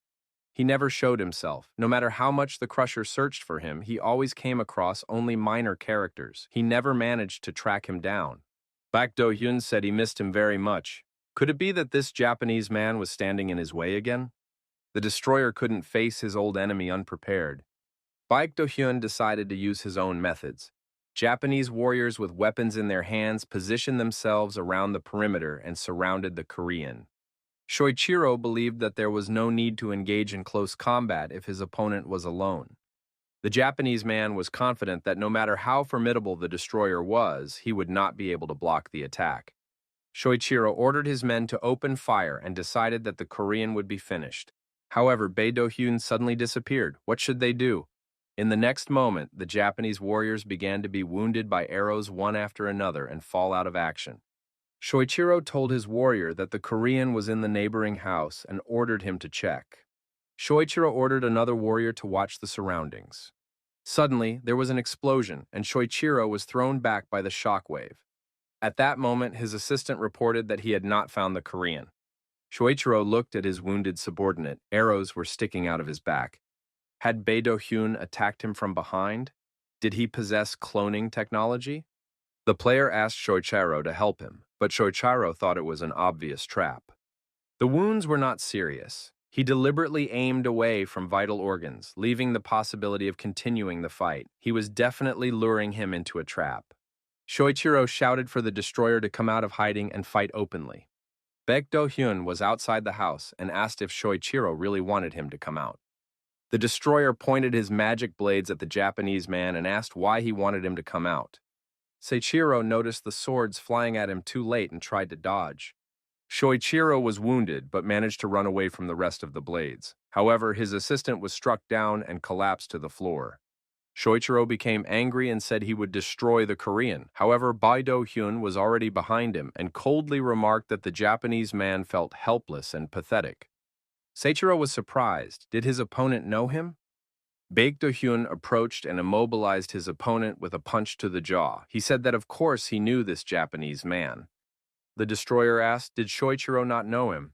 Shoichiro replied that he was seeing him for the first time. But what did he want? Bae Do-hyun said that was unfortunate, but they had plenty of time to get acquainted. The destroyer knocked his opponent down and stepped on his head.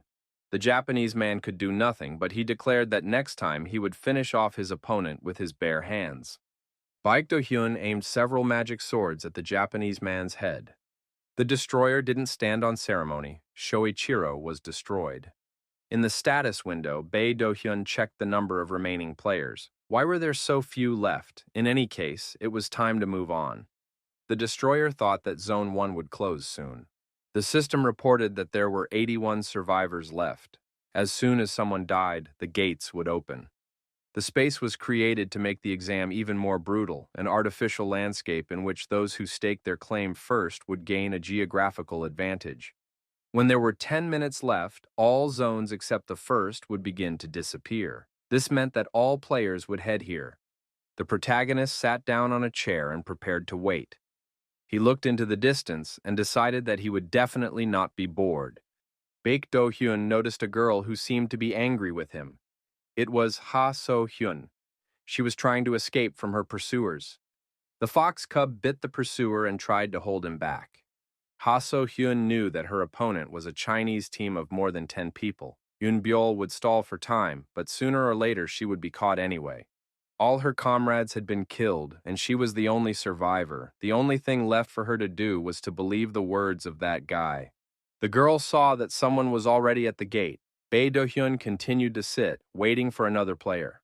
Ha So-hyun was very surprised to see that this guy was sitting without any protection. He was an easy target, and now because of her, he could be in trouble. There was no choice, and Ha So-hyun decided to activate her spiritual beast's intuition. Now the girl could see her pursuers even through the wall. The Chinese noticed that So-hyun was running across open ground. It seemed as if she herself was asking to be hit. Arrows flew toward the fleeing girl. So-hyun changed her trajectory, and the arrows flew past her. So-hyun was approaching the gate and the player. She was almost there.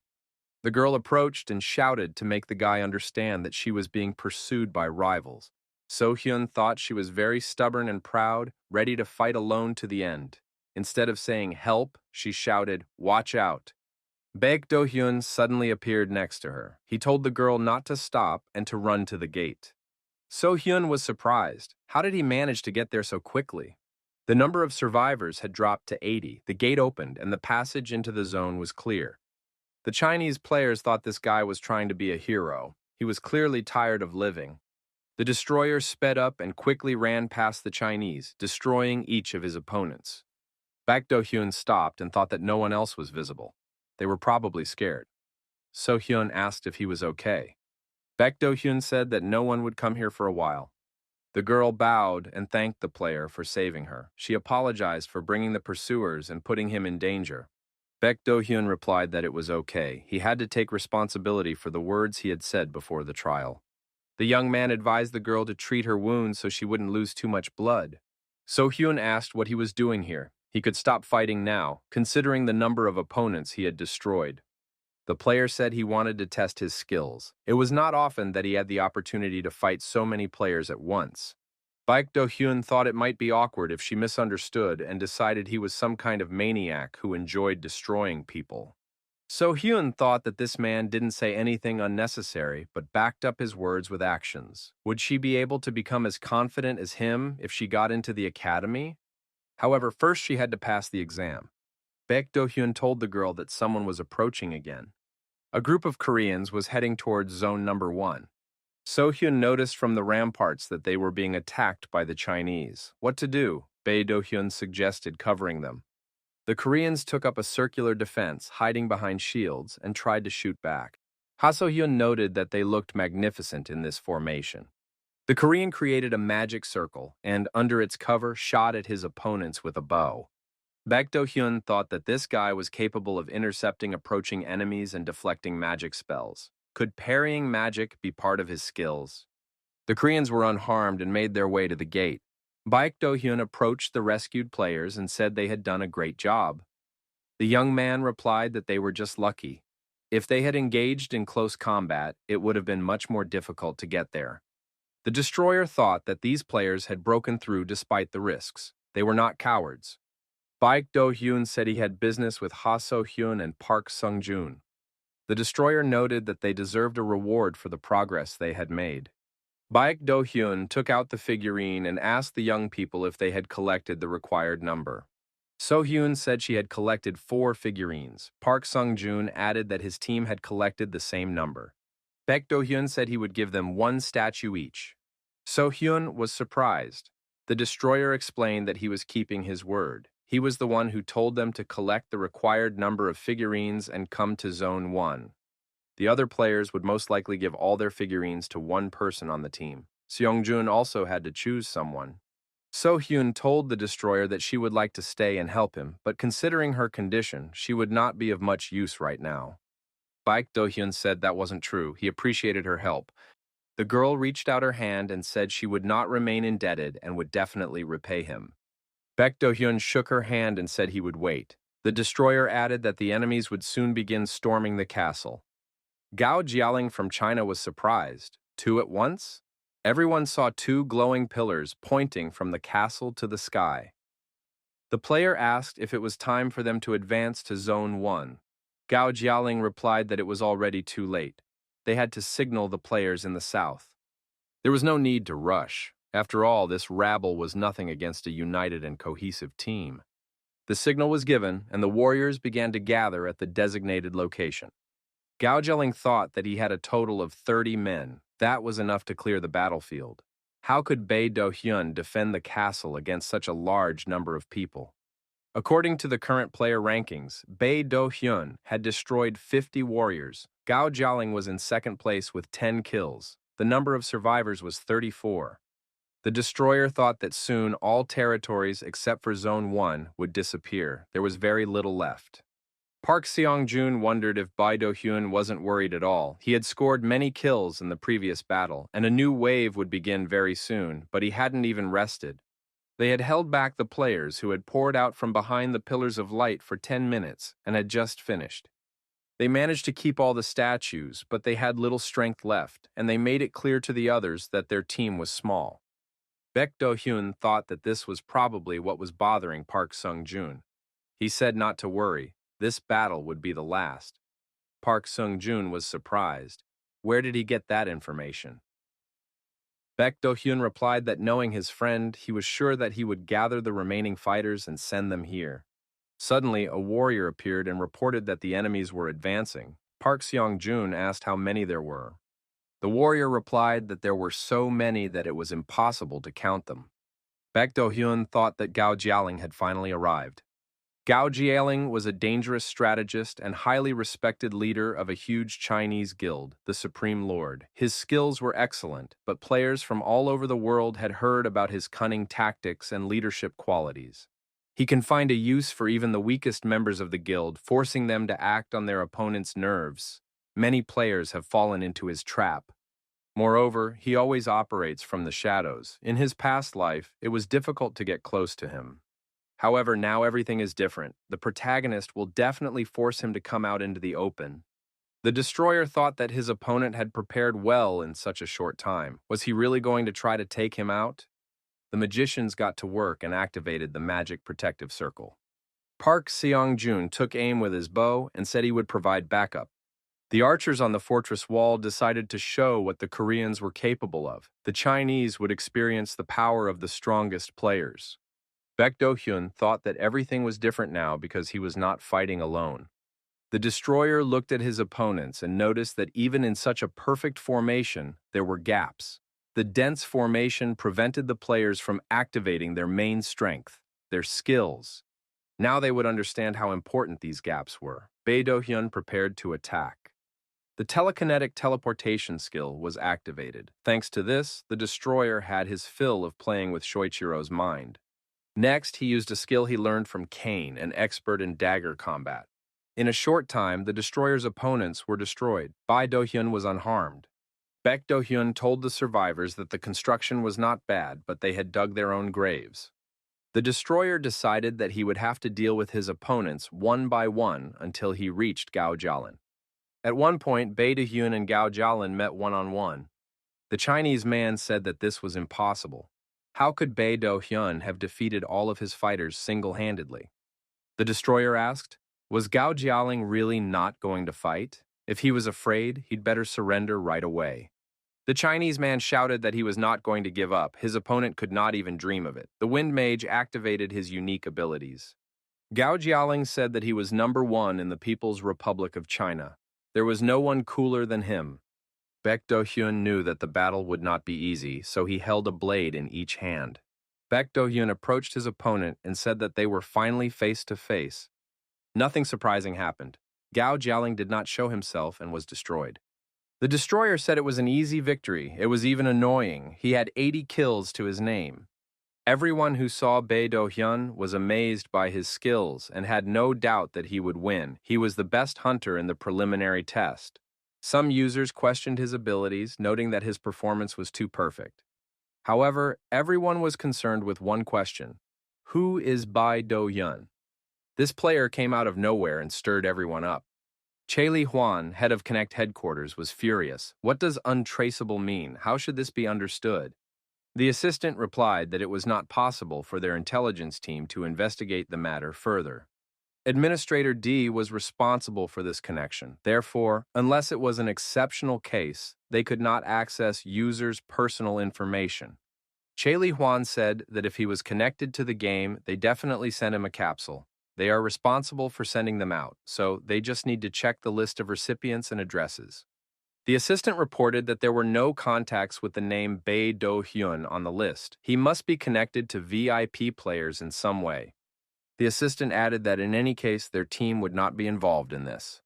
The head of headquarters thought that even though the Connect sign was on the front of the building, everything here was controlled by artificial intelligence, and the company only operated the game. CEO Mok Jae-woo is only a nominal leader. All decisions are made by the chairman and artificial intelligence. As for VIP players, some of them own Connect shares, receive profits, and enjoy certain privileges. For example, each of them has a capsule. The headquarters in the capital is just a shell. To achieve your goal, you need to get to the real office. Che Li Huan thought that the Destroyer must have the key to him. It was necessary to continue gathering information on him. One way or another, he would become an important figure in the connection. The headquarters chief thought it necessary to exercise caution. After all, who knows what kind of person he is? The capital of Reuben County Comfort Palace. Raoul Ashton thought that it had been 9 whole months since he had been home. Despite the recent incident with the gates, the people were not discouraged. The young man saw the place where the tournament for admission to the Royal Academy was held and remembered those times. He even met the young master and greeted him. "Welcome back." Raoul Ashton hugged the servant and asked how he was doing. Was he sick? Ivan replied that he had no complaints. Ivan said he was glad to see his master in good health. He wanted to send a carriage, but His Excellency was eager to see his son as soon as possible. Raoul said that in that case he would not keep him waiting and asked to be shown in. There was a knock at the door, and the Count said they could come in. Raoul saw Count Ashton standing in the doorway. The young man felt a slight chill. Ivan wished them a pleasant conversation and closed the door behind him. The Count was left alone with his son and shouted loudly, "Does Raoul know what he has done wrong?" The young man was surprised. Had he really done something wrong? He thought the opposite was true. The Count said that Raoul was now the rightful owner of the land and could not leave it unattended for so long. The protagonist thought that he had overstayed his welcome in Bai Do-hyun's body since the start of beta testing. Today was the 32nd round, and he had again left all the estate's affairs to Bernard. His father must surely be aware of this. The Count said that no matter how busy Raoul was, he must not forget his responsibilities. The young man bowed his head and apologized to his father. He would no longer leave the estate for such a long time without warning. The Count declared that if it happened again, his son would be under arrest and in training for a month. Raoul hoped that would not happen. His older brother Dylan entered the office and asked if his father had called for him.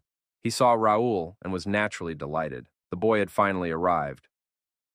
The Count said he had important news for the children. It would have been nice if Lawrence had come too, but he had once again ignored the request. The Count added that his sons were well aware that the situation on the continent left much to be desired. His father noted that he had wanted to wait until things settled down, but he could not delay any longer. From this day forward, Dylan would become the official heir and head of the Ashton family. Dylan must prove himself to be an unwavering leader. Raoul thought that his brother was already the heir in practice, but now he was officially recognized as such. That was a completely different matter. He asked why such drastic changes were necessary and why there was such a rush. The Count replied that he would have to leave his post for a while. The time had come to reach the next level of mastery. They were talking about mastery of the sword. Raoul thought that his father had finally made up his mind. The Count continued, "These are turbulent times, so you need to become stronger." Dylan didn't know his father had such big plans. How could they help him? The Count said that he first wanted to spend about 2 months in seclusion and achieve enlightenment. He would have to rely on Dylan. Dylan replied that his father could count on him. Dylan declared that he would do everything necessary and even more. It was as if a weight had been lifted from our hero's shoulders. When Count Ashton's house was struck by misfortune, Dylan was not yet recognized as the official heir. Therefore, when his father died unexpectedly, the estate was plunged into chaos. The Count said he had business with Raoul as well. Despite his worries, Raoul must not forget that he is a member of the Ashton family and is obliged to manage the estate together with his brother. The Count declared that he would need the support of both sons in this matter. The eldest son, Dylan, was the first to spar with the Count. After the younger son fought with his father, he thought, who needs this sparring? Raoul thought that the last time he had fought his father with swords was more than a year ago, before he went to the academy. Since then, he had surprised everyone with his progress and thought he had come a long way. However, Count Ashton managed to surprise everyone. After the fight, he told Dylan that his son relied on brute force. Dylan replied that if it weren't for the aura sword, his father would have been lying on the ground long ago. Raoul thought that they were similar to each other. Both always emphasized physical strength. And although Raoul protected his body with mana and strengthened it with telekinetic enhancement techniques, he still missed many of his father's blows. He needed to change his strategy. The Count told Raoul to stop thinking about his moves and just attack. Dylan reminded him that he had offered to train together. His younger brother needed to build muscle, otherwise he wouldn't have enough strength. Our hero activated his bright light aura. The young man decided to show his true strength. The protagonist demonstrated expert-level sword skills and activated 8th-level mid-range telekinesis. He used all kinds of buffs and abilities, even flash. The young man used everything he could and still lost. Count Ashton is similar to the sword masters the protagonist fought in his past life. In some ways, he even surpasses them. This is definitely a whole other level. If Count Ashton is already so strong, what will happen when he reaches a new level and becomes a sword master? The Count asked, "Why is Raoul upset? Is it embarrassing to lose to your father?" His father said that Raoul had matured and improved his skills. If he had been able to see this potential earlier, the young man would not have had to suffer so much. Raoul replied that it was the difficulties that had made him who he was. Dylan said that he should have paid more attention to his brother, too. No matter how hard it was for him, he would have taught his brother a special training technique. The young man thought that, in that case, he would have gone to his ancestors long ago. The Count said that it was late and time to wrap up. They had trained well today. In the family library, Raoul asked Dylan if he had heard anything about Lawrence. Dylan said he had information, as Lawrence's knights kept him informed. He noted that Lawrence had not left the wall since the incident with the gate. Several decades ago, during the war with the Empire, the Kingdom Alliance pushed the enemy back to the north of the continent and put an end to them. The border between them became a huge geographical feature called the Great Canyon of Despair. However, it could be crossed by taking the so-called Road of Destroyed Bodies, the only route connecting the Empire and the Kingdom. Driven by fear, the Kingdom Alliance built a high fortress wall after the war, thereby blocking this road. Raoul was surprised. What was his brother doing in such a dangerous place? Dylan said he didn't know, maybe hunting monsters. When the gates opened, there were repeated reports of hordes of monsters on the other side of the wall. According to reports, there is now some kind of chaos going on there.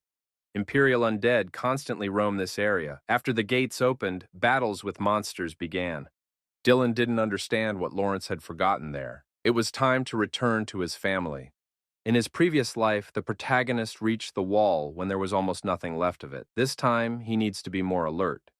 According to the script, when the Empire begins its invasion, major events will take place at the wall. Lawrence could be in trouble. Coral Ashton thought that he should prepare for this. He asked Dylan if he remembered his proposal. Raoul reminded him that he wanted Dylan to become an advisor to the First Guild. Dylan repeated that he refused. After all, he had already made his decision clear. He was not enthusiastic about the idea of joining a private corporation. Raoul said there was no need to complicate matters. It could be seen as an opportunity to maintain contact. Raoul reminded him that Dylan now had responsibility for the county. The guild's support would not be superfluous. Dylan agreed if his brother asked him to, although he didn't understand why this idea bothered him. Raoul said that his sister-in-law had joined them a long time ago. She was wondering when Dylan would agree. His older brother was surprised. Was she already with them? Raoul added that with the help of the system, they could always communicate and track each other's location, which was very convenient. Dylan immediately thought that he had agreed in vain. Now he would be a little calmer. While the Empire was revealing its true nature, it was necessary for all loved ones to join the guild for their own safety. If he could find dueling skills that matched his brother's physical abilities, another monster would appear in the county.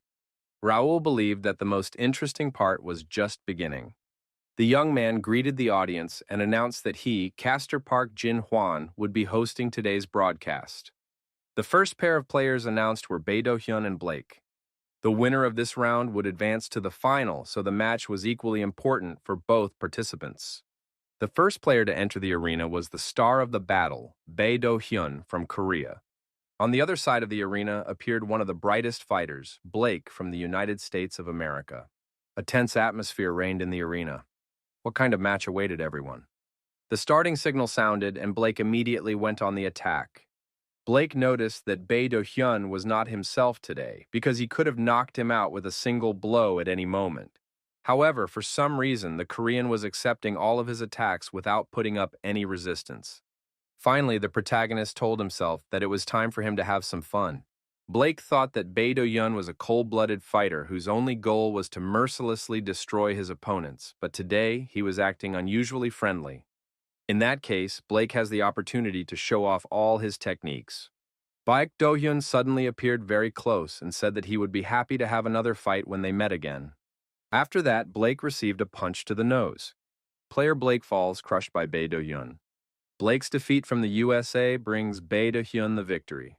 Blake thanked his opponent for being gentle with him today. Would it be rude of him to ask for another sparring match? Bae Do-hyun replied that he is always willing and happy to fight a strong opponent. The players said goodbye and wished each other well. The protagonist was deliberately kind to this opponent. If they become close and he gains his trust, who in the first guild will be able to stand against him?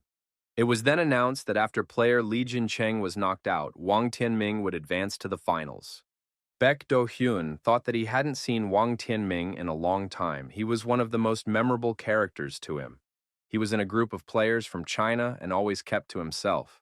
From the very first days of the connection, he was consistently in the top 100. Even when the protagonist died, Wang Tianming remained one of the highest-ranked players. His skill with the sword is one of the best techniques of our time. He definitely has a chance in the final. Baek Do-hyun thought that this opponent was very unpredictable, and it was difficult to understand what he would do next. Wang Tianming was an avid reader of martial arts books, a real eccentric who endlessly claimed that he would bring chivalry and the romance of Marima to the world of Connect. He became so absorbed in this that he began to behave like a real martial arts hero. Because of this, they argued more than once, because such behavior was alien to the protagonist. Now they were strangers to each other, so there was no need to worry. Wang Tianming said that he was interested in watching Bae Do-hyun during the preliminary battles. He has excellent skills.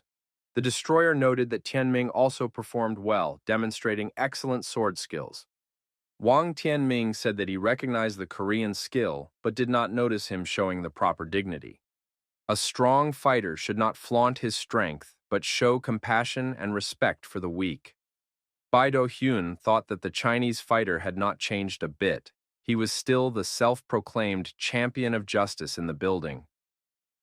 Baek Do-hyun said that he never considered himself super strong, but simply tried to give his all. Wang Tianming said that his interlocutor was playing unfairly and that he was ready to prove it in a fight. Baek Do-hyun replied that it sounded tempting and that he couldn't wait to see how Tianming would back up his words with actions. Baek Do-hyun thought that this guy was not bad, but he was narrow-minded. This time he needed to help his opponent get rid of his stubbornness as soon as possible. The destroyer decided that this time he would beat his opponent well. The start of the final was announced. The time had come for the match that everyone had been waiting for so long. The players took to the field. The first player the audience saw was Bae Do-hyun, the pride of South Korea. He was opposed by none other than Grandmaster Wang Tianming from China. A battle between true monsters was looming. Who would emerge victorious? Wang Tianming started first. He declared that he would defeat his opponent and show the whole world how a true warrior defends the honor of the Jianghu. Baek Do-hyun thought this guy was like an energy vampire. Doesn't he ever get tired of himself? But he couldn't lose. In battles like this, the one who doesn't miss the moment wins. The battle had not yet begun, but player Bae Do-hyun had already drawn a warning line around himself. The destroyer noted that there was too big a difference in their fighting skills.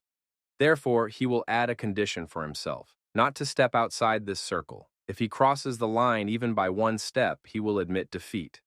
Wang Tianming was angry at this humiliation and declared that he would destroy the Korean.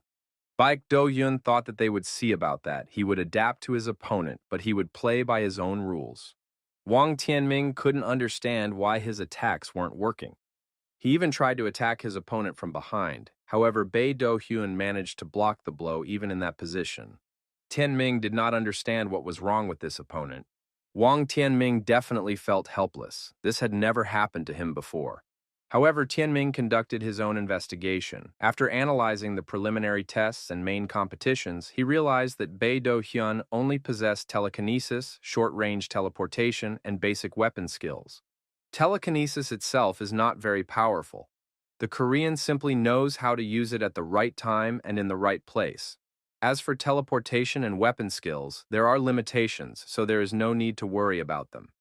In other words, Bae Do-hyun does not have the necessary skills to counter the sword chi. Tianming lunged at his opponent and shouted that he would cut that vain face with his blade. Baek Do-hyun blocked the Chinese man's sword and threw him back. Tianming thought it was impossible. Such a blow could not be stopped by telekinesis or other techniques, unless he had filled his sword with mana. Bae Do-hyun resorted to trickery and tied his opponent's leg with a rope. Tianming felt that he might lose his balance. The Korean pulled the rope, and Tianming did indeed fall to the ground. Baek Do-hyun asked his opponent if he was familiar with fist fighting. Wang Tianming couldn't believe what was happening. How was this possible? However, his opponent's fist was already heading towards his face. The collision was inevitable, and Bae Do-hyun knocked his opponent out with a punch to the jaw. Player Bae Do-hyun beat Wang Tianming, and this happened inside the circle, but why didn't he deliver the decisive blow? Wang Tianming shouted that he was giving up. Bae Do-hyun was surprised. After a whole series of attacks, was he really giving up after just a few blows? The Korean said that his opponent would suffer as much as he himself had suffered in the war. The destroyer noted that in this world, Wang Tianming could be reborn without penalty, so instead of just taking a hit and retreating, he could die and be reborn here. In this match, the victory was awarded to Bae Do-hyun. This player took first place. The destroyer thought that the next time they met, the Chinese player would be more careful with his words after being beaten up so badly. In the final match, Bae Do-hyun won a stunning victory. After the final competitions, the final list of the best participants accepted into the First Guild Academy was announced. About 600 players, including more than 60 non-combatants, qualified as first-class students. Newcomers admitted to the academy received 3 months of accommodation and meals in conditions comparable to 5-star hotels. Clean clothes were also provided daily. In addition, 16 specially selected players received special rewards. In addition to improved living conditions, they received equipment adapted to each player's abilities. They were also given a portal pass, allowing them to move freely between the starting city and the academy during their training. They were also allowed to enter the capital city of Turin. The restriction on leaving the free city was lifted for them. Meanwhile, Connect Corporation, which gained popularity thanks to the broadcast of competitions, was actively developing a personal broadcasting system for players. With the support of various platforms, Connect players launched live streaming.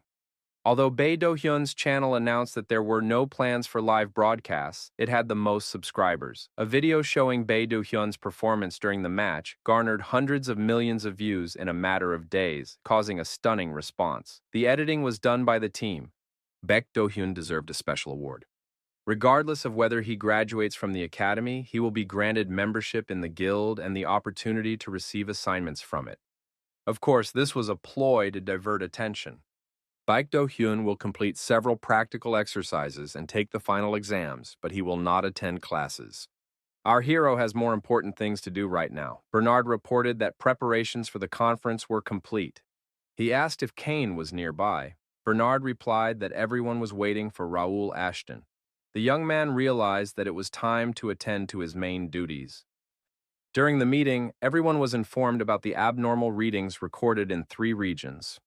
Kane added that according to eyewitnesses, an unknown order of knights, numbering about 10 people, had driven out the monsters and secured the main roads. Raoul thought that after the incident with the gates, the barons had struggled to gather their remaining forces to hold their residences. Perhaps other noble houses were behind this? Had they decided to cunningly appropriate the territories? Raoul asked if they had managed to determine which order they belonged to. Kane replied that there were no identifying marks. Moreover, upon seeing the scout, they immediately disappeared without a trace. Raoul thought that knights were usually proud of the house they served and their affiliation with it. Why did these hide their coat of arms? Kane said that the barony could not have sent a dozen knights on its own. Either the barons had nothing to do with it, or someone had helped them. Raoul inquired whether there had been any action on the part of the noble houses or the armed forces. Kane replied that the houses of Duke Templeton and Margrave Greer were still silent. However, they rarely take political action in general. The house of Marquis McNeil was the quickest to react. There is information that the Marquis personally entered the fray. Some even thought that he was ready for such a turn of events. Raoul thought that for the House of Ashton, they were like a thorn in their side. The whole kingdom needed to be vigilant. After all, they had already betrayed the kingdom once. When the Empire invaded the kingdom, the latter, led by the Templetons, held its ground. Instead of joining the alliance, the McNeils defected to the enemy. However, thanks to an informant, the betrayal was discovered, but a political vacuum could not be avoided. The question is when exactly the Empire lured the McNeils away. If it hasn't happened yet, we can try to win them over to our side, but if it's too late, we'll have to get rid of them. Kane said that the house of Marquis McNeil and the house of Earl Rendell are the most suspicious. Viscount Jaden, mentioned separately, also raises some doubts. Raoul became interested in what his uncle was currently doing. The Viscount is back in the capital, and judging by his interactions with relatives from the same faction, he is up to something. It may be related to the recent incident. Raoul thought that, given the available information, these knights should be sent by them. Our hero told Philip that they would be on high alert. In case of an emergency, they would use the portal. Raoul announced that responsibility for controlling the gates and destroying monsters would be transferred to the regular army, and Jake would be in charge of this. Raoul reiterated that their enemy had moved to active operations. He probably considered them easy prey. It is necessary to show the enemy what happens when you bite off more than you can chew. The young master told Bernard that he would have to stay in the capital. If they couldn't get in touch with him and something serious happened at the estate, they would have to activate the plan they had discussed earlier. Bernard asked if the young master wanted him to take Miss Nakia back to the family estate. The young man confirmed this. It was also necessary to ignore any orders or requests for cooperation from anyone other than Dylan. The identity of the Imperial spy, who was surely still hiding in the estate, had not yet been established. Raoul thought that most likely their goal had not changed. They need his father, because he has enormous power and influence. If he falls, the Ashton house will be plunged into utter chaos. Raoul thought that as long as the threat hung over them, they couldn't fully follow the plan. This could be a good opportunity. They must try to eliminate every enemy lurking inside the Ashton house. Elios, head of the first guild branch in Turim, greeted the gentleman. The young men exchanged handshakes. Elios reported that everything was fine here thanks to Mr. Raoul Ashton. Elio had become one of the 6 first followers, and now he had reached the rank of expert and was one of the best managers of the first guild. About 500 fighters and 20 knights had been recruited and deployed in Turim. According to the royal decree, they manage several dungeons in the capital and also carry out tasks for the nobility and ordinary citizens. Raoul met with his former classmates. They joined the first guild together with Dalton. As promising S-rank recruits, they grew significantly thanks to the support of the guild system. They are first-class fencers and will soon reach the intermediate expert level. Raoul asked if they had really found the entrance to the ancient dungeon and if they could tell him more about it. The knight said that the dungeon had been discovered by an adventurer, but fortunately, it had been easily secured. Raoul calmed down. Finally, the ancient dungeon had been found. There are 2 types of dungeons in Connacht. Some are gates that were not properly sealed and have merged with this world. The others are natural dungeons that existed even before the gates appeared. The former constantly spawn monsters and can only be sealed under certain conditions. The latter are places that hold the secrets of the world of Connacht, magical laboratories, hidden dungeons, dragon lairs, and the like. Together, they are also called ancient dungeons. The entrance to ordinary dungeons is unremarkable, but inside they are interdimensional gates connected to something like another dimension. However, ancient dungeons are part of the world of Connacht. Unlike ordinary dungeons, they are much more difficult to find. The knight suggests that this is the dungeon of Janak, the passage to which was lost 5 years ago. Raoul asked what the situation was at the moment. The knight said that soldiers guard it carefully, and all information is kept strictly confidential. A large number of adventurers once visited Janak's dungeon. The dungeon itself was given the highest level of danger. Although only a small part of it had been explored, many valuable relics had been discovered, igniting excitement in the hearts of explorers. However, the dungeon was notorious for the fact that almost no one who dared to descend there returned alive. Several years ago, the entrance allegedly collapsed as soon as an expedition group from a noble house crossed it. Now, years later, this dungeon has been rediscovered in a completely different location. The knight asked Raoul Ashton if he was going to conquer this dungeon. Raoul said he intended to clear it before anyone else did. He would take only a few elite fighters with him. The knights asked who exactly. Raoul was surprised. Were they so eager to join? The commander said that he had already chosen the people he needed. Raoul turned to Knight Ken. Was he ready to conquer the ancient dungeon? Ken was surprised by the opportunity, but gladly agreed to join. Raoul Ashton said that of all the knights, he was only taking Ken with him. Colleagues and friends congratulated Ken on going to the dungeon with the commander. Of the 10 people who joined the First Order, Ken is the most capable after Dalton, and the only one who has reached the intermediate expert rank. Although he is short in stature, he is very agile. He has exceptional mana control skills, more advanced than others, which compensate for his physical limitations. In addition, Ken is a key player in the upcoming raid. Raoul couldn't wait to start the raid and conquer the ancient dungeon. The commander asked the knight if he was satisfied with his service in the First Order. Ken replied that there was no better order. They had the most effective training system and amazing conditions. They also had medical insurance. Raoul thought that they had graduated from the same academy with Ken, but they had never had the opportunity to get to know each other better. Raoul asked Ken to speak up if he felt that the order was lacking in any way. The order had been created very recently, and there was still much to improve. Raoul Ashton said he would now move on to the main topic. Before discussing the mission, there was a matter that needed to be resolved. After all, they had a lot to talk about. Raoul Ashton then named Lady Kaylee de Greer a knight. The Marquis of Greer was the head of one of the 5 most influential military families in the Kingdom of Reuben. Living on the south coast, the Greer family was known for its amazing spear fighting skills. This skill gave the family special prestige and allowed them to nurture countless talents. However, after losing both the head of the family and his heir in the Great War against the Empire, the House of Greer began to gradually lose its influence. Moreover, having lost some of the secret techniques that were only passed down to the future head of the family, it lost the ability to train new spearmen. It is said that he left the political arena and focused on strengthening his position in his own territory in the hope of regaining his former glory. The reason why the daughter of a marquis from such a prestigious family pretended to be a boy and entered the academy is quite reasonable. Kaylee apologized and said she did not want to mislead the commander. She had nothing more to add, but she really had no bad intentions. If the commander ordered her to leave the order, she would immediately follow his will. Raoul Ashton asked if Lady Greer no longer wished to be a knight. Kaylee replied that whatever happened, she would follow the knightly code. However, the desire to be a knight is not enough. Most orders in the Kingdom of Reuben do not accept women into their ranks. Raoul Ashton was surprised. Then why does Kaylee talk as if she's going to leave them? Did their order not live up to her expectations? Kaylee replied, not at all.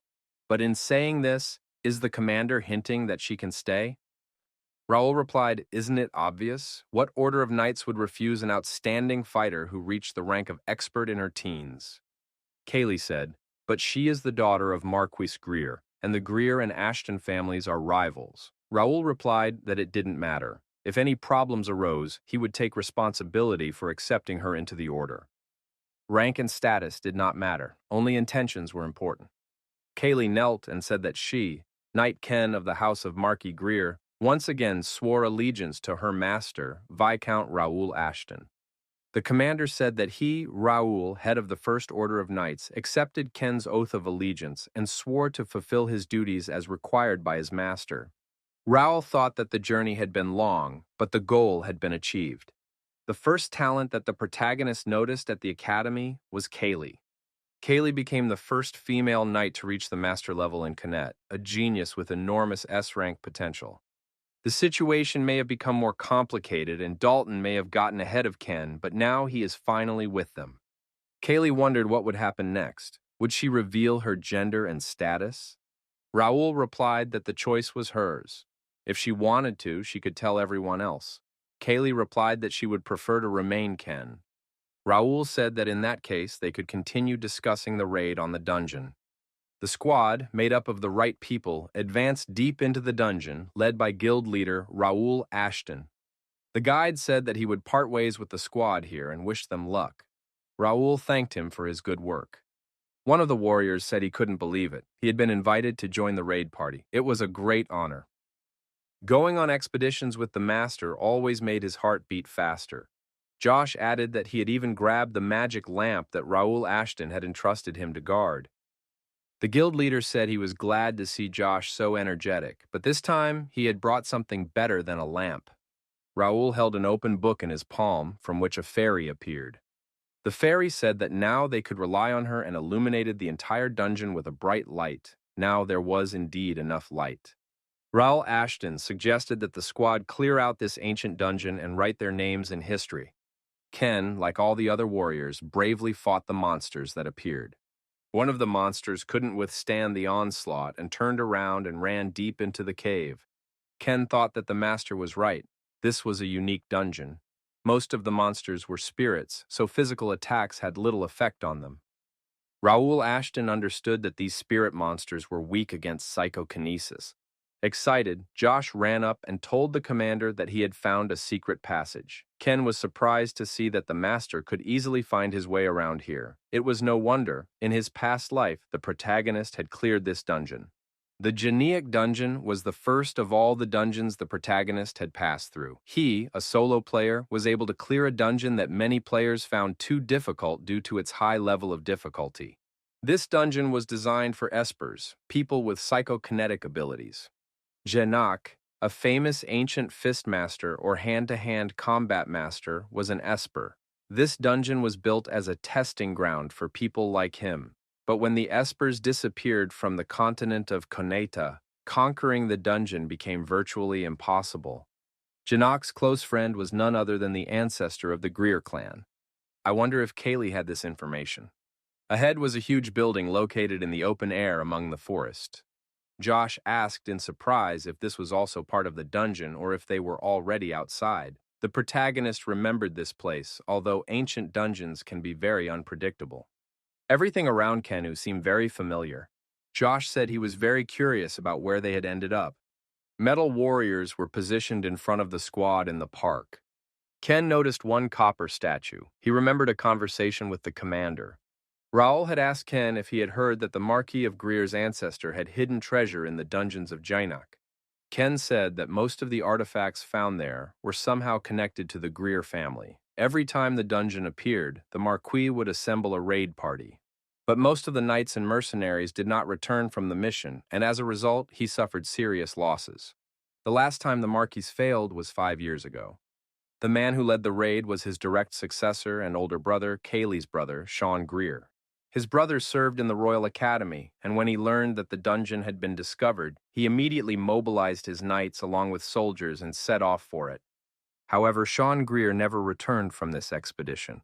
Ken told his master, Raoul Ashton, that he was obliged to get there at all costs.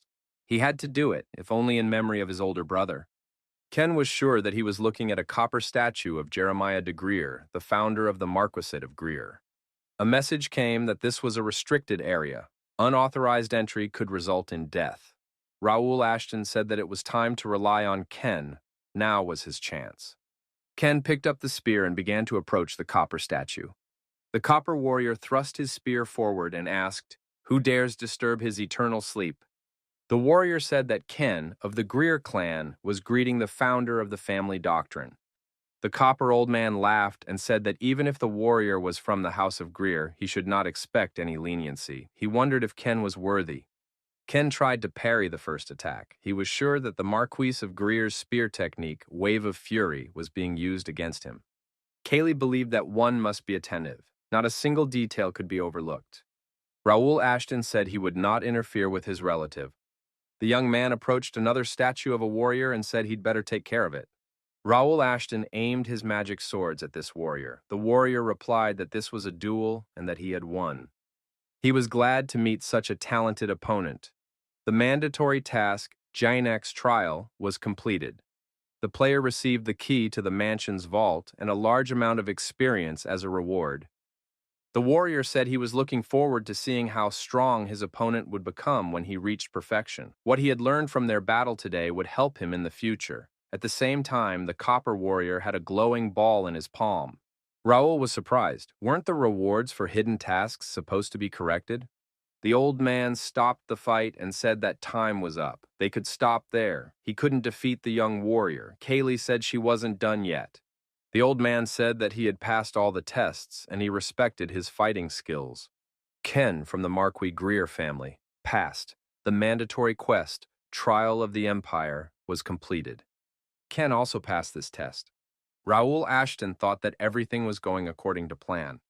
The young people found themselves in a luxurious room. It was as impressive as a mansion in the capital. The commander said that the knights had worked hard and now they should rest well. He would contact them through the guild. The protagonist decided to check his rewards and activated the status window. Our hero checked the achievements and prizes he had received. One of the rewards increased part of the user's mental abilities. It was a special elixir left by Janak for his successors, an S-rank elixir. The young man was surprised. Even when he first received such an elixir in his past life, it was B rank. Everyone else who came later received only C rank.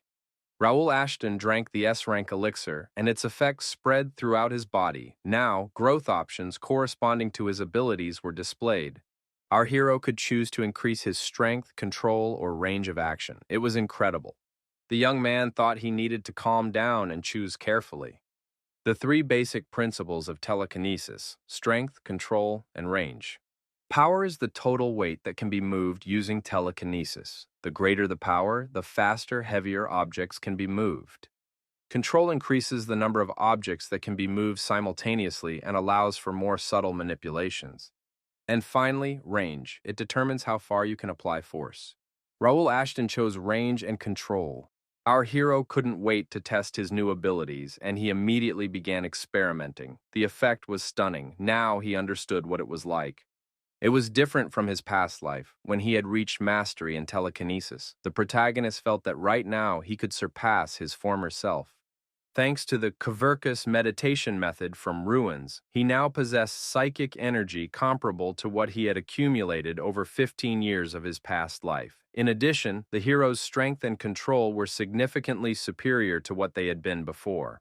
Now, when Raoul Ashton thought about it, it seemed to him that he had received a hidden reward. Ken also received a reward from Jeremy. After the battle with the Copper Warrior, Ken Greer found a ring in his hand. Raoul Ashton thought that now Kaylee Greer had also awakened. Josh burst into the room and told the gentleman that they had a problem. Josh said that during the break he decided to take a walk behind the mansion and found what looked like a grave. The guildmaster and his knights silently stared at this terrible discovery. There were many bones around it and knights' armor nearby. Raoul said that it was even worse than he had thought. Did they need to find something here? Raoul Ashton decided to use his new ability to discover something mysterious. Unusual transformations began to occur with the skeleton inside the knight's armor. A ring lit up on his finger. Josh brought the commander some papers and said he found them next to the body. Raoul Ashton looked at the contents and realized it was a diary.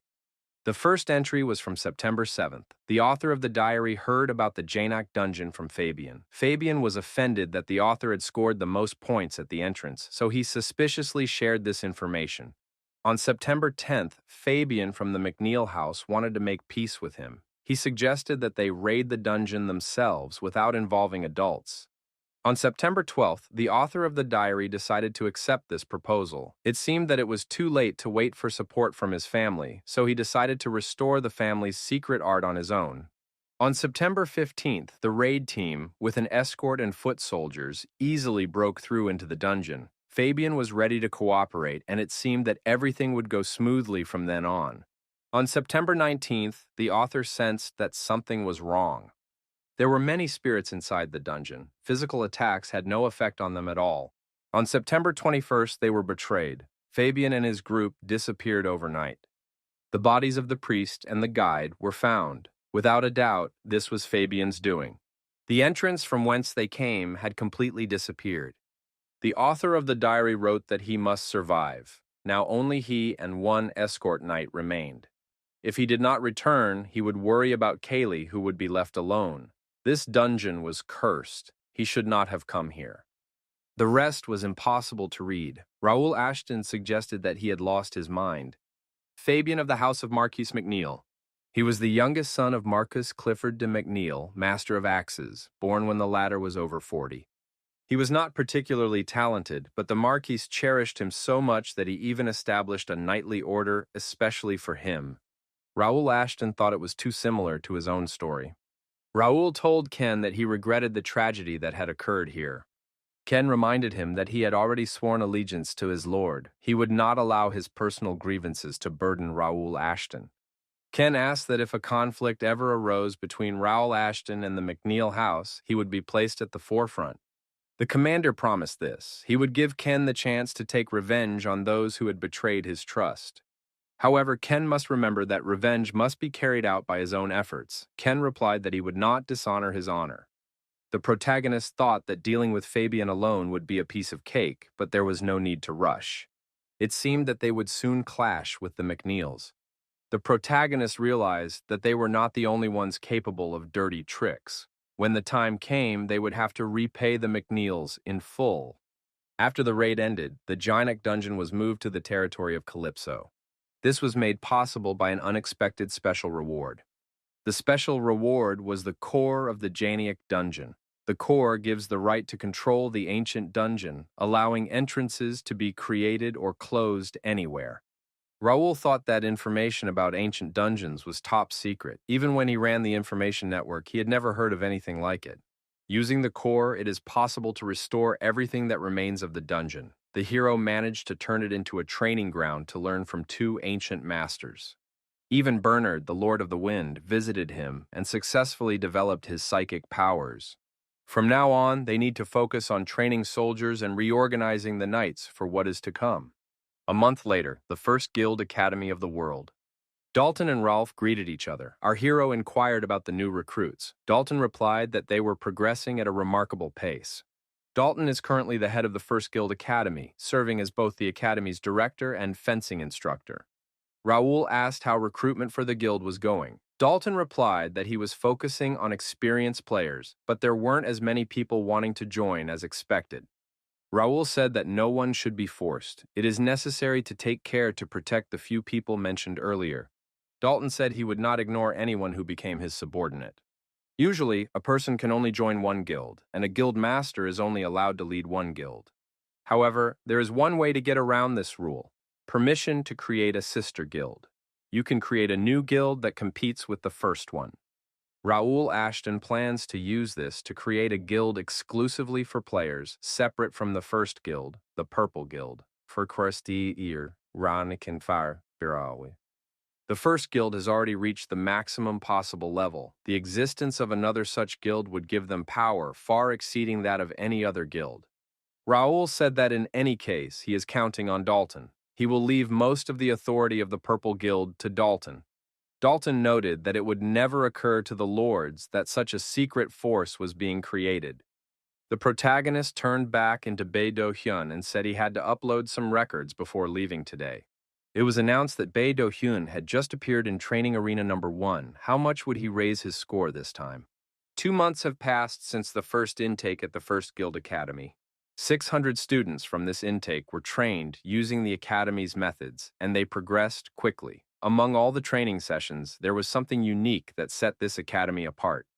These were virtual battles using the Magic Circle of Illusions. A special program for virtual combat created special conditions and monsters to evaluate the students. But after 2 months of the program, the top spot in the rankings had not changed. The undisputed number 1 was Bae Do-hyun. His position in the academy was literally untouchable. This player hardly ever attended classes, but how did he manage to score so many points? Even the instructors recognized his skill. Rumors circulated that he was busy completing assignments for the first guild. Many students wanted to spar with this player. There was a constant struggle for the opportunity to fight him. Even Wang Tianming wanted revenge for his defeat. Baek Do-hyun couldn't help but wonder, don't they ever get tired of this? Tianming declared that they would not be able to graduate until they defeated him. The student told everyone to wait their turn and not to rush into battle out of enthusiasm. Baek Do-hyun thought that such persistence was worthy of respect. Baek Do-hyun suggested sparring, 2 against 1. The warriors agreed, but after a while, both were lying on the ground and had been deactivated. Wang Tianming was disappointed. Even together, they couldn't land a single blow. What kind of monster was Bae Do-hyun? The defeated warrior said that Bae Do-hyun was a real anomaly. He couldn't believe that he was the same kind of player as them. Tianming said that his colleagues simply lacked skill, but one day he would definitely defeat Bae Do-hyun. The Purple Guild has recently become popular among rankers. Even instructors are actively promoting it. Tianming said that he was not interested in it and did not intend to join any organizations. He had already rejected all offers from guilds in his country. Cheon-myung said that he was considering joining as the conditions were not bad, so he was seriously considering the offer. Cheon-myung noted that he wants the best conditions in the best guild, but even if he creates his own guild, he doubts that he will be able to surpass the one he is currently in. Once they finish the academy, it will not be easy to meet Bae Do-hyun. If he wants to defeat him one day, wouldn't it be better to join the same guild and take a long-term approach? After thinking about it, Tenming asked if there were any information brochures left from the guild. He explained that on the day he got angry after his defeat, he immediately threw away his brochure. Cheon-myung suggested asking the instructor for another one and learning to control his temper. The first guild, a branch of Mira. The interlocutor said that in this way, the business focused on strangers would finally start to make a profit. Raoul Ashton replied that he was glad to hear that. The man added that a steady influx of outsiders was expected in the future, so they were planning to expand in case more arrived than expected. The guild also took care of staffing and financing. If anything is needed, they are ready to help. They are sincerely grateful for Mr. Raoul Ashton's personal assistance. Bernard reported to the gentleman that they had a problem. They had just received a message from an informant at Conford Castle.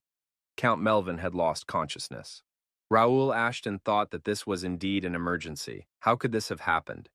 The scenario was unfolding exactly as predicted. All forces must maintain maximum combat readiness. From this moment on, consider the situation to be military and prepare accordingly.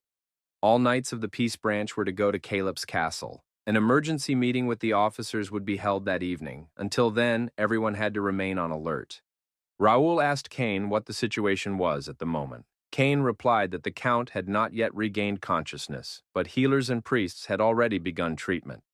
Raoul told Kane to follow him to the main estate. Dalton and Nakia joined Bernard at Calypso Castle. The commander said he had a special order for Nakia. The secret information transmission mode was activated. First, they had to hurry to the main estate. When the protagonist opened his eyes as Raoul Ashton, he vowed to accept this life as reality and bravely face whatever lay ahead. The young man decided that he would stop this, whatever the cost. He would prevent the tragedy hanging over the Count's family at all costs.